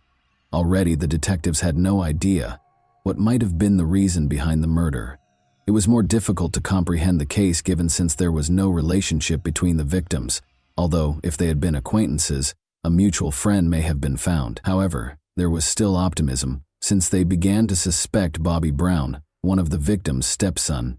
At first, the detectives thought that Jim was the target, which is why the killings took place. They claimed that Bobby had intended to rob him, but the heist failed, and Doug was also killed in the process. Bobby had to call the police because his plan did not succeed, the police suspected. However, Bobby's intents and motives did not align with the crime, and Estes and Bennett's families felt that their loved one was not the primary target. The detective's suspicion radar was always on, regardless of what the families stated, in case they overlooked any evidence. In order to find out if the neighbors had heard or seen anything odd that day, the police proceeded to check the crime scene once more. The neighbors had indeed heard the gunshots, but Helen Knopf's statement added a fresh perspective to the tale. She assisted the officers in drawing a composite of the man whose vehicle went into the ditch. The detectives spoke with other neighbors because, although the mystery man was starting to be suspected, there was no evidence connecting him to the crime. Following extensive discussion and exploration of their narratives, a new name surfaced from the obscurity. Jeff Titus, who was born in 1952, owned the land directly behind the Fulton State Game Area, where it served as a boundary. Prior to joining President Richard Nixon's security detail, he was a police officer in the U.S. Marine Corps. He then got a job at a VA medical center as a security guard. He loved hunting and being outside in addition to his professional activities, but he was fiercely protective of his land. When hunters would wander into his lands, he would become enraged. Could Doug and Jim have crossed the boundary into Titus's territory and enraged him? The cops wanted to know where Titus was when the murder occurred. That same day, the investigators brought him in for questioning in the evening when he was free. It turns out that Jeff Titus was himself hunting deer. He had gone off with a friend to an elderly couple's home at Battle Creek, which is over 27 miles from the Fulton Game State area. Titus and his friend went to Burger King and then drove back home after a few hours. The narrative began to diverge at that point. It had finally been discovered that Doug Estes's lost rifle was fully loaded. Titus was involved. He claimed that after finding it some 30 yards from the scene of the crime, he decided to keep it clean so that no one could claim it and it could not be linked to another person. The revelation demonstrated that Doug and Jim had not killed each other and that someone else was to blame for their deaths, even though it threatened to seriously implicate Titus. Although it undoubtedly sparked concerns, Titus was cleared since there was no way to verify whether his tale was false. More importantly, he had a strong alibi. However, the investigators were aware that something was amiss. Despite their best efforts, the situation seemed to get more complicated. The investigation ultimately became cold in 2000 since there were no new leads or closures.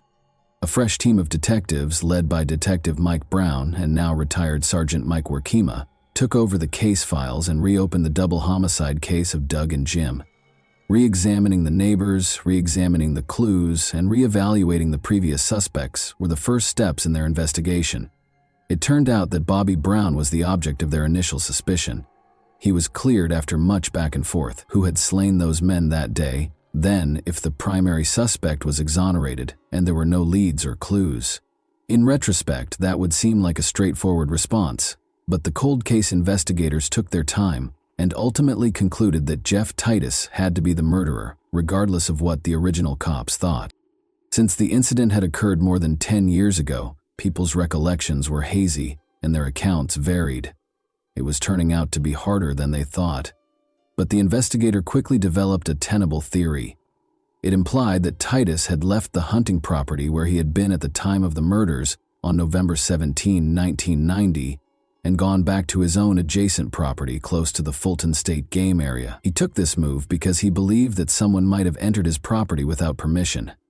Following that, it was thought that he killed the victims before returning to the Battle Creek farm and going home with his friend. Titus, a father and married man, was arrested in 2001 after his co-workers at the Veterans Affairs facility made reports. During the deer hunting season, they both revealed that Titus did not appreciate trespassing hunters. It was a good enough motivation, the cops said.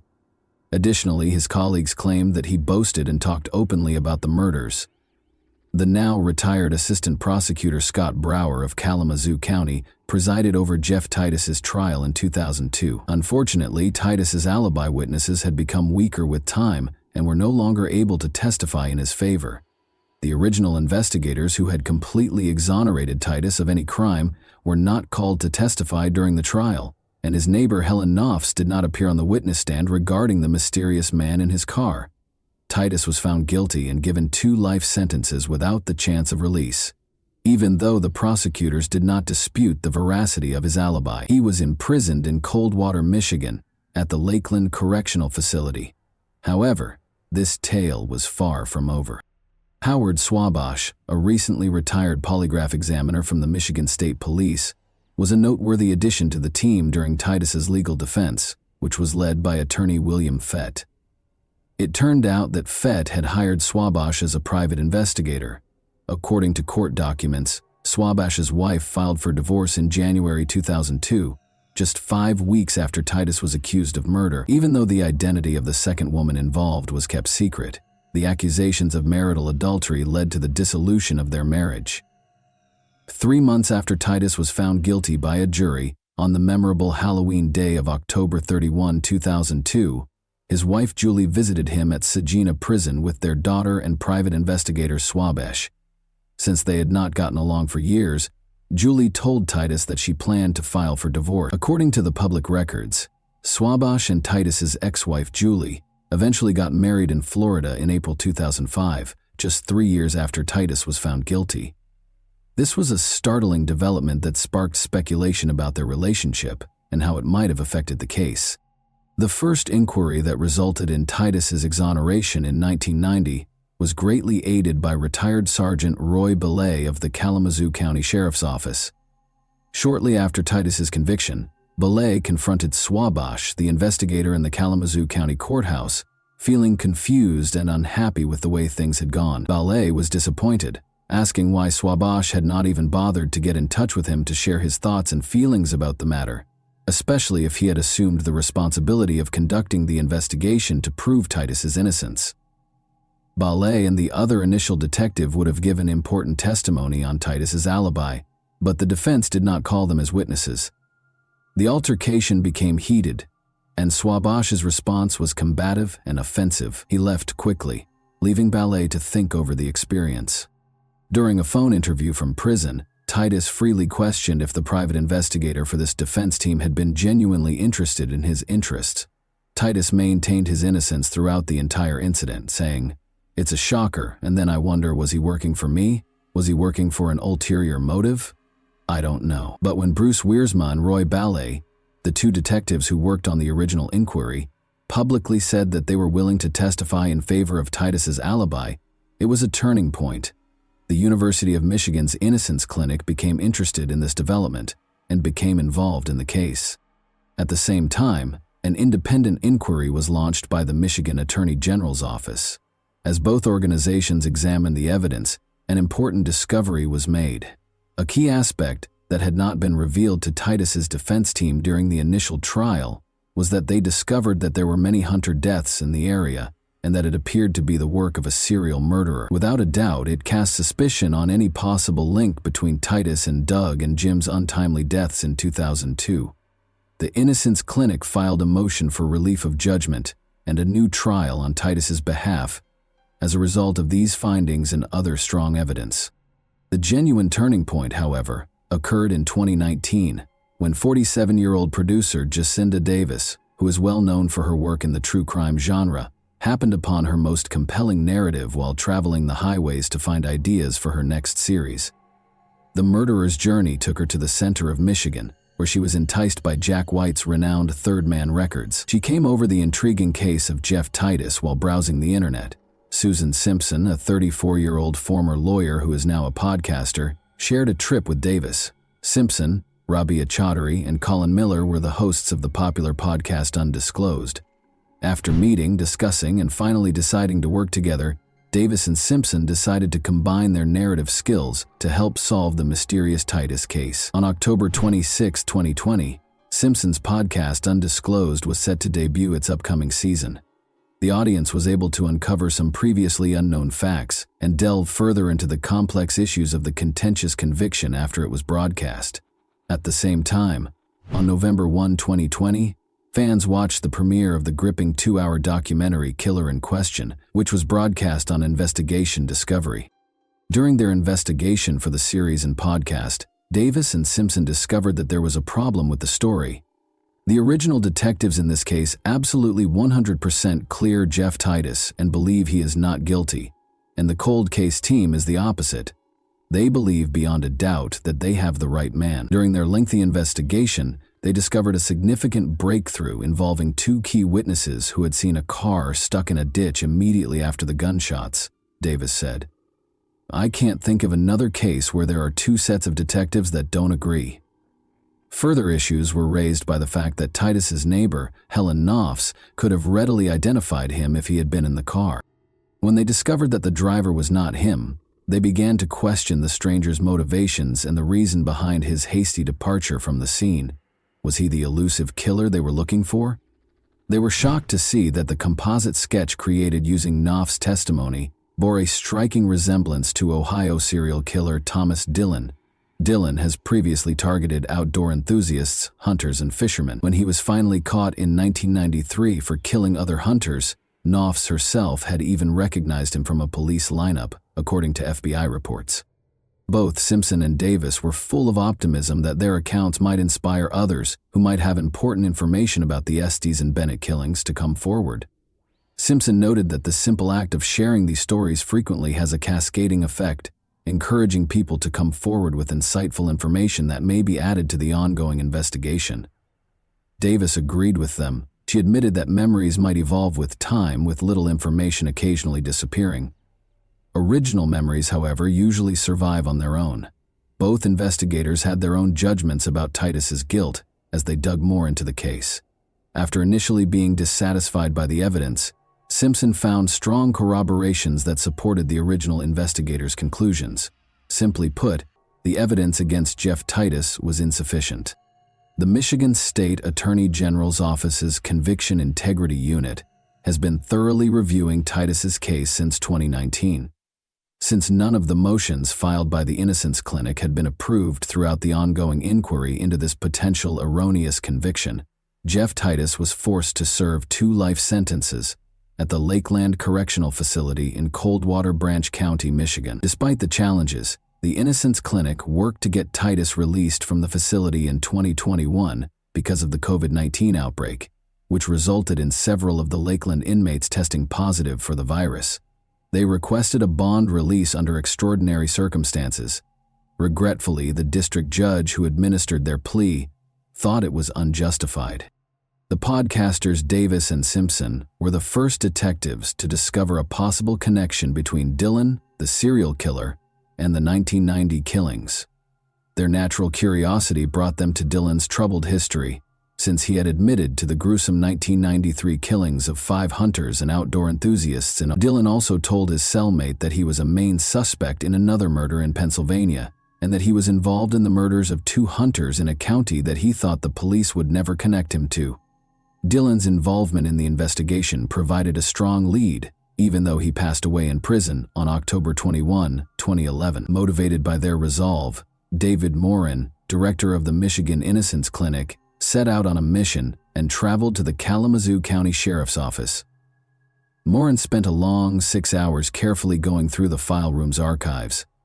As each document was analyzed, the pieces of the puzzle started to fit together, revealing a potentially important development in the inquiry. Deep within the repository, Moran discovered a unique folder as he persisted in his quest for the truth. There were perhaps 30 interesting pages in the thin folder. It was gently penciled with the words "serial killer" on the outside. Moran grew increasingly certain as he perused the pages that these records held important details about Dylan and might hold the secret to their case's resolution. The knowledge that these crucial documents had never been given to the defense added yet another level of surprise.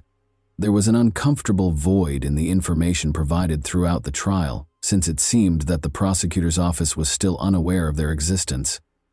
This revelation gave Moran optimism and strengthened his conviction that their fight for justice was headed towards success.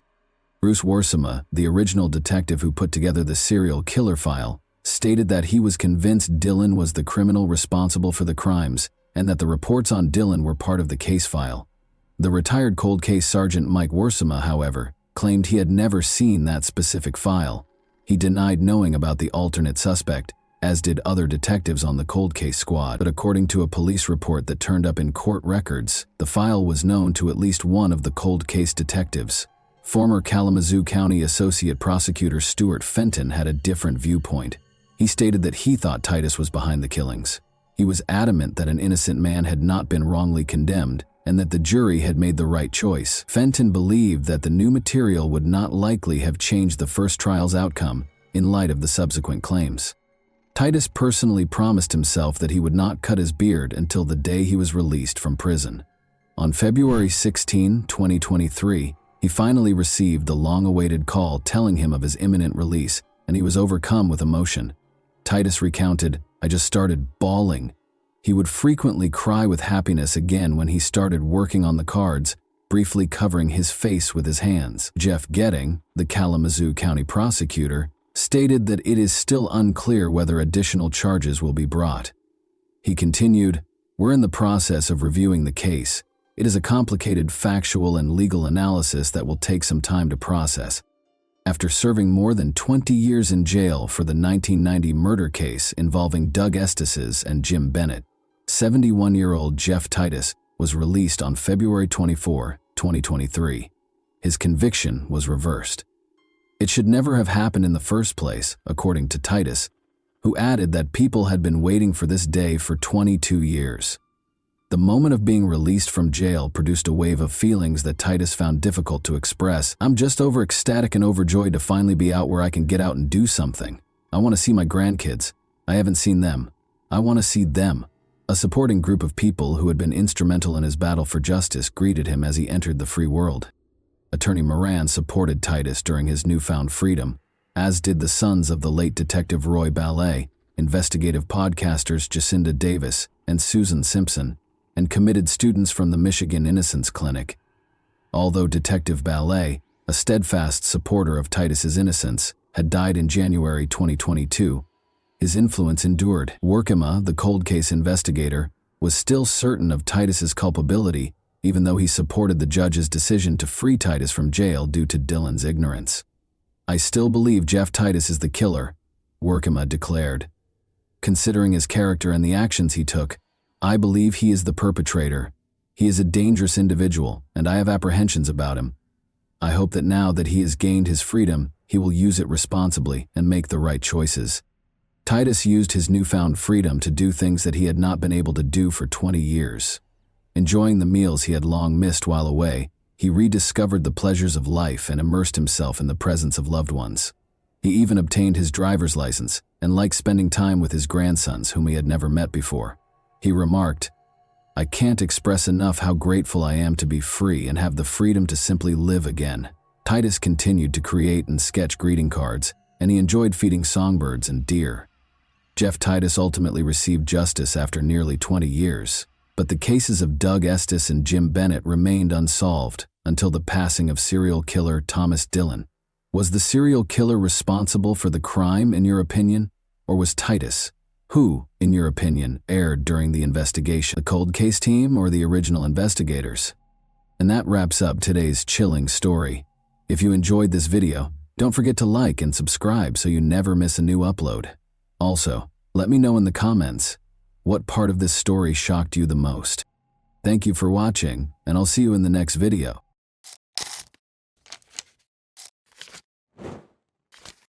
Hey guys, welcome to my channel, and today we're going to take a look at another horrible case with you.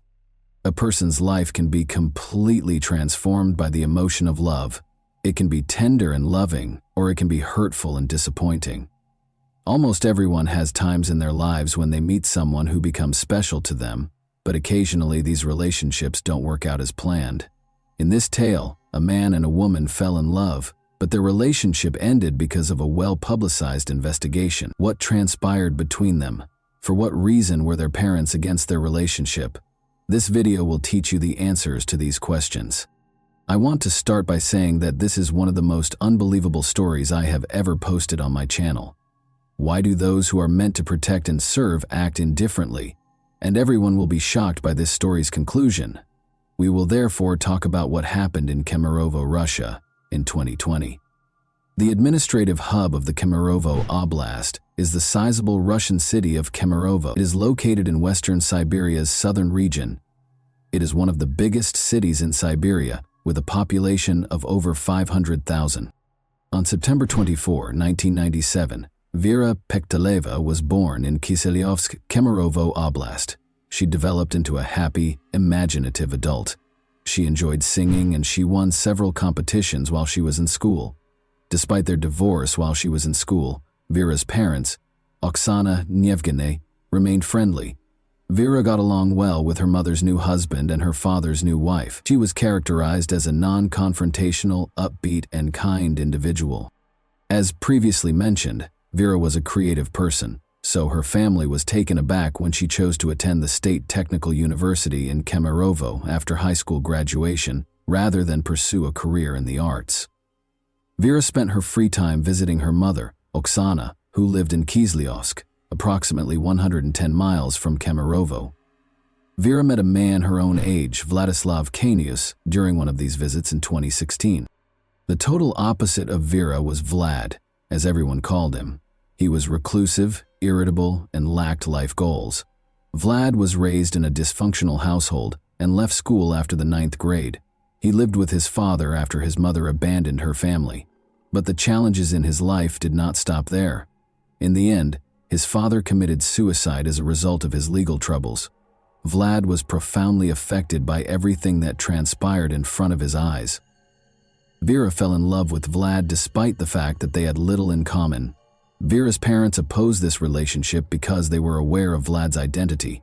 Of course, the guy's life wasn't easy, and we felt sorry for him, but we wanted a completely different life for Vera. We disapproved of her choice. We waited for her to end this relationship, Oksana, her mother, said. Vera's father asked her to break up with Vlad after learning about him. But Vlad and his daughter remained together. She simply ceased discussing him with her parents. Vera's mother, Oksana, recalled, "Vlad was never at our family gatherings. He was not in the photos on Vera's social networks. It was like she was hiding him." An essential fact to note here is that Vera and Vlad moved into Kemerovo together in 2019. Vlad, who was unemployed and did not want to change that, loved living with Vera, and her parents helped pay for the apartment. She was intelligent, attractive, and always had cash in her pocket. She gave him financial support. The couple's relationship was strained. It was obvious that Vlad would not stop abusing alcohol. Her parents thought Vlad had beaten her. Vera ultimately made the decision to end this toxic relationship in November 2019, but her boyfriend was adamantly against it. As previously stated, Vera and Vlad shared an apartment that was partially funded by her parents. In November 2019, Vera made the decision to break up with Vlad. According to logic, Vlad ought to have moved out. He was not going to do it, though. He enjoyed living at the expense of others. This is a passage from Vlad's testimony. It will help you understand what transpired after Vera made the decision to break up with him. However, keep in mind that this is Vlad's testimony. Whether or not you believe what he says is up to you. He stated in his testimony, "On December 15, 2019, I got into a fight with Vera because she wouldn't let me go to a nightclub. Throughout our relationship, Vera started to frequently leave for Kislyovsk and gradually started to distance herself from me, telling me that she was talking to someone else. Don't forget that a month prior to that, Vera told Vlad that she was ending their relationship. We continued to live in the same apartment during this period, and I also learned that she was seeing someone else through our mutual friend, who informed me that Vera was seeing another man, Alexander, from Kislyovsk, whom I did not personally know. I wanted to speak with Vera after learning that she was seeing Alexander. After our argument on December 15, 2019, she left and took some items with her, but I kept in contact with her over the phone, and on January 12, 2020, I called Vera and offered to help her move her remaining possessions to a different apartment. Vera accepted my offer to meet and move things, and we decided that I would assist her with the move. We decided to meet in the afternoon on January 13, and she was to come to me for her belongings. On January 13, 2020, at approximately 4 or 6 p.m., Vera arrived, and we packed her and my belongings since I wanted to leave this apartment as well and didn't want to live there without Vera. We drank beer, liqueur, and vodka while packing, and afterward I felt inebriated, and Vera was too. We drank until 5 in the morning on January 14, 2020. We didn't have any arguments while we were drinking, but when I started talking to her about our relationship, suggested that we should get back together, and revealed that I knew she was seeing another man, we started to argue. She didn't like it, so she began to curse, insult me, and hit me, specifically kicking me at least 5 times in the groin and hitting me in the face with her palm at least 8 times. I didn't feel any pain when she slapped me, but I did feel pain when she kicked me between the legs, which is how Vera began hitting me first, and I was upset because she had lied and claimed she wasn't seeing another man. Vera continued to insult me while claiming that I was intruding on her personal life because I was well informed about her. Vlad told the police that version of events. We'll then go over the opposing viewpoint, which provides compelling evidence that Vlad was dishonest in his testimony. Take note of this statement. We drank alcohol until 5 a.m. on January 14, 2020. There were no conflicts between us in the process of drinking alcohol. Vera had no intention of sharing the apartment with Vlad, much less partaking in alcohol. She requested a friend's assistance with the move. Vera left her friend a voicemail at 5:08 p.m. She claimed to have already arrived at the apartment and was gathering her belongings. She promised to arrive at her new apartment around 6 o'clock. Vera requested assistance from a friend to move her belongings from the taxi to the apartment. Vera left another voicemail 3 minutes later. She asked her friend to assist her with the move by coming to the apartment where she and Vlad shared. But before Vera could finish, Vlad interrupted, saying, "No one's coming in here." As a result, he opposed Vera's friend visiting the apartment. 4 minutes later, at 5:15 p.m., Vera asked her friend to come in a low voice, suggesting that things had gotten out of hand. This message appears to have been a request for assistance. She purposefully spoke quietly so Vlad wouldn't hear her. Vlad's commanding voice can be heard once more, at 5:25 p.m., when Vera sent another voicemail. He advises Vera's friend to wait for Vera to text her and not to bother them. Vlad recorded the voicemail himself at 7:19 p.m. Vera was unable to use her phone from that point on. The monster and she were left alone. But we must explain what happened next. The dreadful screams emanating from apartment 738 began to wake up the neighbors on the same floor at around 3 in the morning. A witness referred to the events as a massacre. 15 people gathered in the hallway outside the apartment because the screams were so loud. Among them was Vlad's brother. Since his brother had previously threatened to kill Vera, he recalled Vlad's words and understood that they would have to smash down the door. Since the apartment's door was iron, the neighbors began gathering tools to pry it open. Vera's heartbreaking sobs had been coming from the apartment all along. Eventually, the emergency service calls that people made were included in a different investigation. 30 minutes later, the police were still nowhere to be found. The event ended at 6:30 a.m. People called the police during these 3.5 hours, but nobody responded to Vera's call for help. While Vera was fighting for her life, the witnesses called the emergency services 7 times, but no one answered. Vlad was the last person to speak to them from behind the door. The neighbors eventually located a crowbar in a nearby parking lot and broke down the door after he said, "Vera, forgive me. I love you very much." Vlad was in the restroom by now, and Vera was already dead. He was inebriated. 112 operators were discussing life, laughing, drinking tea, and were extremely upset that they were being bothered, while Vera was suffering a terrible death at the hands of her ex-boyfriend, and the neighbors were futilely attempting to contact the police for assistance. It was only after Vera's death that the police showed up. They will later allege that one car ran out of gas and that no officers were available because everyone was attending to other calls. Consequently, the police officers who were on duty that evening and the 112 operators were also put on trial. The police station video was released while the investigation was underway, but translating it into English is pointless. One word sums it up for me: indifference. And even without subtitles, it is obvious.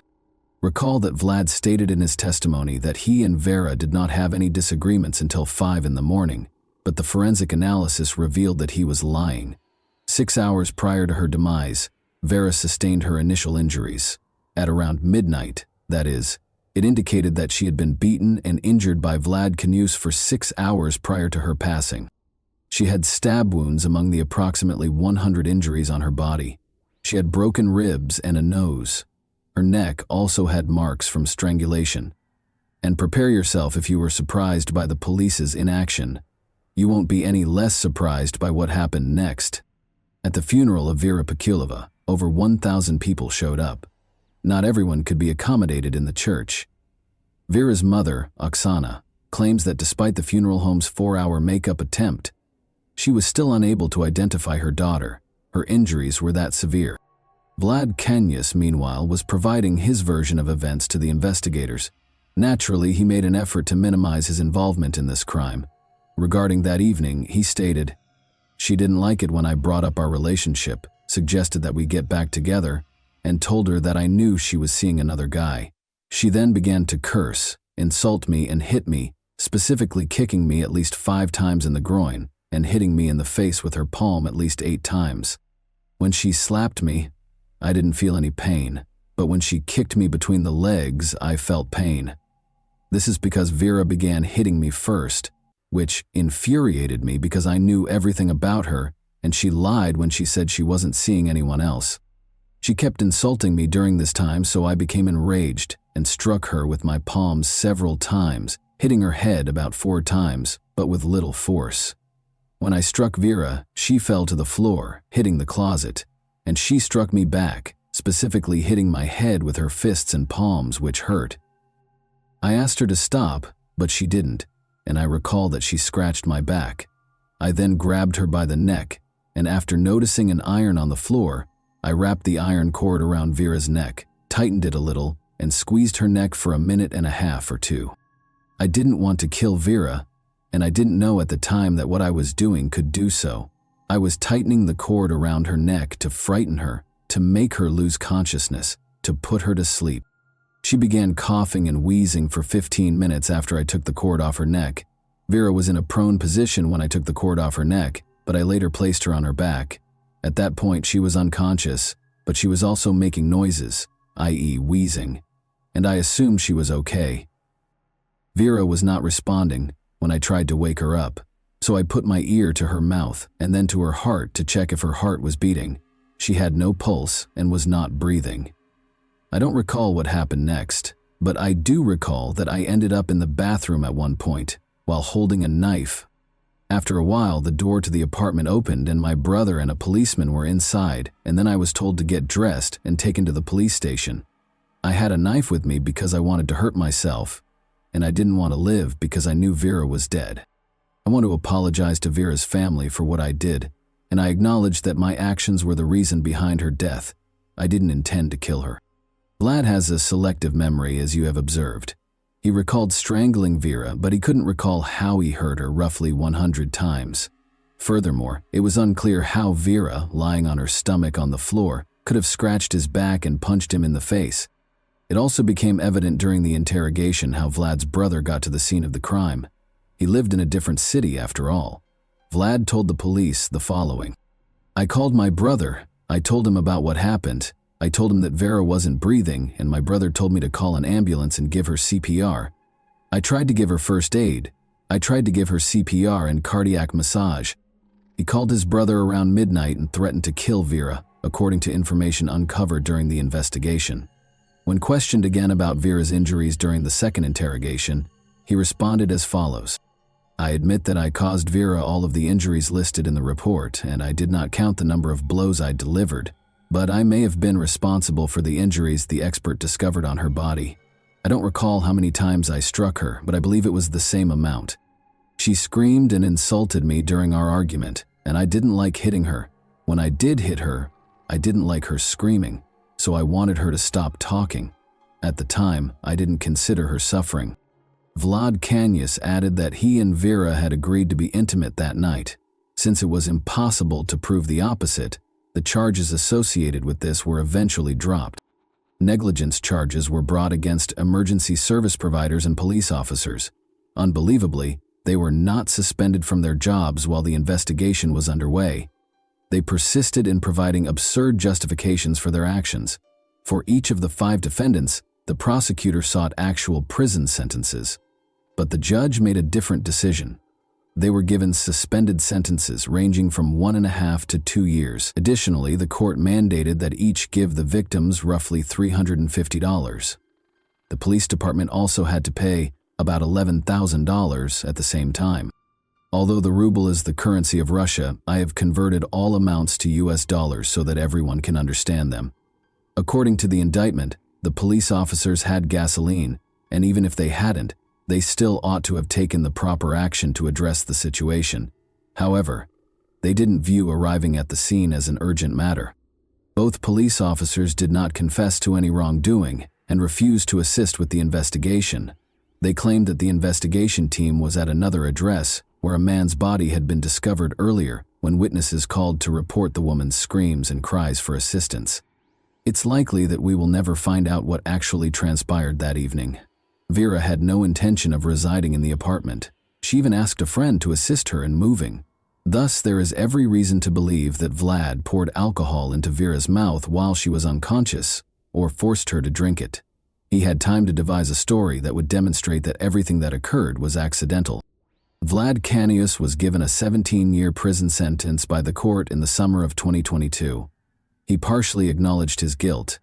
Additionally, he was mandated to make a compensation payment of roughly $45,000. Vera's parents were shocked by what transpired next. Since they felt that 17 years was a very light sentence for what Kanyus had done to their daughter, they intended to appeal the decision. But Vlad was not even imprisoned for a year. Pictures of Kanyus in uniform were broadcast on the network in November 2023, and it was revealed in April 2023 that he had been pardoned by the president following 6 months of involvement in the war. You are all aware of the nature of the conflict Russia is currently embroiled in. Additionally, he was released from having to compensate Vera's parents in any way. In Russia, Vera Pektaleva's case has generated a lot of interest. Not less poignant was the news of Vlad Kanyus's pardon. The Russian president's press secretary said the following about it.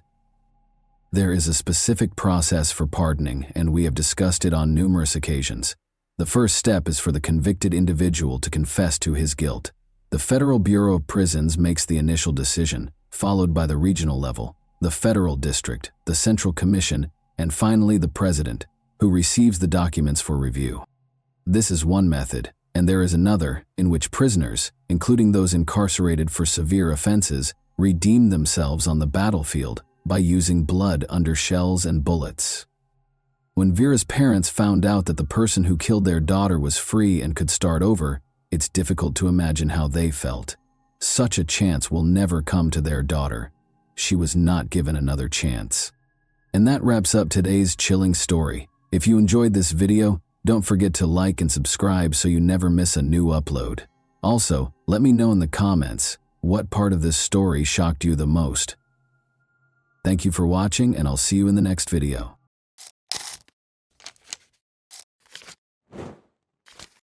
Hey guys, welcome to my channel, and today we're going to take a look at another horrible case with you. Ebolia Ryan, 47, a mother of 3, had been anticipating spending the holiday season with her kids on December 1, 2014. Her plans were tragically derailed, and she was never able to spend her favorite season with her loved ones. On December 4, 2014, 3 days after her murder, the Abu Dhabi Police Department made an arrest in the city, ending their ceaseless investigation into the ruthless killing. After the arrest, it became clear that this case wasn't as straightforward as it first appeared, and an unexpected motivation was discovered, which put the authorities on high alert once more. Who was this woman who had been arrested by the Abu Dhabi police? What may she have done that would have put the investigators under a time crunch? The woman who was taken into custody was Alaa Badr Abdullah al-Hashemi, age 38. Her husband, Mohammed al-Habashi al-Hashemi, and their 6 children resided in the United Arab Emirates, where she was born in Yemen. When Alaa chose to carry out a terrible act, her youngest kid was just 10 months old and her oldest was 10 years old. All of her children, young and naive, were ignorant of the evil plans their mother harbored. Alaa began implementing her ideas on Monday, December 1, 2014. In accordance with one understanding of hijab, she put on her black gloves and covered her face with a veiled niqab, a typically black covering worn by Muslim women to cover their faces. Just before 1 p.m., she left her home. Alaa went to the well-known boutique mall on Al Reem Island in Abu Dhabi that same day. Alaa was very unconcerned, even though she knew that the mall had fully operational CCTV cameras and that security was keeping an eye on her. She refused to go back or leave the mall without completing her tasks. Around 1:13 p.m., Alaa went into the mall and rode the elevator. Alaa spoke briefly with a security guard after stepping out of the lift and making her way to the mall's restroom, where she ran into Ebolia Ryan, a 47-year-old lady. After some waiting, Alaa struck with full power and fatally stabbed Ebolia while she was by herself. Shortly after leaving the restroom, Alaa ran back to the lobby and climbed into the elevator. The mall patrons quickly became aware of what had transpired in the restroom. Alaa fled the building as they came out in the foyer, still reeling from the horrific murder that had just occurred. Even though boutique mall security was typically strict, Alaa was able to evade the guards. Fortunately, the security footage had caught every step she made. The terrible incident was reported to the Abu Dhabi Police Department by the mall security, and as soon as investigators got on the site, an investigation into Ebolia Ryan's murder was started. Born and raised in Romania, she was a kindergarten teacher who was Hungarian-American. Before going through a divorce, she and her husband Paul Ryan moved to Sopron, Hungary in 2006 with their twin sons Adam and Aiden and daughter Tamaya. Ebolia followed her career wherever it took her when she and her spouse parted ways. Ebolia had a varied teaching career over the following few years, working in 4 different countries including the US. She had been living in Abu Dhabi for about a year, with Abu Dhabi being her final destination. In addition to teaching there, she also played the role of a loving mother to her twin boys, ages 11 and 12, who shared their Abu Dhabi home with her.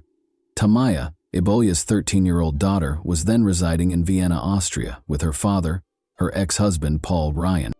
In the United Arab Emirates, Ebolia had dedicated her life to the field of education. Despite being in an unfamiliar place, she adapted to her new surroundings rather well. In addition to the traditional duties of teaching, she also took on the role of mentor, greatly advancing the professional development of her colleagues. She was well known for her unwavering commitment to her career, and it was clear from her actions that her primary goal was to guide her students toward a brighter future. Ebolia was a lighthouse of compassion and generosity, embodying a feeling of purity in our world. She led a life filled with a deep sense of purpose, constantly working to improve the lives of those she came into contact with. As the holidays drew near, Ebolia had made plans to visit the boutique mall for some shopping on December 1, 2014, before returning home to her twins. She had no idea, however, that fate had other ideas for her. The suspect was fully hidden from head to toe, making it extremely difficult for officials to identify him during the early phases of the investigation. This also prompted them to speculate that the offender might be a man wearing a disguise. Abu Dhabi police released a public statement on December 3, 2014, a few days after the terrible death of Ebola, stating that they were still working to identify the suspect's gender. Due to the totally enveloping clothing, which included a black abaya, black gloves, and a face cover, none of the several witnesses to the murderer were able to provide any distinguishing characteristics, such as facial features or build, regarding the suspect. In order to disseminate additional information, the Abu Dhabi Security Media Department posted a video on its official YouTube channel. This film, which included CCTV footage, showed the murderer known as the Reem Island Ghost. It also showed the responses of those who were on the scene when the horrific event took place. Notably, a lady with a small child was seen hurriedly removing the child as security guards rushed into the hallway to respond to the situation. The video demonstrated that spectators were more alert, paying close attention to activity in the toilet area.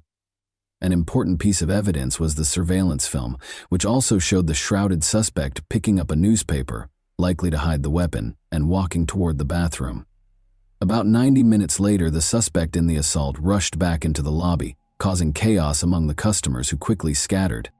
As a security guard headed for the bathrooms, the accused assailant ignored a woman's attempts to obstruct her in the middle of the tumultuous event. After racing into the elevator, the suspect eventually ran away. A disturbing image of bloody footprints coming from one of the restroom stalls was shown on the film as it ended, providing a sense of the violent and gory nature of the murder. Ebola, the unfortunate victim, was fatally stabbed, according to law enforcement sources. At the crime site, detectives also found a kitchen knife, which they verified was the murder weapon. When the detectives questioned the witnesses, they discovered that the two ladies had also argued violently before the murder. However, none of the detectives could tell if the attack on Ebola was premeditated or the product of an argument gone too far.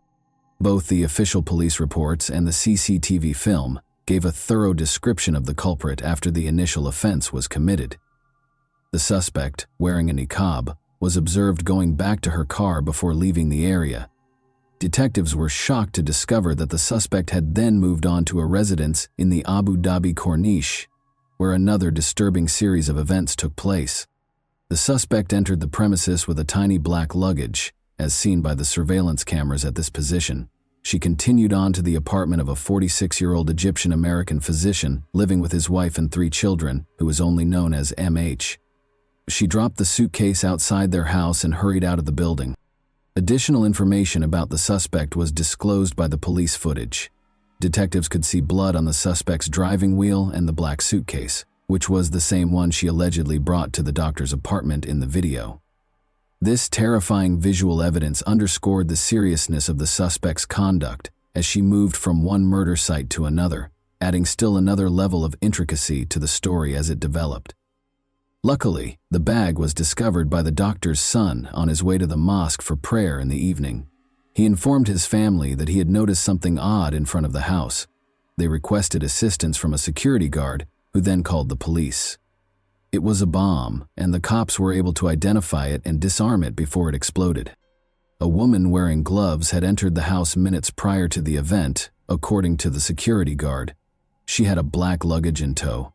She went to the floor where the doctor's family resided, he said, and a few minutes later she hurried out of the building. Detectives claim that the improvised device was constructed from readily available basic materials. The bomb's components, a tiny gas cylinder, adhesive, nails, and a lighter, were designed to cause serious harm when detonated. The detectives continued their investigation to find the murderer, but they did not disclose many specifics regarding their progress or actions. The perpetrator was apprehended by Abu Dhabi police early on Thursday, December 4, 2014. The murderer was found to be Ala Badr Abdullah al-Hashemi, 38. General Sheikh Saif bin Zayed Al Nahyan, the UAE's Deputy Prime Minister and Interior Minister, announced that the suspected niqab killer had been taken into custody by security and law enforcement for the savage murder of American teacher Ebola Ryan. He emphasized that the perpetrator was apprehended within 48 hours after being identified in less than 24 hours, but the investigators wouldn't reveal how they were able to identify Allah. It was clear from looking through Allah's search history that she had developed radical views as a result of the things she viewed online and the individuals she followed. She wanted to harm someone from another nation at random, but she had no explicit plot to harm any American. Allah didn't try to conceal any information and was very direct when stating the cause of the attacks. Allah acknowledged that the only reason she picked Ebola and the doctor was that they were Americans. In addition, Allah informed the case's detectives that she had done such heinous crimes because her husband, Mohammed al-Habashi al-Hashemi, had been arrested and detained by the police for interrogation on suspicion of having ties to terrorist organizations. She intended to avenge the police for stealing her spouse and instilling fear of danger in outsiders, particularly Americans, British, and French residents. These horrific events followed earlier assaults on Saudi Arabian citizens from Western nations. These attacks were widely publicized, which caused concern in the commercial and international security groups. Furthermore, U.S. embassies in the region had issued warnings just weeks prior to Ebola's stabbing because certain websites were inciting attacks, particularly against American teachers. Due to its extremely rigorous anti-terrorism security, Abu Dhabi was mostly seen as a safe area for foreigners to work. However, as a result of these incidents, foreign residents of Abu Dhabi started to get concerned about the rising crime rate against foreign nationals. According to the Emirates authorities, Ebola's death was the result of a terrorist attack carried out by a single individual who was swayed by extremist ideologies found online. Allah didn't know either of her victims, the police stated. She didn't have any personal issues, she just carried out those acts because of the victims' nationalities. Since terrorist strikes are rare in the United Arab Emirates, this caused anxiety among Abu Dhabi residents, both locals and visitors from other nations. When investigators discovered a statement from Abu Muhammad al-Adani in September 2014, speaking on behalf of the organization identifying itself as the Islamic State of Iraq and the Levant, they discovered even more concerning detail regarding Ebola's murder. Abu Muhammad al-Adani called on the Muslim community to target Westerners and those from any other nation who were responsible for the attacks on their group. Specifically, he said, "Hurt them in any way you can." Instead of being a clear directive from militant organizations, the attacks that followed this menacing speech were viewed as a part of a trend of violent acts motivated by ideas.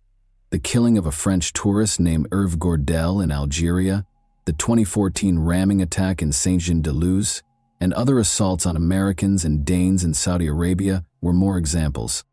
Abu Dhabi officials did not take terrorist incidents lightly. A significant portion of the city's operations depended on the labor of several foreigners, and tourism sustained its economy. Security officials sent a clear warning to any other prospective terrorists in the UAE about the dire consequences of any planned strikes, in order to ensure that the violence stayed isolated. Prior to the attack, Allah had been browsing terrorist websites online, where she learned how to construct explosives and commit murder, according to an unnamed UAE security official who spoke to Emirates news agency WAM. Additionally, the investigators were eager to investigate the likelihood that Allah was not acting alone. In an interview with ABC News, the police stated that they had detained several individuals at Allah's residence, but they were unsure if they were directly responsible for the assault. Allah disclosed to the investigators that Mohammed al-Habashi al-Hashemi, her husband, had previously provided support to militant organizations. He forced her to view and listen to tapes of Osama bin Laden and other group leaders. Although her home was described as a base of operations, it was unclear if she belonged to any organizations. Allah was also found guilty of using an online account to disseminate information that disparaged and damaged the nation, according to additional research. Allah was also found guilty of providing money to Al-Qaeda, a Yemeni terrorist group, knowing that it would be used to finance terrorist activities, according to the news outlets that reported on her arrest. Judge Falah al-Hajeri stated that the United Arab Emirates, with all of its benefits, had been and would remain a safe and stable place on June 29, 2015, before issuing the ruling. It is an illustration of how people can coexist peacefully and harmoniously. Some new criminal methods that have not been seen before in the UAE have been used in recent years to scare and hurt people, he said. By doing destructive things, the intention was to upend the nation's system and endanger society. It was crucial to examine and handle these acts as strictly as possible when they posed a threat to the country's general stability. In order to combat and eradicate terrorism, a new anti-terror law was created. The judge directed law enforcement to shut down the online account Allah had been using to contact with terrorist groups and to seize all of the evidence in his case. Later, on June 29, 2015, the Federal Supreme Court in Abu Dhabi found 38-year-old Ala Badr al-Hashemi guilty of killing 47-year-old Ibalia Ryan and condemned her to death. The decision could not be appealed because it was rendered by the Supreme Court. Ala's destiny was thus predetermined. Ala asked the court to give her psychological support during her trial. She claimed to have been seeing ghostly figures and experiencing weird experiences. Taking this into account, the court ordered that Ala undergo psychiatric testing. The findings, however, demonstrated that Ala was fully conscious of her acts and that her mental state had no bearing on them. Surrounded by 4 police officers, Ala remained emotionless when the court announced the verdict and sentence. She waved to her brother and father and smiled as she left the court. Ahmed al-Dahani, the State Security Prosecution's Attorney General, declared on Monday morning, July 13, 2015, that the Federal Supreme Court's State Security Circuit's decision, number 73 of 2015, regarding Ala Badr Abdullah's execution, had been carried out with President Khalifa bin Zayed Al Nahyan's approval. The officials did not, however, reveal the manner of Ala's execution. In remembrance of Ibalia Ryan, members of the expat community in Dubai attended a candlelight memorial and talked about the impact her untimely passing had on them. For Ibalia's friends, family, and the teaching community, finding closure was a challenging process. Her ex-husband Paul Ryan, with whom she had 3 children, also expressed his opinions about the decision. In order for Paul to take Ibalia Ryan's body back home and pay for their kids' school, a recruitment agency that assisted in getting her to Abu Dhabi launched a fundraising effort. A few weeks later, the fund was taken over by the Ryan family, who used it to support Ryan's family in Romania. Ibalia's murder, according to General Sheikh Saif bin Zayed Al Nahyan, was incompatible with the UAE's core principles. The teachings of Islam and the authentic Arab heritage were the sources of these ideals. He said that the UAE firmly believed in these moral principles, both domestically and internationally. He also expressed his sadness at witnessing such acts in a nation that is renowned for its safety and security. Mohammed al-Habashi al-Hashemi, Ala's husband, was later charged with major crimes in 2015 for allegedly plotting to bomb tourist destinations and assassinate a local politician. During a hearing at the Federal Supreme Court in December of that year, the identity of the leader Mohammed intended to kill was kept a secret. Mohammed adamantly maintained his innocence and denied any involvement in the charges against him. 2 attorneys, one selected by the government and the other by Mohammed's family, were representing him. When asked to comment on Mohammed's circumstances, both attorneys sidestepped reporters. Mohammed faced 7 charges, one of which was plotting to destroy the capital's Yas Marina Formula One racetrack and an IKEA close. He allegedly had plans to assault an American military base and tourists. Additionally, police discovered information that connected Mohammed to the terrorist groups ISIS and Al-Qaeda. Although his case was postponed until January 18, 2016, the public was unable to learn the outcome of the court proceedings or the verdict, since it did not receive adequate media attention. Do you believe that Ala would have carried out even more terrorist attacks if it weren't for the investigators' prompt measures that resulted in his timely arrest? Ala showed neither sorrow or guilt for her crimes during her trial. Do you believe that she was brainwashed by terrorist organizations as a result of this? And that wraps up today's chilling story. If you enjoyed this video, don't forget to like and subscribe so you never miss a new upload. Also, let me know in the comments, what part of this story shocked you the most? Thank you for watching, and I'll see you in the next video.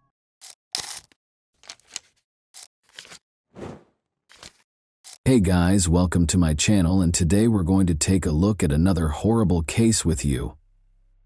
Imagine spending your entire life believing you know everything there is to know about the people in your life, only to discover that they have been keeping a terrifying secret for 25 years. Unbeknownst to us, family secrets have the power to influence our lives and occasionally prevent us from achieving true happiness. It can seem like your entire world is about to fall apart when the truth is revealed. For me, It's a dangerous gamble to believe what someone says after all these years. It's difficult to picture coexisting with someone, being aware of their sinister secrets and remaining silent. But were there private interests involved? Together, let's dive in and discover the truth. A chilling tale of love, treachery, and a complex mystery involving unsolved crimes that rocked the sleepy town of Holland, Michigan, to its foundation, will be covered today. Every resident had their own theories about what might have happened because the incidents were so shocking. The suspect was finally put on trial after years of investigation, but was the right person held responsible? Gail Weingarten, the eighth child in a large and close-knit family, was born on April 24, 1965, to Wendell and Dorothy Weingarten. She was raised in Michigan's Ottawa County. Despite their lack of wealth, the family was well known for their close ties and concern for one another. They were the epitome of what it meant to be a loving, cohesive family. Notwithstanding their cozy home, financial hardships were frequent, and Gail had a childhood dream of a job that would enable her to buy the things that all children desire. She saved up money and shared with her older sister, Cheryl, that she planned to work hard so she'd always have enough to buy anything she wanted. As a teenager, Gail landed her first job as a waitress. Although the pay wasn't much, she made good money through tips and worked tirelessly. Her charming, friendly, and warm nature meant she never left anyone in her circle indifferent. At 18, Gail experienced her first true love. The relationship moved fast. The young couple moved in together, dreaming of having their own home and starting a family. They lived together for about a year. In 1984, when Gail was 19, she started a new job where she met a 25-year-old contractor named Rick Brink. At first sight, it was love. Gail ended her previous relationship and threw herself completely into her new romance. Rick was so captivated by her that on the very first day they met, he told his mom he had found the woman he wanted to marry. He was head over heels, and their relationship blossomed with beautiful dates and romantic outings. Rick went out of his way to make Gail happy, fulfilling her every wish, and the two of them were deeply in love, feeling absolutely fulfilled together. They were truly a perfect match, both hardworking, ambitious, and full of energy. They shared the same dreams for the future, wanting to work hard and eventually raise a family in the home they hoped to buy. One summer, they visited Rick's family lake house at Lake Michigan, where he had a boat. Gail tried water skiing, and everyone who knew them said they looked like the perfect couple. On April 25, 1986, just one day before Gail's birthday, they got married in a small church ceremony, surrounded by family and friends. They had a long and happy life ahead of them. Garrett Brink, Rick's father, assisted them in locating the ideal house they had been envisioning. It was an old house on Ransom Street, on the outskirts of their hometown of Holland, Michigan, on roughly 20 acres of land. The newlyweds were excited to begin remodeling so they could move in, and Garrett got a great deal. Rick was prepared to take on the renovation of their house because he was a trained carpenter, a skilled handyman, and a former employee of a furniture company. They recorded their progress on video as they moved into their partially renovated home by October 1987. As they cleaned, painted, demolished walls, and fixed floors, the once ancient house was being given a new lease on life. They had been married for roughly 18 months when they moved in. They were prepared to move forward with their lives and start a family, so Gail told her sister that the next room to be remodeled would be a nursery.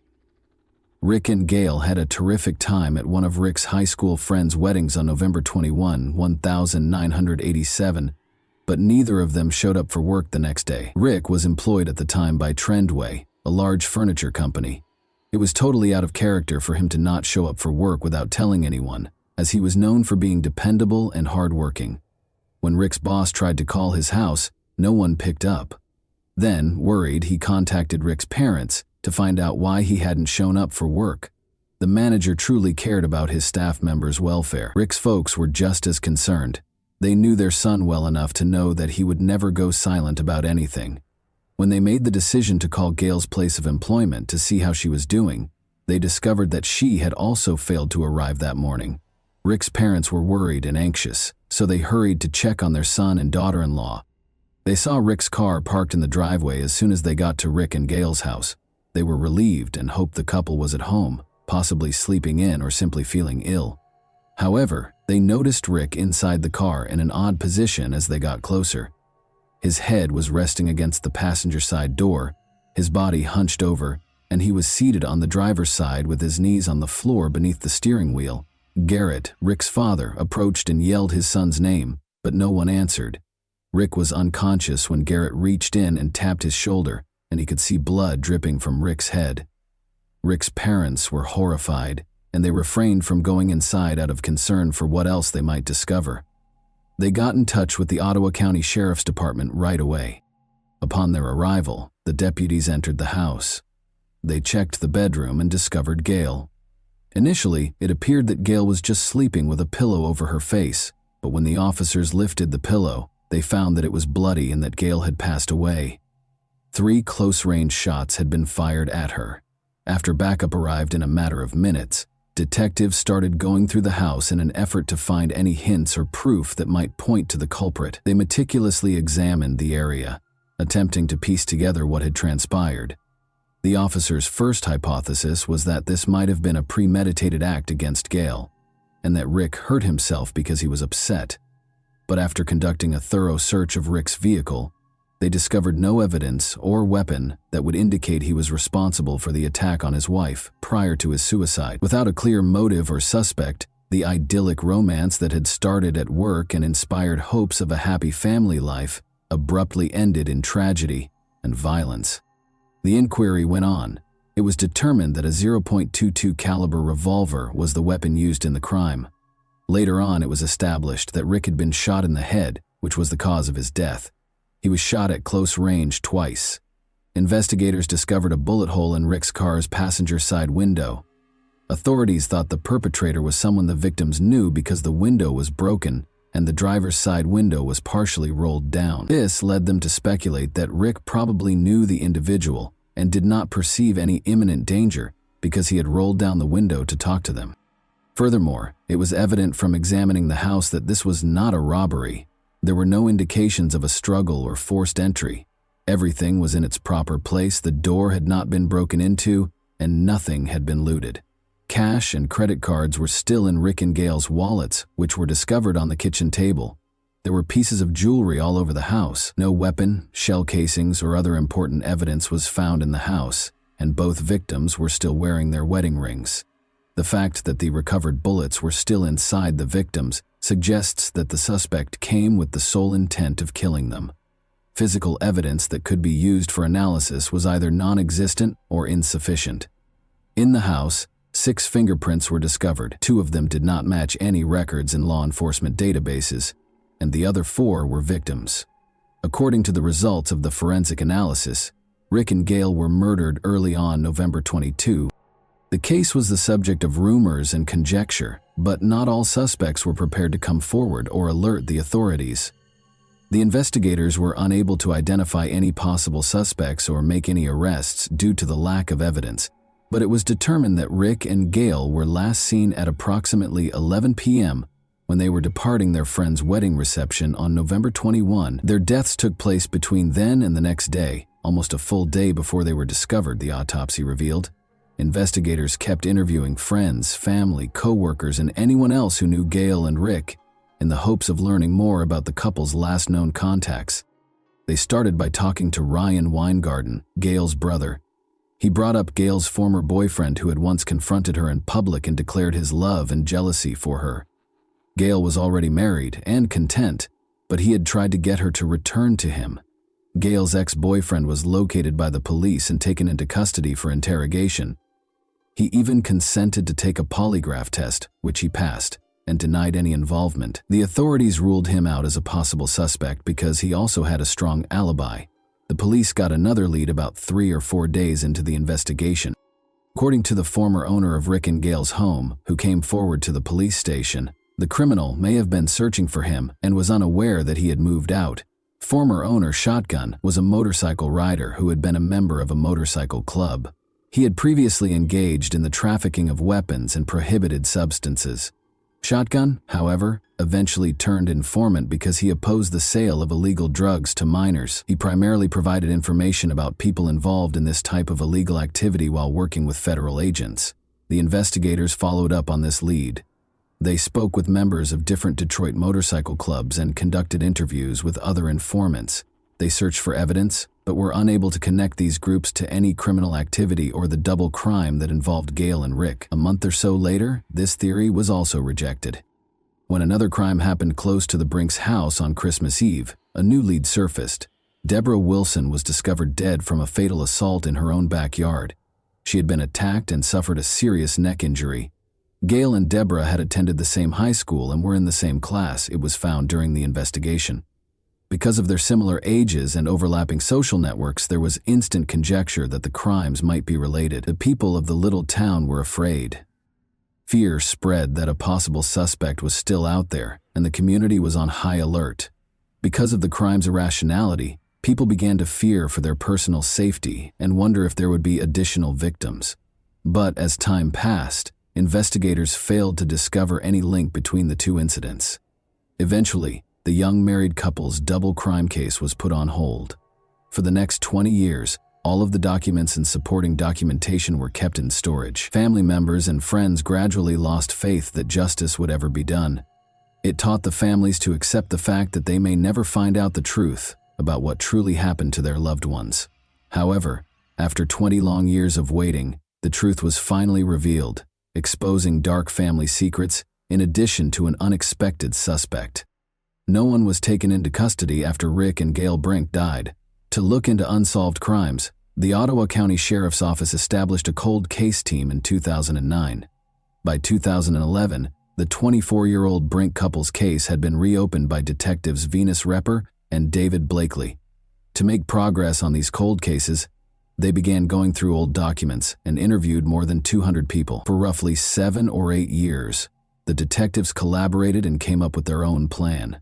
They used time as an advantage in their strategy. They worked from a different angle, in the hopes of capturing information that might have been missed in the initial inquiry. Detective Repper explained, "Loyalties change, friendships change, and people who might have kept a secret back then may no longer feel the need to do so, or they may have held on to it for so long that they just want to let it go." The detectives returned their attention to Rick and Gail's case after closing the Deborah Wilson case, in which the suspect had already died. They started interviewing some family members almost a year later. They came across some perplexing information when they talked to one of Gail's aunts and her sister, Cheryl Murphy. Over the years, both women said strange comments made by Ryan Weingarten, Gail and Cheryl's brother, had upset them. The aunt claims that these remarks started at the couple's funeral. She remembered Ryan asking her, "Do you think I could have done it?" She was shocked and wondered if it weren't for a family quarrel the night before the tragedy, and that Gail and Rick might still be alive. On the 20th of November, Gail called her aunt. Gail began by complaining to her aunt about her brother Ryan, claiming that he owed her money and was not in a rush to repay it. Ryan also called their aunt shortly after, expressing his annoyance over Gail. He was upset, saying that Gail refused to let their parents park their camper on her driveway, acting superior to the rest of the family. Gail's aunt was aware that the Weingardens had a history of having trouble parking the family camper. The aunt later clarified that the elder Weingardens were temporarily residing in their camper on Ryan's driveway after selling their house for an unknown reason. They were unable to remain there for very long, though, because this arrangement was against county codes. Gail refused to let their parents park close to her house, despite Ryan's efforts to find a solution in their conversation. Ryan was furious about this. "Sometimes I wonder if I did it because of that argument," Ryan said, obviously alluding to the crime, according to the aunt and Cheryl.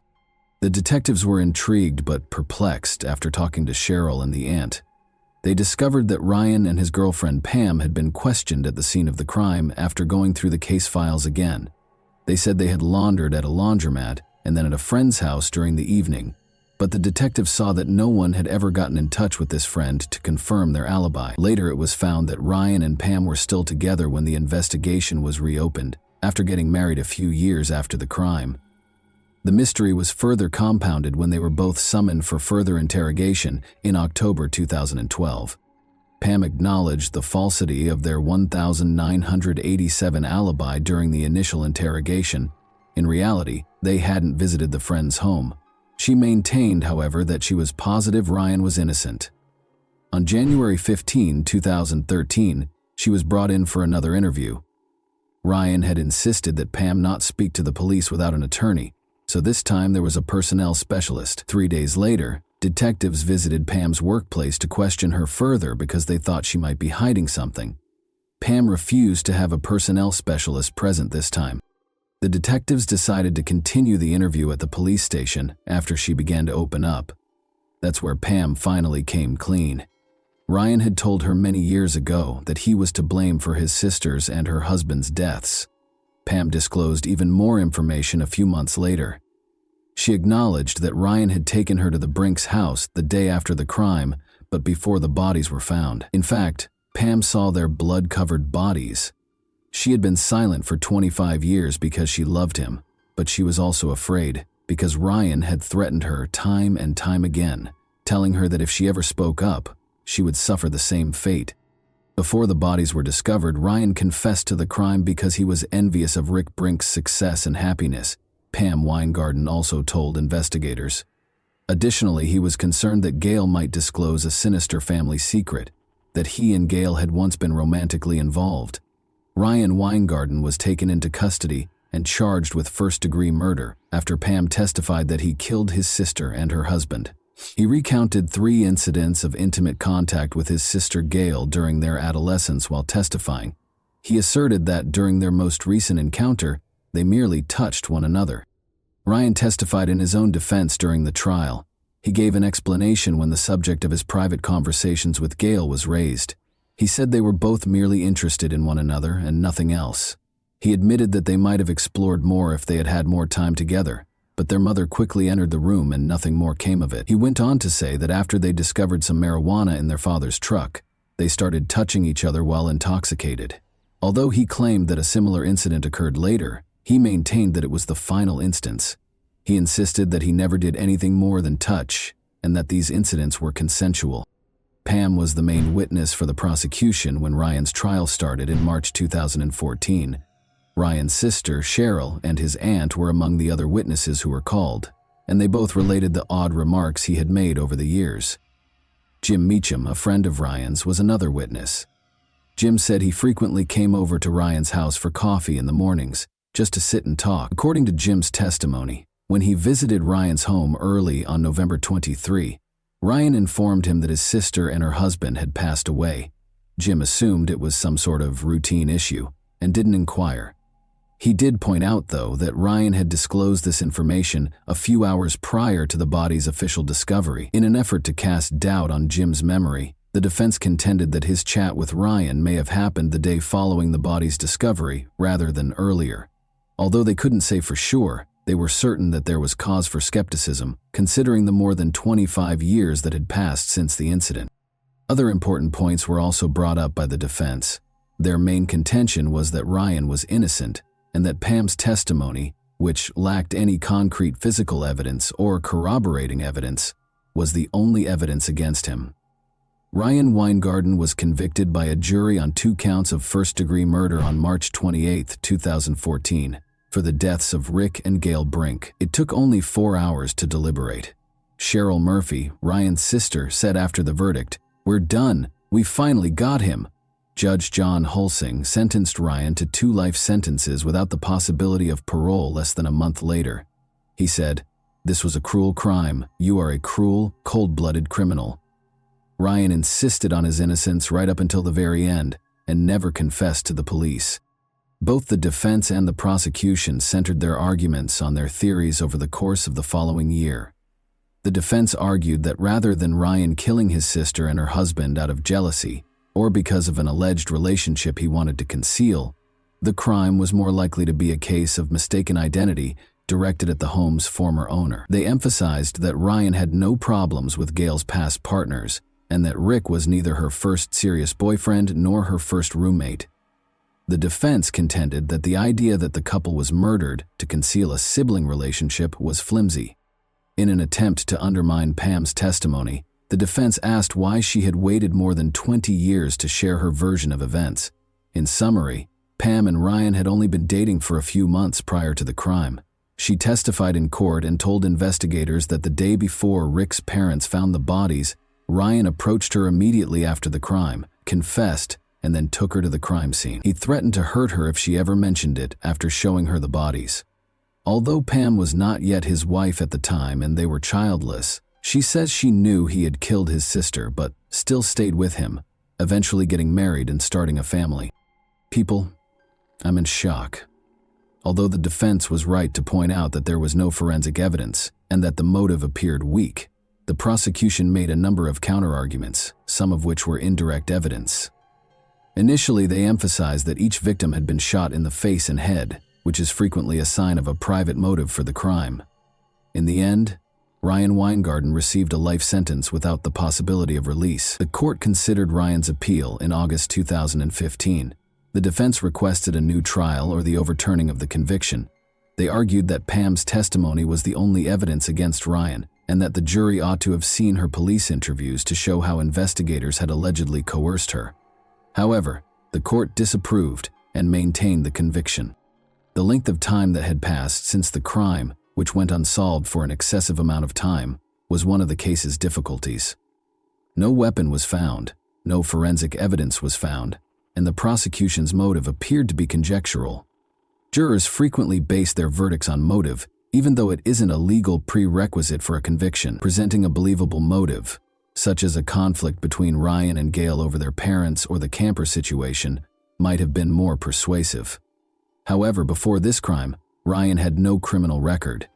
Naturally, we are aware that innocence is not always implied by a spotless record. Some people simply escape detection. Furthermore, other people's testimony, mainly that of his wife, was the only solid evidence against him. Although his aunt and sister's claims regarding Ryan's odd remarks over the years may seem dubious, they are not concrete evidence. Was Pam truly manipulated by investigators, as the defense alleged? She may have been a woman contemplating divorce and managed to permanently separate herself from Ryan, even though she was able to divulge important information during her interrogations. Although this isn't confirmed, it does seem dangerous to sentence someone to life in prison based only on the statements of someone who says she has feared her husband for 25 years, even though she has never displayed any signs of that fear to others. Why didn't Pam call the police when she could have easily ended the relationship and wasn't yet married to him? And why didn't anyone else come forward if she had confided in someone else? People's allegiances can change over time, according to one of the detectives. Years later, people who once kept sinister secrets might change their minds. They may no longer have the same attachment to the person they once protected, or they may wish to allay their conscience. This case, in my opinion, is too complicated to reach a definitive conclusion. Without enough proof, relying only on Pam's testimony casts doubt on the conviction's fairness. Was the jury's verdict correct? Or was the prosecution's case based on unsubstantiated claims? And that wraps up today's chilling story. If you enjoyed this video, don't forget to like and subscribe so you never miss a new upload. Also, let me know in the comments what part of this story shocked you the most. Thank you for watching, and I'll see you in the next video.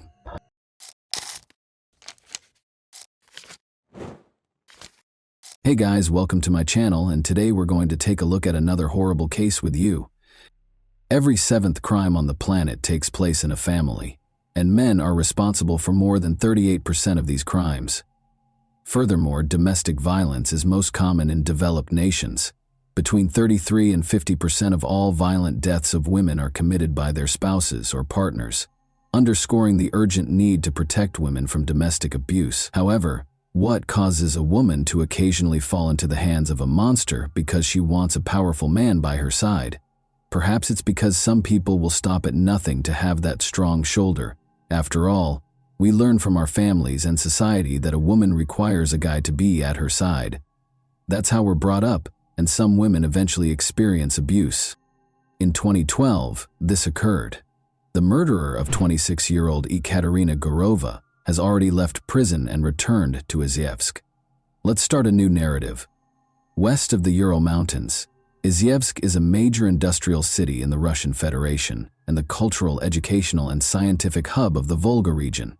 The engineering and weaponry industries in this Udmurtian capital are well known. While there, one can explore the renowned Izhmash Museum, take in the architecture of the city, and learn about Udmurtia culture.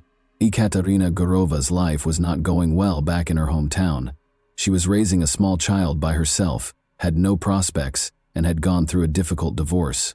She made the decision to start again because she felt exhausted and disheartened. She relocated to Izhevsk, a new city, new experiences and new people, with her daughter from Naberezhny Chelny. Color returned to her life as a result of the transformation. After landing a job she loved, Ekaterina made a name for herself in the beauty business and even planned to launch her own salon.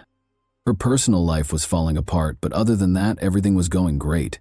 Ekaterina wasn't in a rush to put her trust in anyone, even though she was attractive and attracted to men all the time.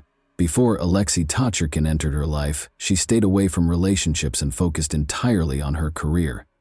In 2007, they had their first encounter. Alexei was employed as a cabbie. He'd turned on the charm since he felt flatteringly recognized by a woman as beautiful as Ekaterina.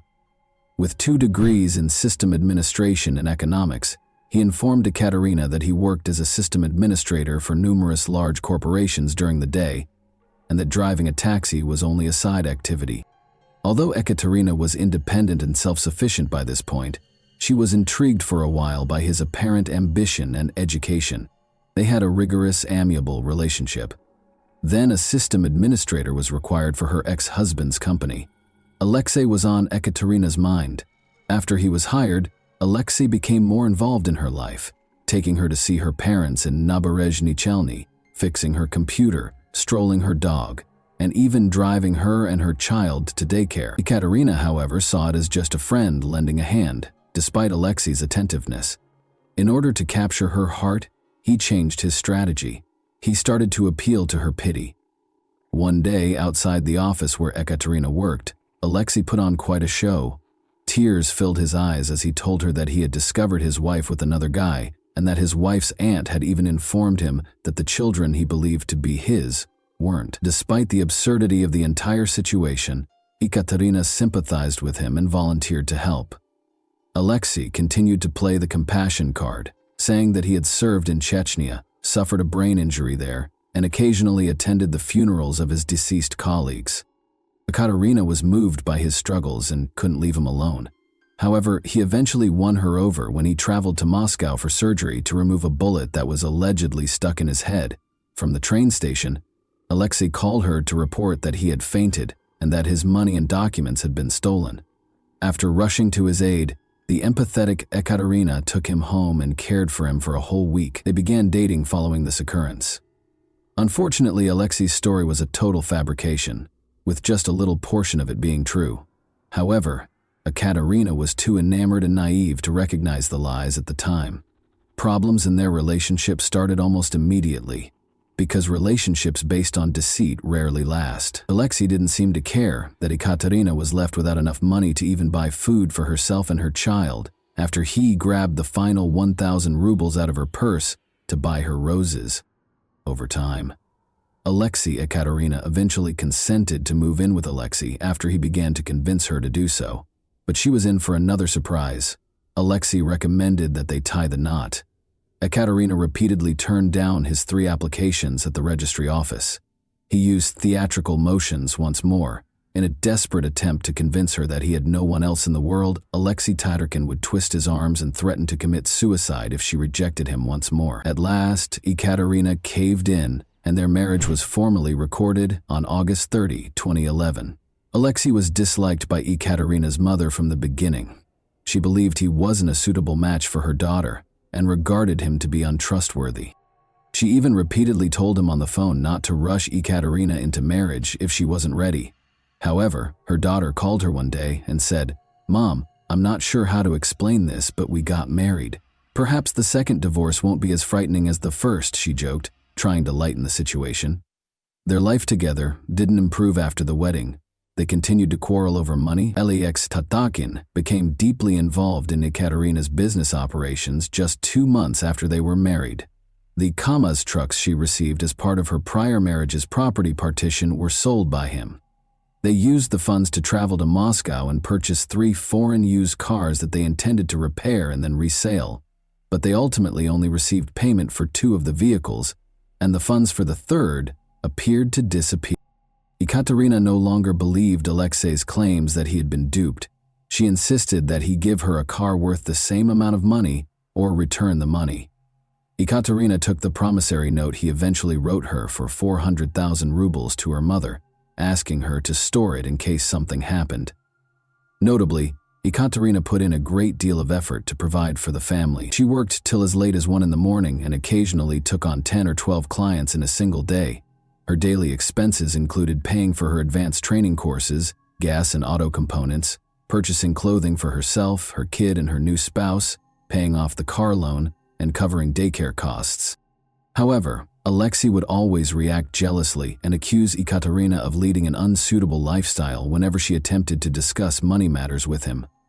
She frequently announced to her mother and friends that she was divorcing and that the marriage had been a mistake, but it was almost impossible to induce Alexei Tatarkin to vacate her residence. They eventually split up around the middle of February 2012, but their disagreements persisted. Ekaterina Gurova vanished on May 27, 2012, a few days after filing for divorce. A prominent Izhevsk beauty expert, Ekaterina Gurova, was reported missing on May 28. Alexei was called by Ekaterina's mother. Although she didn't want to contact him and didn't like him, Ekaterina hadn't returned her call and hadn't answered her phone since the previous evening, which had never occurred before. Though her mother realized Alexei Tatarkin wasn't being completely honest, Alexei calmly said he didn't know where Ekaterina was and even promised to check her apartment.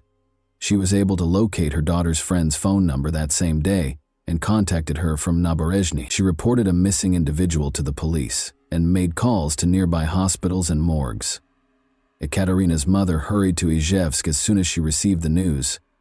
Her daughter's car was still parked in the courtyard, and the apartment she had been renting was locked. One of the biggest search operations in the history of the city started at that point. At an attempt to piece together what might have happened on the day she disappeared, Ekaterina's acquaintances said that she was spotted sitting at a cafe with a man at around 2:00 p.m. One of the waitresses is said to have provided this information. Ekaterina then took her car and drove home. Around 3:40 p.m., she parked in the courtyard and entered her building, according to security cameras nearby. What followed is still unknown. Ekaterina vanished without a trace, but her automobile remained in the parking lot. According to Ekaterina's mother, she attempted to phone her. The phone rang at about 6 p.m., but Ekaterina didn't pick it up. Her phone was off by 11 p.m., and nobody could get through to her. Even if it was only for a brief excursion, Ekaterina's loved ones insisted that she would never simply leave town without notifying anyone. Under Part 1 of Article 105 of the Russian Criminal Code, the investigative department of the Pervomiaysky district in Izhevsk, under the investigative committee of the Russian Federation for the Udmurtia Republic, opened a criminal case on May 30, 2012, in relation to the unexplained disappearance of Ekaterina Gurova. The investigation was given special supervision by the investigative committee of the Russian Federation for the Udmurtia Republic. Even a month later, Ekaterina was still missing while the search went on to be located. Izhevsk as a whole was looking for Ekaterina. There were flyers everywhere with her picture on them. Her pals even sought assistance from psychics. The police searched for her with the help of dozens of volunteers, including her friends, acquaintances, and clients. On the basis of witness suggestions, they searched the suburbs and various locations throughout the city, but they were unable to find any clues. No progress was achieved in spite of the police and volunteers' ceaseless efforts. Olga Gurova, Ekaterina's mother, therefore lodged complaints with the prosecutor of the Republic, every agency in Udmurtia, and even Russian President Vladimir Putin. All of the offices responded to her letters, informing her that they had been registered. The detectives didn't begin to exhibit renewed interest in the case until after this. One of the main suspects was Ekaterina's spouse. Ekaterina thought he was responsible for the disappearance of her paperwork just before their divorce because he had been so jealous. But Alexei insisted he knew nothing and that he had nothing to do with Ekaterina's disappearance. He was arrested, interrogated, and then released shortly after she vanished. Then Alexei shut off his phone, stopped talking to anyone, and retreated from the outside world. As the hunt went on, it became clear that Alexei Tatarkin's role in Katia's disappearance was complicated. A waitress who had taken money out of Ekaterina's card at Alexis's request was responsible for the break. A few days later, she called Ekaterina's mother after seeing the posters for missing persons. A neighbor's testimony further bolstered the case.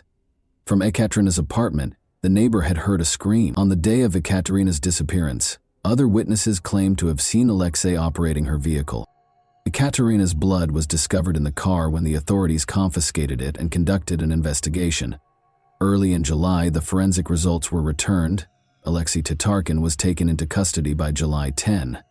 He would put on a show while being questioned, saying he felt ill and that we needed to call an ambulance, all the while maintaining that he had nothing to do with his wife's abduction. The doctors were unable to identify any problems with Yevgeny Fedorov, the lead investigator for high-priority cases with the Investigative Committee of the Russian Federation for Udmurtia, and there was no evidence to support his claim that he had suffered a mild stroke. During another interrogation on July 12, he abruptly admitted to killing his wife Alexei. He claimed that his fear was the reason he confessed. He claimed that Ekaterina had been talking to him and driving him crazy in his dreams every night.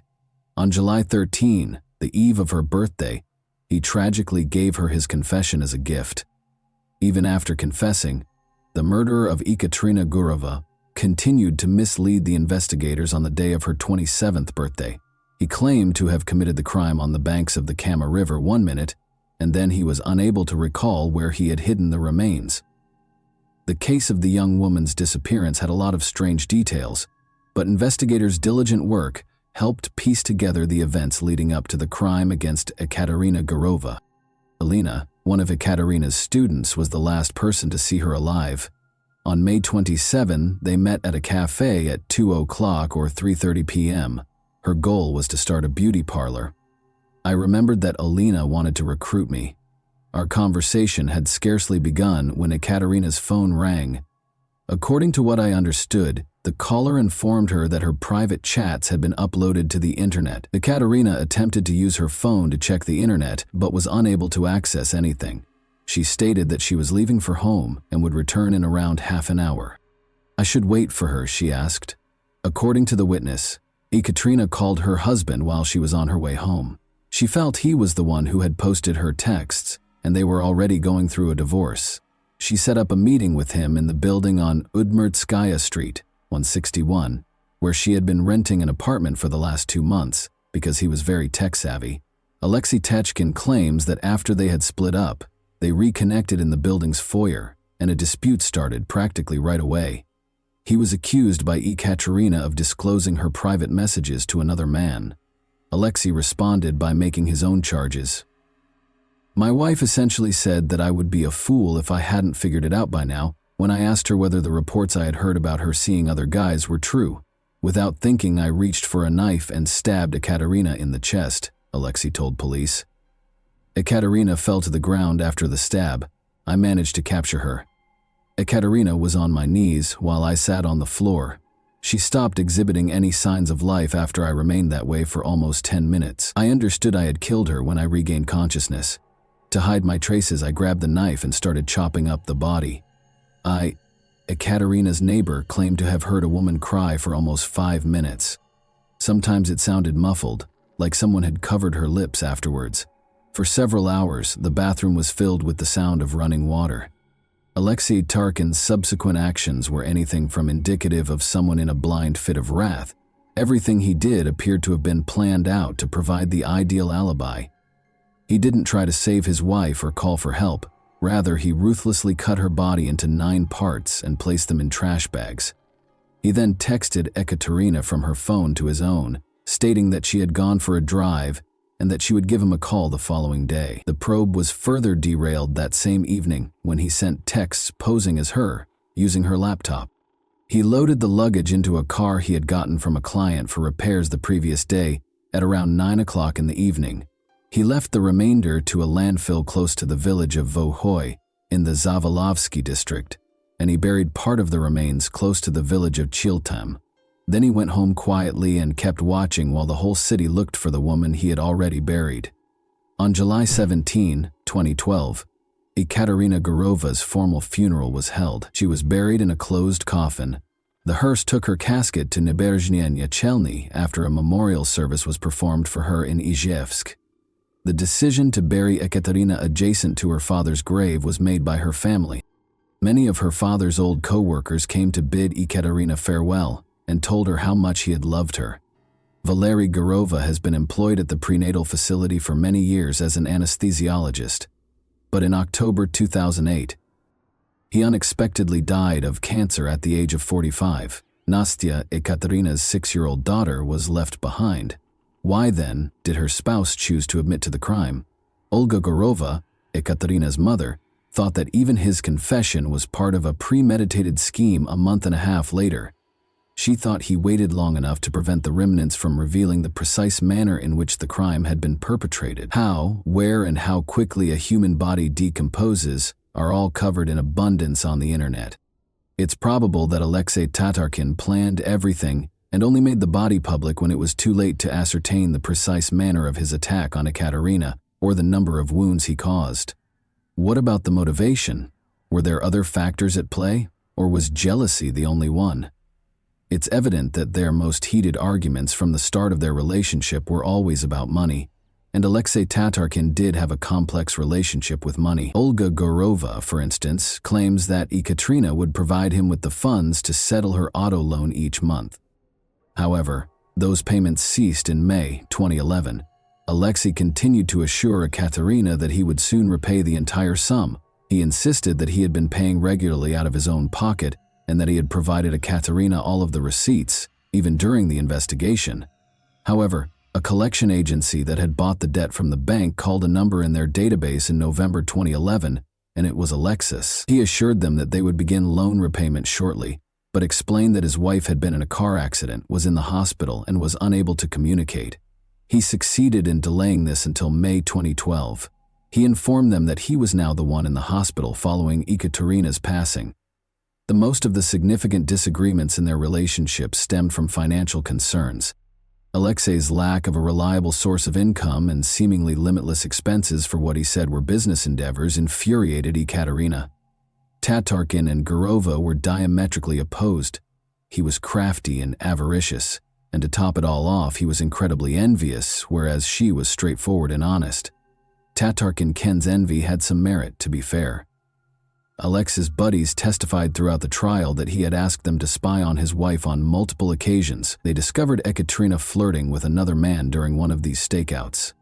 Alexei's experience as a computer specialist and system administrator also allowed him to surreptitiously monitor her social media posts, which only served to heighten his jealousy. It would be accurate to characterize Alexei Tatarkin as emotionally unstable, and any concern he had for Ekaterina was a facade. Additionally, the research found that Alexei had no college degree. He had never been in the military, much less in Chechnya, as he had claimed, and he hadn't even completed one semester of study. 7 large volumes that included explanations of the investigative procedures, the findings of numerous forensic reports, and the testimony of dozens of witnesses chronicled the full criminal case. For a month and a half, Ekaterina Gurova vanished on the evening of May 27 of last year, leaving behind not only her family and law enforcement, but also groups of volunteers. Years were spent looking for her, examining abandoned buildings, checking basements, and combing through neighboring woodlands. According to the court's ruling, as a result of Gurova's decision to revoke her marriage application and Tatarkin's habit of picking disputes and arguing with her prior to their marriage, Tatarkin made an attempt at suicide in February 2012. Gurova moved out of Tatarkin and began living on his own. Tatarkin staged an imaginary stroke in the beginning of May. The date of their divorce hearing was set for June 6. Based on Tatarkin Kin's own evidence, Gurova trusted them to manage her loan payments in 2012. After putting the body parts in garbage bags, I carried them to my Vaz 2153 and drove to Kozakino village. I attempted to submerge the bags containing Gurova's body pieces in the river, but they refused to sink. Brick bags came away from the rope I used to secure them to the torso. I then drove back toward Izhevsk from Neshkino. Upon his return to the flat, Tatkin wiped the blood off the flooring.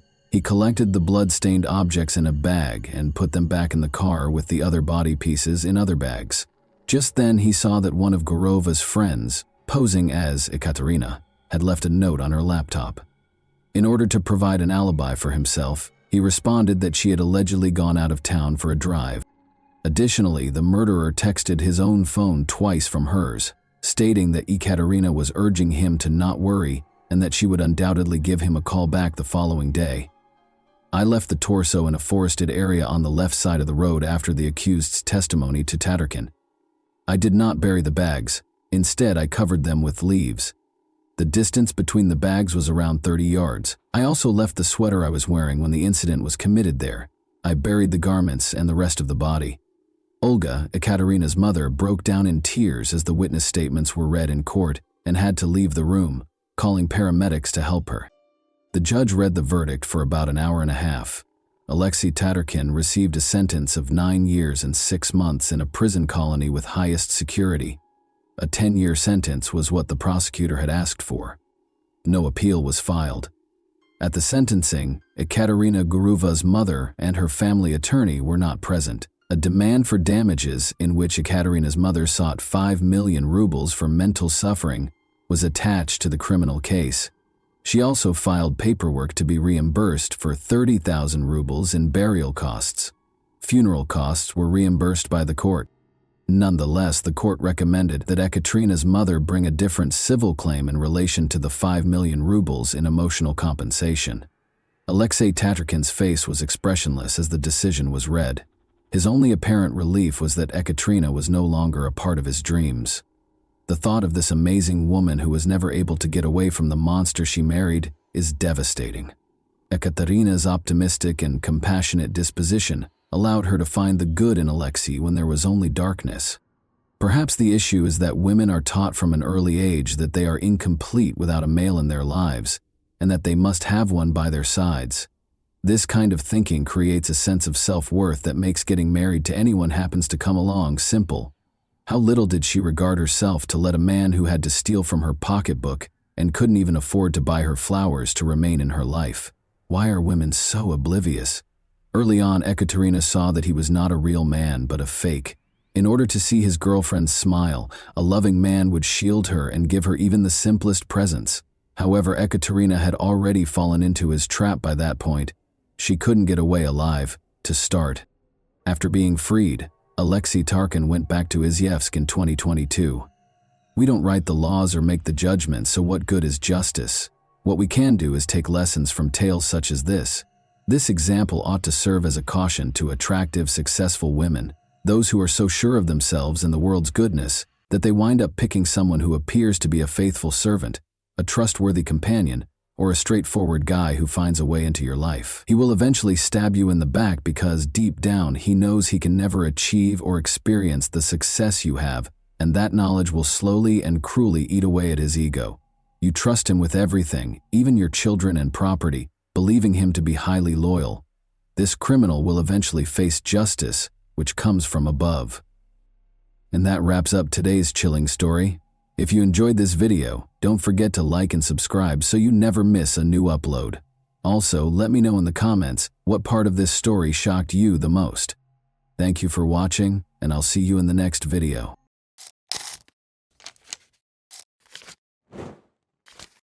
Hey guys, welcome to my channel, and today we're going to take a look at another horrible case with you. At exactly 11:23 a.m. on the morning of August 15, 1975, the Marple Police Department received a phone call. David Zanstra, a clergyman and the director of a summer Bible camp, was the caller. Gretchen Harrington, an 8-year-old girl, had vanished, according to his terrifying account. The camp was less than half a mile away from Gretchen's house in Delaware County, Pennsylvania, and she had planned to walk there. But she never did. They immediately launched a desperate search for Gretchen, but to no avail. Gretchen's skeletal bones were discovered in neighboring Ridley Creek State Park on October 14, 1975, 2 months later. The community was left confused and uneasy as the crime went unsolved, in spite of this startling discovery. After Gretchen left for the summer Bible camp, what happened to her? Would the truth regarding Gretchen's death and abduction ever be revealed? Marple Township, which is in Delaware County, Pennsylvania, in the United States, is the setting for today's case.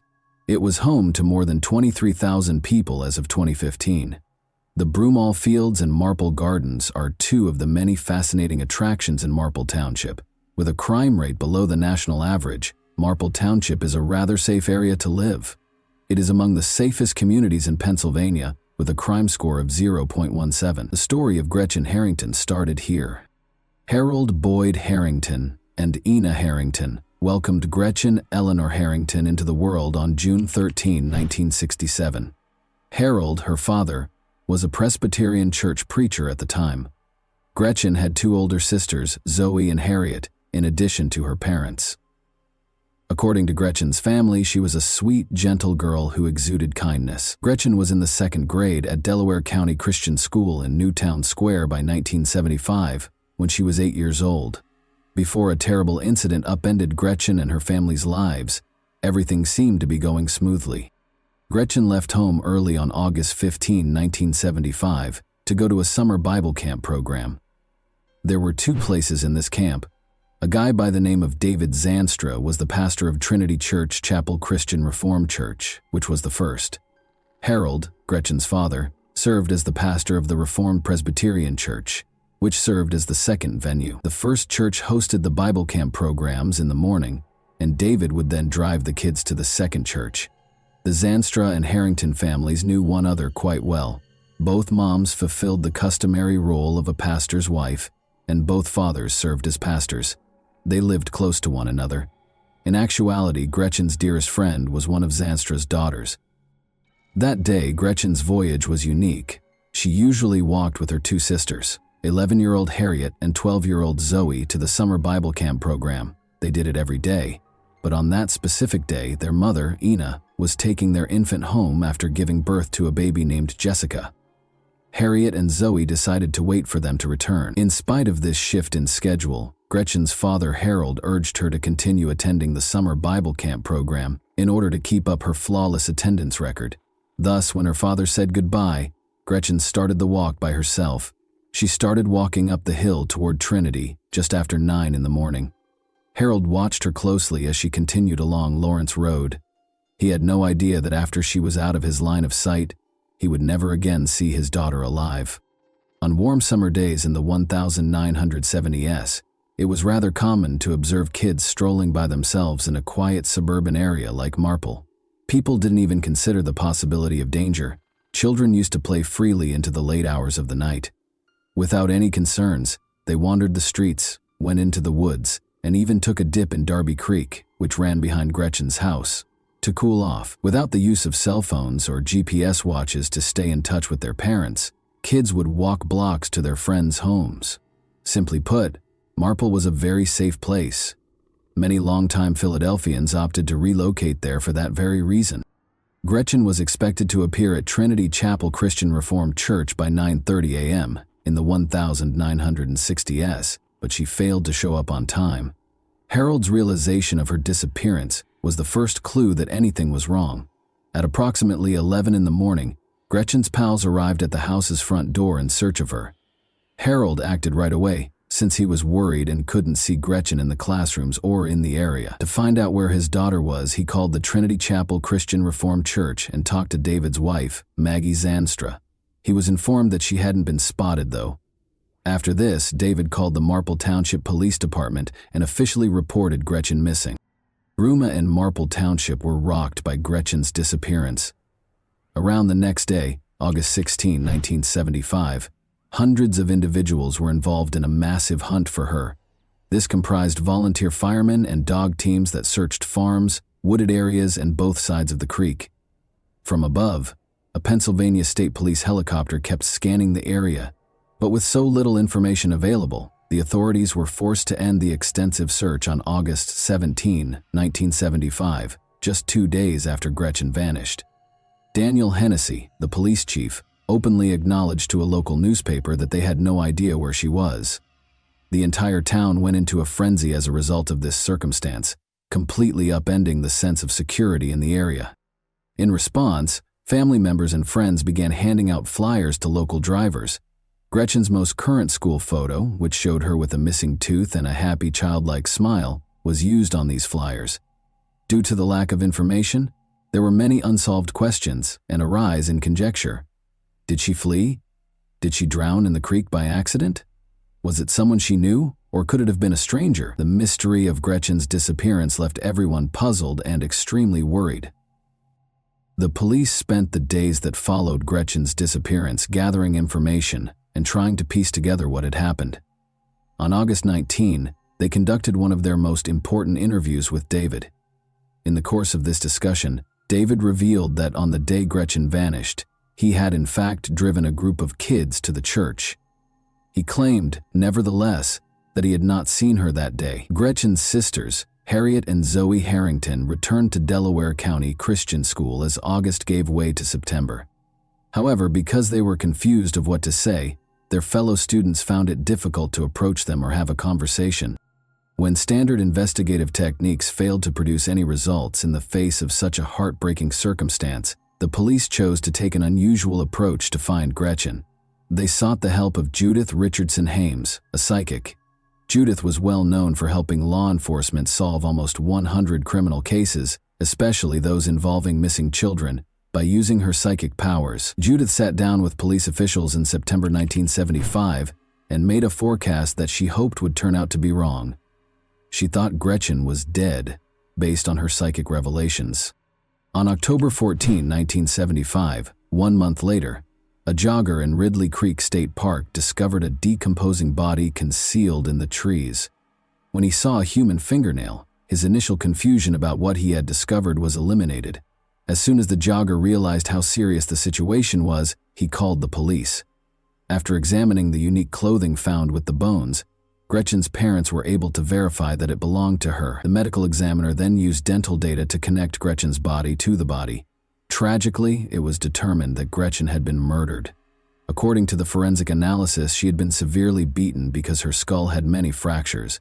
Despite the police's initial suspicions of mistreatment, the autopsy produced no hard proof to back up this theory.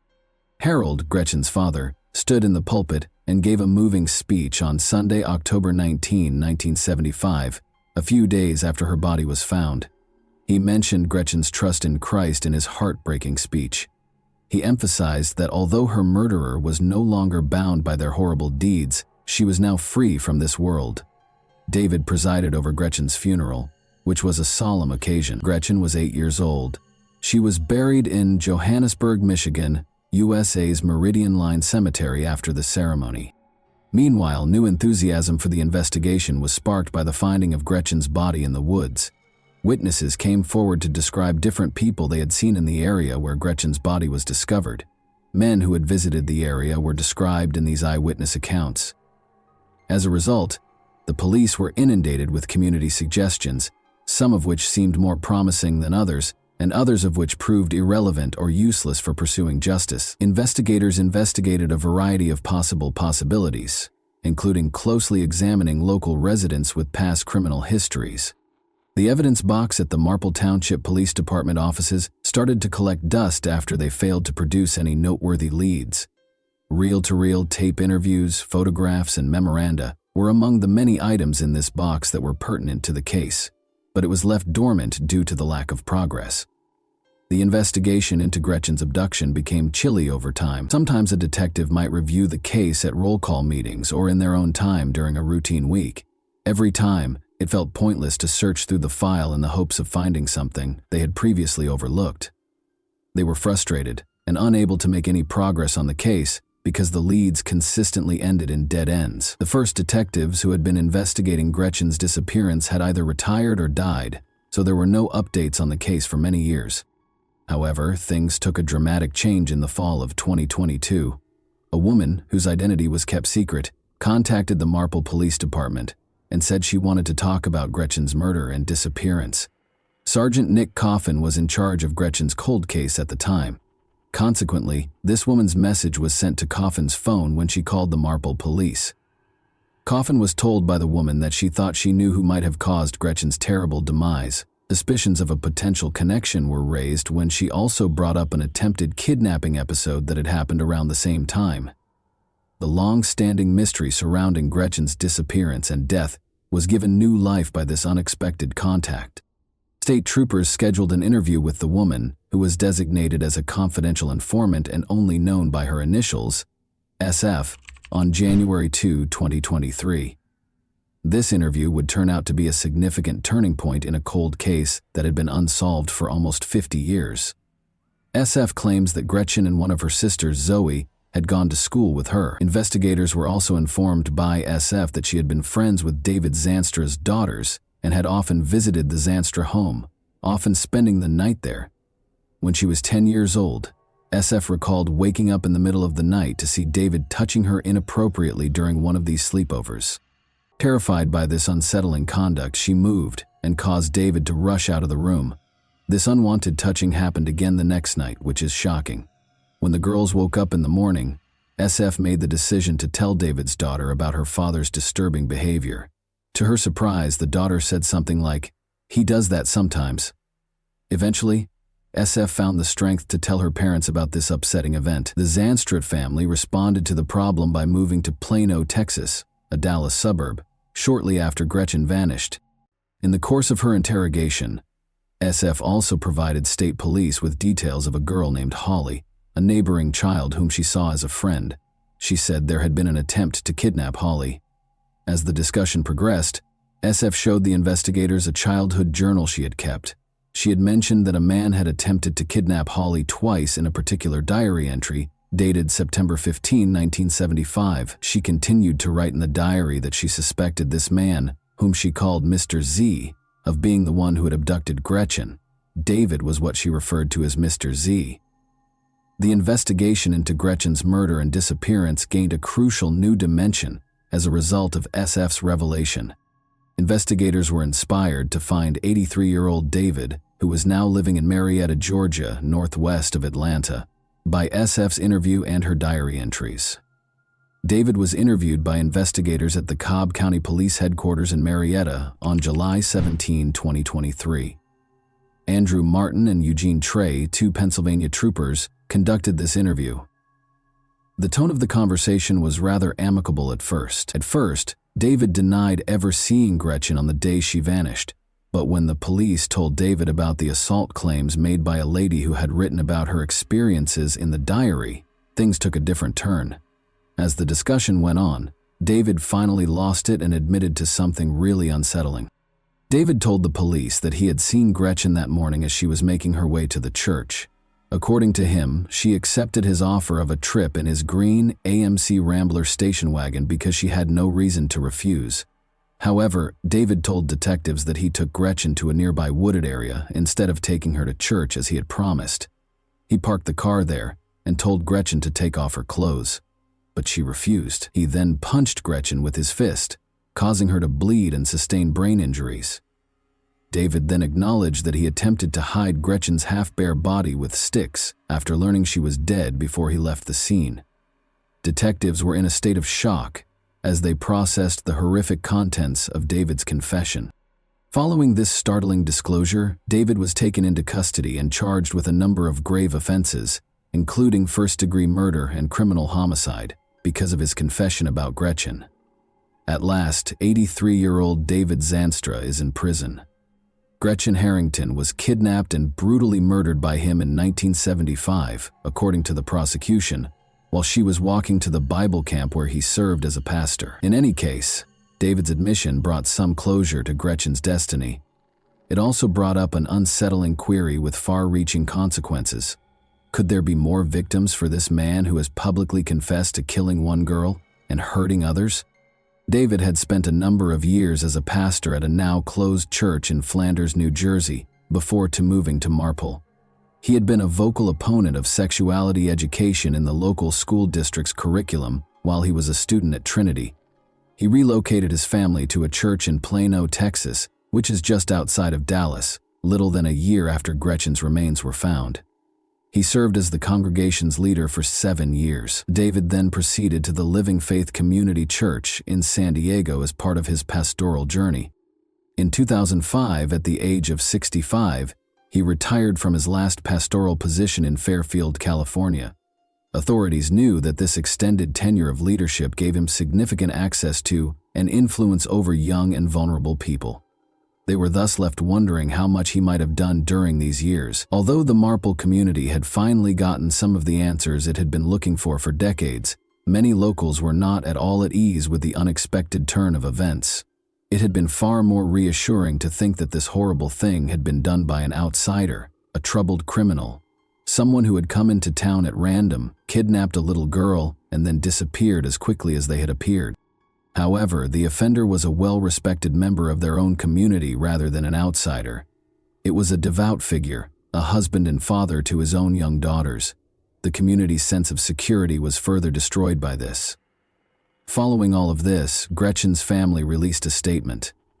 They conveyed their appreciation to law enforcement for their continued commitment to the matter. Additionally, they expressed their desire that the person who killed Gretchen would be held accountable. David's legal team first opposed an extradition procedure after his arrest, but prosecutors, under the leadership of Delaware County District Attorney Jack Stolsteiner, asked Governor Josh Shapiro's office for help in getting the confessed criminal back to Pennsylvania. David is currently being looked into for any abuse cases. In addition to this case, investigators also collected a DNA sample from David, which may be useful in a wider context, supporting the investigation of other missing individuals as well as assault and murder cases across the country.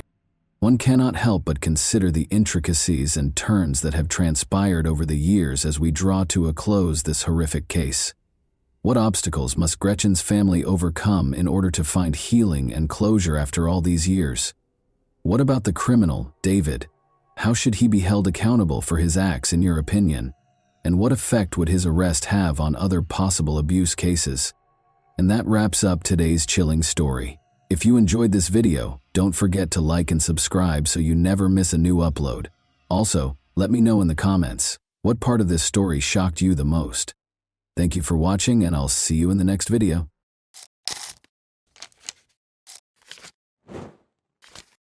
Hey guys, welcome to my channel, and today we're going to take a look at another horrible case with you.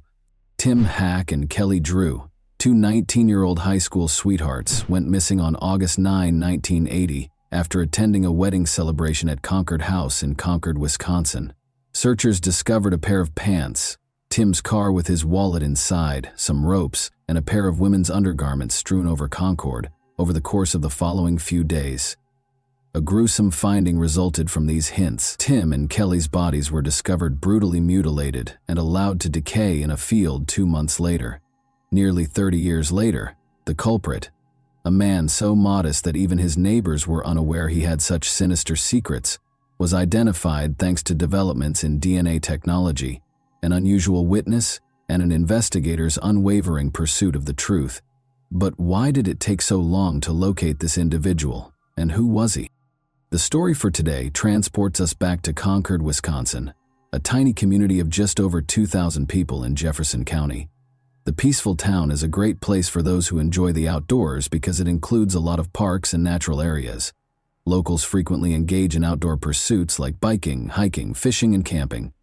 At roughly 7%, Concord's violent crime rate is 1/3 of the national average of 22.7%. Concord was the kind of community where neighbors looked out for one another, and people never locked their doors in the 1980s when the major events of today's story took place. Tim Hack and Kelly Drew, both 19-year-old high school sweethearts, thought they could marry, settle down on a farm, raise their kids, and age together in this kind of setting. Tim Hack and Kelly Drew were high school sweethearts who were 19 years old and engaged in 1980. The couple originally met while attending Fort Atkinson High School, despite the fact that Kelly lived with her family in Fort Atkinson, which is also in Jefferson County, while Tim lived with his family in Hebron, a small village in Jefferson County. Kelly was a lovely, compassionate young lady who had a strong interest in cosmetics. Tim was a tough, industrious farm lad. Because of their gentle dispositions, their friends and family adored them both. As a pair, Tim and Kelly were viewed as role models for other young people. Tim began working as a farmer after high school, and his best buddy was a tractor known as the Lonesome Loser. Kelly, meantime, attended beauty school and recently graduated in 1980 with the goal of becoming a beautician and hairstylist. Tim and Kelly went to a wedding reception at Concord House in Wisconsin on August 9, 1980. After the reception, the couple was supposed to go to a carnival with some friends, but they never did. They departed the reception on August 9, 1980 at about 11 p.m., the last time anyone saw them alive, when they were still nowhere to be found or heard from on the morning of August 10, 1980. Tim's father, David Hack, reported them as missing. David discovered Tim's brown Oldsmobile in the Concord House parking lot that same day. Tim's jacket, checkbook, and wallet with $67.00 were all locked inside the car. About 3 miles from Concord House, Kelly's pants and underwear were discovered on the side of the road on August 15th, together with male bodily fluids. By the side of the road, they also discovered some ropes that had been tied by a person who seemed to have military experience. The case took a significant turn when these garments were found. Finding a couple who might have just decided to run off and have a romantic break was suddenly no longer the goal. Instead, it was to try to find them alive, since they were probably in danger. Approximately 2 months later, a group of squirrel hunters from Milwaukee were located approximately 7 miles from Concord House in the Ixonia, Wisconsin area. They discovered Kelly Drew's severely decomposed bones while strolling through a forested area along a railroad track that ran parallel to Highway 16 east of Watertown. She had no clothes on. They discovered a fully clothed male body around 100 yards distant, which they determined to be Tim Hack's. Both of them died by homicide, and the case, which is now officially a homicide, was known as the Sweetheart Murders. Because no murder weapon was discovered at the site, police were unable to determine the cause of death right away. Nevertheless, the medical examiner discovered ligature marks on Kelly and stab wounds on Tim's body, indicating that he died from strangling and stabbing. Kelly's wrists and ankles had ligature marks that were consistent with being bound. Damage and bug activity near Kelly's throat suggests that she was strangled. Additionally, the bodily fluids discovered on Kelly's clothing pointed to assault. Because the Sweetheart Murders had all the makings of a fantastic tale, it began to garner national attention. Police were unable to identify the perpetrator or killers of 2 adolescent sweethearts who seemed to have been killed in a mindless act of violence.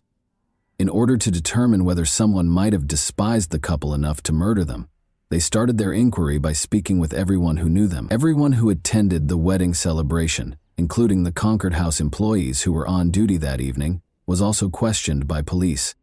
Edward Wayne Edwards, a handyman employed at the Concord House, was one of the employees that was questioned. According to Edward, who lived in a campsite next to the Concord House close to Interstate 94, he had not seen the pair and was not even at the Concord House when they vanished. He said he was shooting deer in the woods around here, but when the police questioned him about it, they discovered that he had a broken nose. He said he had acquired it while hunting deer. Given that it was August and Wisconsin's deer shooting season began in November, the detectives found it strange. In September 1980, Edward left Wisconsin with his wife and 5 children after being questioned by the police. Eyewitness reports of a filthy-looking van that had been parked close to Tim's car in the Concord House parking lot, meantime, provided investigators with the most promising lead. Around the time Tim and Kelly were last seen, witnesses said they saw the van abruptly and suspiciously drive away. That was the case with Edward's vehicle, where he frequently kept a .357 revolver. However, authorities had limited options for investigating that lead in the absence of a license plate number or compelling evidence linking him to the crime site. The investigation's remaining leads abruptly stopped. The case fell cold once the file was put away. One of the investigators in charge of the initial investigation, Richard Lewell of the Wisconsin Department of Justice, requested that the case be revisited in 2008, 20 years after Tim Hack and Kelly Drew were murdered. Lewell had been obsessed with the case for nearly 3 decades. He wanted to settle the case as soon as possible because he was getting near to retirement. In an interview, he stated, "As I was reaching my retirement age, DNA was making drastic leaps and bounds. The scientific and technological developments over the past few decades gave him the confidence to pursue the case at this time." His vigorous approach to the matter demonstrated his newly discovered confidence. Lewell suspected that the killer's name would be on file because the police had previously interviewed him during the early phases of the investigation. He simply needed to locate it. Lewell searched through the paperwork, witness accounts, and interview tapes for 2 months before identifying Edward Wayne Edwards. In addition to having the resources and opportunity to conduct the murders, Edward's decision to relocate his whole family out of Wisconsin soon after being examined by the police prompted suspicions.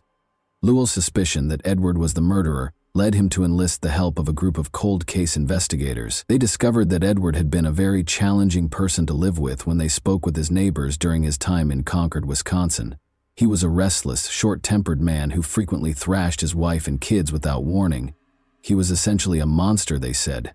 In 2008, his 37-year-old son, John Edwards, said of him, "I don't think he knew how to control his emotions.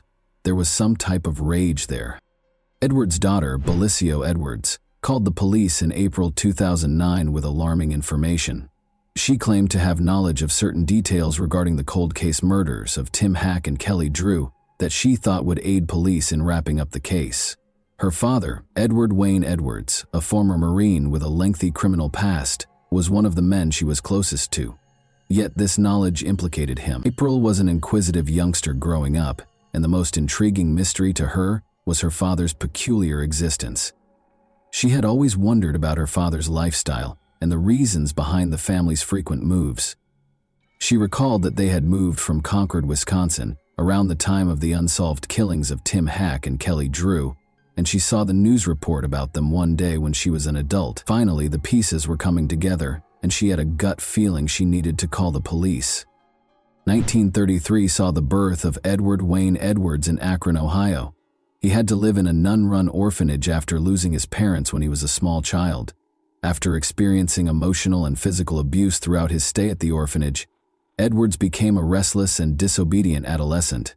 By the age of 17, he was incarcerated at a juvenile detention facility after multiple run-ins with the law for minor offenses including shoplifting and breaking and entering. Edward was released from juvenile incarceration in 1951 at the age of 18, provided that he enlisted in the United States Marines. However, Edward vanished and had to be dishonorably discharged from the Marines after only a few months of service. He wasn't prepared to abandon the life of crime, and Edward was soon imprisoned for robbery once more. At the age of 22, he broke out of Akron's jail in 1955 and proceeded to loot petrol stations around several states. For the remainder of his 20s and 30s, Edward would live as a fugitive, traveling the nation and performing odd jobs as a handyman, ship docker, and vacuum cleaner vendor. It is clear from his autobiography that Edward relished his fame at this time. He claims that because he wanted to be renowned, he never attempted to hide his name or use a pseudonym while conducting his crimes. Edward was incarcerated again in 1960 at the age of 27, this time for trying to pose as a federal officer. But after he broke out of the jail where he was being held in Portland, Oregon, the FBI listed him on its 10 most wanted list in 1961. Edward was apprehended by the authorities in 1962 and sent in the United States Penitentiary Leavenworth. Nevertheless, he was released on parole in 1967 due to his good behavior. In his autobiography, he credited a kind guard at Leavenworth with helping him grow. Following his release from prison, Edward married and started giving motivational speeches. At the age of 39, Edward made appearances on 2 television programs, To Tell the Truth and What's My Line. In 1972, he also released his autobiography, The Metamorphosis of a Criminal, the true life story of Ed Edwards, and discussed his life as a master criminal on a number of talk shows and game shows. Edwards was listed on the FBI's 10 most wanted list in the late 1000s, 960s. He was one of the suspects in 2 murders that occurred in Portland, Oregon. Although they were unable to provide proof, it was evident from looking up Edward Lane Edwards' criminal history that he had served time in jail and had been found guilty of a number of offenses, including fraud, arson, robbery, and car theft. He had accomplished a great deal. For Edward, everything appeared to be coming together at last. The system had been beaten by him. He was headed toward success. Sadly, Edward's good fortune was short-lived. He killed his first victim in 1977. Billy Loveco, age 21, and his girlfriend Judith Straub, age 18, who lived in Sterling, Ohio, were his victims. On August 7, 1977, Billy and Judith went on a date, but they never came back. Judith's shoes and pocketbook were still in her car when it was discovered later that day in Silver Creek Metro Park's parking lot. On August 8, Norton police searched for Billy and Judith with the help of family members and a National Guard helicopter. Their bodies were discovered by the search team in the dense weeds close to Metro Park. a 20-gauge shotgun had been fired at them directly. Edward got away with the killings because police at the time were unable to link him to the case of Billy and Judith. Additionally, these killings set a pattern that would be followed by Tim and Kelly's murders. At the age of 49, Edward was incarcerated again for arson in Pennsylvania in 1982. In 1993, however, he sent a letter to the FBI asking for his criminal history records for cities in 19 states, demonstrating his continued pride in his criminal achievements.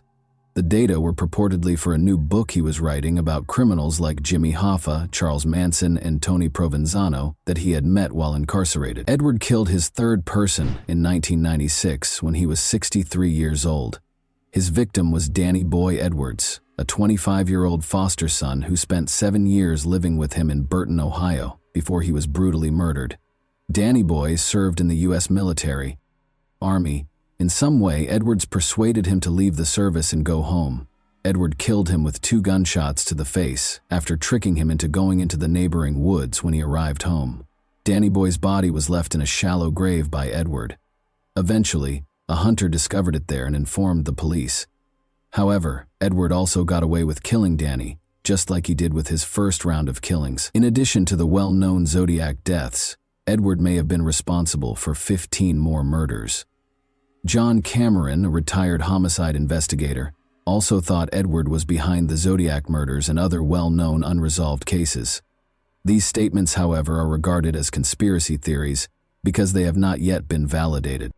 At the age of 77, Edward Edwards died on April 7, 2011, at the Corrections Medical Center in Columbus, Ohio. He died naturally, which was a rather kind conclusion to a heinous crime spree that left 5 people dead and many grieving. On August 31, 2011, Edward was scheduled to be executed by lethal injection, but he fled. Even though Edward was apprehended and subsequently convicted guilty of killing Tim and Kelly, their relatives have not exactly been comforted by this development. Norma Walker, Kelly's mother, stated, "Instead of getting closure, Edward's arrest ripped open old wounds. You hope this day would come, but now that it's here, it's really hard. Everything starts all over again. All the memories come back. He robbed me of my daughter. Robbed me of my Christmases, birthdays, weddings, everything families do together." Tim's family was satisfied knowing that their son and his girlfriend's killer had been apprehended. David, Tim's father, expressed gratitude for the DNA evidence that proved Edward was the murderer and stated he was simply relieved it was ended. Through her podcast, The Clearing, Edward's daughter April Belicio, whose tip led to the cold case's conclusion, now dedicates her time to assisting the families of victims with unresolved cases in finding closure. She looks into unsolved homicide cases and works to have them reopened by the police. Edward Edwards, the murderer of Tim Hack and Kelly Drew, brutally ripped away their promising future. The serial killer Edward had no personal grudges against the pair. It is all the more terrible since they simply happened to be in the wrong location at the wrong time. Some people think Edward evaded justice by passing away from natural causes a few weeks before his scheduled execution, despite the fact that he was eventually captured and given a death sentence for his crime. What are your thoughts about that? Did Edward receive his just desserts? Were his victims given justice? And that wraps up today's chilling story. If you enjoyed this video, don't forget to like and subscribe so you never miss a new upload. Also, let me know in the comments, what part of this story shocked you the most? Thank you for watching, and I'll see you in the next video. Hey guys, welcome to my channel, and today we're going to take a look at another horrible case with you. Lam Kor Wan, Hong Kong's first serial killer, was introduced in 1982. He worked as a taxi driver, but at night he was known as the Rainy Night Butcher and the Jars Killer.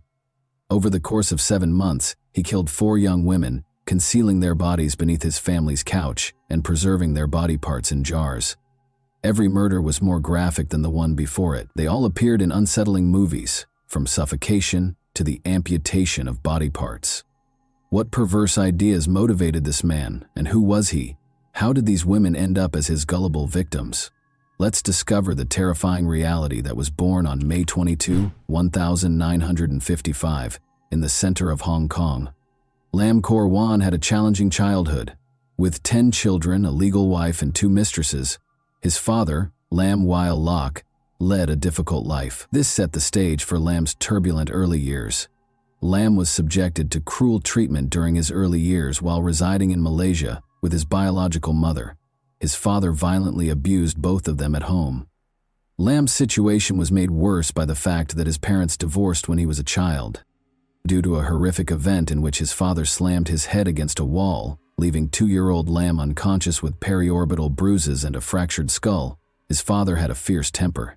Following a period in Brunei from 1957 to 1962, during which Lam shared a dormitory with his father's half-siblings and mistresses. Despite his academic success in primary school, Lam returned to Hong Kong in 1968 to attend Ricci Middle School in Sham Shui Po for junior high school.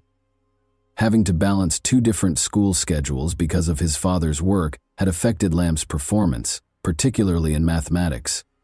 By 1970, Lam's academic standing had declined due to the demands of managing his father's motorcycle shop after school. His relationship with his father deteriorated even more, and this was marked by harsh treatment. Lam also started running away from home a lot as a result of this. Up until middle school, it had become a recurring pattern in his life. Lam had begun working in his father's motorcycle shop years after he had graduated from high school. He later went on to learn how to service air conditioners from a relative. The entire ordeal, which was replete with family issues during difficult times, had prepared Lam Korwan to become the enigmatic individual he would become. After a fight with his father outside a public restroom on Hakuin Street in early 1973, he was expelled from his house and sent home. After forcing a woman into the bathroom with a knife, he touched her lower body in an inappropriate manner. He was arrested as a result of this incident. A doctor examined Lam and determined that he had mental health problems, making him unfit for trial or incarceration. He was therefore ordered to receive treatment at King Shan Mental Hospital. He chose to change his name to Lam Jiao Koang by the time he was 19, after being treated for 102 days and being released from the hospital. Along with his collection of locked-away pornography kept in a metal ammunition box, his family noticed his odd fascination with the female body. Even though his family made an attempt to assist him, nothing seemed to change. His behavior changed to something more unsettling when these measures did not satisfy him. The women chased him down the street after he bought a Polaroid camera and started taking illegal photos of them from beneath the doors of restroom cubicles. At their home in Kwantong, he had later been caught snooping on his sister as she undressed outside the restroom. After that, the family decided to move further away, into Kwawan at their new residence. There was an agreement in place for him and his younger brother to share a room and sleep in different parts of a bunk bed. They were to keep their possessions separate and free from outside interference. He officially began working as a taxi driver in 1978, after obtaining a license and assuming the name Lam Korwan. His family only saw him every 14 to 15 days after he was moved to the night schedule around 1980. He then developed an intense interest in photography in 1981, which led him to study the art form. But since he didn't have a darkroom at home to print color pictures, he looked for a photo studio. He enrolled in a photography course offered by the Chinese YMCA of Hong Kong at the Waterloo Road Association in order to avoid suspicion. His classmate was employed at a sim shots. Lam made up a story about needing help with autopsy photos because he was a part-time photographer and worked in a mortuary. Surprisingly, his account was approved, and the classmate edited Lam's images to prevent alarming other students. His mother observed a significant shift in his behavior after he had been a night taxi driver for a year. He began to disregard personal hygiene, declining to take a shower or change his clothes. On the gloomy night of February 3, 1982, at the age of 27, his mother even saw him wander home like a sleepwalker in the dead of night, but his demeanor became forlorn. During his time as a taxi driver in the Sim Sha Tsui district, Lam changed from being a simple peeping Tom to something more sinister.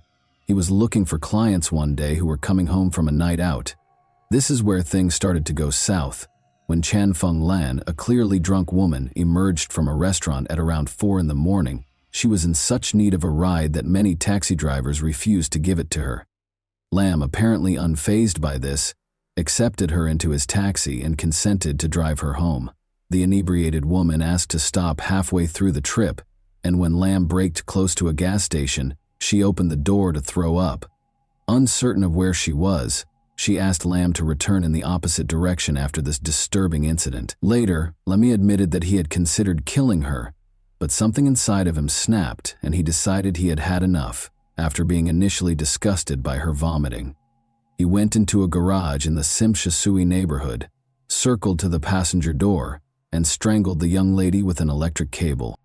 He drove to his house at 5 in the morning when he usually finished work and parked in front of the building as usual. The night watchman slept on a cot in the entry hall and did not wake up, so he concealed the body in a big bag and carried it across the pavement into his apartment building while the street was empty. After Lamb died, he went into the apartment as quietly as he could and spent several hours hiding the body beneath the sofa. Lamb waited for his family to depart after breakfast while feigning to be asleep in his bed. He woke up and began preparing his room after his brother and parents had left the apartment. Lamb purchased a power saw from the street using 500 yuan that he had stolen from the victim's wallet. To ensure that even the baseboards were adequately protected, he covered the floor with plastic. He began to dismember the innocent woman's body after placing it on the plastic. Despite his best efforts, he was unable to avoid leaving any blood traces, and some of it splashed onto the walls. He continued to dismember the victim's body for hours, taking pictures and videos of the entire procedure before naming the videotape a serious secret. After chopping her body into 7 parts, he wrapped paper around her head, limbs, and torso before sealing it in a plastic bag. The fact that he preserved the private parts in a Tupperware container with rice wine was the most unsettling aspect. In order to remove any traces of the horror that had transpired, he meticulously cleaned the crime scene, scrubbing the walls and floor and rolling up the plastic sheet. He drove to the new areas, making multiple trips to carry the body parts to his taxi while avoiding attention from onlookers who were confident he had removed any traces of the unsettling act. He stopped when he discovered an empty area on the banks of the Xingmun River, close to Shatin. He was determined to find a remote location to dispose of the body. He removed the packages from his trunk one by one and tossed them into the river, making sure no one was looking. The bundles were carried to the sea by the murky waters. The limbs floated from Lucky Plaza to the Bel Air Gardens area after being washed down by the intense rain. Lamb had heard the terrifying news on the radio more than a week after the horrible deed. A limb had been found on the shores of the Xingmun River. More body parts were unearthed in the following days, leaving the police to piece together the tragic puzzle. To determine the approximate time the body was dumped into the river, investigators looked at tidal patterns. Interestingly, one arm had a unique tattoo of a heart with a knife through it, which was uncommon for women at the time. They arrived at this conclusion. Recognizing the victim, it was Chan Fenglan, age 21. The police encountered regrettable difficulties even after issuing a public call for witnesses. Neither the taxi driver nor Chan Fenglan's companions had seen the license plate. Lamb didn't learn of the body part's discovery for over a week. The police had determined that the body belonged to Chan Fenglan, a Simsha nightclub hostess and mother of 2. Chan's night out with her sister and friends, her taxi ride home, and the terrible fate she met at the hands of Lamb Core 1 were all revealed in the grim details. The next murder was carefully planned, but the murder had been opportunistic. He was determined to be more prepared because he was a perfectionist. His goal was surgical accuracy. He therefore chose to use professional tools rather than a power saw. In the end, he bought specialized surgical instruments and multiple bottles of formaldehyde after studying knives, blades, and scissors in great detail. Formaldehyde was a colorless, pungent chemical that was used for disinfection and preservation. Lamb had claimed another victim on May 29, 1982, 3 days after acquiring his equipment. He was able to capture his second target, a bar employee. This time, he picked Chan Wan Kit calmly and used an electric cable to strangle her before bringing her home. He waited in bed as usual for his family to get off work before beginning the grisly task of dismembering the body. Lamb had carefully prepared the room in accordance with his plan after thinking about what to do for days. After setting a sizable tray underneath the body to keep blood off the floor, he took out his video camera.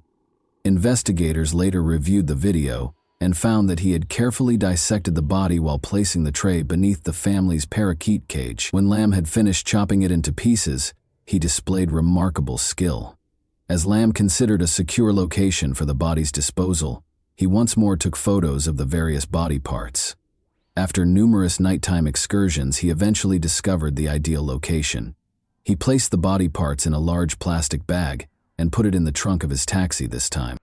He drove through the tunnel to the selected location, Hong Kong Island, early in the morning. A 20-minute drive east of the city center was Tai Hang Road, a residential neighborhood with a lot of trees. Following his parking in a secret area of the road, the heavy bag became difficult for him to carry out of the trunk. As he watched it roll down the slope into a muddy ravine, he carried it a short distance up to the railing and threw the body over it. Lamb had been thinking about what had happened that night all the time in the days that followed, not because he was sorry or regretful, but because he wanted to become a better person. On June 17, 1982, 2 weeks later, he had struck once more. Leong Saw Wan, a 29-year-old nightclub cleaner, had left work at 4 a.m. and was in Lamb's taxi shortly after she met her terrible end. Lamb took her lifeless body back to his house and engaged in a terrifying string of acts. He recorded his horrifying deeds, titling the recording, Operation Rainy Night. Lamb used the selfie feature on his camcorder, which was resting on the bunk bed, to record the dismemberment procedure, displaying an unnerving amount of detail in contrast to his earlier action. On this occasion, he even cut open the abdomen, removed the intestine, and even tried to taste human flesh before giving up because it made him sick. Then, in yet another horrific episode of this gruesome rampage, he abandoned the severed limbs in a burlap bag on Tai Hang Road. Lamb had grown bolder with every crime. Knowing the bars in the Simsha Sui neighborhood, he had spent his time meticulously planning his next crime. He was also aware of the locations where women frequently waited by themselves for his cab. He had wanted the next victim to be a woman from a higher social class, but his first 3 victims had been what he had dubbed bad girls. He purposefully chose a young woman who seemed innocent, and this time it was Leung Wai Sum, 17. On July 2, 1982, Lamb had discovered her outside the Simha Sui Hotel. Before the final exams, she had gone to a party at her high school, but she had made the decision to leave after dinner. Her high school friends had gotten her a cab to make sure she would get home safely. Lamb parked his car and guided her to a remote road. When he took hold of her wrist and handcuffed her to the front seat, the teen was frightened. Surprisingly, he wanted company, which was another reason he wanted to keep her in his taxi, even though it was only 9:30 p.m. and too early for him to go home. Desperate for a friend, he kept Ling confined for hours, asking her about her family, religion, and life in general. He wanted to talk to her without any friends. Lamb was generally enjoying her company, but that didn't stop him from carrying out his gruesome scheme. Lamb began strangling the teenager with the electric cable after she fell asleep at around 4 in the morning. He then brought the dead girl's body home and, as usual, waited for his family to vacate the apartment. He hung his video camera from a high shelf and started recording when no one else was home. This was the video that the police would eventually play in court. The video wasn't just unsettling. Lamb was acting necrophilically, that is, performing inappropriate acts with the dead body, in the video. It should be mentioned that Lamb had burned the young victim's skin after falling on her thighs while he was earlier assembling the lighting apparatus to record his activities.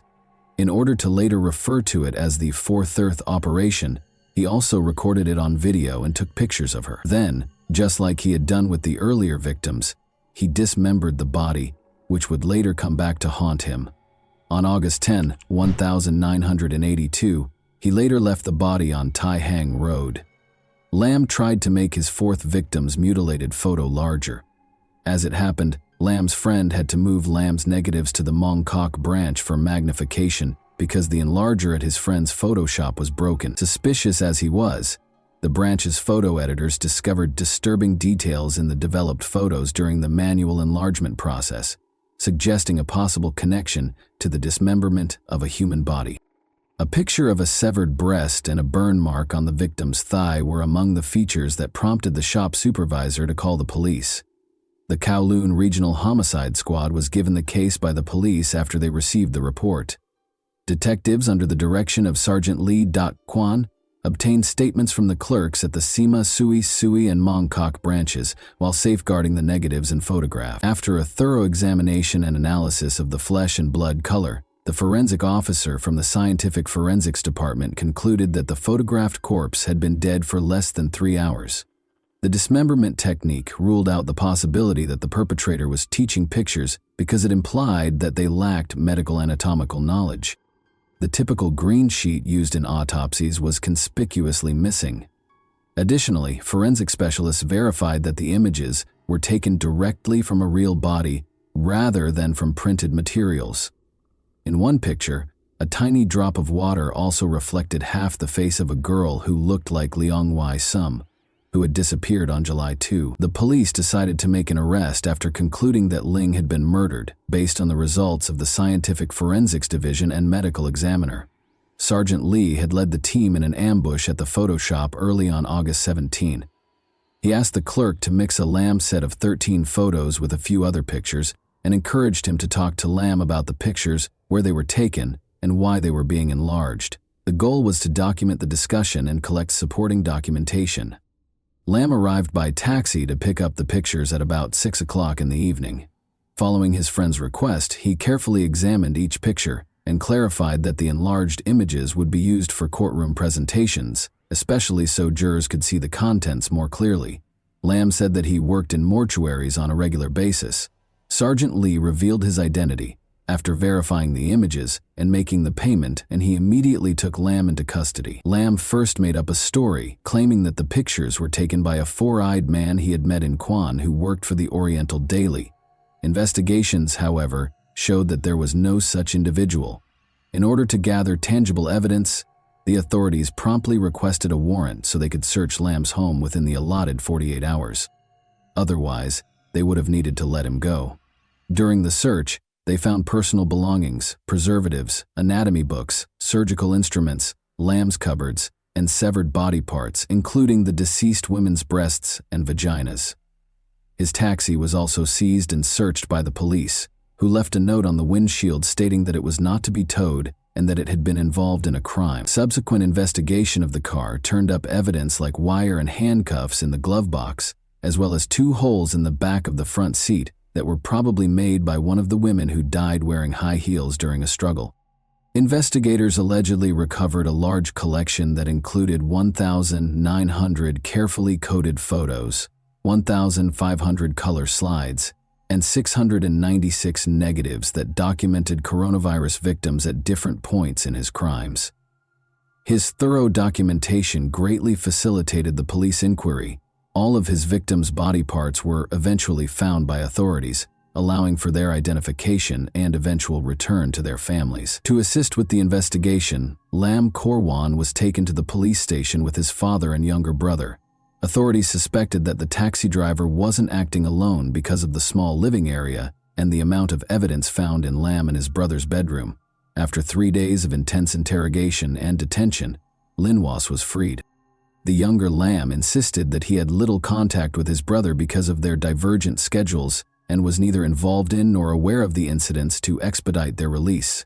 Korwan was pressed by their father and younger brother to make it clear that they had nothing to do with trying to get her son to confess. Lam's mother went to the police station as well. Korwan assisted law enforcement in identifying the victims' body parts. The police, however, continued to suspect the younger Lam of involvement despite their cooperation. As a result, both brothers were brought before the Sanpo Kong magistrates' courts on 4 counts of murder. In order to support the younger brother's persistent denial of involvement, they were later moved to the Su Lam Psychiatric Center for evaluation. After the 6th hearing, he was ultimately freed because there was not enough evidence. The case was sent to the Supreme Court for trial after a medical evaluation determined that Korwan was of sound mind, had a remarkably high IQ, reportedly over 130, and was deemed fit to stand trial with established prima facie evidence. On March 3, 1983, the trial began, and a large crowd gathered outside the court to watch Lam's behavior. Because it was thought that the more than 1,000 pieces of evidence that would be presented in the case were too graphic for women, a number of men were chosen to serve on the jury. Authorities claimed that the specifics of the case were too upsetting for women, so 7 men were chosen specifically to guarantee a fair trial and avoid shock. The only people who could watch Lamb's videotapes were the jurors, judges, and attorneys. Furthermore, during the trial, the victim's organs were not allowed in the courtroom. Police officers, Photoshop employees, forensic and scientific specialists, and even Lamb's relatives were called as witnesses by the prosecution. Acknowledging the strength of the evidence against him, Lamb negotiated a reduced sentence in exchange for admitting to manslaughter. But this appeal was turned down. The jury was instructed by the judge to choose between charges of murder and manslaughter, rather than to discuss Lamb's guilt. With testimony from 5 psychiatrists, the trial descended into arguments about Lamb's mental health. 3 of them suggested an obsession with women, while 2 questioned his self-control. On April 8 the same year, after 18 days, the judge gave the jury instructions to render a verdict based on whether or not they thought Lamb had control over his actions during the crimes. The jury unanimously concluded that Lamb was sane, motivated by aberrant desires, and guilty of murder. After more than 3 hours of deliberation, Lamb was originally given a hanging death sentence, but thanks to the governor's pardon, his sentence was reduced to life in prison when Hong Kong abolished the death penalty in 1984. Following his conviction, Lamb was taken to Stanley Prison and then Shek Pik Prison, where he was called a lamb by the other inmates. He kept a low profile, avoiding conversations about his past and valuing his privacy. Rob. He reportedly had a modest salary, was reticent and rarely interacted with people. He read religious, medical, and newspaper articles and took part in Catholic and Christian classes while incarcerated. While he did not receive family visits, he did occasionally receive visits from church volunteers. He amassed a reputation among the prisoners for his understanding of purple star astrology, a type of Chinese fortune-telling, and his cell was stocked with books and newspapers. When Lamb applied for parole in 2018 at the age of 62, after serving more than 34 years, even prison officials sought his counsel, raising public outrage. The parole board decided against changes or parole at that time due to concerns about the possibility of repeat offenses, even though they review parole every 5 years. According to reports, during the 1983 trial, Lamb was also observed by some inmates dissecting cockroaches in the prison and making elaborate displays out of them while they were kept in a matchbox. In her testimony, Lamb's mother described the physical abuse her oldest son had suffered as a child. The father of coronavirus had even caused severe head trauma when the boy was only 2 years old, leaving him with 2 black eyes. She had also been the victim of domestic violence. Experts have connected severe head injuries sustained as a child to psychological problems like necrophilia later in life. Lamb reportedly told a psychiatrist that he thought God had given him the order to carry out the murders. Lamb's actions remained mysterious throughout the investigation. Investigators were baffled by his decision to develop films at a Kodak store, even though he had the required equipment. Some conjectured that he may have secretly wished for arrest because he had almost been arrested before the gruesome autopsy results, and the manner in which the bodies were dismembered suggested that a professional killer was at work.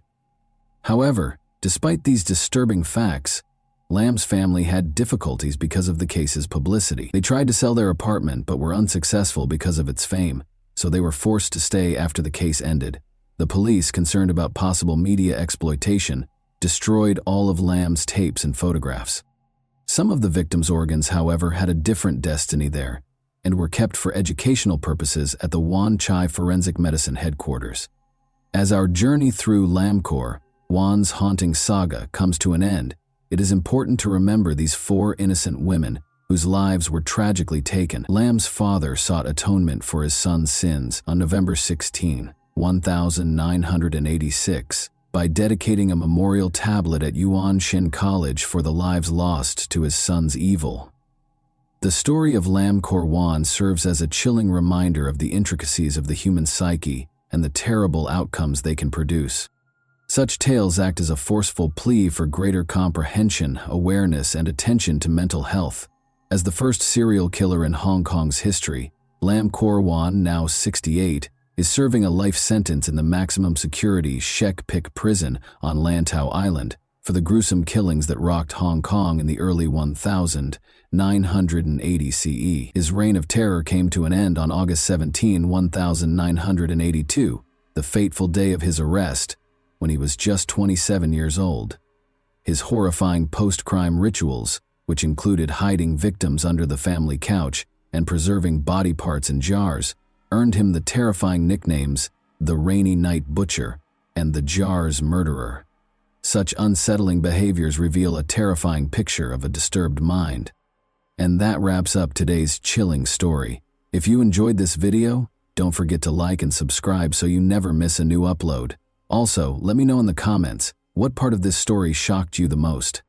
Thank you for watching, and I'll see you in the next video.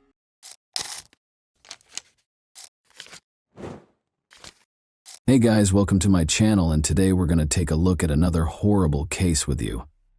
At midnight on August 15, 2020 in Perth, Western Australia, the suburb was completely dark, with the only light coming from the streetlights flickering here and there along the deserted road.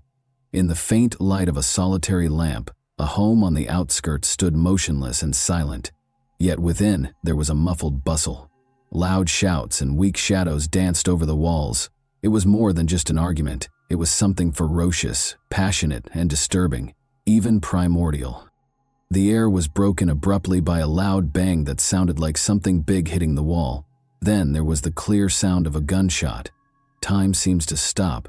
After that, there was a terrible quiet that enveloped the area outside the home like a dense fog. Not a soul could be seen.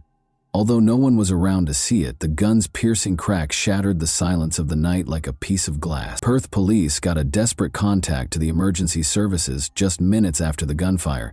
The shaky, terrified voice of a woman indicated that there had been a shooting and that someone had been hurt. "He is not moving. God, please assist." The woman's voice broke as she screamed. Officers showed up at the scene as soon as the dispatcher deployed a patrol unit. Minutes later, a woman standing on the front lawn, clearly shaken, was visible through the flashing lights. Her entire body was shaking uncontrollably. Her eyes were wide with fear and she was pale. The cops found the house in a state of turmoil. The body of 38-year-old James Watson was in the living room. His physique was contorted in an abnormal way. A black pool of blood had started to spread across the floor, and his eyes were wide open. The walls and furnishings were stained by the blood that seeped into the carpet. Signs of a scuffle were immediately observed by the cops. There were toppled chairs and obvious signs of impact on the walls and furniture. Before the gun was fired, the whole room was in a state of chaos, suggesting a violent altercation. A shotgun with its barrel aimed at the door was resting next to the body.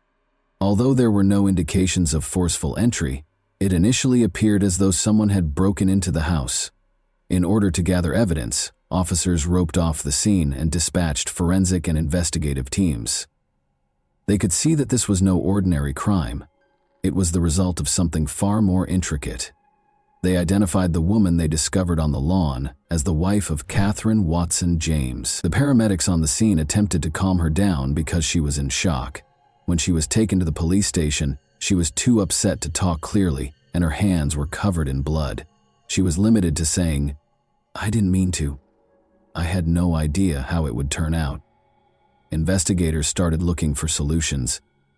Asking the neighbors questions was the first step. But before to the gunfire, nobody had heard anything out of the ordinary. Mark Ridley, an elderly neighbor, reported that he'd seen Catherine and James coming home together that night. He didn't give it much thought, although they appeared nervous. His statement was removed by the police, although it yielded no important clues. In the meantime, forensic specialists inside the home discovered an unsealed envelope containing multiple documents and photos, adding to the mounting evidence that the conflict had begun long before the gunshot on the kitchen table. Upon closer examination, the investigators discovered that several of the photographs depicted intimate moments from the family's lives, even if they didn't initially appear to be very significant. These pictures might be the key to figuring out why the tragedy happened.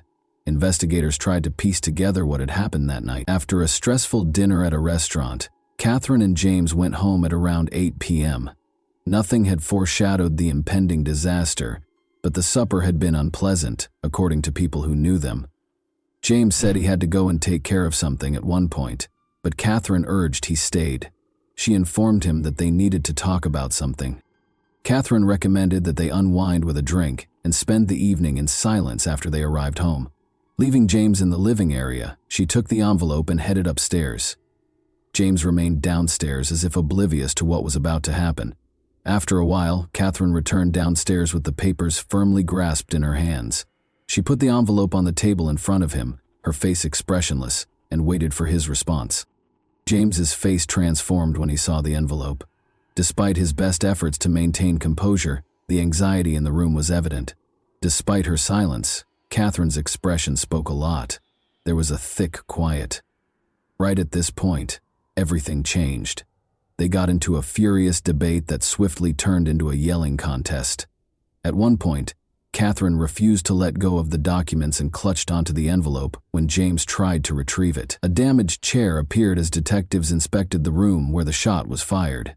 Been employed as a weapon. Photographs and documents, some of them blood-stained, were scattered on the floor. Every piece of evidence suggested that James and Catherine were fighting over the documents. Investigators came to the conclusion that James was attempting to seize something from Catherine when the gun was discharged.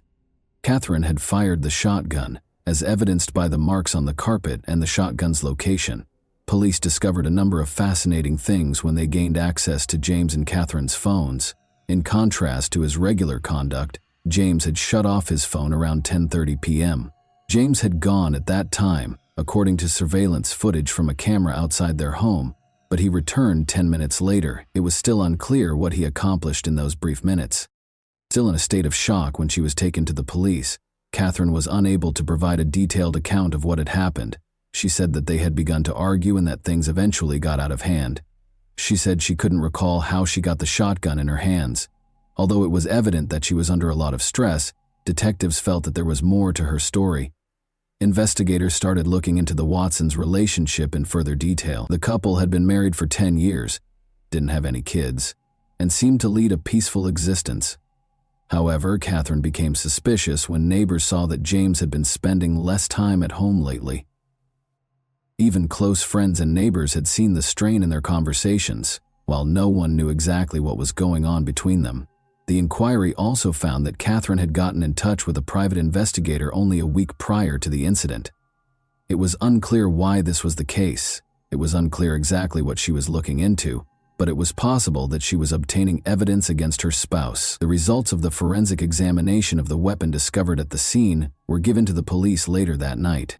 When James's fingerprints were found on the shotgun, they appeared strange, as if he had handled it just once. This made investigators question whether the firearm may have been utilized by someone else at the crucial moment. Perth police visited Catherine and James Watson's house again the morning following the incident. As investigators attempted to piece together a more coherent picture of what had happened, forensic teams continued to collect evidence at the crime scene, which remained sealed off. The specifics cast doubt on the simplicity of this narrative, which at first glance seemed to be a spontaneous flash of hostility during an argument. The investigation's main detective, Richard Hale, made the decision to go over the surveillance film once more to make sure nothing had been missed. There was a little discrepancy between the frames of the video, which showed James leaving the house at 10:30 p.m. and coming back 10 minutes later. He was seen talking to someone in a car parked by the curb in the video. The face of the person James was speaking to was indistinguishable from the shadowy figure that the camera captured. Hale started looking into who might have been outside the house at that time, after realizing that this might be a significant lead. Detectives kept questioning Catherine in the meantime, but her mental condition remained unpredictable. She asserted that everything happened too fast and that she couldn't remember how things got out of hand. She spoke incoherently, and her eyes were empty. When he questioned her about the car that was captured on the surveillance camera, Detective Hale saw a momentary shift in her demeanor, as though she was trying to conceal something. The contents of the envelope discovered at the side were being carefully examined by detectives at the same time.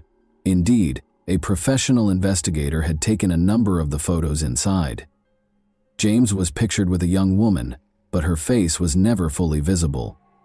The investigators' report listed a number of locations where they had met, including a motel on the outskirts of the city, a shopping mall parking lot, and a cafe in downtown Perth. The report, however, omitted the woman's identity. although it was still unclear how these photos related to the crime. Hale came to the conclusion that Catherine had hired the private investigator to track her husband. Investigators chose to go to the private investigator's office, who was listed in the report. They discovered Thomas Morgan, a man who appeared a little uncomfortable when he saw the detectives. According to Morgan, Catherine had called him approximately 2 weeks earlier, claiming that her husband had been acting strangely. She had a suspicion that he was cheating, but she didn't elaborate. Copies of the images captured over the course of a week of monitoring were presented to the police by Morgan. Although the woman's face was always obscured, it was evident from the photos that James and the woman were meeting. She was either turning away or wearing a hood. Morgan stated that just 1 day before to the terrible incident, he had given Catherine all of the collected material. After returning to Catherine, Detective Hale showed her the pictures that the private investigator had taken. She acknowledged that she had suspected James of being unfaithful, but her response was cold. She stated that in order to learn the truth and determine the course of their marriage, she planned to present him with the proof during a family meeting. She insisted, nevertheless, that she never intended to hurt him. After James saw the pictures and accused her of spying on him, things became out of hand for her. Although she couldn't recall the specifics, she said the debate escalated into a physical altercation and ultimately the fatal shooting. The forensic results of the fingerprints found on the shotgun were given to detectives as they attempted to ascertain whether Catherine's story was accurate. Forensic specialists concluded that although James's prints were on the gun, they had been there long before the shot was fired. Catherine had maintained that she had never touched the rifle and that it was kept in the house for safety. Since this claim ran counter to the forensic results, detectives started to believe that the weapon had been tampered with in an effort to deceive the authorities. One of the most important pieces of evidence was the security film showing James conversing with someone in a car. In an attempt to identify the license plate of the car and determine who might have been outside the Watsons' house that night, Detective Hale forwarded a copy of the video for additional examination. Detectives looked through Catherine and James's phone logs in anticipation of the results, hoping to find further hints. They learned that Catherine had texted her sister Lisa multiple times the night of the event. Suspicions were raised by the message's content. They appeared to be attempts at justification or explanation. "I didn't intend for things to go this way," one message read. Another included a meeting request. Hale was concerned since Lisa had not responded to these texts. In order to learn whether she was aware of what had happened that evening, he made the decision to summon her in for interrogation. Lisa looked uncomfortable when she got to the station. She acknowledged that although she hadn't spoken to Catherine the night of the event, she had done so the day before. They had talked about an impending family get-together, Lisa said. She claimed to have been at home all evening and to have no knowledge of what had transpired. Her apprehensive manner and tentative responses, however, gave the detectives cause for concern. Hale made the decision to confirm her alibi by looking through her location information and phone records. The results of the surveillance video analysis were given to investigators while the interrogation went on. Lisa was the owner of the license plate on the vehicle, parked outside the Watsons' residence. Their suspicions were aroused by this information, so Hale altered his questioning strategy throughout the interrogation and asked Lisa pointed questions regarding her whereabouts that evening. She initially attempted to justify her actions, but under duress she eventually acknowledged that she had been outside the house when James left. However, her reasoning was unclear. She never got out of the car, saying she had come to speak to her sister but left when she saw James. Hale was aware that something wasn't right. He went back to looking through Lisa's phone logs and found that the night of the event, she had gotten a message from James to come over right away. However, what could James have been talking about in private? And why would he phone Lisa when he was meant to be with Catherine? Another important piece of evidence was discovered by forensic specialists in the bedroom where Catherine claimed the argument started. Blood traces that did not belong to Catherine or James were found on the door handle. Detectives began to think that a third party had been involved in the fight as a result of this. Lisa's blood was identified through a DNA study. Despite Lisa's prior protestations, investigators now obtained evidence that she had been inside the residence. Lisa was presented with the fresh proof by the police. She attempted to excuse herself by saying she had simply come to keep Catherine safe, but she became alarmed and attempted to flee as James and Catherine began to argue. She maintained that she didn't know who fired the gun and had nothing to do with the crime. But as the interrogation went on, her tale became more complicated. Investigators were starting to feel that Catherine and Lisa could be concealing something. There were still too many unresolved problems, but they had a notion that James's potential affair might have led to a dispute between the sisters. Hale made the decision to temporarily release Lisa, requesting that she stay in town. He had the feeling that the mystery was almost solved, but that one crucial piece of information was still lacking to reveal the whole truth of that evening. Detective Richard Hale and his colleagues went back to the Watson residence the next day to conduct a more comprehensive examination. It became evident with every fresh clue that this was no ordinary crime. Hale believed that there was much more going on here than a tragic family dispute. Once more, the cops searched every room for information that could help them solve the case. They looked carefully at the pictures in the envelope. Although the woman's face was obscured and blurry in the private investigators' images that Catherine had commissioned, the detectives thought they were essential to the motivation. Because they were unable to identify her with certainty, this made the inquiry more difficult. Hale made the decision to re-interrogate Lisa, this time as a possible suspect rather than a witness, while the forensic team carried on with their investigation. Lisa agreed to cooperate despite her anxious appearance. Hale decided to present in a more straightforward manner. Given the blood analysis results on the door handle, he questioned her about why, if she had stated she never left her car, her blood was discovered inside the residence. Lisa attempted to clarify once more, but her responses lacked conviction. Although her explanation looked tenuous, she implied that she might have unintentionally scratched herself as she entered the residence. Though he was positive there was more to her story than she was revealing, Hale opted to give her some time after realizing that pressing any farther would not be fruitful. Investigators examined Lisa and James's phone logs in the interim. James had sent Lisa a number of texts shortly before he passed away, which they discovered. One text said, "Come over immediately," while another gave the meeting place. Hale thought James had a feeling something catastrophic was going to happen because of the frantic, almost desperate tone of the communications. He gave his staff instructions to look more closely at their previous exchanges to determine whether any encounters or messages were comparable. Investigators also started looking through James's social media and email accounts, discovering a series of exchanges between James and Lisa that went back several weeks. During these conversations, James and Lisa talked about some important actions that needed to be done immediately. The messages alluded to a strategy, but they were ambiguous. Hale began to piece together that James and Lisa's relationship went beyond a simple familial tie. Catherine continued to feel stressed as the investigation progressed. In an effort to shed further light on what had happened that evening, detectives made the decision to question her again. Catherine was hesitant to talk about her sister when Hale started inquiring about her connection with Lisa. Although they had been close, she said that in recent months their relationship had soured. Although Catherine didn't elaborate, she did imply that there had been disagreements in their family, not all of which had to do with James seeing an opening. Hal put more pressure on Catherine, asking if she was aware that James had been seeing Lisa. She didn't respond when he showed her the messages on James's phone. She stated that she was unaware of these meetings, and that the only reason she had a suspicion was that James might be disloyal to Lisa, but not to another woman. Hale recognized then that either Catherine was purposefully concealing the truth, or she really didn't know anything. The detectives changed their emphasis and chose to look into Lisa's house. After obtaining a search warrant, they went to her home to collect additional evidence. They discovered a notebook including notes from phone conversations and meetings with James throughout the search. Names, dates, and places were listed, including the residence of Catherine and James. This demonstrated that Lisa might have been organizing her visits in addition to being aware of James's every move.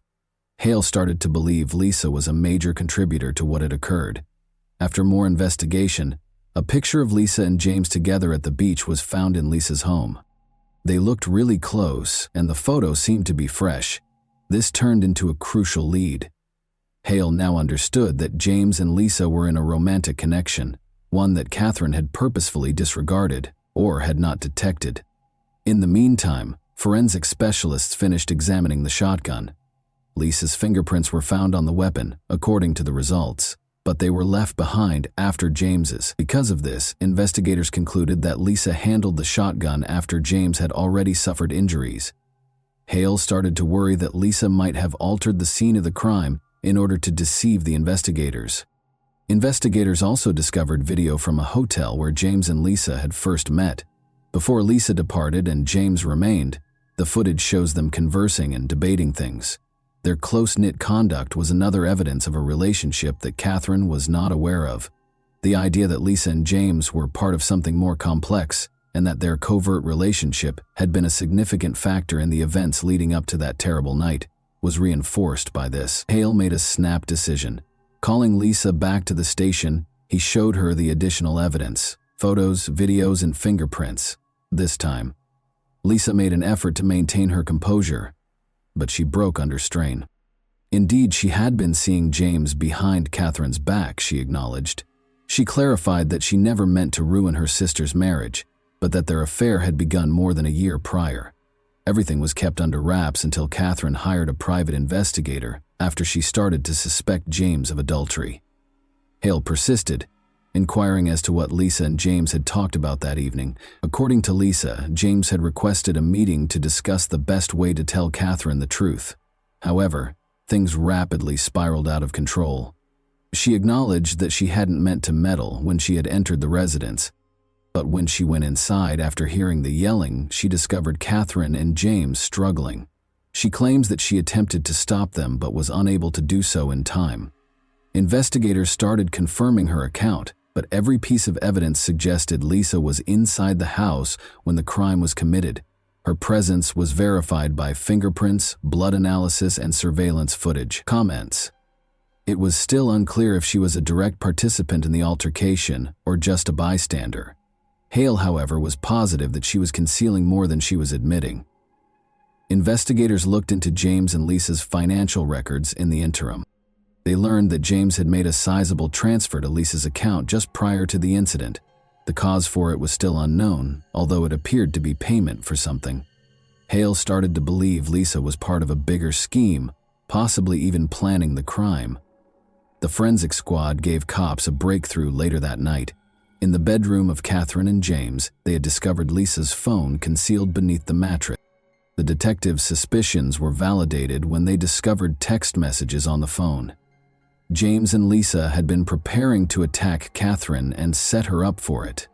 Various aspects of the plan were covered in the communications, but for some reason, things didn't work out as planned. Hale ordered Lisa to be detained after realizing they had enough evidence to arrest her. Later, when she was being questioned, she backed into a corner and acknowledged that there had been a plot. She said that if she didn't assist James in getting rid of Catherine, he would expose her. She maintained, though, that the gunshot was an accident and that she never meant for things to escalate to this point. Hale was aware that he was getting close to cracking the case, but there was still a crucial question. If Lisa and James had conspired to plot everything, why did it go wrong, and who actually fired the shot? Detective Richard Hale believed that the puzzle was finally coming together. But there was still a critical point that needed to be answered. Why had James and Lisa's plan failed?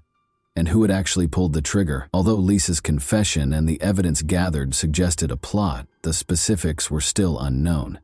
Lisa insisted throughout the interrogation that she was not involved in the crime and never meant to hurt James.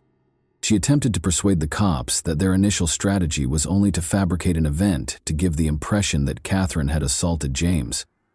However, she claims that as things got out of hand, she was left on the sidelines, not knowing what to do when the conflict started. Even though Hale paid close attention, he could sense that Lisa was still hiding something. He made the decision to do a last examination of the case in order to piece together the whole series of events that transpired that evening.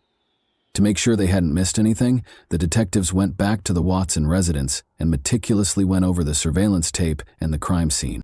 Forensic specialists discovered a little but important hint on the shotgun during the re-examination that had previously gone overlooked. Tests on a piece of hair discovered beneath the stock showed it belonged to Catherine. Hale hesitated at this revelation. Before or immediately after the shot was discharged, Catherine might have held the gun. It also clarified the confusion in her account. Perhaps she simply was unable to recall the events of those pivotal moments when emotions were running high. The cops also looked through Catherine's pre-shooting phone logs. They learned that she had booked a private investigator and set up a meeting for the following day. This demonstrated her sincere desire to address the matter and perhaps make James responsible for his adultery. But why had things turned tragic if she had such intentions? Hale made the decision to go over Catherine's remarks again.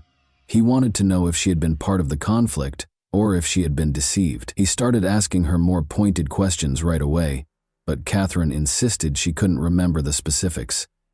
She explained that she and James got into a fight and that he attempted to steal the envelope containing the pictures from her. Everything happened too quickly, and then everything simply vanished. Detectives discovered a surveillance camera in the living room that they had previously overlooked as the inquiry went forward. The case took an unexpected turn when it was discovered that James had installed the camera himself. James and Catherine were seen fighting on the video. Lisa's voice could be heard even though she wasn't on camera. She was telling James to stop and that they needed to find a peaceful solution. There was a violent altercation when Catherine pushed James aside when he attempted to take the envelope from her. Catherine lost control of the situation, as seen on the video. Lisa rushed into the room to try to break up the fight as James seized her wrists. Despite placing herself between them, she managed to hold the shotgun. She seemed to want to defuse the situation, but it didn't work out that way. The pivotal moment was caught on camera when Lisa accidentally pointed the shotgun toward James in an effort to frighten him while she was in a panic. The gun went off as James made a quick movement. Lisa stood motionless, but Catherine fell to the ground. She gazed at James, who was lying on the ground, still holding the shotgun, for a few seconds. Her expression twisted in sheer horror. She dropped the weapon slowly and sprinted out of sight. Shocked and shaking, Catherine slowly stood up and urgently called emergency services. She spoke in a scared, tremulous voice. Detective Hale instantly realized what had happened. Lisa had fired the gun in a moment of utter terror, perhaps without even recognizing what she was doing, as she was stuck in the heart of the growing fight. When the situation reached a breaking point, James and Lisa's plan to conduct an attack and hold Catherine accountable had failed. The disaster was unavoidable since Lisa lost control due to her overwhelming anxiety. Hale made the decision to charge Lisa with involuntary manslaughter in order to wrap up the case. She sobbed and insisted that she never meant to hurt anyone, but there was no denying the proof. Although her actions were motivated by panic, the investigators acknowledged that she had known she was carrying a gun and had the option to not use it. Catherine was still in disbelief after discovering the whole truth. She understood that her sister was the one who had eventually caused James's death, not just a co-conspirator. Catherine agreed to cooperate with the inquiry, despite her grief, giving the authorities all the evidence they needed to close the case. Lisa ultimately entered a guilty plea in court and received a 6-year prison sentence for conspiracy to stage a crime and involuntary manslaughter. Determined to move on from the awful events that had permanently changed her family's lives, Catherine left Perth to begin a new life. None of the players had anticipated how the narrative would conclude. Deception, manipulation, and covert activities culminated in a disaster brought on by bad choices and a loss of control. And that wraps up today's chilling story. If you enjoyed this video, don't forget to like and subscribe so you never miss a new upload. Also, let me know in the comments what part of this story shocked you the most. Thank you for watching, and I'll see you in the next video.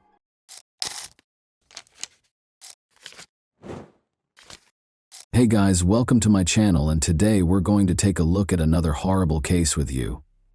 Nashville, Tennessee saw a devastating event in March 2020 that had an impact well beyond its boundaries.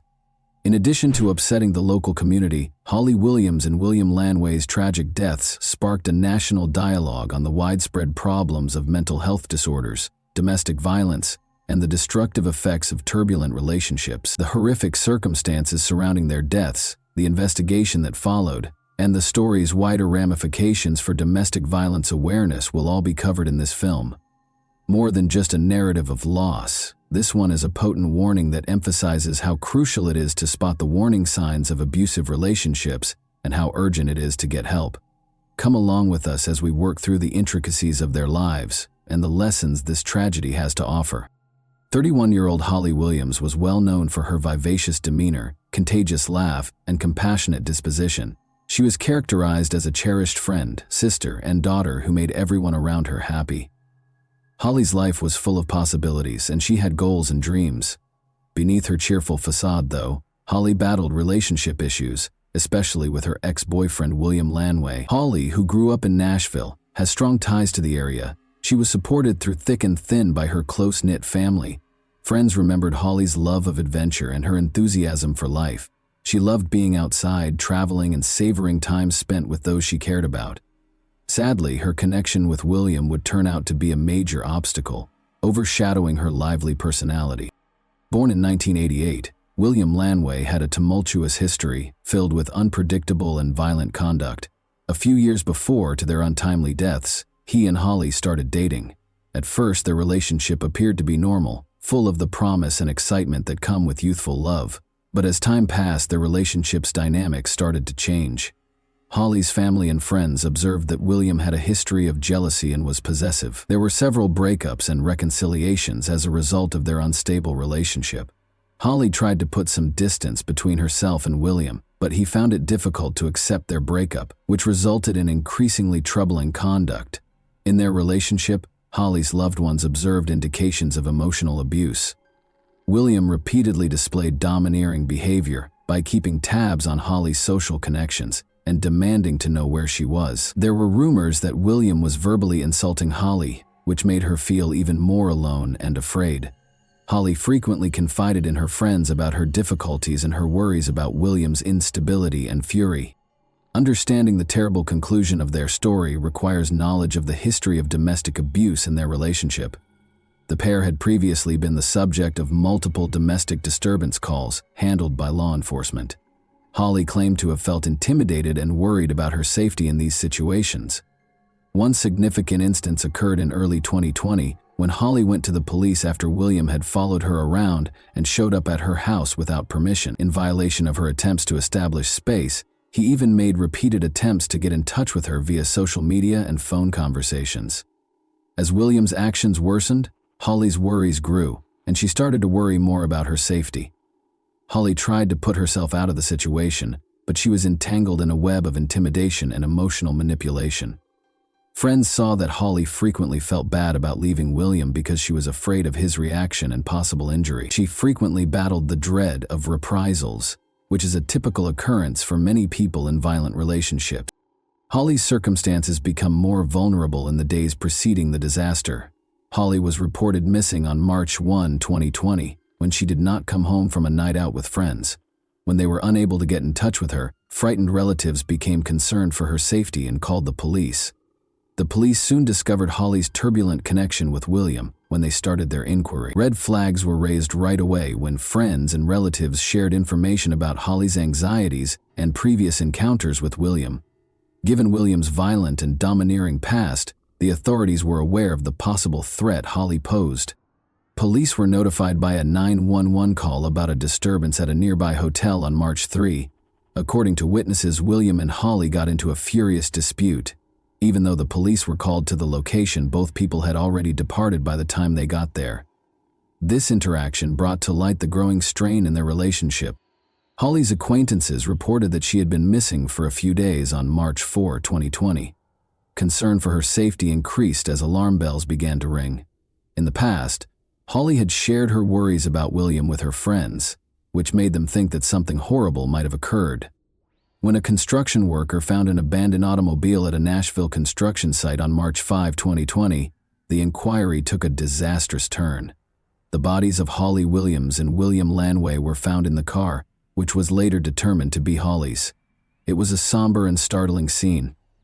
It was soon established by the authorities that William had died from a self-inflicted gunshot wound, and Holly had been shot several times. The neighborhood was rocked by this finding, which prompted an investigation into what happened before this awful conclusion. It became evident during the course of the investigation that William had killed Holly before killing himself. The terrible effects of a dysfunctional relationship marked by violence and control were brought to light by this sad murder-suicide. Eric, a married man who had been linked with Holly through her escort service under the nickname Lila Love, was a major driving force behind the convoluted web of deceit, treachery, and violence that started the inquiry into the killings of Holly Williams and Bill Lanway. When Holly's boyfriend Bill broke into her escort account and discovered private information about her clients, Eric's life took a terrible turn. Knowing that disclosing his contact with an escort could ruin his marriage and standing in the community, Bill exploited this information to blackmail Eric. Instead of submitting to Bill's demands, Eric turned to Gil, his private security guard, for assistance. Thinking Lila Love was a fictitious name, he first assigned Gil the duty of determining Holly's real identity. But under the pretense of looking into a missing woman, Gil recruited Brian Brockway and his brother Chad, who worked in security as well. Thinking he was assisting someone in need, Chad researched Holly in great detail. As the inquiry went on, it became evident that Eric's problems were not being caused by Holly. He was being extorted for money by Bill. Another security contractor, Adam Carey, finally faced Holly head-on after recognizing the complex dynamics at work. Adam chose to convey messages to Holly and Bill after unraveling the network of blackmail, and on March 11, 2020, he followed Bill to a grocery shop. Eric made a crucial choice that evening after Bill called him, likely to demand more money. Eric gave Adam and Brian permission to murder Holly and Bill if needed. The murders occurred on March 12 in Nashville, where Brian and Adam flew to shortly after. They were seen departing together at around 11:40 p.m. on security footage taken from Holly's residence. Gunshots were heard shortly after departing, and persistent yelling suggested a parking lot ambush. According to the video, Holly was unintentionally shot during the commotion, and Bill was singled out for his blackmailing actions. When Brian and Adam realized Holly was still alive, they shot her once more to be sure she wouldn't live. The killers dumped Holly's car in a landfill after the killings, then drove to Memphis, where Adam dropped Brian off at the airport before heading back to North Carolina. As if the murder for hire were a routine service, Eric inexplicably left a positive evaluation for Gil's security company, Speartip. The FBI looked into Eric's finances more after this internet review raised suspicions, and found that he had paid the murderers almost $1 million, 0 cents. Detectives spent 2 years trying to make sense of a lot of dead ends in the case. Since Eric could easily argue that he had hired the security team to look into Holly and Bill's identity rather than to kill them, they were looking for concrete proof that would connect him to the killings. Chad Brockway, who had first helped collect information on Holly without realizing the scope of the investigation, was the person the police chose to speak with. Chad went undercover to get further information after discovering the truth and consented to assist the authorities. When Chad reached out to Adam in his undercover capacity, he was startlingly candid about his readiness to carry out murder for pay. After the conversation verified that Adam was aware of the murder-for-hire procedure, Chad and Brian met at a restaurant while Chad was wearing a wire. After being quiet at first, Brian later boasted about the killings, claiming that he had overpowered Bill and that Adam was eager to kill Holly. This startling discovery exposed the murderers' lack of regret and created a troubling portrait of them. To stop Brian, Adam, and Gil from escaping, the authorities planned their simultaneous arrests on December 10, 2021, but they held off on arresting Eric right away because they wanted hard proof that he planned the killings. Investigators offered Gil a proposal after the 3 guys were taken into custody. He could lessen his own charges if he assisted them. In order to get Eric to disclose his objectives, they came up with a scheme for Gil to phone him and pretend to ask for more money. In passing, Eric stated that he would prefer to completely remove Adam and Brian's threat rather than just pay them off. He gave the police the crucial piece of evidence they needed to charge him when he said they had to be sure they wouldn't be back in 6 months. Shortly after, on his way back from a hunting trip, Eric was arrested. Gil entered guilty pleas to murder for hire, abduction conspiracy, and kidnapping resulting in death. By December 2022, he fulfilled his promise to testify against the other 3 while awaiting punishment. In November 2023, Eric, Adam, and Brian's trial was held in a tumultuous courtroom, with each defendant having their own attorney. According to their argument, Gil deceived Eric into hiring them, and the killings were accidental rather than the result of planned acts of violence. Gil's thorough evidence, however, refuted their assertions and emphasized that the first goal was only to frighten Bill and Holly. After deliberating for 2 weeks and 7 hours, The jury found Adam and Brian guilty of conspiracy to commit murder, conspiracy to commit kidnapping that results in death, and conspiracy to commit kidnapping. Eric was convicted of both conspiracy to conduct kidnapping and conspiracy to commit murder for hire. Hearings are scheduled for 2024, and each could receive a life sentence. Following this tragedy, the people of Nashville came together to support Holly's friends and family. To commemorate Holly's legacy, vigils were conducted during which family members told tales of her generosity, tenacity, and influence on their lives. The community's dedication to increasing awareness about domestic violence was demonstrated by the overwhelming support. By sharing her experience on social media, Holly's family pushed for increased understanding and assistance for victims of domestic abuse. They underlined how important it is for people in comparable circumstances to realize they are not alone and to get help. Discussions concerning the need for better support networks for victims of domestic abuse were sparked by the terrible circumstances surrounding Holly's death. This case was also used by advocacy groups to support training programs that increase public understanding of the warning indicators of domestic violence. To raise awareness of the value of identifying unhealthy relationships and offering assistance to those in need, they planned seminars and events throughout Nashville. Nashville's city government also took action against domestic abuse after Holly's death. They started efforts to give victims access to resources including hotlines, counseling, and legal support. The response from the community showed a dedication to stopping similar tragedies in the future and helping victims of domestic abuse. That concludes our in-depth analysis of Holly Williams and William Lanway's unfortunate story for today. We hope that this inquiry clarifies the intricacies and ramifications of the decisions taken. And that wraps up today's chilling story. If you enjoyed this video, don't forget to like and subscribe so you never miss a new upload. Also, let me know in the comments what part of this story shocked you the most.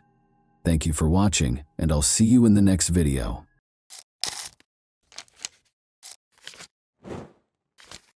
Hey guys, welcome to my channel, and today we're going to take a look at another horrible case with you. This apparently calm woman was 23-year-old Omaima Array Nelson, who had recently learned of the death of her 56-year-old husband, William Edwin Nelson, also called Bill. She didn't seem to be able to take it all in. But everyone was in for something much darker than they had anticipated. She chose to go far beyond what a human could imagine on Thanksgiving Day, November 28, 1991, when the day, if only she had stopped at killing her husband, investigators would soon discover a much darker truth than anyone had dared to think. In the back of everyone's mind at the time was the fact that it was one of the most horrific crime scenes they had ever seen. Did they think they would find another Jeffrey Dahmer? An unsettling investigation into a murder that would forever haunt Orange County began on December 1, 1991.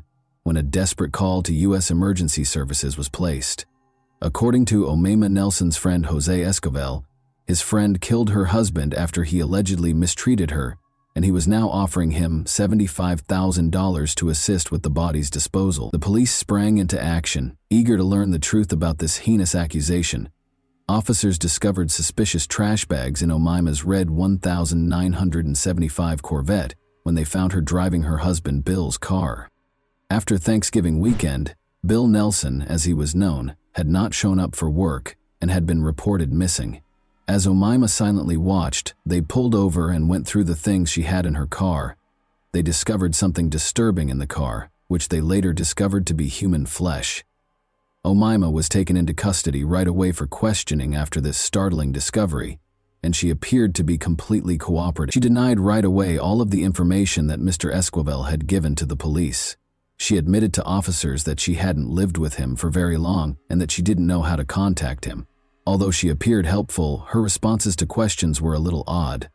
Following that, the investigation took police to their Costa Mesa, California apartment, where they discovered a scene that would go down in true crime history as infamous. Bill was there when they walked into the apartment, but not in the way they had expected. They appeared to be entering a slaughterhouse. Beneath stacks of cardboard boxes were suitcases containing Bill's remains. On the floor, the police found a broken table lamp, a heavy clothing iron covered in blood and human hair, and human flesh and organs wrapped in bags.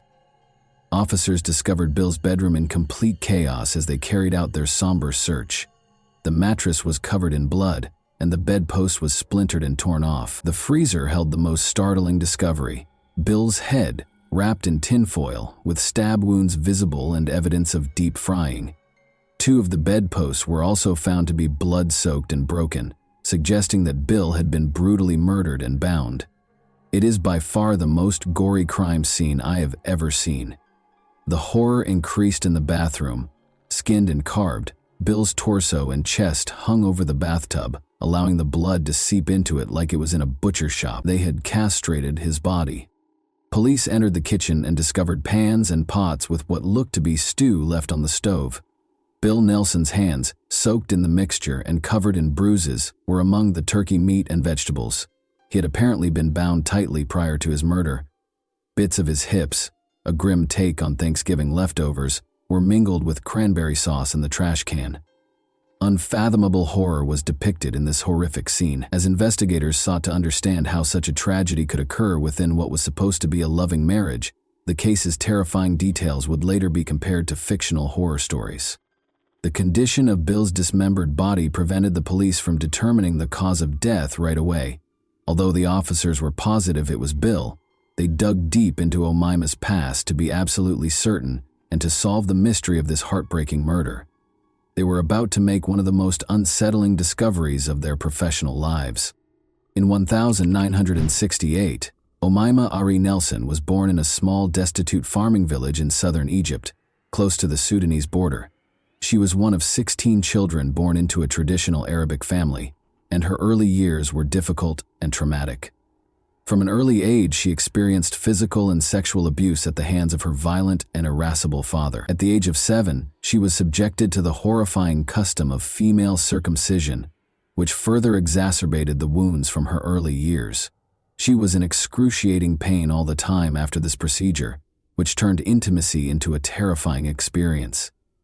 As she grew older, her mother made the painful choice to leave her father and relocate to Cairo, the city of the dead, an Egyptian city notorious for its houses erected around cemeteries. Omaima had to deal with more difficulties in this depressing setting. In addition to impairing her capacity to build close relationships, the suffering she went through left her feeling extremely vulnerable and afraid. Notwithstanding all of the difficulties, Omaima developed into a young woman of remarkable beauty and vitality. By 1986, when Omaima turned 18, her life had taken yet another unexpected turn. Roger Stainbrook, an American oil worker on contract in Egypt, was introduced to her. She fell in love with him because she was drawn to him in the prospect of starting over. Despite her initial reluctance, her mother ultimately agreed to the cross-cultural relationship, perhaps out of concern that no Egyptian man would take her in. Omaima accompanied him to Texas, USA, in search of freedom and better prospects. There, however, she would only face yet another difficult chapter. Their marriage ended soon after the fissures in their relationship became apparent. Omaima, still a teenager, was left stranded and alone in a foreign city, with no one to turn to and only a rudimentary understanding of English. Omaima took on odd jobs like waitressing and nannying because she was desperate to make ends meet. But these weren't enough. At one point, she attacked 2 security guards who caught her stealing in a department store, and she even ended up getting briefly arrested for robbing a pharmacy. She also worked as a model part-time before realizing that her beauty could help her survive. She played a dangerous game to survive by luring men in and captivating them with her attractive appearance, only to rob them when they were most exposed. Omaima would place men in precarious situations, restrain them, use force, and take their belongings.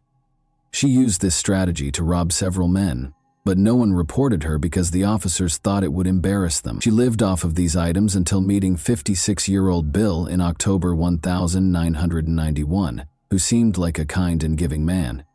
He was a former pilot and Marine who now worked part-time at Cannon Mortgage in Tustin as a messenger and computer programmer. Despite the fact that Bill was 33 years Omaima's senior, their relationship developed rapidly, and 2 days after they first met, he proposed to her. Even though Bill was still legally married to his first wife, the two clicked and were married in less than a month. They climbed into his red Corvette and drove directly to Phoenix, where they were married and found a justice of the peace. During their brief honeymoon, she and Bill traveled to Texas and Arkansas to see his family. Bill's family had serious concerns about the marriage despite the tense beginning. They found it difficult to accept the relationship because Omaima was younger than some of Bill's own children, and he was twice her age. Nevertheless, Omaima's kind yet astute manner won over everyone she encountered, creating an impression that, at least initially, seemed to allay some reservations. The cracks appeared after the honeymoon was over and they moved into Bill's apartment in Costa Mesa, California. They gave off the impression of being a normal couple, but there was something profound and unnerving about their seemingly normal existence. Regarding her marriage, Omaima claimed that Bill attempted to mistreat her even on Thanksgiving Day, to which Omaima retaliated using a strategy for which she was famous. She had tied up other men before him. She gained confidence from her past crimes of robbing and tying up men. She felt compelled to destroy him this time because of something about him. Omaima killed her husband without hesitation. She claims that that night Bill sexually assaulted her, and because it was already a controversial act for her, she was unable to control her anger. After repeatedly stabbing Bill with a knife, Omaima used a clothing iron to beat him to death. She did something far more horrifying than murdering her own husband after committing this horrible crime. It is extremely uncommon for a woman to intentionally kill someone. It is even more uncommon for her to mutilate a murder victim. She was completely corrupted. She used coat hangers and other items to hang up his torso piece by piece in the shower so that the blood could drain out. On November 28, 1991, Thanksgiving Day, Omaima had murdered her husband. She mutilated his body over the next few days, a gruesome task she carried out until December 2, 1991, when she was finally too tired to continue by herself. She went to her friend Jose to ask for help, saying her husband had abused her and she needed his support. Instead, Jose went straight to the police out of horror, which paved the way for a terrifying investigation. The officers now had no doubt that Bill's wife was the murderer and that the body they had discovered was in fact his. However, her statements suggested otherwise. Given the marks on her body, Omaima's claims of assault also appeared to be accurate. However, she also did something that raised suspicions. It was clear that Omaima was upset. She appeared to have been crying because she was so upset. Her arms, breasts, and face were all clearly injured.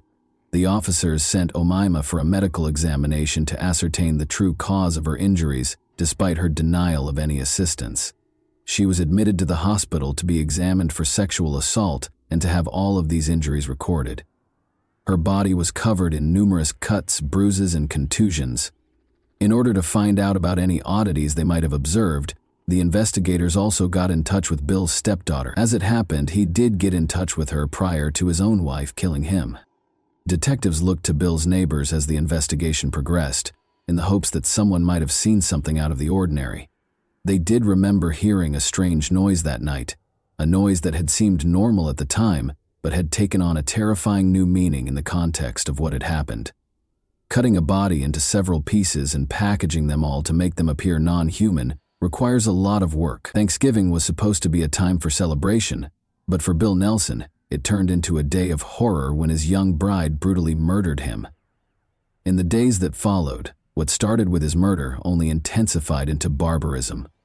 Omaima went to work, systematically and unsettlingly mutilating his body. She crossed boundaries of cruelty, tearing his remains apart piece by piece. Authorities suspected that this degree of savagery wasn't the work of a first-time criminal when they eventually found the evidence. A very violent death was indicated by 25 or more skull wounds. In actuality, the body was dissected in a fairly professional manner, with such accuracy that the coroner's office was quite alarmed. Was this something she had done before? The investigators would be haunted for years by what transpired next. The medical examiners discovered something terrible when they weighed all of the remains discovered in Omaima's apartment and contrasted them with Bill's records. Almost 180 pounds of his body were missing. The officers realized what might have happened in light of the sobering findings already made. The weight that was missing indicated that Omaima had disposed of a significant amount of his body, and the implications were unimaginable. On the same day that her friend reported her, Omaima was taken into custody by the police and questioned. Even though these discoveries about Bill were unsettling, nobody could have foreseen the terrible truth that was concealed in a secret room. Omaima immediately tried to change the case's entire focus when they inquired about the murder, leading the investigation in an unanticipated and unsettling direction. She denied killing her husband when the officers questioned her about Bill's murder and her motivation for doing so. Officers were stunned by Omaima's response when they confronted her about the human flesh they found in the vehicle she was operating. They realized they were dealing with something much darker than they had expected, when the full extent of her cruelty and detachment became horrifyingly evident. In fact, Bill had run afoul of the law while working as a pilot to smuggle electronics and drugs into Mexico from a Texas airport. He had been apprehended and sentenced to 4 years in prison. Here, however, that was not the case. Omaima revealed the possible motivation behind her murder of her husband when the officers called her in for a second round of interrogation. She claimed that after they were married, Bill began to act violently, abusing her both physically and sexually during their brief marriage. She denied killing him, though. Omaima eventually confessed to killing her husband after being pressed further, but she left them with yet another unsolved mystery. The officers were starting to realize that Omaima was mentally ill, perhaps as a result of her traumatic past. Then she made a statement that confirmed the suspicion even more. The officers could tell from her demand that Omaima either had real mental health problems or was feigning them in order to get her sentence lowered. The fact that this was not the first time she had done this further confirmed their suspicion that she was merely making up her psychotic condition to get out of paying the penalty. When her medical report was received, these conjectures took on even more tangible form. Between Omaima and Bill, it was evident from the report who was the aggressor and who was the victim. Her hands, legs, and feet all had cuts that were typical of someone who had mutilated a human body. Additionally, the report disclosed that Omaima was not coerced into having sex. Everyone was horrified by her psychiatrist's startling assertion, which made them all question their loved ones. Omaima was accused of killing Bill for money, first-degree murder, cannibalism, and evidence of premeditation. Nothing short of a media circus was the trial that ensued. The public's morbid fascination was captivated by the graphic details of the crime. On December 1, 1992, nearly a year after Bill Nelson was killed, the trial got underway. She even stated in court that the hallucinations were what caused her to do this and that it was her mind playing tricks on her. She stated that she was unable to remember anything about the murder, including the exact moment it occurred. But a different story about her was told by Robert Hansen, her ex-boyfriend, whom she had also contacted on the day of the murder. In addition, Omaima's psychologist provided testimony supporting her mental health. She described how her delusions were getting worse. The defense never claimed that Omaima was not the murderer. Rather, they emphasized that she committed the crime as a result of her abuse at the hands of Bill and her hallucinations. Omaima claims that, in an effort to get away from Bill permanently, the voices in her head told her to dismember her husband's body, in addition to urging her to kill him. According to the ancient Egyptians, you will not enter the afterlife if your body is dispersed. She then sliced him. She was making sure he wouldn't be there if she made it to the afterlife. She wouldn't, however, say why she cooked him. She boasted to her psychiatrist that nothing was sweeter than her husband's taste, and that the ribs were the best part. Instead of him, she wanted his money. She didn't have to eat him, though. Omaima insisted repeatedly that she had no intention of killing Bill. However, the prosecution pressed for murder charges, and on January 12, 1993, the jury found her guilty of second-degree murder. Following consideration, she was also found guilty of attempting to rob Robert and assault with a deadly weapon. In Chowchilla, California, Omaima, who was 24 at the time, received a sentence of 25 years to life in the Central California Women's Facility. A true crime story that remains one of the most unsettling cases in California history, Omaima R.A. Nelson's story is one of tragedy entwined with horror. She was even likened to the well-known serial killer Jeffrey Dahmer, with approximately 130 pounds of Bill's body still missing. The officers speculated about what might have gone wrong on that fateful day, even though Omaima never admitted to the main details of the story. They hypothesized that he and Omaima engaged in a voluntary bondage session. She most likely wanted money or access to his wealth, which is why she tied him to the headboard. Californians were relieved to see Omaima R.E. Nelson safely imprisoned, as it meant that one less dangerous person was no longer on the streets. Omaima, however, fought to be released from prison. When she applied for parole for the first time in 2006, it was firmly denied. Unfazed, she tried again in 2011, but this time her request was quickly denied, much to the relief of investigators, who thought her release would only increase the risk. She shouldn't be released on parole. She poses a serious threat to society because, since her incarceration, she has been engaging in the same behaviors that she did before. At the time of Mr. Nelson's passing, she married a man she knew. At the time, he was in his 80s. He passed away a few years ago, leaving her a sizable fortune. Omaima is currently unable to access any money she might want to claim outside of her prison, but if she is given parole, her access to money and freedom could completely transform her life. She may be able to rebuild a life outside of prison once her freedom and financial resources are restored, something that has long plagued the victim's family and those who remember her horrific crime. She will be eligible for a parole hearing once more in 2026, and the outcome will ultimately decide her future. This case demonstrated how childhood trauma can result in mental health problems later in life. In light of this, we would like to know your thoughts on this case. Do you believe Omaima killed her husband because she wanted his money, or did she have a mental illness and kill him in a fit of rage? And that wraps up today's chilling story. If you enjoyed this video, don't forget to like and subscribe so you never miss a new upload. Also, let me know in the comments, what part of this story shocked you the most? Thank you for watching, and I'll see you in the next video.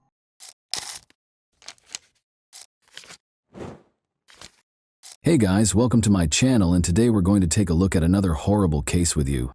Investigators' work is a true art that calls for in-depth knowledge, intuition, and frequently extraordinary perseverance. It goes beyond simply carrying out official responsibilities. Investigations instantly conjure images of dramatic plots with swift resolutions and striking revelations. However, the reality of daily life is very different from this illusion. Investigators deal with a variety of difficulties, each of which calls for a unique strategy. By gathering evidence and reconstructing events, they attempt to paint a full picture of the incident. However, some crimes go unsolved even after many hours of case file research. This could be because there is insufficient evidence, there aren't enough witnesses, or there is conflicting and unclear evidence. The intricacy of the investigator's job is further compounded by the fact that many incidents appear clear-cut at first, but upon closer examination, they become considerably more complex. In some cases, the original versions prove to be totally unworkable. For instance, a crime that seemed to be motivated by jealousy may actually be the consequence of a series of events. Because of this variability, the investigator needs to be especially adaptive and flexible. The instances when a little-known piece of evidence that was previously dismissed as irrelevant turns out to be a clue are especially impressive.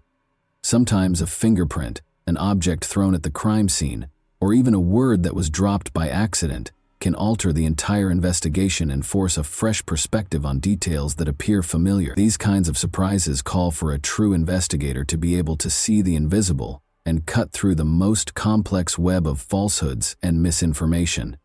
In the video for today, we examine one instance that was not initially what it appeared to be. This story, which was set in Canada, caught the public's attention right away because of its peculiar plot. The 34-year-old Nicole Porciello, also known by her last name Hasselman, was a patient and kind person, a true mentor to many children who were occasionally lost in the complicated maze of adolescence. She worked in student support services at Templeton Secondary School. For Nicole, the workplace at this school was more than just a place of employment. It was a second family, a place of friendship, and a place of sincere support. Nicole was viewed as an inspiration by her coworkers because she was always helpful and responsive. Teachers, administrators, and other school employees became friends with her.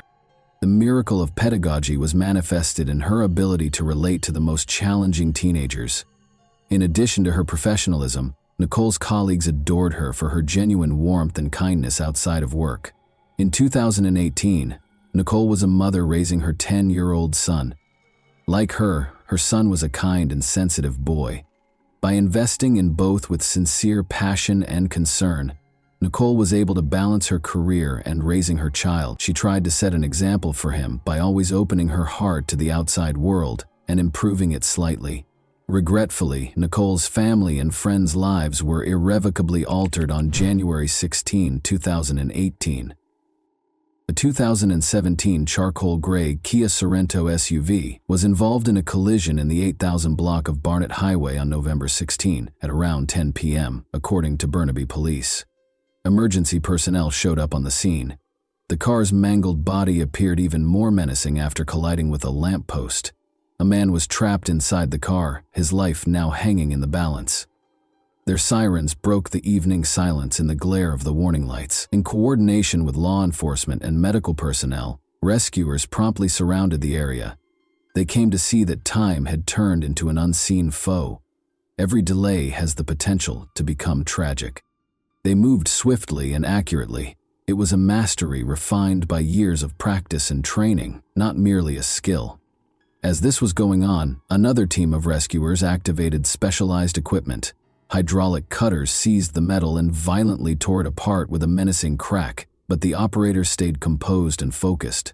It was astounding how much hope and faith in the team's professionalism could be sparked by this procedure, which at first glance seemed frightening and noisy. There was no movement from the man in the car. Physicians fumbled around him, prepared to give him medical care. After several minutes of arduous labor, the rescuer's commander finally signaled that the victim could be pulled out of the steel embrace. The man was then carefully removed from the damaged car and placed in the compassionate care of the medics. Emergency services functioned as a well-oiled machine, with each component fulfilling its essential function. Immediately, medical professionals started administering first aid while closely observing the man's condition. They carefully moved the victim to a stretcher and transported him to the ambulance after ensuring that his condition was stable. Preparations for the man's transfer to the closest hospital, where he can obtain more specialized care, have already begun. Jan Popel was the victim. As soon as he was brought to the hospital, the medical staff performed a thorough examination and diagnostics to rule out any potential hidden injuries. Thankfully, no severe injuries were discovered, although they did note a few bruises and a minor concussion. Jan's life was not in danger, and the patient's condition was stable. After receiving the required medical attention, the man was monitored for a while to make sure he fully recovered. According to reports, Jan, a real estate agent, battled an addiction to illegal substances. With romance, intense affection, and mutual understanding, John and Nicole's relationship got off to the typical start of great love. Together, they discussed ideas, made plans, and dreamed about the future. Arguments seemed to avoid them at first, and the pleasure of spending time together grew every day. But as time went on, Jan started exhibiting qualities that Nicole was unable to overlook.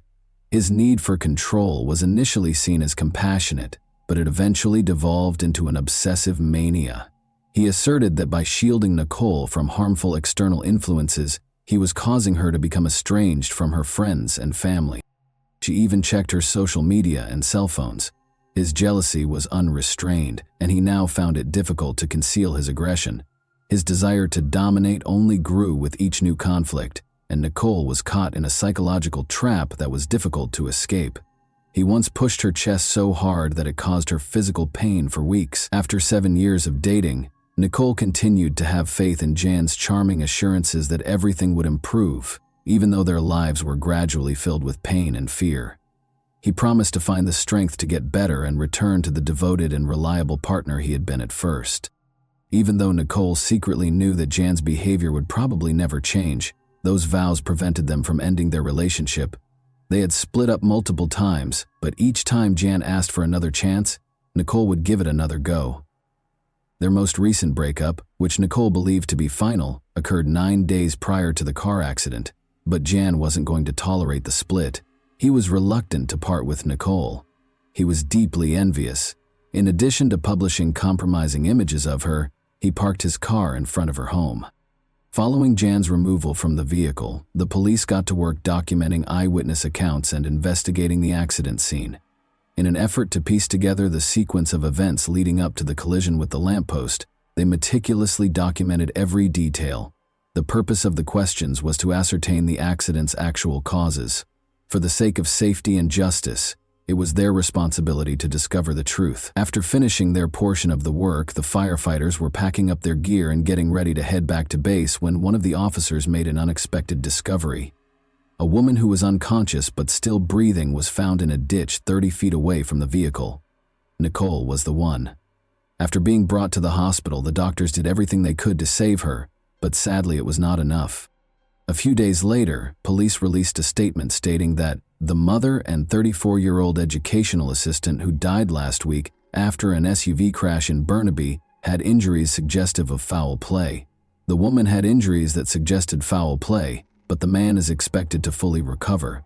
Nicole was taken to a forensic laboratory a few hours after her death, where a skilled medical examiner with years of experience performed the autopsy on her body. Using professional tools, he carefully and methodically examined and repaired all of the wounds he saw covering her body.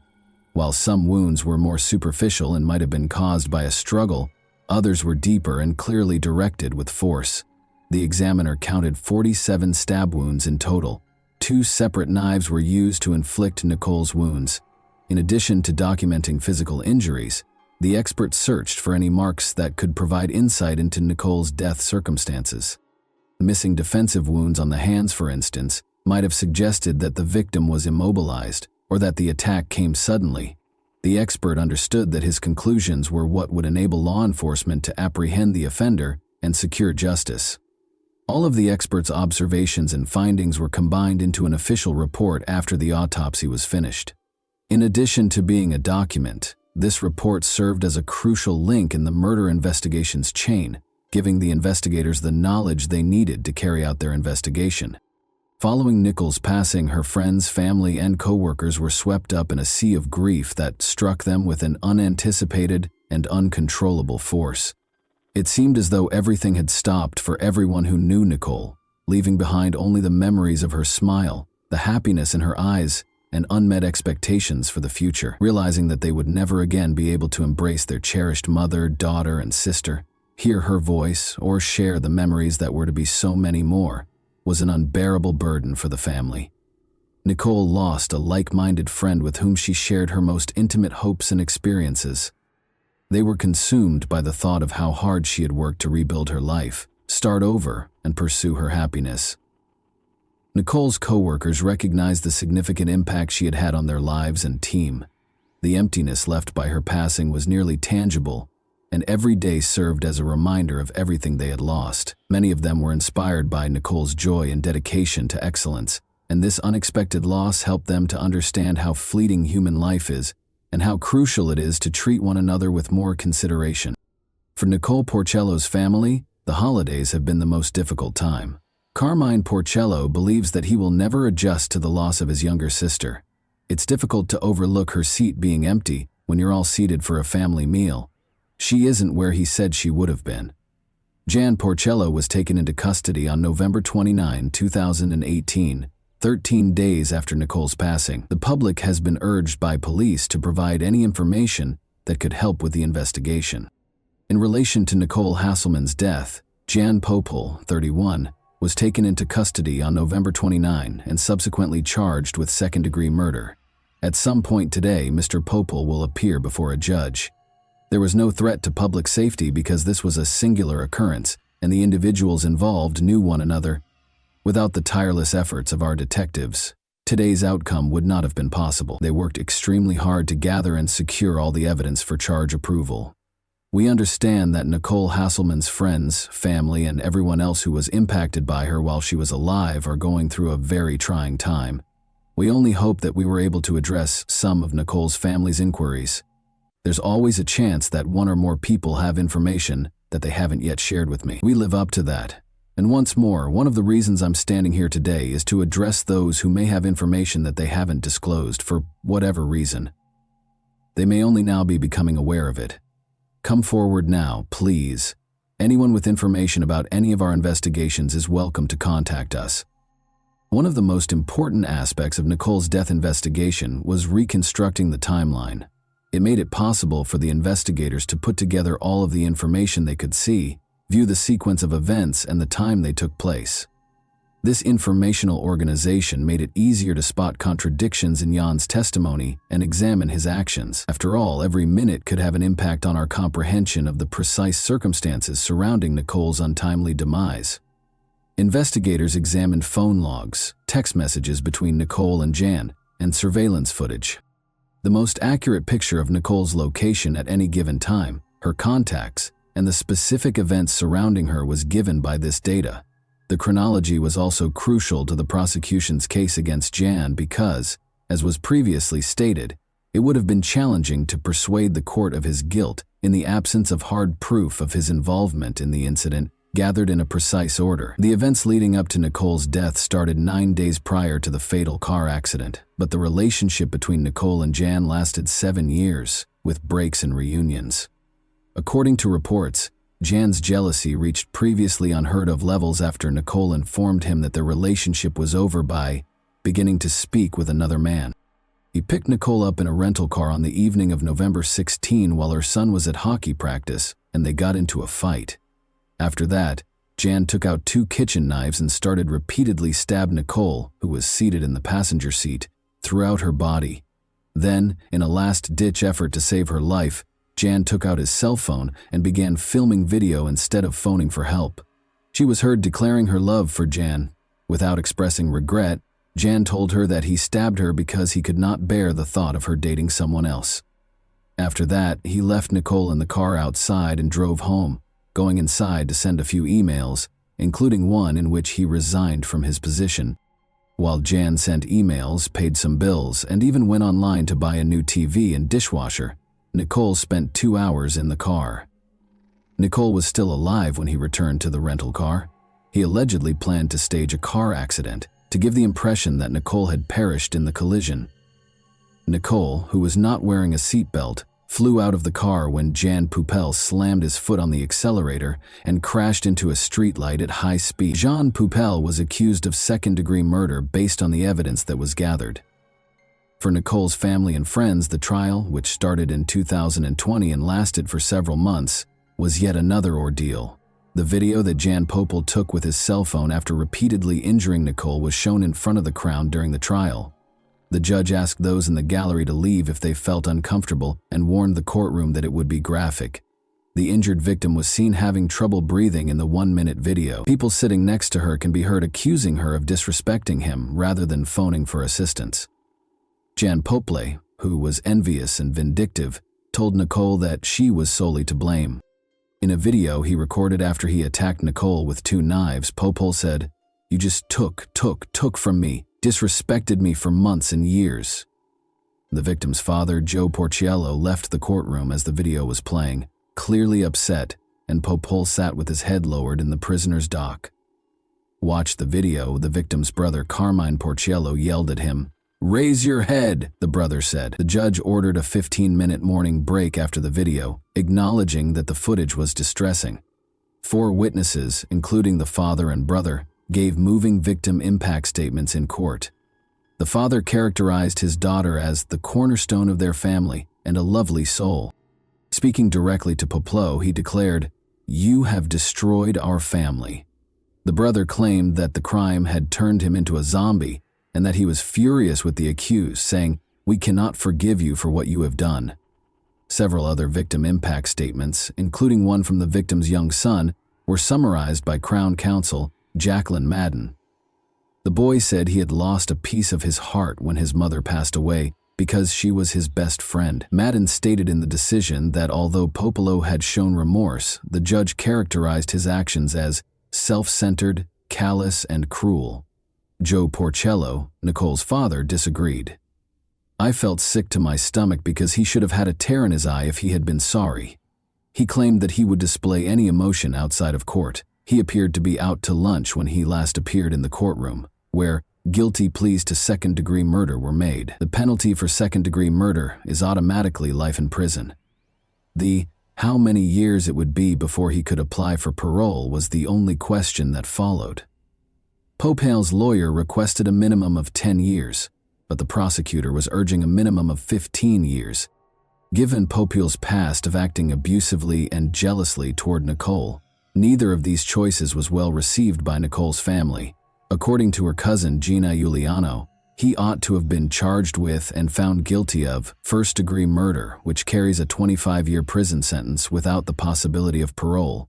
No number is sufficient in my opinion, but if 25 is the upper limit, then I believe that's what he ought to receive. We have someone who is not even 40 years old, and in the worst situation, he might be out when he's 50 or 55, she said, according to Giuliano. That is not acceptable. Nicole's friends and family have started a social media campaign in the week before the sentencing, pointing out the gaps left by Nicole's passing and posing the question of whether the penalty is appropriate for the crime. Giuliano asserts that we cannot tolerate such individuals on our streets. Such a precedent that a vicious crime carries a sentence so light that it is easy for anyone to commit it is unacceptable. Popo conveyed regret and remorse in a statement to the court and Nicole's family. I have long been waiting for this opportunity to express my apologies to you, he said. Jan Popo received a life sentence in April 2021 and then, in a panic, received prison time. He will be eligible to apply for parole after 15 years.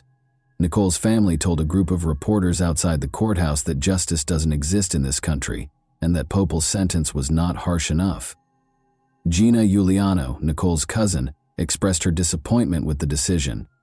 He will truly be able to walk the streets in 15 years? Is that what we want to tell our community? She asked. And that wraps up today's chilling story. If you enjoyed this video, don't forget to like and subscribe so you never miss a new upload. Also, let me know in the comments what part of this story shocked you the most. Thank you for watching, and I'll see you in the next video.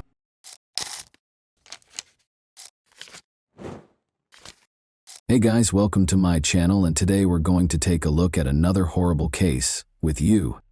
Overconfidence, gullibility, and naivete are harmful qualities that can sometimes result in death. However, there are times when we all want to believe in miracles and that childhood fantasies can still come true. When something you've wanted is so close that you can practically touch it, self-preservation, caution, and common sense can all take a backseat.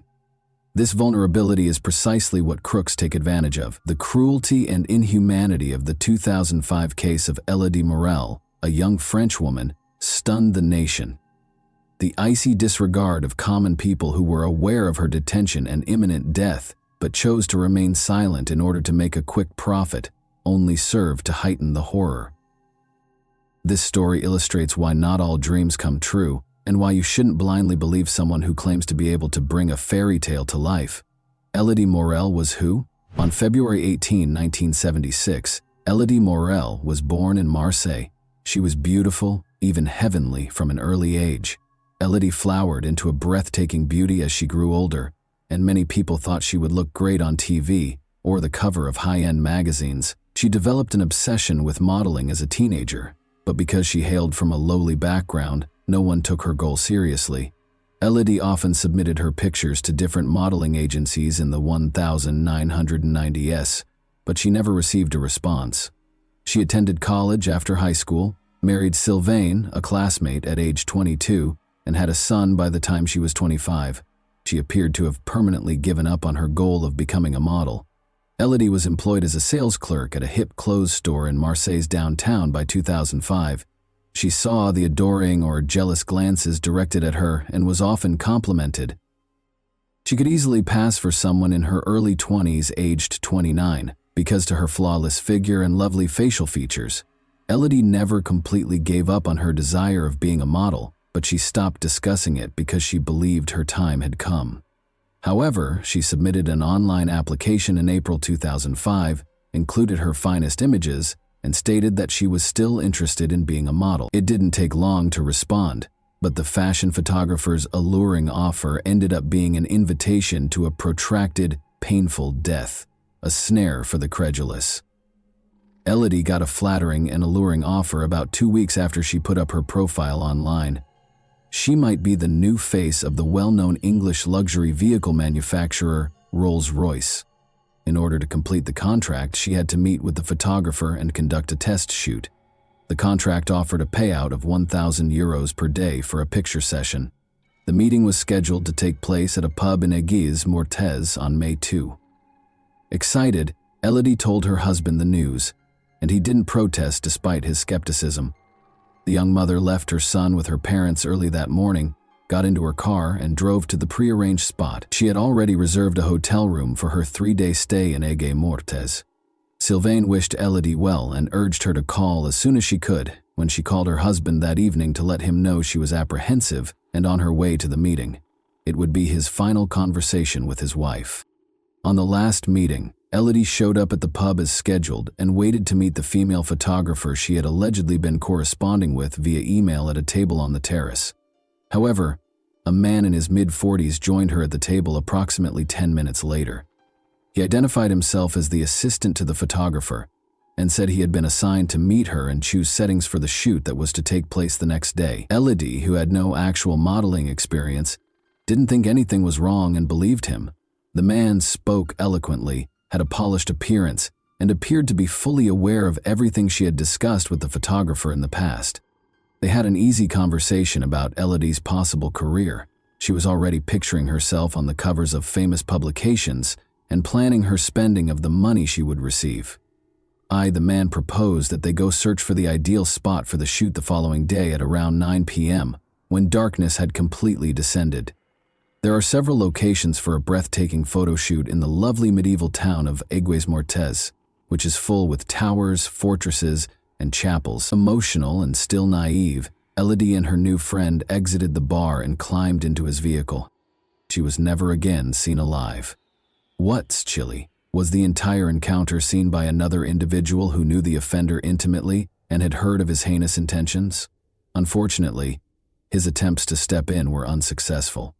That same evening, May 2, a terrified informant received a call at the Aigues Mortes police station.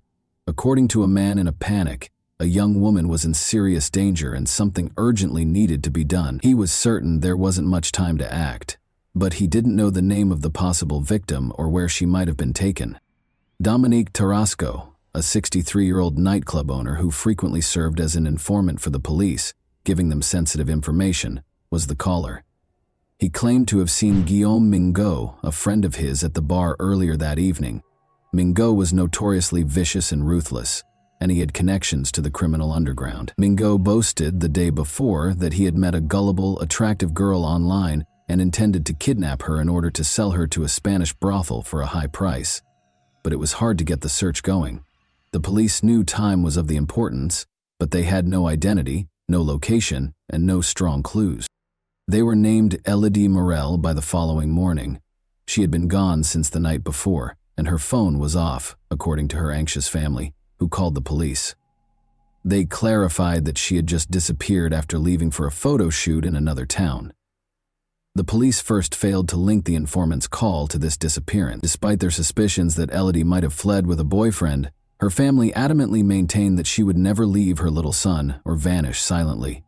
Only 3 days after Elodie's disappearance did the search for her start, a waste of valuable time. For 2 of those days, Elodie was sadly still alive and imprisoned at a home in Aigues Mortes, where she endured torture and abuse while her captors made decisions about how to end her questioning of the witness and arrest of the suspects. When Elodie Morel vanished on May 5, 2005, the lead investigators started to assume that she was the same enigmatic woman in peril that the source had warned about. When Dominique was called to the police to make an official statement, he instantly verified that Elodie was the same person he had seen at the pub with Guillaume Mingot 3 days prior, after seeing a picture of her. In response to a question about where he believed Mingot might be keeping the victim, Dominique said he had heard rumors of a recently closed deserted nightclub on the north side of town. That evening, a police unit established a stakeout at the scene and captured 48-year-old Guillaume Mingot and 53-year-old Richard Line as they entered the building. More research was necessary to determine the second man's involvement in this crime, as it was still uncertain. When authorities searched Mingot, they discovered Elodie Morel's credit card in one of his pockets, concluding that he was responsible for her disappearance. However, after a few hours, Line was freed because there was no proof against him, and both men were taken to the station to be questioned. Line, who had never run afoul of the police himself, lived with his family on the outskirts of town and was friendly with Guillaume. Mingot first stated in the first tale that he had taken Elodie's credit card and didn't know her. His initial account of events states that on May 2, he was at the pub when he spotted a pretty well-dressed woman. He chose to rob her because he thought she must be wealthy. Guillaume offered to buy Elodie a coffee after he sat down at her table and gave her a compliment. She didn't ask him to go, but she did say she was waiting for someone. After a little conversation, he was able to take her credit card from the purse that was hanging on her chair and slip away before she realized it was gone.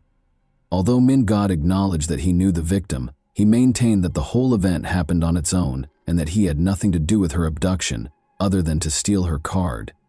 Investigators verified that he had taken out cash from an ATM outside the city using the pilfered card that same day, but he was unable to describe how he recognized the image. He would have had a weak story if Elodie hadn't told him. Furthermore, a background investigation showed that Mingod had a number of previous convictions, including drug trafficking, armed robbery, and a 9-year jail term for a vicious rape. Though he had been more cautious in an effort to avoid going to jail again, Mingod had not altered his behavior despite his criminal past after being released. When authorities discovered Elodie's phone number on Mingod's phone, along with their email correspondence regarding the photo shoot, the second story took a different path. He was forced to alter his story after this revelation, which totally contradicted his first statement. He admitted that he had messaged Elodie under the guise of a photographer after discovering her online modeling profile. The innocent beauty was a simple target and consented to meet without a lot of questioning. Mingod had been communicating with her under a female alias, so he was afraid she would grow suspicious when a man appeared in place of the photographer she had been anticipating. However, Elodie, who was eager and trusting, saw nothing odd and consented to accompany him to look for a spot for a late-night picture session. She even got into his car without question. Witnesses later attested to the fact that Guillaume swerved off the main road and halted the vehicle once they had reached a remote location. He insisted that Elodie give him her credit card while brandishing a gun. He took her handbag and located the card himself after she refused. Then he started asking for the PIN, but she refused to give it to him. In a fit of rage, he banged her head on the dashboard and began strangling her until she gave him the code. In order to make sure Elodie had told him the truth, Mingod then locked her in the trunk and drove to the closest ATM. He drained her account and the PIN worked, but now that he had the money, he began to think about what to do with the woman who was now imprisoned in his trunk, how to conceal the victim, and how to have the accomplices arrested. Guillaume Mingod drove to his buddy Richard Lyon's place to temporarily hide Elodie since he needed time to think things through. He told Richard about the woman who was trapped in his trunk and that he was eager to share his idea to sell her and make a significant profit. It's worth noting that Richard and his spouse had previously worked at the same shuttered nightclub, he as a security guard and she as a cleaner. However, after the club closed, they both lost their jobs and were barely making ends meet, with Richard turning to heavy drinking. Richard offered to help by giving Guillaume the keys to his empty garage, which he offered as a place to hide the woman. He preferred to wait for Guillaume to figure things out and to get his share of the money as soon as possible. Investigations later showed that Elodie was held captive for more than 2 days, during which she endured a nightmare of torture, assault, beatings, and the agony of hunger and thirst. Guillaume claims that during those 2 days he and Elodie spoke extensively, especially about their children, who were quite similar in age. Elodie pleaded that her son needed her and urged him to release her. According to Guillaume, there was a time when he genuinely felt terrible for her and was thinking about letting her leave. Since she had been in the garage for 2 days and it was quite hot, he even brought her a bottle of water. But when Richard, who was intoxicated, decided it was time to deal with the captive on the evening of May 4, things took a sharp turn. According to Guillaume, Richard went into the garage and used a rope to strangle Elodie while he was away. Guillaume maintained that he just assisted in disposing of the body and had nothing to do with the real crime, but he wouldn't say where they had concealed her body. The Lyon home was searched. The couple seemed anxious but unsurprised by what happened when police used a search warrant to raid the Lyon house.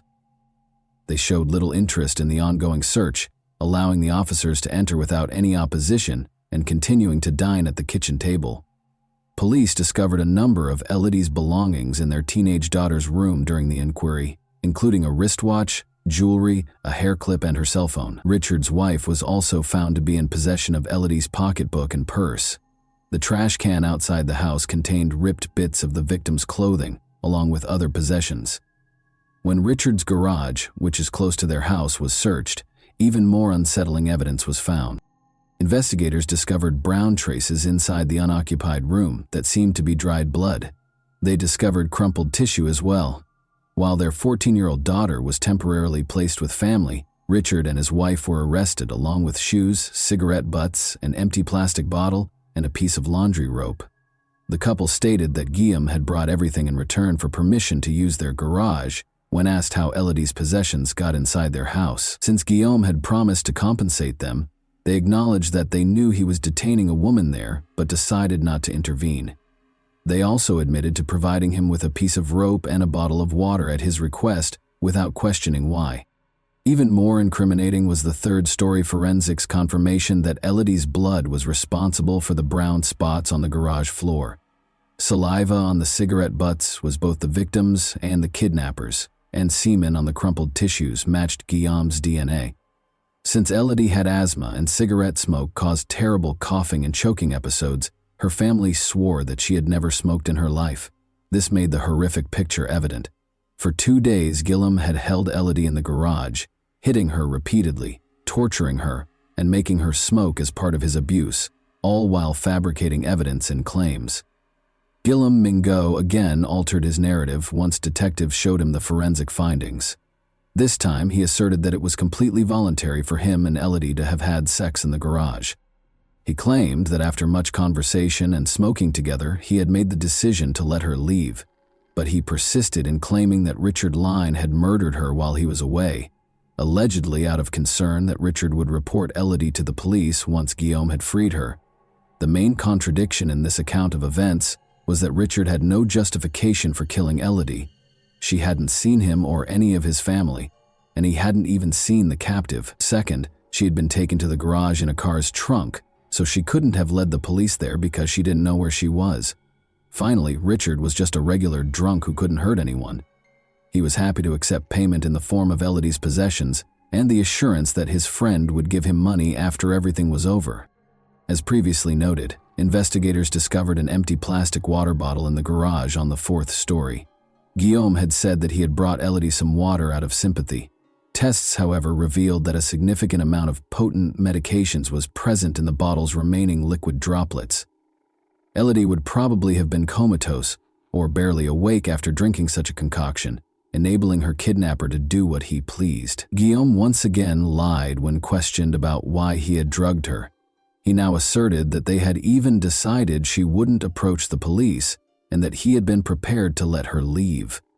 As if it had been a bad dream, he said, Elodie simply wanted to return home to her family and forget about everything. He allegedly beat her during a struggle as she attempted to flee, which is why the garage floor was covered in bloodstains. He then locked her inside and departed. Guillaume claimed that in order to calm Elodie down and stop her from trying to flee again, he had given her the medications. After dissolving some tablets in water and crushing them, he left the garage and came back 12 hours later. Elodie was nearly collapsing from thirst by that point. Unaware of the odd flavor, she drank the water rapidly and dropped asleep a few minutes later. Guillaume said he hadn't thought of the possibility that she might have overdosed and died because her body wasn't strong enough to manage the medications. He put her body in the trunk of her own car, which had been left in the parking lot close to the bar where they had first met, as soon as he noticed she was no longer breathing. Using the keys he had stolen from Elodie, he drove the automobile to Richard's house a few hours later. There were further contradictions in Guillaume's tale, even though he still wouldn't reveal where he had transported the automobile with the body. Guillaume most certainly strangled Elodie, as evidenced by the sweat and skin residue on the rope discovered in the garage. The suspect was aware that all the evidence was against him. Guillaume made an agreement with investigators in the hopes of lowering his sentence, and he disclosed that he had left the automobile outside the old cemetery at Aigues Mortes. On May 7, the car was located precisely where he had promised. The body in the trunk had already started to deteriorate after 3 days of exposure to the blazing sun. The autopsy revealed obvious evidence of strangulation, beatings, and torture. The victim had been sexually assaulted, drugged, and restrained. Ultimately, they were strangled to death with a rope. The trial and sentencing. Almost 3 years after the horrifying events, in February 2008, the trial of the 3 criminals started. Guillaume Mégot was given a life sentence with the chance of release after 22 years. Richard Line and his spouse made a valiant effort to persuade the jurors that they were unaware of the hostage in their garage. They said they hadn't asked any questions, just let an old buddy stay with them for a few days. However, this was disproved when Elodie's possessions were found in their house. In 2010, the pair was found guilty of aiding and abetting and received 6-year prison sentences apiece. In an attempt to place some of the blame for the crime on the line, Guillaume Mégot and his attorney filed an appeal of the ruling. This was their sole chance to cut the minimum amount of time he would have to spend and reduce his life sentence. The new trial started on May 4, 2010, precisely 5 years after the murder of Elodie Morel. It was established during the hearings that Richard and his spouse were aware of Elodie's imprisonment and the potentially fatal situation she was in. But they took no action. They gave Guillaume everything he requested, including water, rope, and other items, without questioning his motives or taking the repercussions into account. They also kept her possessions, even giving some to their daughter. Guillaume Mégot's life sentence was lowered by the court to 30 years, with the condition that he complete 2/3 of it before he may be released on parole. Each received a 9-year prison sentence without the prospect of early release for their complicity and inaction.